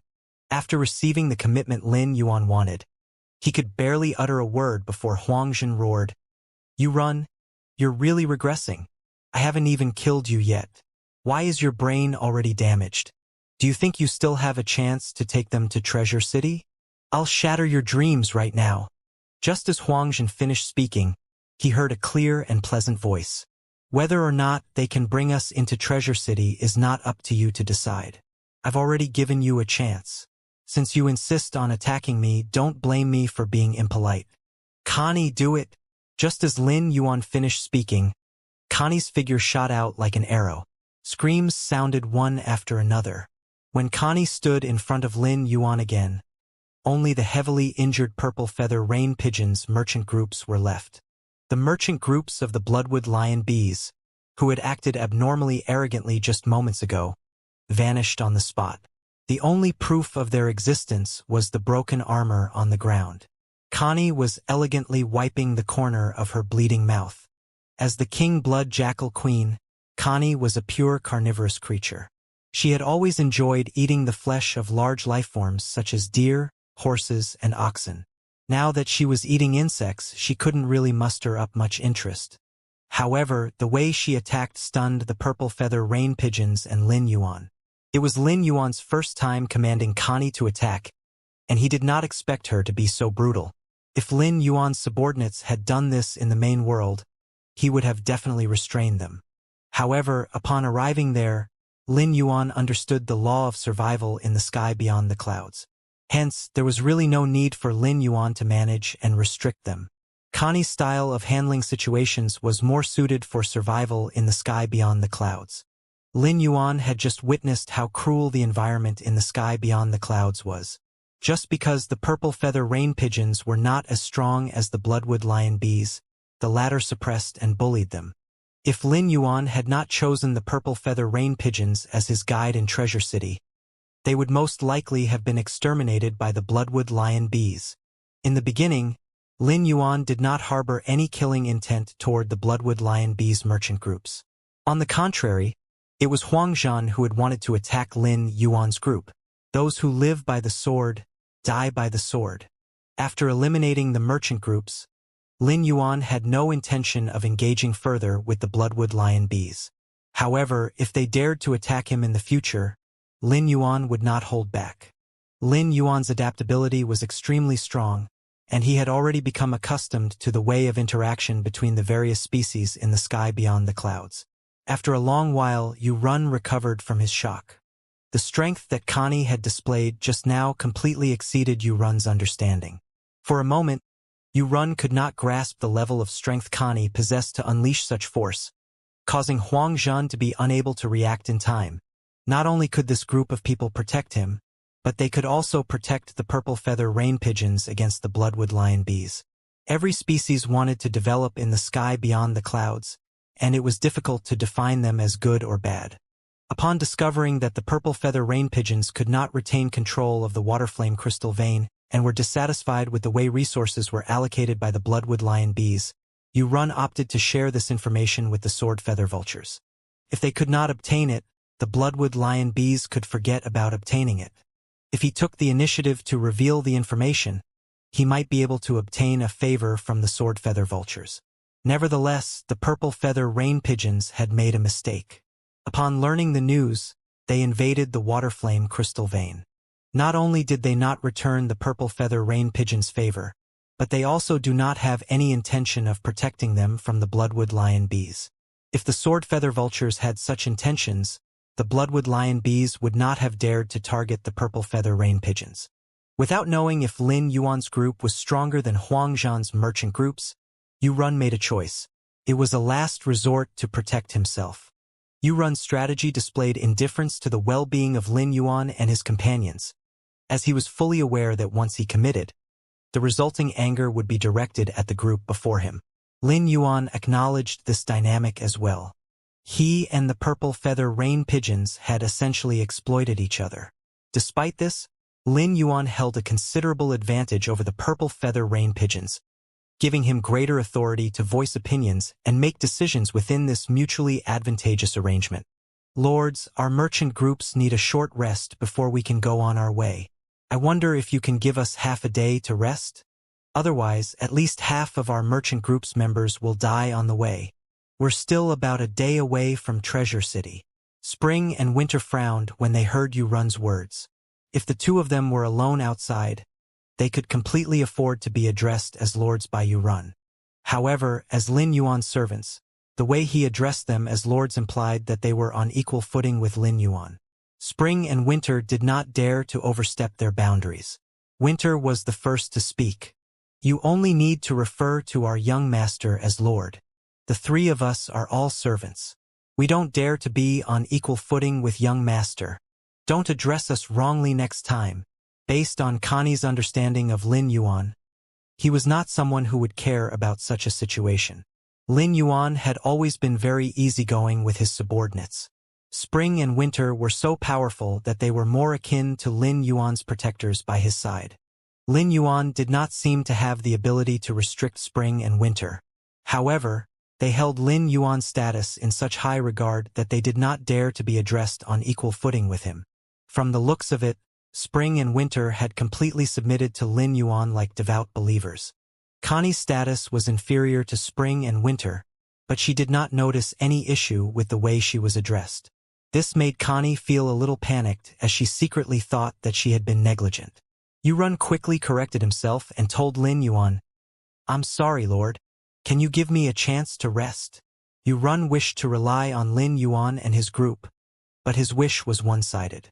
Yurun wasn't certain whether Lin Yuan's group would protect the Purple Feather Rain's pigeons.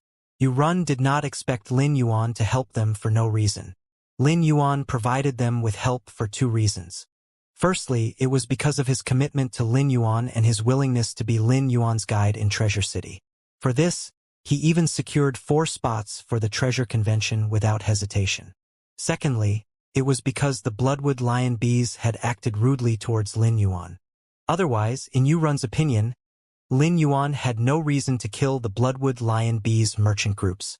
In Yurun's mind, the best way to resolve the grievances between them and Bloodwood Lion Bees was to use Lin Yuan and the others as shields, causing a conflict to arise between the Bloodwood Lion Bees and Lin Yuan. It would be best if Lin Yuan's group was provoked and decided to fight to the death with the Bloodwood Lion Bees. This could resolve the predicament faced by the Purple Feather Rain pigeons once and for all. Of course, this was only Yurun's thoughts. After bringing Lin Yuan and the others back, Yurun would inform the leader of his thoughts and let the leader decide, as Yurun was only the person in charge of the merchant groups and did not have much decision-making power. This time, they were targeted by the Bloodwood Lion Bees merchant groups and suffered heavy losses. Yurun knew very well that he would most likely be punished upon his return. Rest and recuperation were extremely crucial in reducing the losses of the merchant groups. Healing ability was an extremely rare ability. In the sky beyond the clouds, most species did not possess them. The Purple Feather Rain pigeons, in particular, did not possess any healing abilities. If such a species wanted to acquire healing abilities, they would need to have a spirit contractor among them. The spirit contractor would form contracts with life forms proficient in healing. This was the most effective way to resolve the lack of healing abilities. Of course, there was another way. Powerful species like the Bloodians would rear some species that were known for their healing abilities, providing them with resources and shelter. In return, these species were expected to serve the Bloodians wholeheartedly. This would result in a mutually beneficial situation for both sides involved. Coincidentally, there were spirit contractors in the Purple Feather Rain pigeons merchant groups. However, it was extremely difficult to heal so many injured people with just one healing entity. This was the reason Yurun had requested half a day of rest from Lin Yuan. In fact, Yurun was also afraid that Lin Yuan would lose patience. After all, in Yurun's heart, Lin Yuan was the savior of the Purple Feather Rain pigeons. Lin Yuan shook his head. It was impossible to wait here for half a day. He could not afford to waste that much time. However, Lin Yuan would not let the injured Purple Feather Rain pigeons just die here. "I don't have half a day to spare for you. However, I can help you recuperate from your injuries." As he spoke, Lin Yuan raised his hand and summoned the Jasmine Lily. Green light emitted from Jasmine Lily's body and fell upon the Purple Feather Rain pigeons. The gentle healing energy instantly enveloped them. Following that, the purple feather rain pigeons merchant groups, who were on the brink of death, subconsciously perked up. Their vitality was greatly replenished, enabling them to get up and move freely in just a minute or two. Among the entire merchant groups, only Run, a world emperor/divine kingdom expert, was uninjured. Without exception, Jasmine Lily treated all the lifeforms whose strength was not at the world emperor/divine kingdom. This did not pose a problem for Jasmine Lily at all. Many of the merchant group's members present had not only lost their vitality, but also had impaired limbs as a result of the enemy's rapid attacks. When the stingers on the tail of the bloodwood lion bees pierced a target's body, they would not release bee poison. However, they could maximize the blood-type energy in the target's body, causing it to explode. In the main world, there was hardly any means to repair the impaired limbs, and the same applied in the sky beyond the clouds. Even if there were spiritual ingredients that could repair impaired limbs, they were extremely expensive, and ordinary factions did not have the qualifications to acquire them. The non-combat members of the various merchant groups in Treasure City were basically all experts with crippled limbs who could not fight. Such a scenario was already common in the sky beyond the clouds. However, these purple feather rain pigeons experts with crippled limbs miraculously recovered under Lin Yuan's treatment to the point that they did not look like they had suffered from any injuries before. Run was surprised yet delighted to witness that Lin Yuan possessed such an ability. He was happy that so many purple feather rain pigeons had recovered. This was an extremely good thing for the species. If this young man before him could heal these purple feather rain pigeons experts with impaired limbs, would the other experts with impaired limbs also have a chance of recovery? The reason Run had such thoughts was largely related to Lin Yuan's nonchalant use of this ability to heal them. Lin Yuan did not appear to value the ability very much. If the purple feather rain pigeons faithfully served the young man in front of them and then asked for his help, he would certainly offer his help, right? Originally, Run had intended to use Lin Yuan's group strength to resolve their problems. However, Run did not dare to have such thoughts anymore. This young man was a spirit contractor and had contracted such a powerful healing fae. His status must be very noble. If Lin Yuan sensed that the purple feather rain pigeons had taken advantage of him, they would be doomed. Run did not plan to bring up his previous suggestion to the leader. Instead, he intended to propose that they befriend and faithfully serve Lin Yuan and his group. He hoped to use this opportunity to gain Lin Yuan's favor. If the purple feather rain pigeons could maintain a good relationship with such an existence, it would be an opportunity that could change the fate of their species. Otherwise, even if the purple feather rain pigeons survived the current crisis, they would inevitably encounter trouble similar to the bloodwood lion bees in the future. If another calamity befell them, he might not be able to encounter such a savior again. Run quickly led the members of the merchant groups to express their gratitude to Lin Yuan. Lord, we are deeply grateful for your help with our purple feather rain pigeons. We have no way to repay your kindness. Lord, we will arrange everything for you in Treasure City. We will definitely let you feel the sincerity of our species. Lin Yuan was very satisfied with Run's performance, as it showed that he was a sensible person. At the very least, Run understood the purpose of his actions, and that would save Lin Yuan a lot of trouble in the future. I heard that almost every merchant group in the Chambers of Commerce in Treasure City has its own books. You should be able to help me get these books, right? I'm very interested in the experiences of various merchant groups. Run was quite surprised. From Run's point of view, he could not understand the value of the books that Lin Yuan had taken a fancy to. However, if Lin Yuan was interested in these books, Run would not need to spend much effort to help him obtain them. All the chambers of commerce sold these books. Some even offered services such as purchasing books and applying for book membership cards to increase book sales. In the sky beyond the clouds, those experiences were basically worthless, and it was not an exaggeration to say they had no value at all. This was because the merchant groups of the various chambers of commerce were out training all the time. During the process of going out to obtain resources, their knowledge was constantly accumulating. Run was puzzled as to why Lin Yuan wanted these books.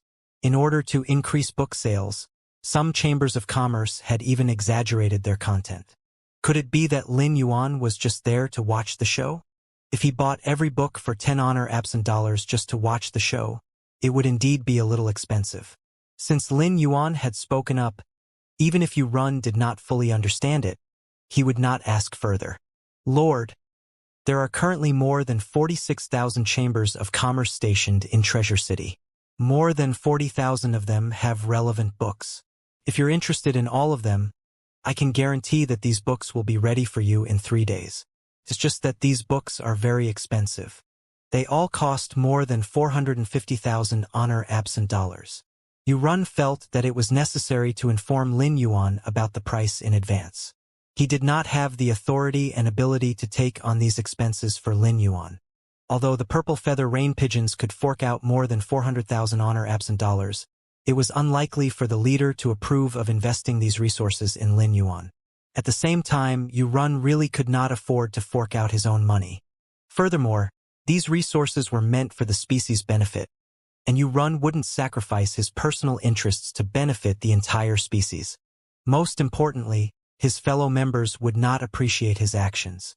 Before Lin Yuan left the King Blood Jackal's territory, he took 5 million honor absent dollars with him. The King Blood Jackals operated and developed in north of the Lonely River. When they exchanged resources internally, they basically did not choose to use honor absent dollars. Most of the 5 million honor absent dollars were the resources obtained by the King Blood Jackals after killing the adventurers from other species. Apart from taking 5 million honor absent dollars from the King Blood Jackals, Lin Yuan also took 2 million honor absent dollars from the 4 species overlords of the Lonely River. 7 million honor absent dollars was a huge sum, but if Lin Yuan wanted to use these honor absent dollars to obtain resources in Treasure City and made a big purchase at the Treasure Convention, it would definitely not be enough. Lin Yuan took out a spirit chi crystal and handed it to Yu Run. How many honor absent dollars can this crystal containing spirit chi be exchanged for in Treasure City? Yu Run didn't know why Lin Yuan was asking him this question, but he had a feeling that Lin Yuan was testing him. Yu Run carefully sensed the spirit chi in the spirit chi crystals and said seriously, Lord, with the concentration and purity of the spirit chi in your crystal, one crystal can be exchanged for at least 800,000 honor absent dollars. If someone urgently needs it, it's not impossible to sell it for 1,300,000 honor absent dollars. However, it's too wasteful to exchange resources of this level for honor absent dollars. Spirit chi resources with such purity can be directly converted into chips at the Treasure Convention to snatch and auction those rare and precious resources. The purchasing power and priority of the chips at the treasure gathering are higher than that of the honor absent dollars. However, the evaluation of the chips at every treasure convention varies significantly. Regardless, such pure spirit chi can definitely meet the standards required for chips. Lin Yuan had originally wanted to exchange some spirit chi crystals for honor absent dollars. However, upon hearing Yu Run's words, he immediately changed his mind. Since spirit chi crystals could be exchanged for bargaining chips, Lin Yuan intended to purchase numerous resources at the treasure convention. In that case, it might be worth using the spirit chi crystals to acquire chips for a sweeping spree at the treasure convention. Even if the treasure convention could not satisfy Lin Yuan's needs, it would still provide him with a satisfactory harvest. As for resources, Lin Yuan had a lot of them to exchange for honor absent dollars, as the King Blood Jackal's territories were quite rich in resources. Lin Yuan did not take the spirit chi crystals from Yu Run. Instead, he said directly, in that case, I'll reward you with these spirit chi crystals. Use 3 days to help me prepare the books from the Chambers of Commerce and store them all in this spatial equipment. During the next 3 days of helping us prepare resources, I don't wish to have any delay in exploring Treasure City. Yu Run hurriedly promised, I definitely can't purchase books from over 40,000 chambers of commerce alone. I'll inform our leader about this and have him arrange for someone to do it. When we reach Treasure City, I can bring you around Treasure City at any time. I wonder if you have any accommodation needs? If you haven't decided yet, you might consider staying in our Purple Feather Rain Pigeon's Chamber of Commerce. We will do our best to serve you, Lord. Moreover, we have a large stockpile of resources available for you to choose from. Lin Yuan smiled at Yu Run. The treasure convention is about to begin. The major factions have gathered in Treasure City. I want to know which powerful factions are involved and where they are staying. Yu Run knew that Lin Yuan was not planning to rest in the Purple Feather Rain Pigeon's Chamber of Commerce. If Lin Yuan had such plans, he would not have asked that question. Yu Run wished for Lin Yuan to stay with their merchant groups. Apart from being able to get closer to Lin Yuan's group, he was also considering that if the Bloodwood Lion Bees experts came looking for trouble, Lin Yuan would be able to take better care of them in the Purple Feather Rain Pigeon's Chamber of Commerce. After all, it was Lin Yuan's subordinates who had killed the Bloodwood Lion Bees. Hence, the enmity between Lin Yuan and the Bloodwood Lion Bees had already been formed. This was a fact that could not be denied. It seemed that the passive approach of relying on Lin Yuan's group to deal with the Bloodwood Lion Bees was no longer feasible. If Yu Run wanted to solve the problem, he could only persuade their leader to take the initiative to seek protection from Lin Yuan. However, did the Purple Feather Rain Pigeons really have a bargaining chip that could sway Lin Yuan? Thinking of this, Yu Run felt a heavy weight in his heart. When that time arrived, he would leave these matters to the leader to consider. For now, he only needed to put his focus on entertaining Lin Yuan and his companions. Lord, to be honest, those powerful factions will choose to stay in Fortune Treasure Palace when they enter Treasure City. Fortune Treasure Palace is the largest private faction in Treasure City. It's mainly responsible for receiving guests from all over the island. However, if you want to stay in Fortune Treasure Palace, the requirements are a little harsh. You need to purchase at least 3 items from Fortune Treasure Palace's exhibition hall. Fortune Treasure Palace doesn't accept honor-absent dollars and demands that only items of a level sufficient to exchange for chips can be used for transactions. The items sold in Fortune Treasure Palace are top-notch, but the price tags are quite exorbitant, with at least a 20% markup. Therefore, if you want to stay in Fortune Treasure Palace, you have to pay a huge price. If not for the purpose of flaunting their status, I doubt that those factions would be willing to let Fortune Treasure Palace earn these resources. Fortune Treasure Palace had the capability to accommodate powerful factions that came to Treasure City and make them willing to purchase exorbitant items from them. Lin Yuan inwardly acknowledged that Fortune Treasure Palace must have a powerful background and backing from powerful species or factions.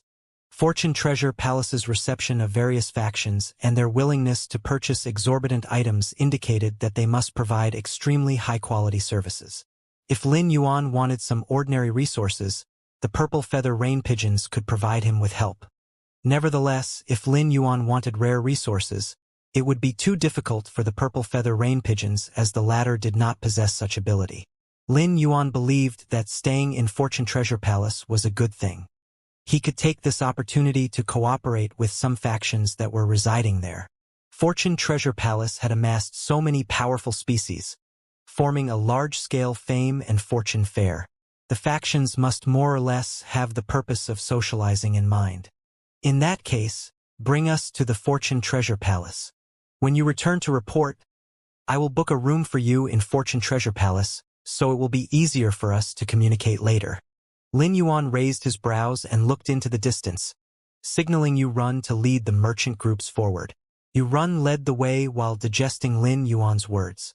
Lin Yuan was fully aware of how much it cost to book a room in Fortune Treasure Palace, yet he would book a room just for the sake of convenience in communication. It was worth noting that booking a room in Fortune Treasure Palace cost resources that could easily be exchanged for chips. The Purple Feather Rain Pigeons would struggle to acquire such high-level resources. Yet Lin Yuan didn't appear to care about them at all. How audacious! Neither Yu Run nor the leader of the Purple Feather Rain Pigeons had experienced this kind of treatment before. There were more than 46,000 chambers of commerce in Treasure City, but less than 200 of them had the capability to stay in Fortune Treasure Palace. Rather than saying that those 200 chambers of commerce could not afford to purchase the items displayed in Fortune Treasure Palace, it was more accurate to say that apart from those 200 chambers of commerce, the rest were unwilling to invest resources at such a high level. The closer they got to Treasure City, the more merchant groups Lin Yuan saw. He could tell how prosperous Treasure City was just by looking at those merchant groups. Lin Yuan communicated with Yu Run quite a bit along the way. He learned that there were more than 7 trillion people in Treasure City, and this was the number of officially certified members. None of Lin Yuan's group had Treasure City's identity certification. Upon entering Treasure City, Yu-Run instructed his fellow members, who had completely recovered, transport the goods to the Chamber of Commerce first. Inform the leader that I will meet him in 2 hours. Yu-Run didn't elaborate much, but he trusted that these people would definitely brief the leader on the situation. When he returned, he wouldn't need to waste any more time and could dive straight into important discussions with the leader. After making the arrangements, Yu-Run sought Lin Yuan's approval. Lin Yuan simply nodded indifferently, not putting the purple feather rain pigeons in his eyes at all. Regardless of their intentions, it was not worth Lin Yuan's effort to worry about them at all. What Lin Yuan needed the most now was for the purple feather rain pigeons to help him collect the books sold in the Chamber of Commerce within 3 days. Lin Yuan would pass these 40,000 books to Genius for digestion, absorption, and organization of their contents. Afterward, he would have Connected Tales transmit the organized knowledge to him, allowing Lin Yuan's understanding of spiritual ingredients and various species to surpass the average level in the sky beyond the clouds. Then, he wouldn't have to worry about encountering situations that he didn't understand like he did now. Flying was allowed in Treasure City as long as the flying height did not exceed the height of the City Lord Manor. Otherwise, it would result in interception by city guards and be perceived as a provocation to the authority of Treasure City. In order to return as soon as possible to report the situation to the leader, Yu-Run specially brought a Fey carriage. The Fey carriage was driven by 3 bat-shaped lifeforms with their spirit fire alight. Lin Yuan silently thought that while the sky beyond the clouds didn't pursue any technological developments, to a certain extent, it had maximized their lifeforms' potential to their peak. Lin Yuan used Morbius True Data to investigate these bat lifeforms. They were called gigantic swift bats, and all their abilities and exclusive skills were basically designed to enhance speed, making the most of what they had. Judging from Yu-Run's pained expression, Lin Yuan was certain that the Fey carriages used by these bats were extremely expensive. In the sky beyond the clouds, every Fey that displayed unique characteristics could obtain a high-quality survival opportunity. The items sold in Fortune Treasure Palace are fixed and non-negotiable. In this case, do you still require my presence? Connie furrowed her brow and exclaimed, Before Master permits you to leave, you just have to follow obediently. Why are you spouting so much nonsense? If you're in such a hurry to meet your leader, you can have him meet you here instead. Connie realized that Yu-Run had expressed his intention to return to the Chamber of Commerce more than once. Even if Lin Yuan did not mind, Spring and Winter were probably already dissatisfied with Yu-Run. Connie believed that she hadn't been very helpful to Lin Yuan while being by his side.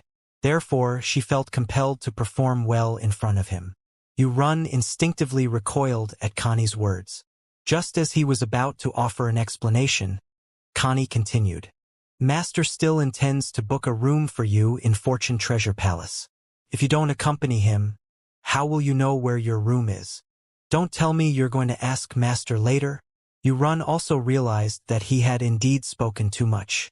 Just because Lin Yuan had not displayed any aggressive behavior, Yu-Run had subtly neglected the fact that Lin Yuan was more capable of determining the purple feather rain pigeon's life and death than the bloodwood lion bees. After realizing that, Yu-Run began to serve Lin Yuan more seriously.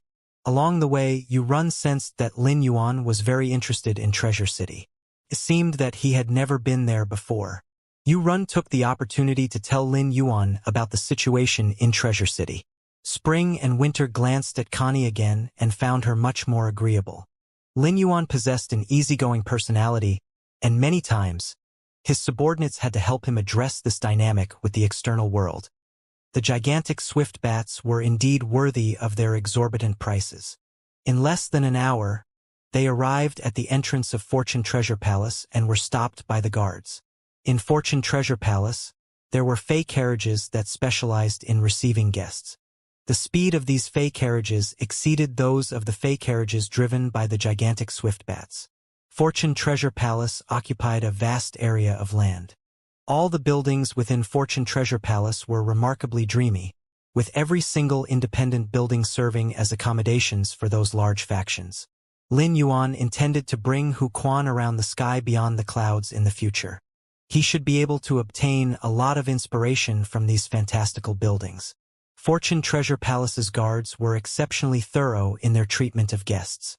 2 guards walked forward, and one of them welcomed Lin Yuan and his companions. The other guard asked in a clear and pleasant voice, "Would you like me to lead the way to the lounge area or the exhibition hall?" Under normal circumstances, guests visiting Fortune Treasure Palace were directly escorted to the exhibition hall. To qualify for Fortune Treasure Palace's services, they must purchase at least 3 items from the exhibition hall. However, Fortune Treasure Palace did not do so. Considering that the guests had traveled a long way, they were allowed to rest first. Most guests would head to the lounge area first to enjoy the Fortune Treasure Palace's services. All services and meals in the lounge area were free, but only if they proceeded to the exhibition hall later to complete the transaction. Otherwise, they would have to pay for the expenses in the lounge area. It was worth noting that the expenses in the lounge area were astonishing. Previously, many factions had enjoyed their services in advance but failed to complete 3 transactions successfully in the exhibition hall, resulting in significant consequences. Lin Yuan was not tired at all. There was no need for him to rest. Lin Yuan said directly, "Please take us straight to the exhibition hall. I intend to purchase a total of 6 items and reserve 2 rooms." The 2 attendants smiled when they heard that. It was because the attendants in Fortune Treasure Palace earned commissions from the guests. The Fortune Treasure Palace's rooms were not cheap. There were very few wealthy guests like Lin Yuan who could afford to reserve 2 rooms at once. Hence, the 2 attendants served Lin Yuan and his companions with even more enthusiasm. "Esteemed guests, if you're interested in reserving 2 rooms, you can secure the available rooms ahead of time. Would you be interested in doing so? This way, you can ensure that the room of your choice won't be taken by someone else." Lin Yuan turned and told Connie, "Go ahead and pick 2 adjacent rooms. I'll be done choosing the items soon." Lin Yuan looked up and told the attendant, "I've heard that the items in the exhibition hall need to be exchanged with chip-level resources at the treasure convention. I wonder how many chips can be exchanged for this crystal." Another attendant had already brought Connie to select rooms. When the other 2 attendants saw Lin Yuan take out the Spirit Chi crystal, they knew he had the means to book 2 rooms. The Spirit Chi content in that Spirit Chi crystal was extremely large and abnormally pure. Just a single crystal filled with Spirit Chi could be traded for resources in the exhibition hall. "Hello, esteemed guest.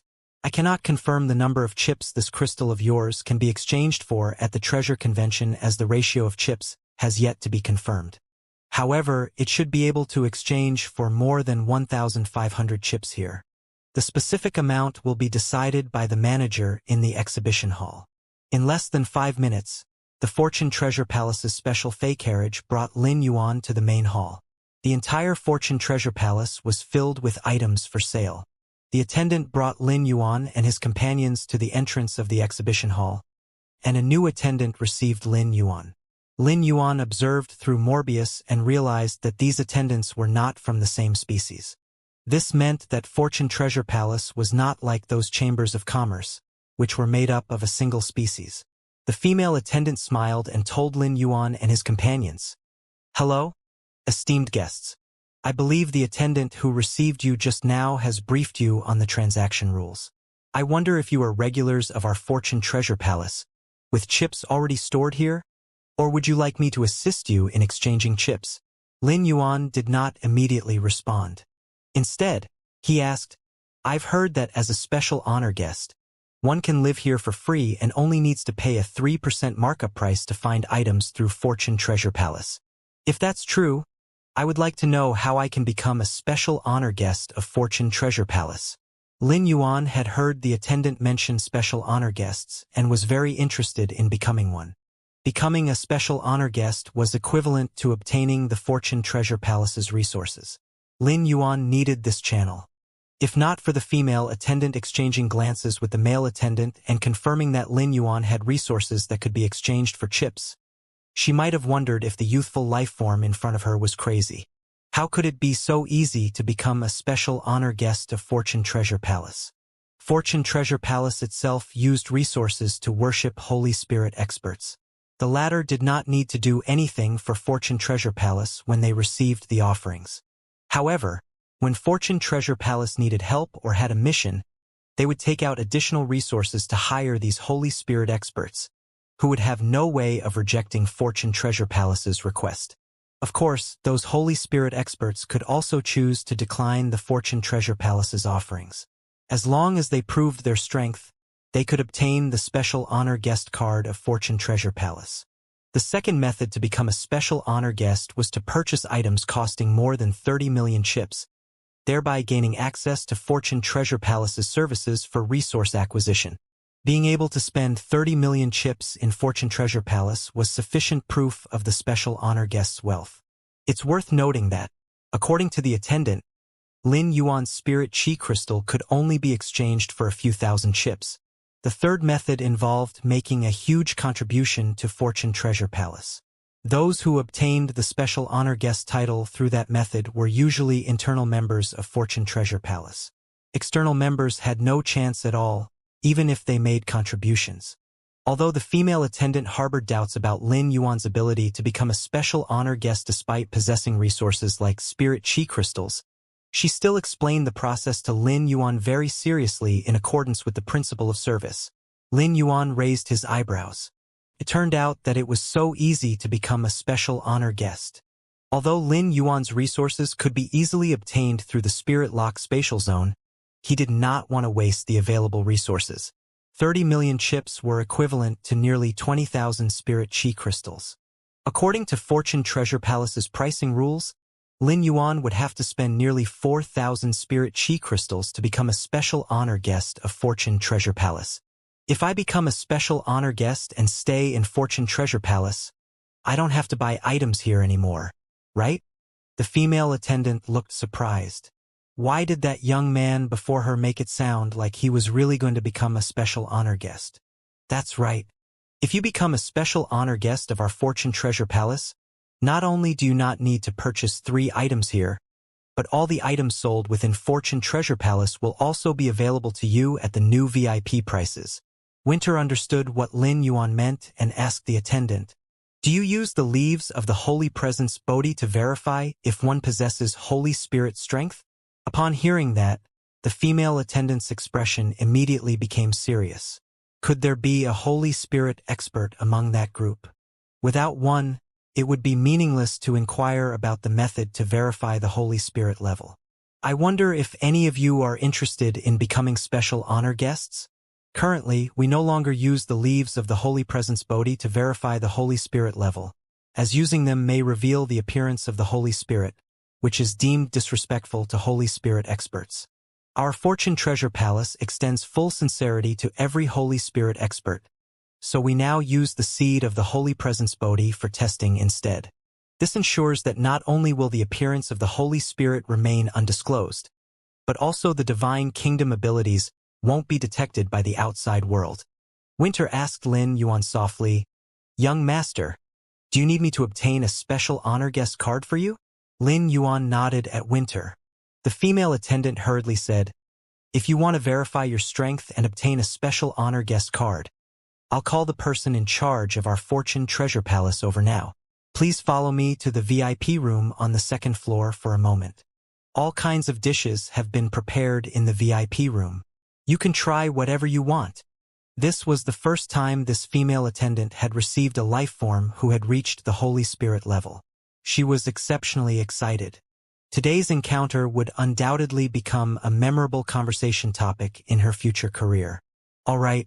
Remember to get your person in charge here as soon as possible. After I become the special honor guest, it's very likely that I'll make a huge deal with Fortune Treasure Palace. Upon hearing that, the female attendant walked faster. She brought Lin Yuan and his companions to the VIP room and immediately went to look for the person in charge. When Lin Yuan's group reached the 2nd floor, the other people in the exhibition hall subconsciously looked at them. These people were fully aware that those who had the capability to step onto the 2nd floor were all extraordinary figures and are worth establishing connections with. Lin Yuan sat in the VIP room and sipped on the rose-red juice in his cup. The fruit juice was very thick, sweet, and sour, with a rich fragrance, unlike any other fruit juice that Lin Yuan had ever drunk before. Not only was it delicious, but it also seemed to contain abundant energy, and had a certain refreshing effect that helped the drinker focus. The dishes served were also abnormally unique. Some of the spiritual ingredients used had already reached the World Emperor grade. Judging from the dishes, it was evident how much Fortune Treasure Palace valued potential special honor guests. Spring had used her aura to create a barrier that enveloped Lin Yuan, preventing outsiders from detecting his aura. Spring said softly, "This Fortune Treasure Palace has some traces of the Divine Life Form Pavilion. I wonder whether it has obtained the Divine Life Form Pavilion's inheritance or it imitating its business model. If the Divine Life Form Pavilion hadn't offended the dominant factions of the two universes at the same time and secretly attacked the fairies many times and angered the 6 fairy kings of Fairy Institution, it wouldn't have been reduced to ashes at its peak." Lin Yuan revealed an interested expression. This was the first time he had heard of the Divine Life Form Pavilion's legend. Seeing that Lin Yuan was interested, Spring continued. The Divine Life Form Pavilion operated similarly to Fortune Treasure Palace. They used resources to rope in a large number of experts, which is a much more convenient and economical method than nurturing them. However, when encountering a calamity that can shake the foundation of the Divine Life Form Pavilion, these experts lack loyalty and may easily betray the pavilion. If those experts who were roped in by Divine Life Form Pavilion back then were willing to protect it, then it wouldn't have been left without any foundation. Winter pondered for a moment before saying, "I have a suspicion that, even without the Divine Life Form Pavilion's inheritance, the Fortune Treasure Palace harbors ambitions. The Holy Presence Bodhi's seeds can only germinate upon sensing the aura of the Holy Spirit. Instead of viewing Fortune Treasure Palace's choice to use the seeds over leaves as solely for the sake of the special honor guests, it's more accurate to say that they aim to cultivate the Holy Presence Bodhi.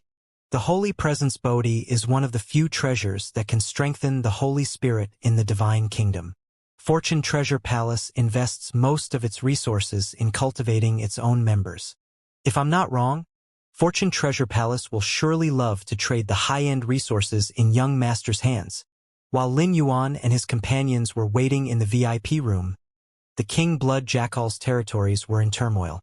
Before the Thought's letter paper reached its maximum distance limit, Lin Yuan had had a conversation with Lu Jie, Wen Yu, the Moon Empress, Listen, and the other core members of Sky City. For the first time in its history, Sky City was without Lin Yuan's control. Wen Yu and Lu Jie had always relied on Lin Yuan to make decisions and were not accustomed to his absence.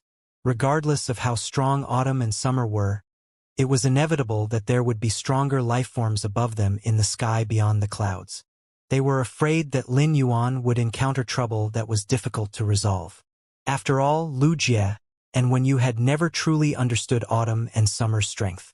When the Moon Empress realized that Lu Jie and Wen Yu had been consistently relying on Lin Yuan as their backbone and that their effectiveness had diminished in his absence, the Moon Empress stepped up and began to manage Sky City on Lin Yuan's behalf. The Moon Empress had previously said that she would help Lin Yuan guard Sky City, so she would definitely not let anything happen to it. One village after another had already migrated to the vicinity of the King Blood Jackal's territory. What the Moon Empress needed to do next was to build the embryonic form of the Faith Country according to Lin Yuan's wishes. This was a huge project, but it was hardly a problem for the Moon Empress. However, the current problem did not stem from within the territory of the King Blood Jackals. The Spinning Wings White Falcons had sent a team of envoys to King Blood Jackal's territory. All along, the King Blood Jackals and the Spinning Wings White Falcons had been living in harmony. The reason for such a situation was most likely that the Spinning Wings White Falcons knew that Connie had reached the Holy Spirit level. Since Connie had already departed with Lin Yuan, there was no chance for the Spinning Wings White Falcon envoys to encounter her. Without encountering Connie, their objective would not be fulfilled, and they wouldn't be able to report back. The attitude of the Spinning Wings White Falcon's envoys seemed gentle, but they were abnormally domineering. This was because the Spinning Wings White Falcons had always been stronger than the King Blood Jackals, as they had already had a Holy Spirit expert since 7 years ago. However, after the first elder of the Spinning Wings White Falcons stepped into the Holy Spirit level, he had never been able to break through from World Emperor to the Domain Mountain. The Holy Spirit level and Domain Mountain class were two different hurdles for a World Emperor/Divine Kingdom expert. The The former was more related to faith power, while the latter was more related to bloodline. In the eyes of the Spinning Wings White Falcon's envoys, even if the King Blood Jackal Queen was fortunate enough to break through to the Holy Spirit level, it was impossible for her to reach Domain Mountain class. There were no resources for Connie's bloodline to evolve in this wasteland. Secondly, the Spinning Wings White Falcons had the Crimson Heaven Falcons backing them, while the King Blood Jackals had no one to rely on. The Spinning Wings White Falcons showed disdain for the King Blood Jackals. In the early years, the Spinning Wings White Falcons had the idea of competing with the King Blood Jackals for this wasteland. However, the Crimson Heaven Falcon envoys overruled them. This time, the Spinning Wings White Falcons sent envoys to the King Blood Jackals because the Crimson Heaven Falcon envoys had the intention of roping in the King Blood Jackals. A species without a Holy Spirit expert and a species with a Holy Spirit expert had completely different values and significance. In the past, the King Blood Jackals were merely neighbors to the Spinning Wings White Falcons, who had taken a portion of the resources yet did not pose any significant threat. However, they had now threatened the interests of the Spinning Wings White Falcons, making them feel a sense of danger. The Spinning Wings White Falcon envoys not only intended to convey the intentions of the Crimson Heaven Falcon envoys to rope in the King Blood Jackals but also had the idea of probing the true intentions of the King Blood Jackals. In the end, when they arrived at the King Blood Jackals territory, only 2 female King Blood Jackals were sent to entertain them. It was rumored that the King Blood Jackal Queen had been in seclusion all this time.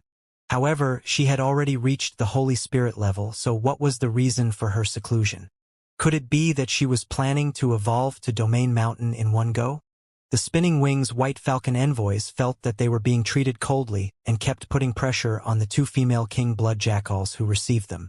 The 2 female King Blood Jackals contacted Wenyu more than once to report the situation. The envoys led a team of more than 1,000 people. When they arrived at the King Blood Jackals territory, they began to investigate the situation. The 2 female King Blood Jackals couldn't stop them. However, they knew that everything in the territory was constantly changing. If the envoys were to wantonly investigate the situation in the territory, many aspects of the territory would fall under the Spinning Wings White Falcon's control. If Lin Yuan had been around, Wenyu would have only needed to report the information to him and let him make the decision. However, now that Lin Yuan had left, there was no way to communicate with him. This situation was reported to the Moon Empress. She had always been an extremely decisive person and never beat around the bush. The Spinning Wings White Falcon envoys, unable to meet Connie, had already expressed their intentions to the 2 female King Blood Jackals who received them. The Moon Empress knew very well that the one who was truly interested in the King Blood Jackals was not the Spinning Wings White Falcons but rather the Crimson Heaven Falcons. The Moon Empress decided to ask Summer and Autumn solemnly, "If there's no choice and conflicts arise with the Crimson Heaven Falcons in the future, can the 2 of you ensure the safety of our territory?" Autumn had always been impulsive but refrained from hastily answering the Moon Empress question. The Moon Empress was Lin Yuan's master, and he respected her profoundly. In Autumn's heart, the Moon Empress held an extremely important position and was second only to Lin Yuan in the entire Sky City. "Moon Empress, I have never investigated the situation of the Crimson Heaven Falcons. Please give me 2 days to look into it. After I investigate the situation with the Crimson Heaven Falcons, I will immediately give you a response." The Moon Empress was filled with an adventurous spirit. Otherwise, she wouldn't have directly attempted to activate her birth horoscope with her limited lifespan. However, while the Moon Empress may have taken too many risks in improving her strength, she had always been cautious in managing a faction. For example, when the Moon Empress was in charge of the Radiance Federation and the entire main world, she had basically considered all potential unforeseen events and positioned them accordingly. Now that Lin Yuan was not around, the Moon Empress was much more serious about helping Lin Yuan organize and manage Sky City. The Moon Empress was fully aware that Summer and Autumn were extremely powerful, but she did not like to take overly risky actions before she had a clear grasp of the situation. Autumn's words made the Moon Empress feel relieved. The Moon Empress did not necessarily need Autumn to be stronger than the Crimson Heaven Falcons. There were plans in place if Autumn happened to be stronger, and countermeasures if he turned out to be weaker. Certainly, it would be better if Autumn were stronger than the Crimson Heaven Falcons. This would save the Moon Empress a lot of trouble and prevent any losses to Lin Yuan's territory. Before Autumn returned from investigating the situation with the Crimson Heaven Falcons, the Moon Empress would withhold any response to the Spinning Wings White Falcon envoys waiting in the territory. She would let the two female King Blood Jackals, whom Connie had placed in an important position, continue entertaining them. The Spinning Wings White Falcons did not know that the King Blood Jackals were already under Sky City's control. With Connie and the entire King Blood Jackals under Lin Yuan's control, no one would leak the news to the Crimson Heaven Falcon envoys. The Crimson Heaven Falcon envoy's core request was to see Connie. However, Connie had departed alongside Lin Yuan, so the Spinning Wings White Falcon envoys would definitely not be able to encounter them. Eventually, it was just a matter of time before the envoys resorted to threatening. By that time, if they did not receive a favorable response from her, the envoys would probably immediately report the situation after returning. If this information reached the Crimson Heaven Falcon's ears, they would take charge of the situation as the Spinning Wings White Falcons only played a tool-like support role. If the Moon Empress's stance remained firm, the Crimson Heaven Falcons would most likely dispatch experts to intimidate them. The Moon Empress' goal was not to prevent conflict from occurring but to prolong it as much as possible. Ideally, she hoped that conflict wouldn't erupt until Lin Yuan returned. However, if it erupted, then she would just have to deal with it actively. The Moon Empress had only been in the sky beyond the clouds for a short period, yet she had thoroughly understood the situation and temperament of the native lifeforms. Conquests and massacres were common occurrences there, and to win in conquests, being powerful was important. The Moon Empress felt an inexplicable pressure that had been lingering in her heart for a long time. She knew very well where the pressure was coming from. Her sense of pressure stemmed from her weakness and inability to resolve anything in the sky beyond the clouds with her strength. Despite this internal pressure, the Moon Empress remained a pragmatic individual. Since she could not solve the problem with her strength, she began to work hard on her management and creation master abilities. The Moon Empress had once again experienced a breakthrough in her creation master class. However, she did not tell anyone about it. First of all, there was no one to share this information with as everyone was her junior. Additionally, the Moon Empress was aware that her creation master abilities held little significance in Sky City. Perhaps it was the Moon Empress' misconception, but she felt as if she had suddenly been enlightened after arriving at the sky beyond the clouds. On the path of evolving as a creation master, she seemed to have lost the threshold. The Moon Empress looked at the silent night in front of her and could feel faith power constantly gathering in her body. This faith power came from the faith country that Lin Yuan had advocated for. Now, the core members of Sky City, including some white-clothed followers, would be able to receive nourishment from the faith country. Initially, even the Moon Empress could not understand why Lin Yuan had insisted on building a faith country. Now, everyone in Sky City understood Lin Yuan's intentions and the importance of the faith country. The faith country built in the sky beyond the clouds was the cornerstone of the faith power needed for all members of Sky City to evolve to the next grade. Therefore, no matter what kind of enemy they faced, the faith country could not suffer any losses. After careful consideration, the Moon Empress held the first meeting with Sky City's core members after Lin Yuan left. During the meeting, the Moon Empress did not withhold information about the Spinning Wings White Falcons and the Crimson Heaven Falcons targeting the King Blood Jackals, as it was the biggest challenge Sky City would face after arriving at the sky beyond the clouds. It was necessary for the core members to know about it. While Sky City's core members were convening, Lin Yuan had already met the person in charge of Fortune Treasure Palace. He was an old man who looked very affable. His face was full of smiles, radiating an exceptionally warm and welcoming aura. At present, Yuan was choosing a room with Connie and was not with Lin Yuan. If he were present, he would still shiver uncontrollably even if the person in charge of Fortune Treasure Palace appeared benevolent. There were foreign factions in Fortune Treasure Palace that could not afford resources every day. Fortune Treasure Palace treated these foreign factions as troublemakers. In order to maintain its authority, Fortune Treasure Palace was extremely heavy-handed against troublemakers.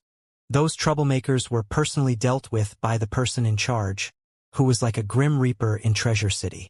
However, the person in charge had two completely different faces when facing troublemakers and people like Lin Yuan, who might potentially become special honor guests.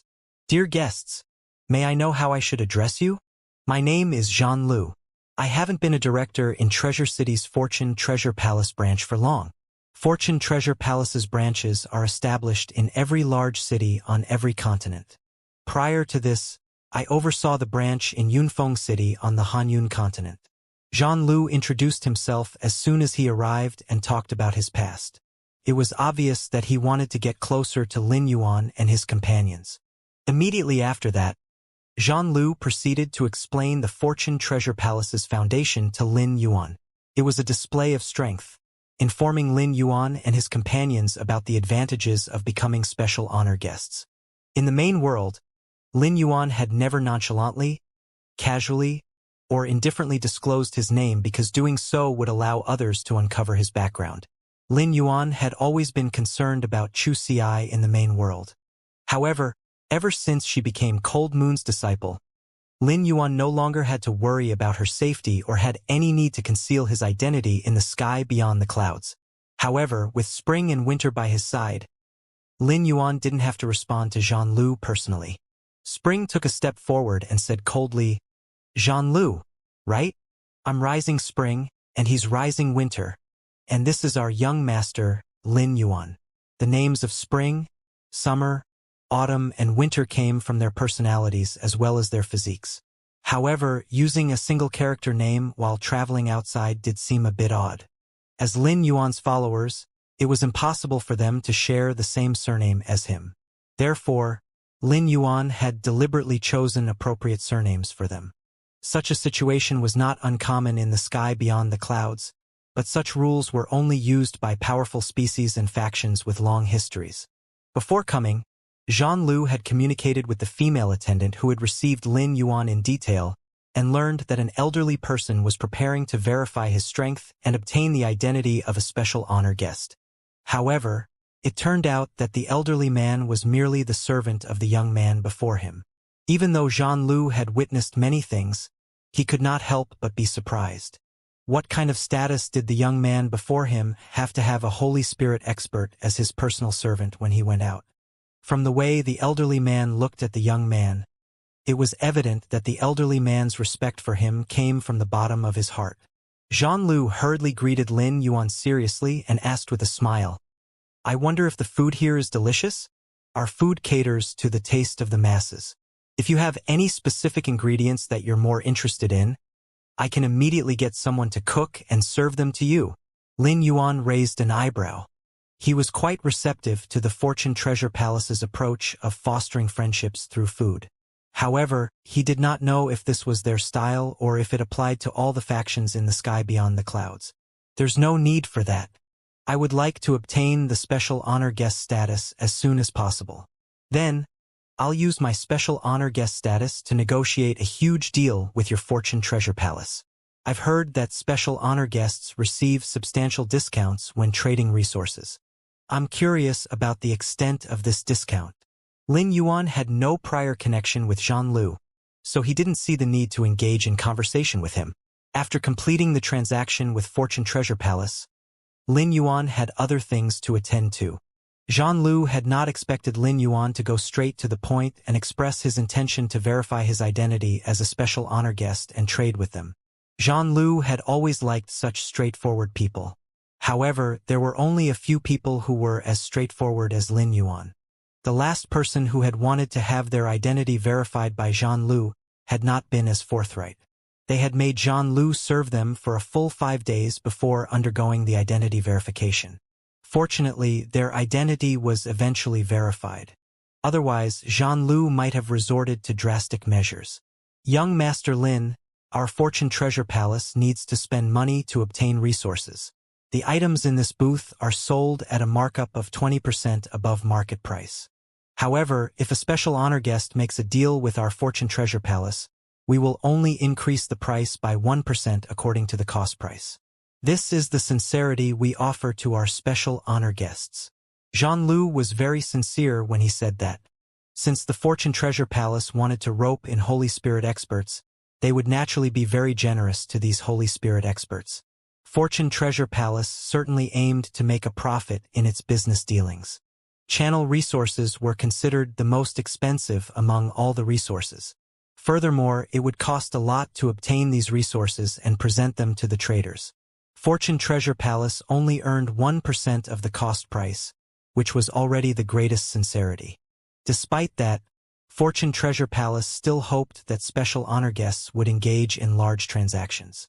Even if the profit margin was lower, they would still make a profit.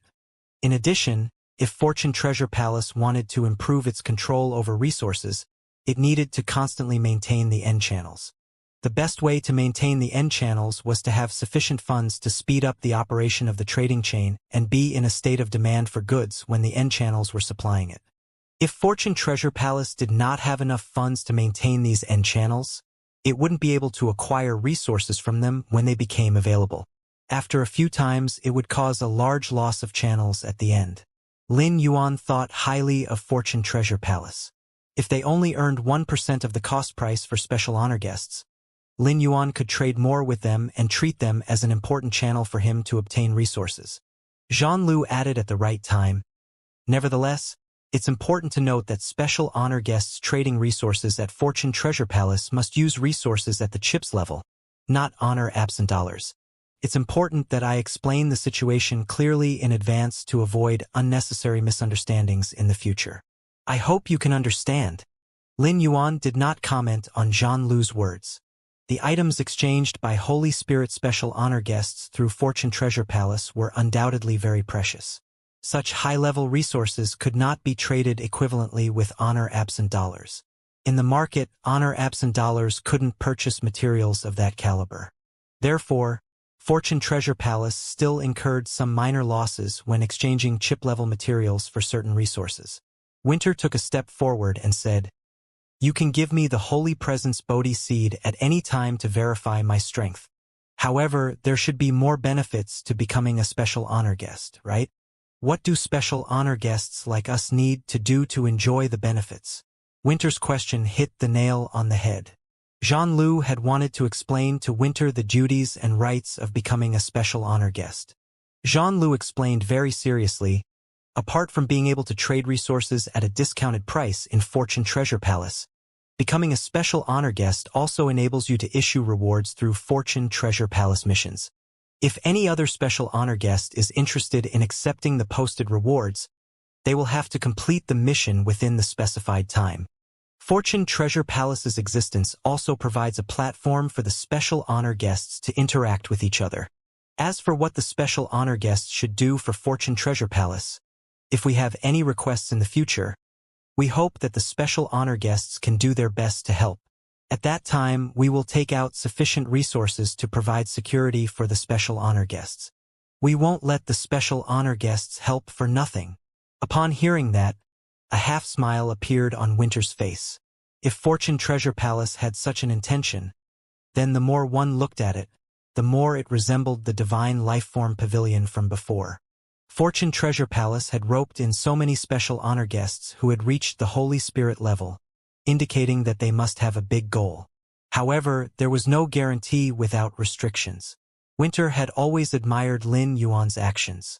If Lin Yuan had not used his divine kingdom to control Connie, Winter would have definitely not been at ease letting Connie follow Lin Yuan. As Zhang Lu spoke, he handed the Holy Presence Bodhi seed he had prepared long ago to Winter.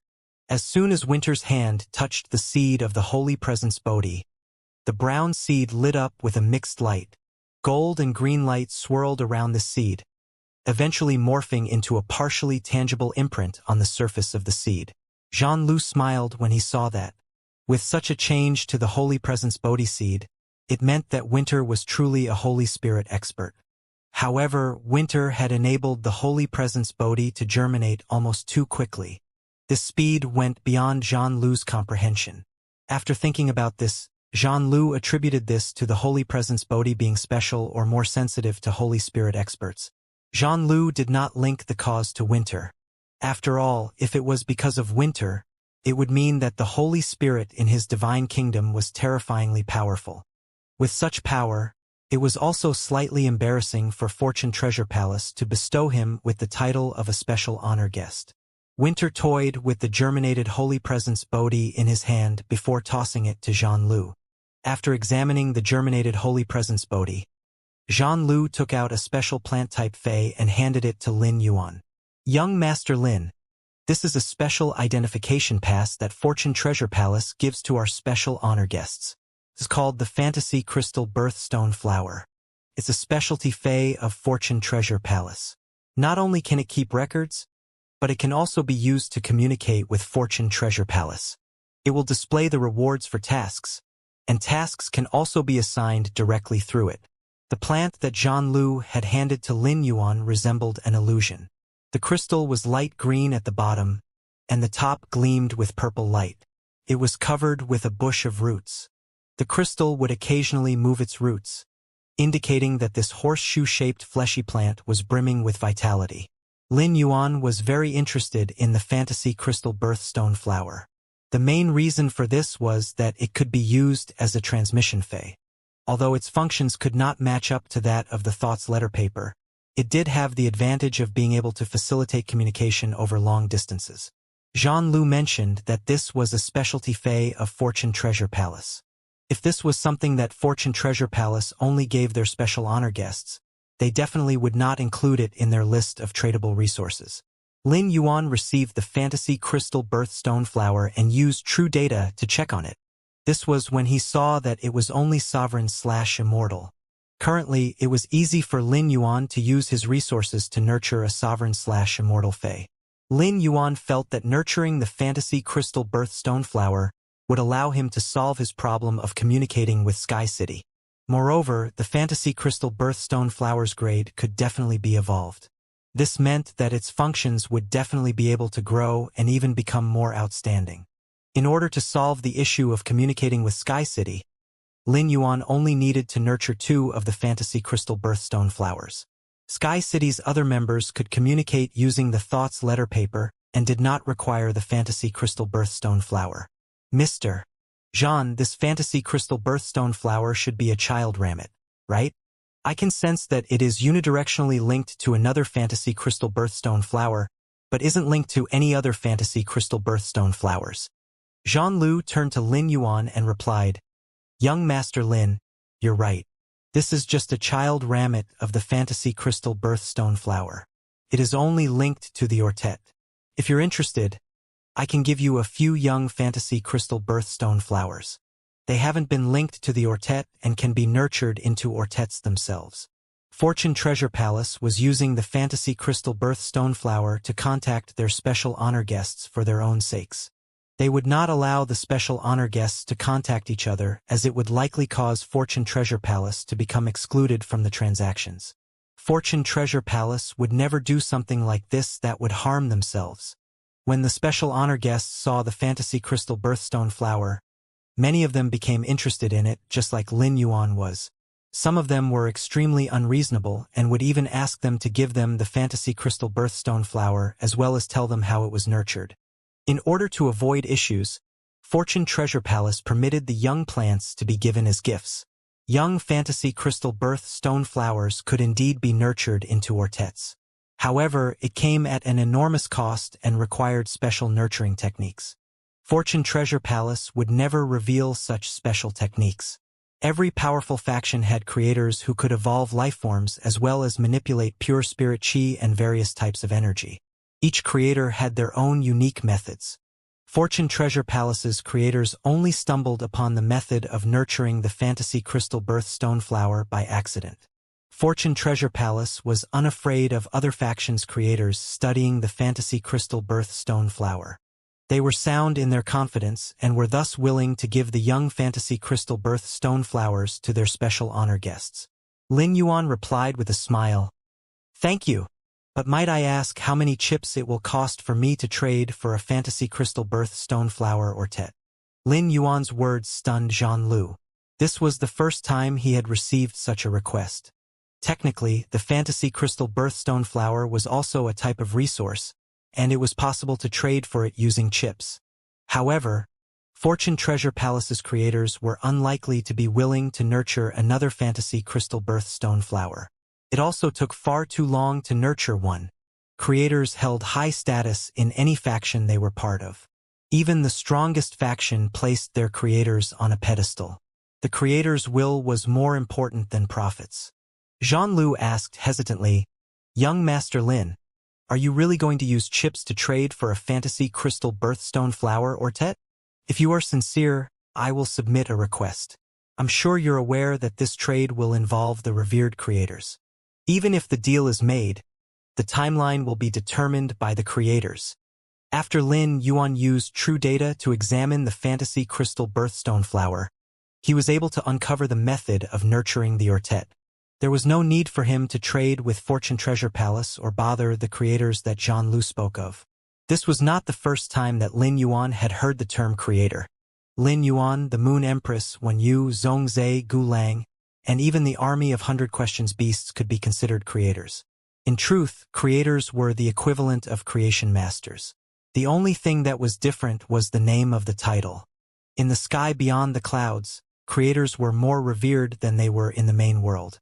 This was firstly because of the enormous population in the sky beyond the clouds and the relatively small number of creators. Secondly, unlike in the main world, the sky beyond the clouds creators did not appear in public often. In order to grow, creators needed to use many resources. They preferred to remain in a stable faction from which they could receive a steady supply of resources. Hence, the resources produced by the creators all went to the factions and rarely landed in the hands of outsiders. As a result, creators enjoyed high statuses both in the outside world and in their own factions. Aside from possessing high positions, the creators would also not be endangered by the fighting between factions. When two factions were locked in a bitter battle, the creators could choose to join the victorious faction if their original faction was defeated. Their status and treatment would not differ much. Moreover, creators were usually very powerful because they were the ones producing the resources. There were numerous large factions led by creators. You don't have to submit any requests. I'm just a little interested in the fantasy crystal birthstone flower. You can just give me the young fantasy crystal birthstone flowers. I heard there are many treasures in Fortune Treasure Palace. I would also like to buy a batch of resources. Why don't you take me around to browse the resources? Now that I've received the title of Special Honor Guest, I should be able to receive the associated discount, right? Jean-Lu let out a sigh of relief. It would be best if he did not have to trouble the creators. He might be in charge of one of the branches, but he still needed to show the appropriate respect to the creators. That won't be an issue.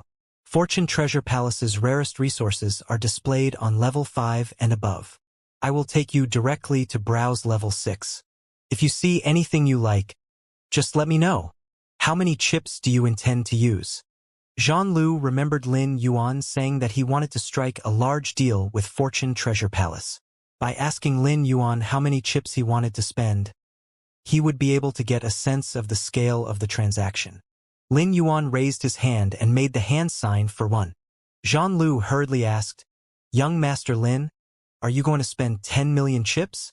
Jean-Lu had assumed that he meant 1 million chips. Lin Yuan had expressed that he wanted to strike a large deal. If he was referring to a deal that was only worth 1 million chips, it would be a disappointment. 10 million chips was not an overly large amount. After all, one needed to spend 30 million chips to be considered Fortune Treasure Palace's special honor guest. Lin Yuan shook his head. Just as Jean-Lu was about to up the amount to 100 million chips, he heard Lin Yuan say softly, "Exchange 1 billion chips for me. If this isn't enough for the final deal, I can spend more resources to exchange more chips." 1 billion chips? To Jean-Lu, this was already a sufficiently large amount. Only foundational resources could be traded for Fortune Treasure Palace's chips. 1 billion chips worth of resources was a giant transaction. Yet, Lin Yuan was going to change 1 billion chips at once and even declared that this might not be the end of it. Jean-Lu had managed many branches but had never come across a special honor guest as wealthy as Lin Yuan. Even the most powerful and wealthy special honor guests were also exceptionally cautious when it came to spending their resources. If his branch received such an enormous batch of resources, he would definitely receive rewards from the headquarters. Young Master Lin, I will help you to exchange the chips right now. Is it possible for me to take a look at the resources that you intend to trade for the chips? As the trader, Zhang Lu had to verify all the resources that Lin Yuan offered for the trade. If Lin Yuan's resources were not up to scratch, Zhang Lu would have to supplement the disqualified resources out of his own pocket. Zhang Lu had made such mistakes in the past and paid the price. As a result, he was now extremely careful when it came to assessing resources. Lin Yuan took out 2 large rust-colored wooden chests that gleamed with the soft sheen of jade. To Zhang Lu's eyes, these 2 jade-textured red camphor chests were luxury items. This was firstly because the pattern of the engravings was very intricate. Secondly, it was due to the jade-textured red camphor. Red camphor required a much higher concentration of spirit chi to become fully jade-textured. In order for red camphor to become jade-textured, they needed to absorb spirit chi that only grade 6 creators could concoct. Fortune Treasure Palace only had 1 creator who was grade 6 and above. These 2 jade-textured red camphor chests caused Zhang Lu to be even more bedazzled by Lin Yuan. Zhang Lu intended to report this situation to the headquarters. However, was there something wrong with the brain of this grade 6 creator? Why did they use the pure spirit chi they had painstakingly concocted on something as useless as wood? These contain crystals that contain pure spirit chi. The spirit chi in these crystals is constant. You can set a price for each of these crystals and tell me how many chips they're worth. Then, you can take a quantity that is the equivalent of 1 billion chips. Zhang Lu had shown off Fortune Treasure Palace's might and capabilities to Lin Yuan. Lin Yuan now needed to do the same. He needed to flex in front of Fortune Treasure Palace to elevate his position in their eyes. It had not been easy for him to obtain an excellent source of resources, and he hoped that he would be able to rely on them long-term. Zhang Lu took a step forward and opened one of the jade-textured red camphor chests. The chest that he opened was filled with crystals that were each around the size of his eyes. The crystals were white and milky. No aura could be sensed from their surfaces. But once he used his spiritual energy to penetrate the crystals, his soul was instantly enveloped by the pure spirit chi. His soul now felt incomparable comfort. The crystals in these 2 chests were all genuine foundational resources. The level of spirit chi was that which was concocted by grade 4 creators. If he was going to set a price for such a crystal for an ordinary guest, Zhang Lu would price it at 1,500 chips per crystal. This was an acceptable exchange rate. However, Zhang Lu and Lin Yuan were not simply going to trade. Zhang Lu also wanted to use the trade to win Lin Yuan's friendship. Zhang Lu touched the spirit chi crystals in the chest and fell into deep thought. Zhang Lu knew nothing about Lin Yuan and his group, but now he was certain that Lin Yuan's faction had an abundance of creator resources. This was the only way Lin Yuan could be so calm when spending creator resources. It was true that creator resources could be exchanged for resources, but very few special honor guests would choose to do so. The pure spirit chi concocted by creators always existed in different forms. Zhang Lu did not believe that these crystals filled with spirit chi were all created by one creator. If they were made by many creators, Lin Yuan's faction had to have a unique method of creating spirit chi. Zhang Lu felt that Lin Yuan's willingness to trade these spirit chi crystals for chips was a sign that he wanted to form a positive relationship with Fortune Treasure Palace. Logically and for his personal sake, Zhang Lu should name a high price for Lin Yuan. However, Zhang Lu was one of Fortune Treasure Palace's managers, and the highest price he was authorized to set was 1,650. This was insufficient to show his sincerity in offering Fortune Treasure Palace's alliance to Lin Yuan. After thinking for a moment, Zhang Lu said, "I am limited in my authority to set a price. Can you give me some time so I can negotiate with the higher-ups? During this time, I will send someone to bring the fantasy crystal birthstone flowers to you." Lin Yuan smiled before grabbing a handful of spirit chi crystals and tossing them to Zhang Lu. "Thank you, Mr. Zhang. If you are able to give me a good price, I will give you 3,000 spirit chi crystals once the matter is set." 3,000 spirit chi crystals would be worth at least 500,000 chips.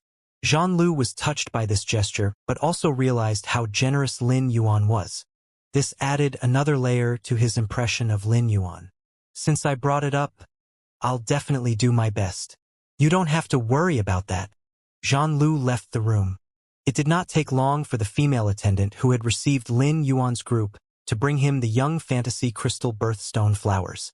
When the female attendant received Jean Lu's instruction to retrieve the young fantasy crystal birthstone flowers, she knew that one of the members of the group had become a special honor guest. Now that a special honor guest had appeared in the group she led, she would definitely be awarded a reward. The female attendant did not dare to stay for long after handing the fantasy crystal birthstone flowers to Lin Yuan. There were many special honor guests with bad tempers. It would not do her any good if she angered them and caused them to become displeased. There were a few attendants in the past who had sabotaged themselves in an effort to get on the good side of special honor guests. They either ended up killed by the special honor guests or were eliminated by Fortune Treasure Palace. Lin Yuan observed the fantasy crystal birthstone flowers for a moment. With the help of true data, he learned that he needed a large amount of wood-type energy to trigger the flowers and nurture them into ortets. Subsequently, each time the fantasy crystal birthstone flowers transformed, they needed a large amount of pure spirit chi. When nurturing the young plants, they also needed to consume other young fantasy crystal birthstone flowers. However, it was easy to cultivate the young fantasy crystal birthstone flowers. All he needed to do was split the flower into two before using wood-type energy and spirit chi to heal the fantasy crystal birthstone flowers' injuries. 2 new young plants would grow from the wound point. Lin Yuan understood why Jean Lu had said that Fortune Treasure Palace's creators were unwilling to nurture the flowers. All the resources that went into nurturing them would be wasted, and this was far too much for anyone to afford. Furthermore, the flowers' practical functions did not have a value that matched this cost. Hence, it was difficult to name a price for special honor guests. Lin Yuan tossed the 3 fantasy crystal birthstone flowers into the spirit lock spatial zone and informed Genius to instruct the 100 questions beasts in cultivating them. It would be easy for them to do so. Once the fantasy crystal birthstone flowers were derived to a certain extent, Lin Yuan would choose the best of them and nurture it into the ortet. Winter said, "Young Master Jean Lu has also reached the Holy Spirit level. It's likely that he reached Domain Mountain class thousands of years ago and is stable at that level. It will benefit you to get on good terms with Fortune Treasure Palace because you'll be able to trade for resources with them. Don't you need life forms that can produce special elemental energy? You can ask Fortune Treasure Palace to source them for you. They have only displayed a very small portion of their stock. They might not be willing to lay out its precious resources even for their special honor guests. But once you lay out these spirit chi crystals, the trade will be all but settled." Lin Yuan's eyes lit up. It was true that he lacked many resources. He could take Winter's advice and use Fortune Treasure Palace to source the resources he needed. Jean Lu did not make Lin Yuan wait too long and soon reappeared in front of Lin Yuan.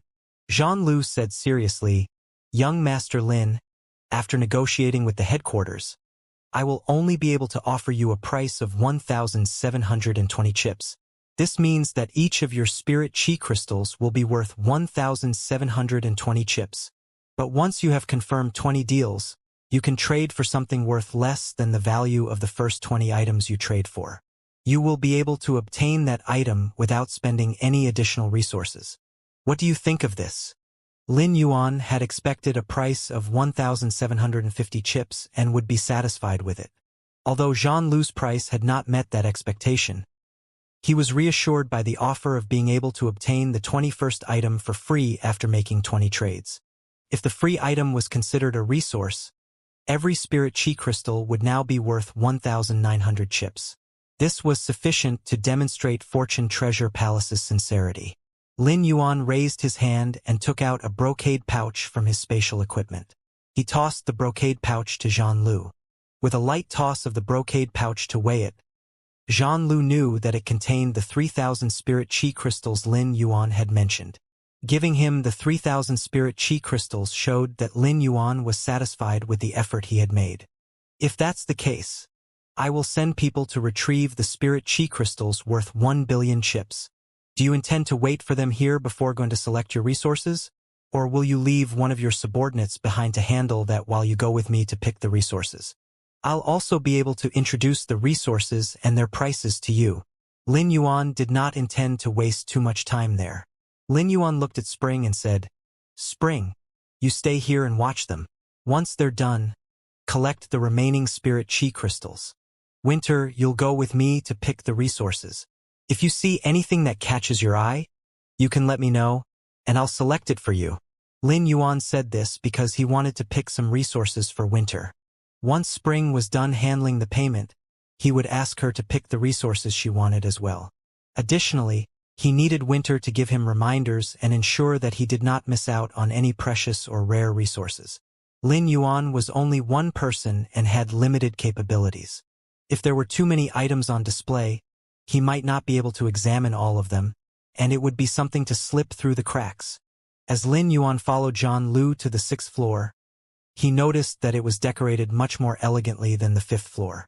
Unlike the 5th floor, where the items were all displayed on shelves, each resource on the 6th floor had its own display platform, and the display platforms were positioned in concentric squares. All Lin Yuan needed to do was walk along the concentric squares, and he would be able to see all the exhibited items. At the end of the path was the exit to the lower floor.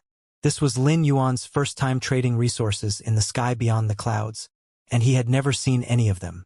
But all he needed to do was use true data, and every resource's effects and functions would become as plain as day to him.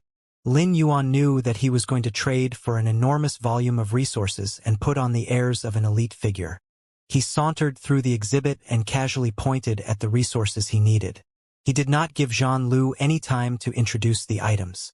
Jean Lu was delighted when he saw Lin Yuan's strong willingness to make purchases. Apart from the 3,000 spirit chi crystals that Lin Yuan had just given him, he would also be able to earn a commission from every trade he completed with Lin Yuan.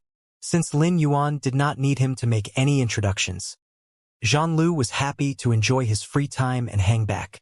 Winter occasionally gave Lin Yuan reminders to help him fill gaps. Lin Yuan's shocking manner of sweeping up resources was appalling, but he did not hold back at all. This was firstly because Jean Lu was the only one there, and now that he was a special honor guest, he and Jean Lu were on the same side. Moreover, he could tell that Jean Lu really wanted to be on good terms with him. Additionally, holding back did not align with Lin Yuan's goal of replenishing his store of resources. By the time Lin Yuan was done looking through the 6th level, he had chosen more than 100 items and spent close to 60 million. The higher up they went, the more expensive the resources would be. Lin Yuan predicted that he would only be buying even more resources. Given this trajectory, his 1 billion chips were far from enough. In truth, Lin Yuan had an extremely important goal for coming to Fortune Treasure Palace to select resources. He wanted to select new phase for Morbius to spirit lock. After all, Morbius could only evolve by spirit locking new Fei. However, Lin Yuan was becoming increasingly picky when it came to selecting phase for Morbius to spirit lock. It was difficult for a Fei to meet his expectations. By now, Jean Lu had followed Lin Yuan to the 8th floor. The longer he spent by Lin Yuan's side, the more shocked he became. Lin Yuan was not there to buy resources. He was there to sweep up all the stock. There were a total of 106 items on display on the 7th level, and Lin Yuan had selected 67 of them, spending 700 million chips. If Lin Yuan continued to be this unrestrained when they got to the 8th level, Lin Yuan would only have to pick a few more items before he used up all his chips. Jean Lu now needed to give Lin Yuan a reminder. Young Master Lin, you have used up almost all your chips. Are you going to stop here? Or should I continue browsing around with you? Lin Yuan asked. You said that Fortune Treasure Palace has Feis on display, but I haven't seen many Feis in the few levels that you've taken me around. When Lin Yuan did not respond to his question but asked him a new question instead, Jean Lu hurriedly asked, Young Master Lin, Fortune Treasure Palace has more spiritual ingredients than Feis. You should be aware that spiritual ingredients are easier to manage than Feis. We have a high standard for the Feis we take in. We usually only take in Feis that are class 10 and above. If you continue browsing with me, you'll be able to see even more of our treasured Feis. Lin Yuan nodded. If that's the case, I'll ask Rising Spring to help me spend all the spirit chi crystals in the 2 chests. The remaining spirit chi crystals should be sufficient to trade for a few billion chips. You can continue browsing and shopping with me. People like you who are in charge of Fortune Treasure Palace's branches should be able to receive some commission when special honor guests like me make purchases, right? So you'll also be able to benefit significantly when I buy resources from Fortune Treasure Palace.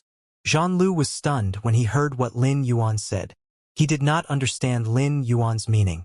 Could it be that Lin Yuan was displeased because he felt that Jean-Lu had earned too much from him buying so much and spending so many resources? It was true that he would earn some commission, but most of his earnings came in the form of points that he could use to trade for resources from Fortune Treasure Palace. Jean-Lu could give the chips he earned to guests like Lin Yuan. But if Lin Yuan had such intentions, it would be difficult for him to strike up a friendship with Lin Yuan. In the future, it was unlikely that Lin Yuan would share any benefits with him. While these thoughts were running through Jean-Lu's head, Lin Yuan added, I am sweeping up resources because I have just set up my faction and need to accumulate resources to build it up. Most of the resources I'm buying will be going into storage. I'm going to use them now. Mr.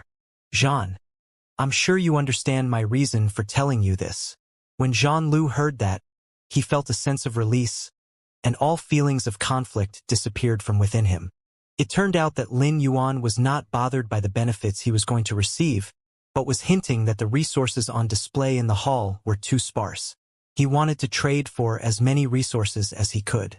A few factions that had been passed down over several epochs, as well as ancient species, indeed had the tradition of training their young direct descendants.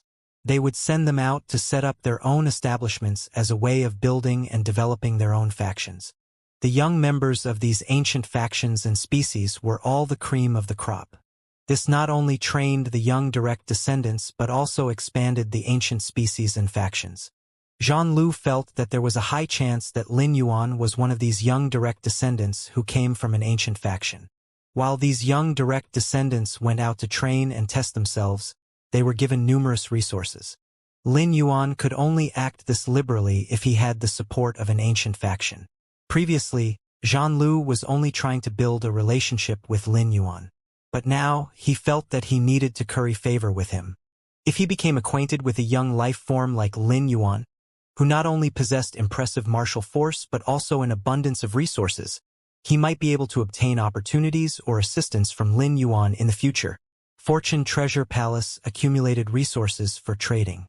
Moreover, the resources that Lin Yuan exchanged for the trade were all more valuable than the items he traded for. None of the rare and precious resources in the sky beyond the clouds that could be found in the wild were more valuable than creator resources. Young Master Lin, I understand your meaning. Aside from the items on display, Fortune Treasure Palace still has many resources in storage. I will take all of them out so you can have a look through them. Normally, the rules dictate that these resources are only allowed to be used to replenish the resources on display, but I am willing to give you this chance. I hope that you won't let others find out about this. Otherwise, I won't be able to answer to the other special honor guests. Lin Yuan did not reciprocate Jean-Lu's feelings, but he could tell that Jean-Lu was trying to curry favor with him. He did not believe what Jean-Lu said about the rules. Rules were set by people. Even if Fortune Treasure Palace truly had such rules, Jean-Lu was only trying to help smoothen the process of the trade and was not harming Fortune Treasure Palace's profits. Jean-Lu would probably say the same thing to the other special honor guests who traded such enormous volumes of resources. That goes without saying. We might be Fortune Treasure Palace's special honor guests, but you're the one who has been helping us the entire time. Our friendship with you is much deeper. Even if we don't trade with Fortune Treasure Palace in the future, we will continue doing business with you. I hope you'll be willing to continue working with us. It's fine if you can't find the resources I need, but if you can find them, please don't hold back. Lin Yuan's words sounded friendly, but his tone was sharp. He was trying to make his reasons for becoming acquainted with Jean-Lu clear. Lin Yuan also clearly expressed that he wanted Jean-Lu to do his best to help him search for resources. If Jean-Lu slacked off or was unwilling to put in the effort, Lin Yuan would stop associating with Jean-Lu. Lin Yuan's words caused a bright smile to appear on Zhan Lu's face. After hearing what Lin Yuan said, Zhan Lu relaxed. Since he would be able to obtain benefits by helping Lin Yuan search for resources, it went without saying that Zhan Lu would put his best foot forward. Young Master Lin, you can just send instructions to your subordinates, and I'll make the arrangements.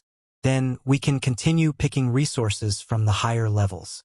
I will tell them to place all the resources from storage on the 15th floor. When we get to the 15th floor, I will filter through the resources. The amount of resources in storage is 5 times that of what is currently on display. If you want to continue trading after looking through the resources in storage, I will have to submit a request to headquarters to ask if the branches from the other islands will be able to bring their resources over for you. Lin Yuan shook his head. The current store of resources is sufficient for this trade. I don't have an infinite supply of resources. If not for the conflict within my species, I wouldn't be this anxious to trade my creator resources for other resources.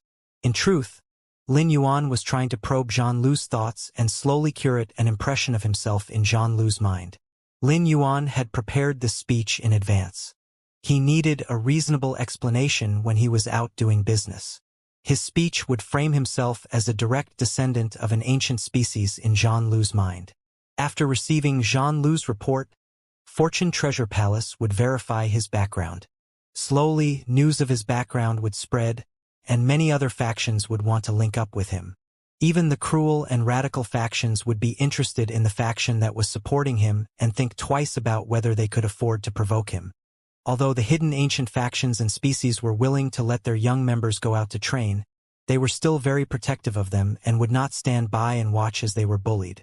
Just as Zhan Lu was about to leave to make the arrangements, Lin Yuan said in a low voice, "I've only just begun my training and don't know much about anything. I heard that the various chambers of commerce are releasing books, and I have sent someone to collect the books from over 40,000 chambers of commerce in Treasure City. I'm sure there are many books in Fortune Treasure Palace as well. Once we're done trading resources, I hope that you will lend me these books so I can read them. I'm sure you won't reject such a small request of mine, right?" Zhan Lu already had the intention of establishing a good relationship with Lin Yuan. He would never turn down such a request from Lin Yuan. It was true that Fortune Treasure Palace had numerous books. Some of them were published by Fortune Treasure Palace, but the majority had been collected from outside sources. These books were highly valuable, but allowing Lin Yuan to look through them would not harm Fortune Treasure Palace's profits. It just so happened that Zhan Lu had the authority to do so. Rather than using his resources to curry favor with Lin Yuan, Zhan Lu preferred to use Fortune Treasure Palace's resources. "Young Master Lin, this is no problem at all. The Chambers of Commerce's books can't compare with Fortune Treasure Palace's collection in both quantity and quality. However, the Fortune Treasure Palace's collection of books is all connected, and there are millions of them. It will be difficult for you to finish reading all of them quickly. Do you intend on staying in Fortune Treasure Palace?" Zhan Lu and Lin Yuan were only recently acquainted, and he hoped that Lin Yuan would be able to stay in Fortune Treasure Palace longer, so he could use the opportunity to become even closer to him. Alas, Lin Yuan's response was not what Zhan Lu had been hoping for. "Mr. Zhan, all you need to do is help me bring all those books over. I will return them to you before the treasure convention begins. The books won't be damaged in any way. If they do become damaged, I will pay 30,000 chips for every damaged book. I'm sure that Fortune Treasure Palace's headquarters has copies of all these books." Zhan Lu was rather disappointed. It was true that Fortune Treasure Palace had backups of every book, and in the event that any of them were damaged, he just needed to notify the headquarters. Many special honor guests had borrowed the books in the past. No one would be able to resist an offered compensation of 30,000 chips per book. But Zhan Lu knew that if he agreed to Lin Yuan's request, he would lose almost all hope of deepening his friendship with Lin Yuan. Although the two of them were linked now by their shared benefits, they could form a friendship over time by maintaining a positive relationship. Zhan Lu had become friends with many special honor guests through this method. Occasionally, they would gather together. Zhan Lu wanted to pull Lin Yuan into this circle. It would benefit someone like Lin Yuan, who was a young disciple of a hidden ancient faction, to join this circle. The members of this circle that were guarded by him always made sure to provide benefits to each other. However, Zhang Lu could not extend an invitation to Lin Yuan now. He could only invite Lin Yuan after the two of them got on better terms, and he found the right opportunity to do so. Lin Yuan's unrestrained sweeping of Fortune Treasure Palace's resources, as well as the orders he gave to Zhang Lu, had caused all of the attendants to become curious. Just who was this special honor guest? And how did he come to possess such wealth? In the past, there were people who had gotten drunk in Fortune Treasure Palace and made declarations about emptying out Fortune Treasure Palace. However, everyone knew that the words of such drunkards were not to be believed. But now, someone was actually doing that. When Lin Yuan arrived at the 17th floor, he noticed that there were indeed more fays. However, they were still a far cry from reaching the standard of being spirit-locked by Morbius. Nonetheless, Lin Yuan still traded for all these excellent fays. Sky City had many members aside from main ones like Wen Yu, Lu Jie, Su Iran, Lu Olan, and the rest. They needed fays as well. The white-clothed followers and Sky City's reserve members also needed to contract fays. If he stocked up on more outstanding fays, it would only benefit Lin Yuan and Sky City. The biggest issue with these fays was that they were not easy to look after. But once Lin Yuan placed the fays in the spirit lock spatial zone, the 100 Questions beasts would start to look after them. Lin Yuan did not have to worry about them at all. At first, Zhang Lu had been frightened when he saw Lin Yuan gobbling up all the resources. With each casual point, he spent hundreds of thousands of chips. This cavalier attitude toward chips was evidence of true might and power. But after some time, Zhang Lu became composed despite the resources becoming increasingly expensive on the higher floors. When Lin Yuan asked him for Fortune Treasure Palace's books, he said that he did not know much because he had only just left his faction. However, Zhang Lu felt that Lin Yuan had a good grasp of the quality of the resources. He was able to pick the most useful resources on every floor. Not even Zhang Lu had as good of an eye after years of interacting with treasures and working as a manager of Fortune Treasure Palace's branches. When they arrived at the 13th floor, Lin Yuan was instantly drawn by a small beast. It resembled a fox but also differed considerably from one. This beast was currently weakly cowering in a cage made of white starstone. Through true data, Lin Yuan learned that this beast was called the Desire Moon-Eyed Beast. Lin Yuan could sense that the Desire Moon-Eyed Beast's bloodline level was very high, but it had yet to grow the large third eye on the back of its head, which was characteristic of eyed beasts. The Desire Moon-Eyed Beast turned to look at Lin Yuan, and he saw that the back of its head was covered in white fur. Lin Yuan was not interested in it because of its bloodline but because of its abilities and exclusive skill. Fey name: Desire Moon-Eyed Beast, Fey species. Long-haired species/eyed beast species. Fey grade: Silver, 10 out of 10. Fey type: Light. Fey quality: Legend. Abilities: Moon condensed dew.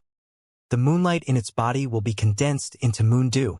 The moon dew can boost entities that use moonlight as a main source of energy. These entities will be able to absorb energy even quicker, and their bodies will be cleansed. Moonlight protection: Its eyes will cleanse moonlight, and the moonlight will protect selected targets. The strength of the protection will be linked to the strength of its own bloodline as well as the strength of the moonlight in its environment. Gazing moon: Its eyes will fixate on the moon, and it will be able to comprehend everything it requires to evolve. The speed at which it absorbs moonlight energy will also increase. Exclusive skill: Dark Side of the Moon. When it uses moonlight in its attacks, the moonlight will be boosted. A portion of the light elemental energy will be transformed into dark elemental energy. The two kinds of moonlight energy will attack the target. The Desire Moon-Eyed Beast was basically made for the Moon Empress. Almost all of the Moon Empress phase were related to the moon and needed to absorb moonlight energy. The sky beyond the clouds also had a moon. It was much stronger than the main world's moon, and its moonlight energy was also more potent. Hence, the phase from the sky beyond the clouds that needed to absorb moonlight energy to increase their power could do so much more quickly than those from the main world. When the Desire Moon-Eyed Beast used moon condensed dew to boost the Moon Empress phase, the phase absorption of moonlight energy would not only be quickened, but their bodies would also be cleansed. This cleansing of their bodies was different from when impurities were removed from their bodies. The removal of impurities would purify the body, while the cleansing of the body would aid in its growth and enable the life form to develop in the right direction. Many Fays had abilities and exclusive skills that did not complement each other, diminishing their combat power. The sacred Cry Moon Beast was facing this exact issue, and this was a problem that plagued the Moon Empress.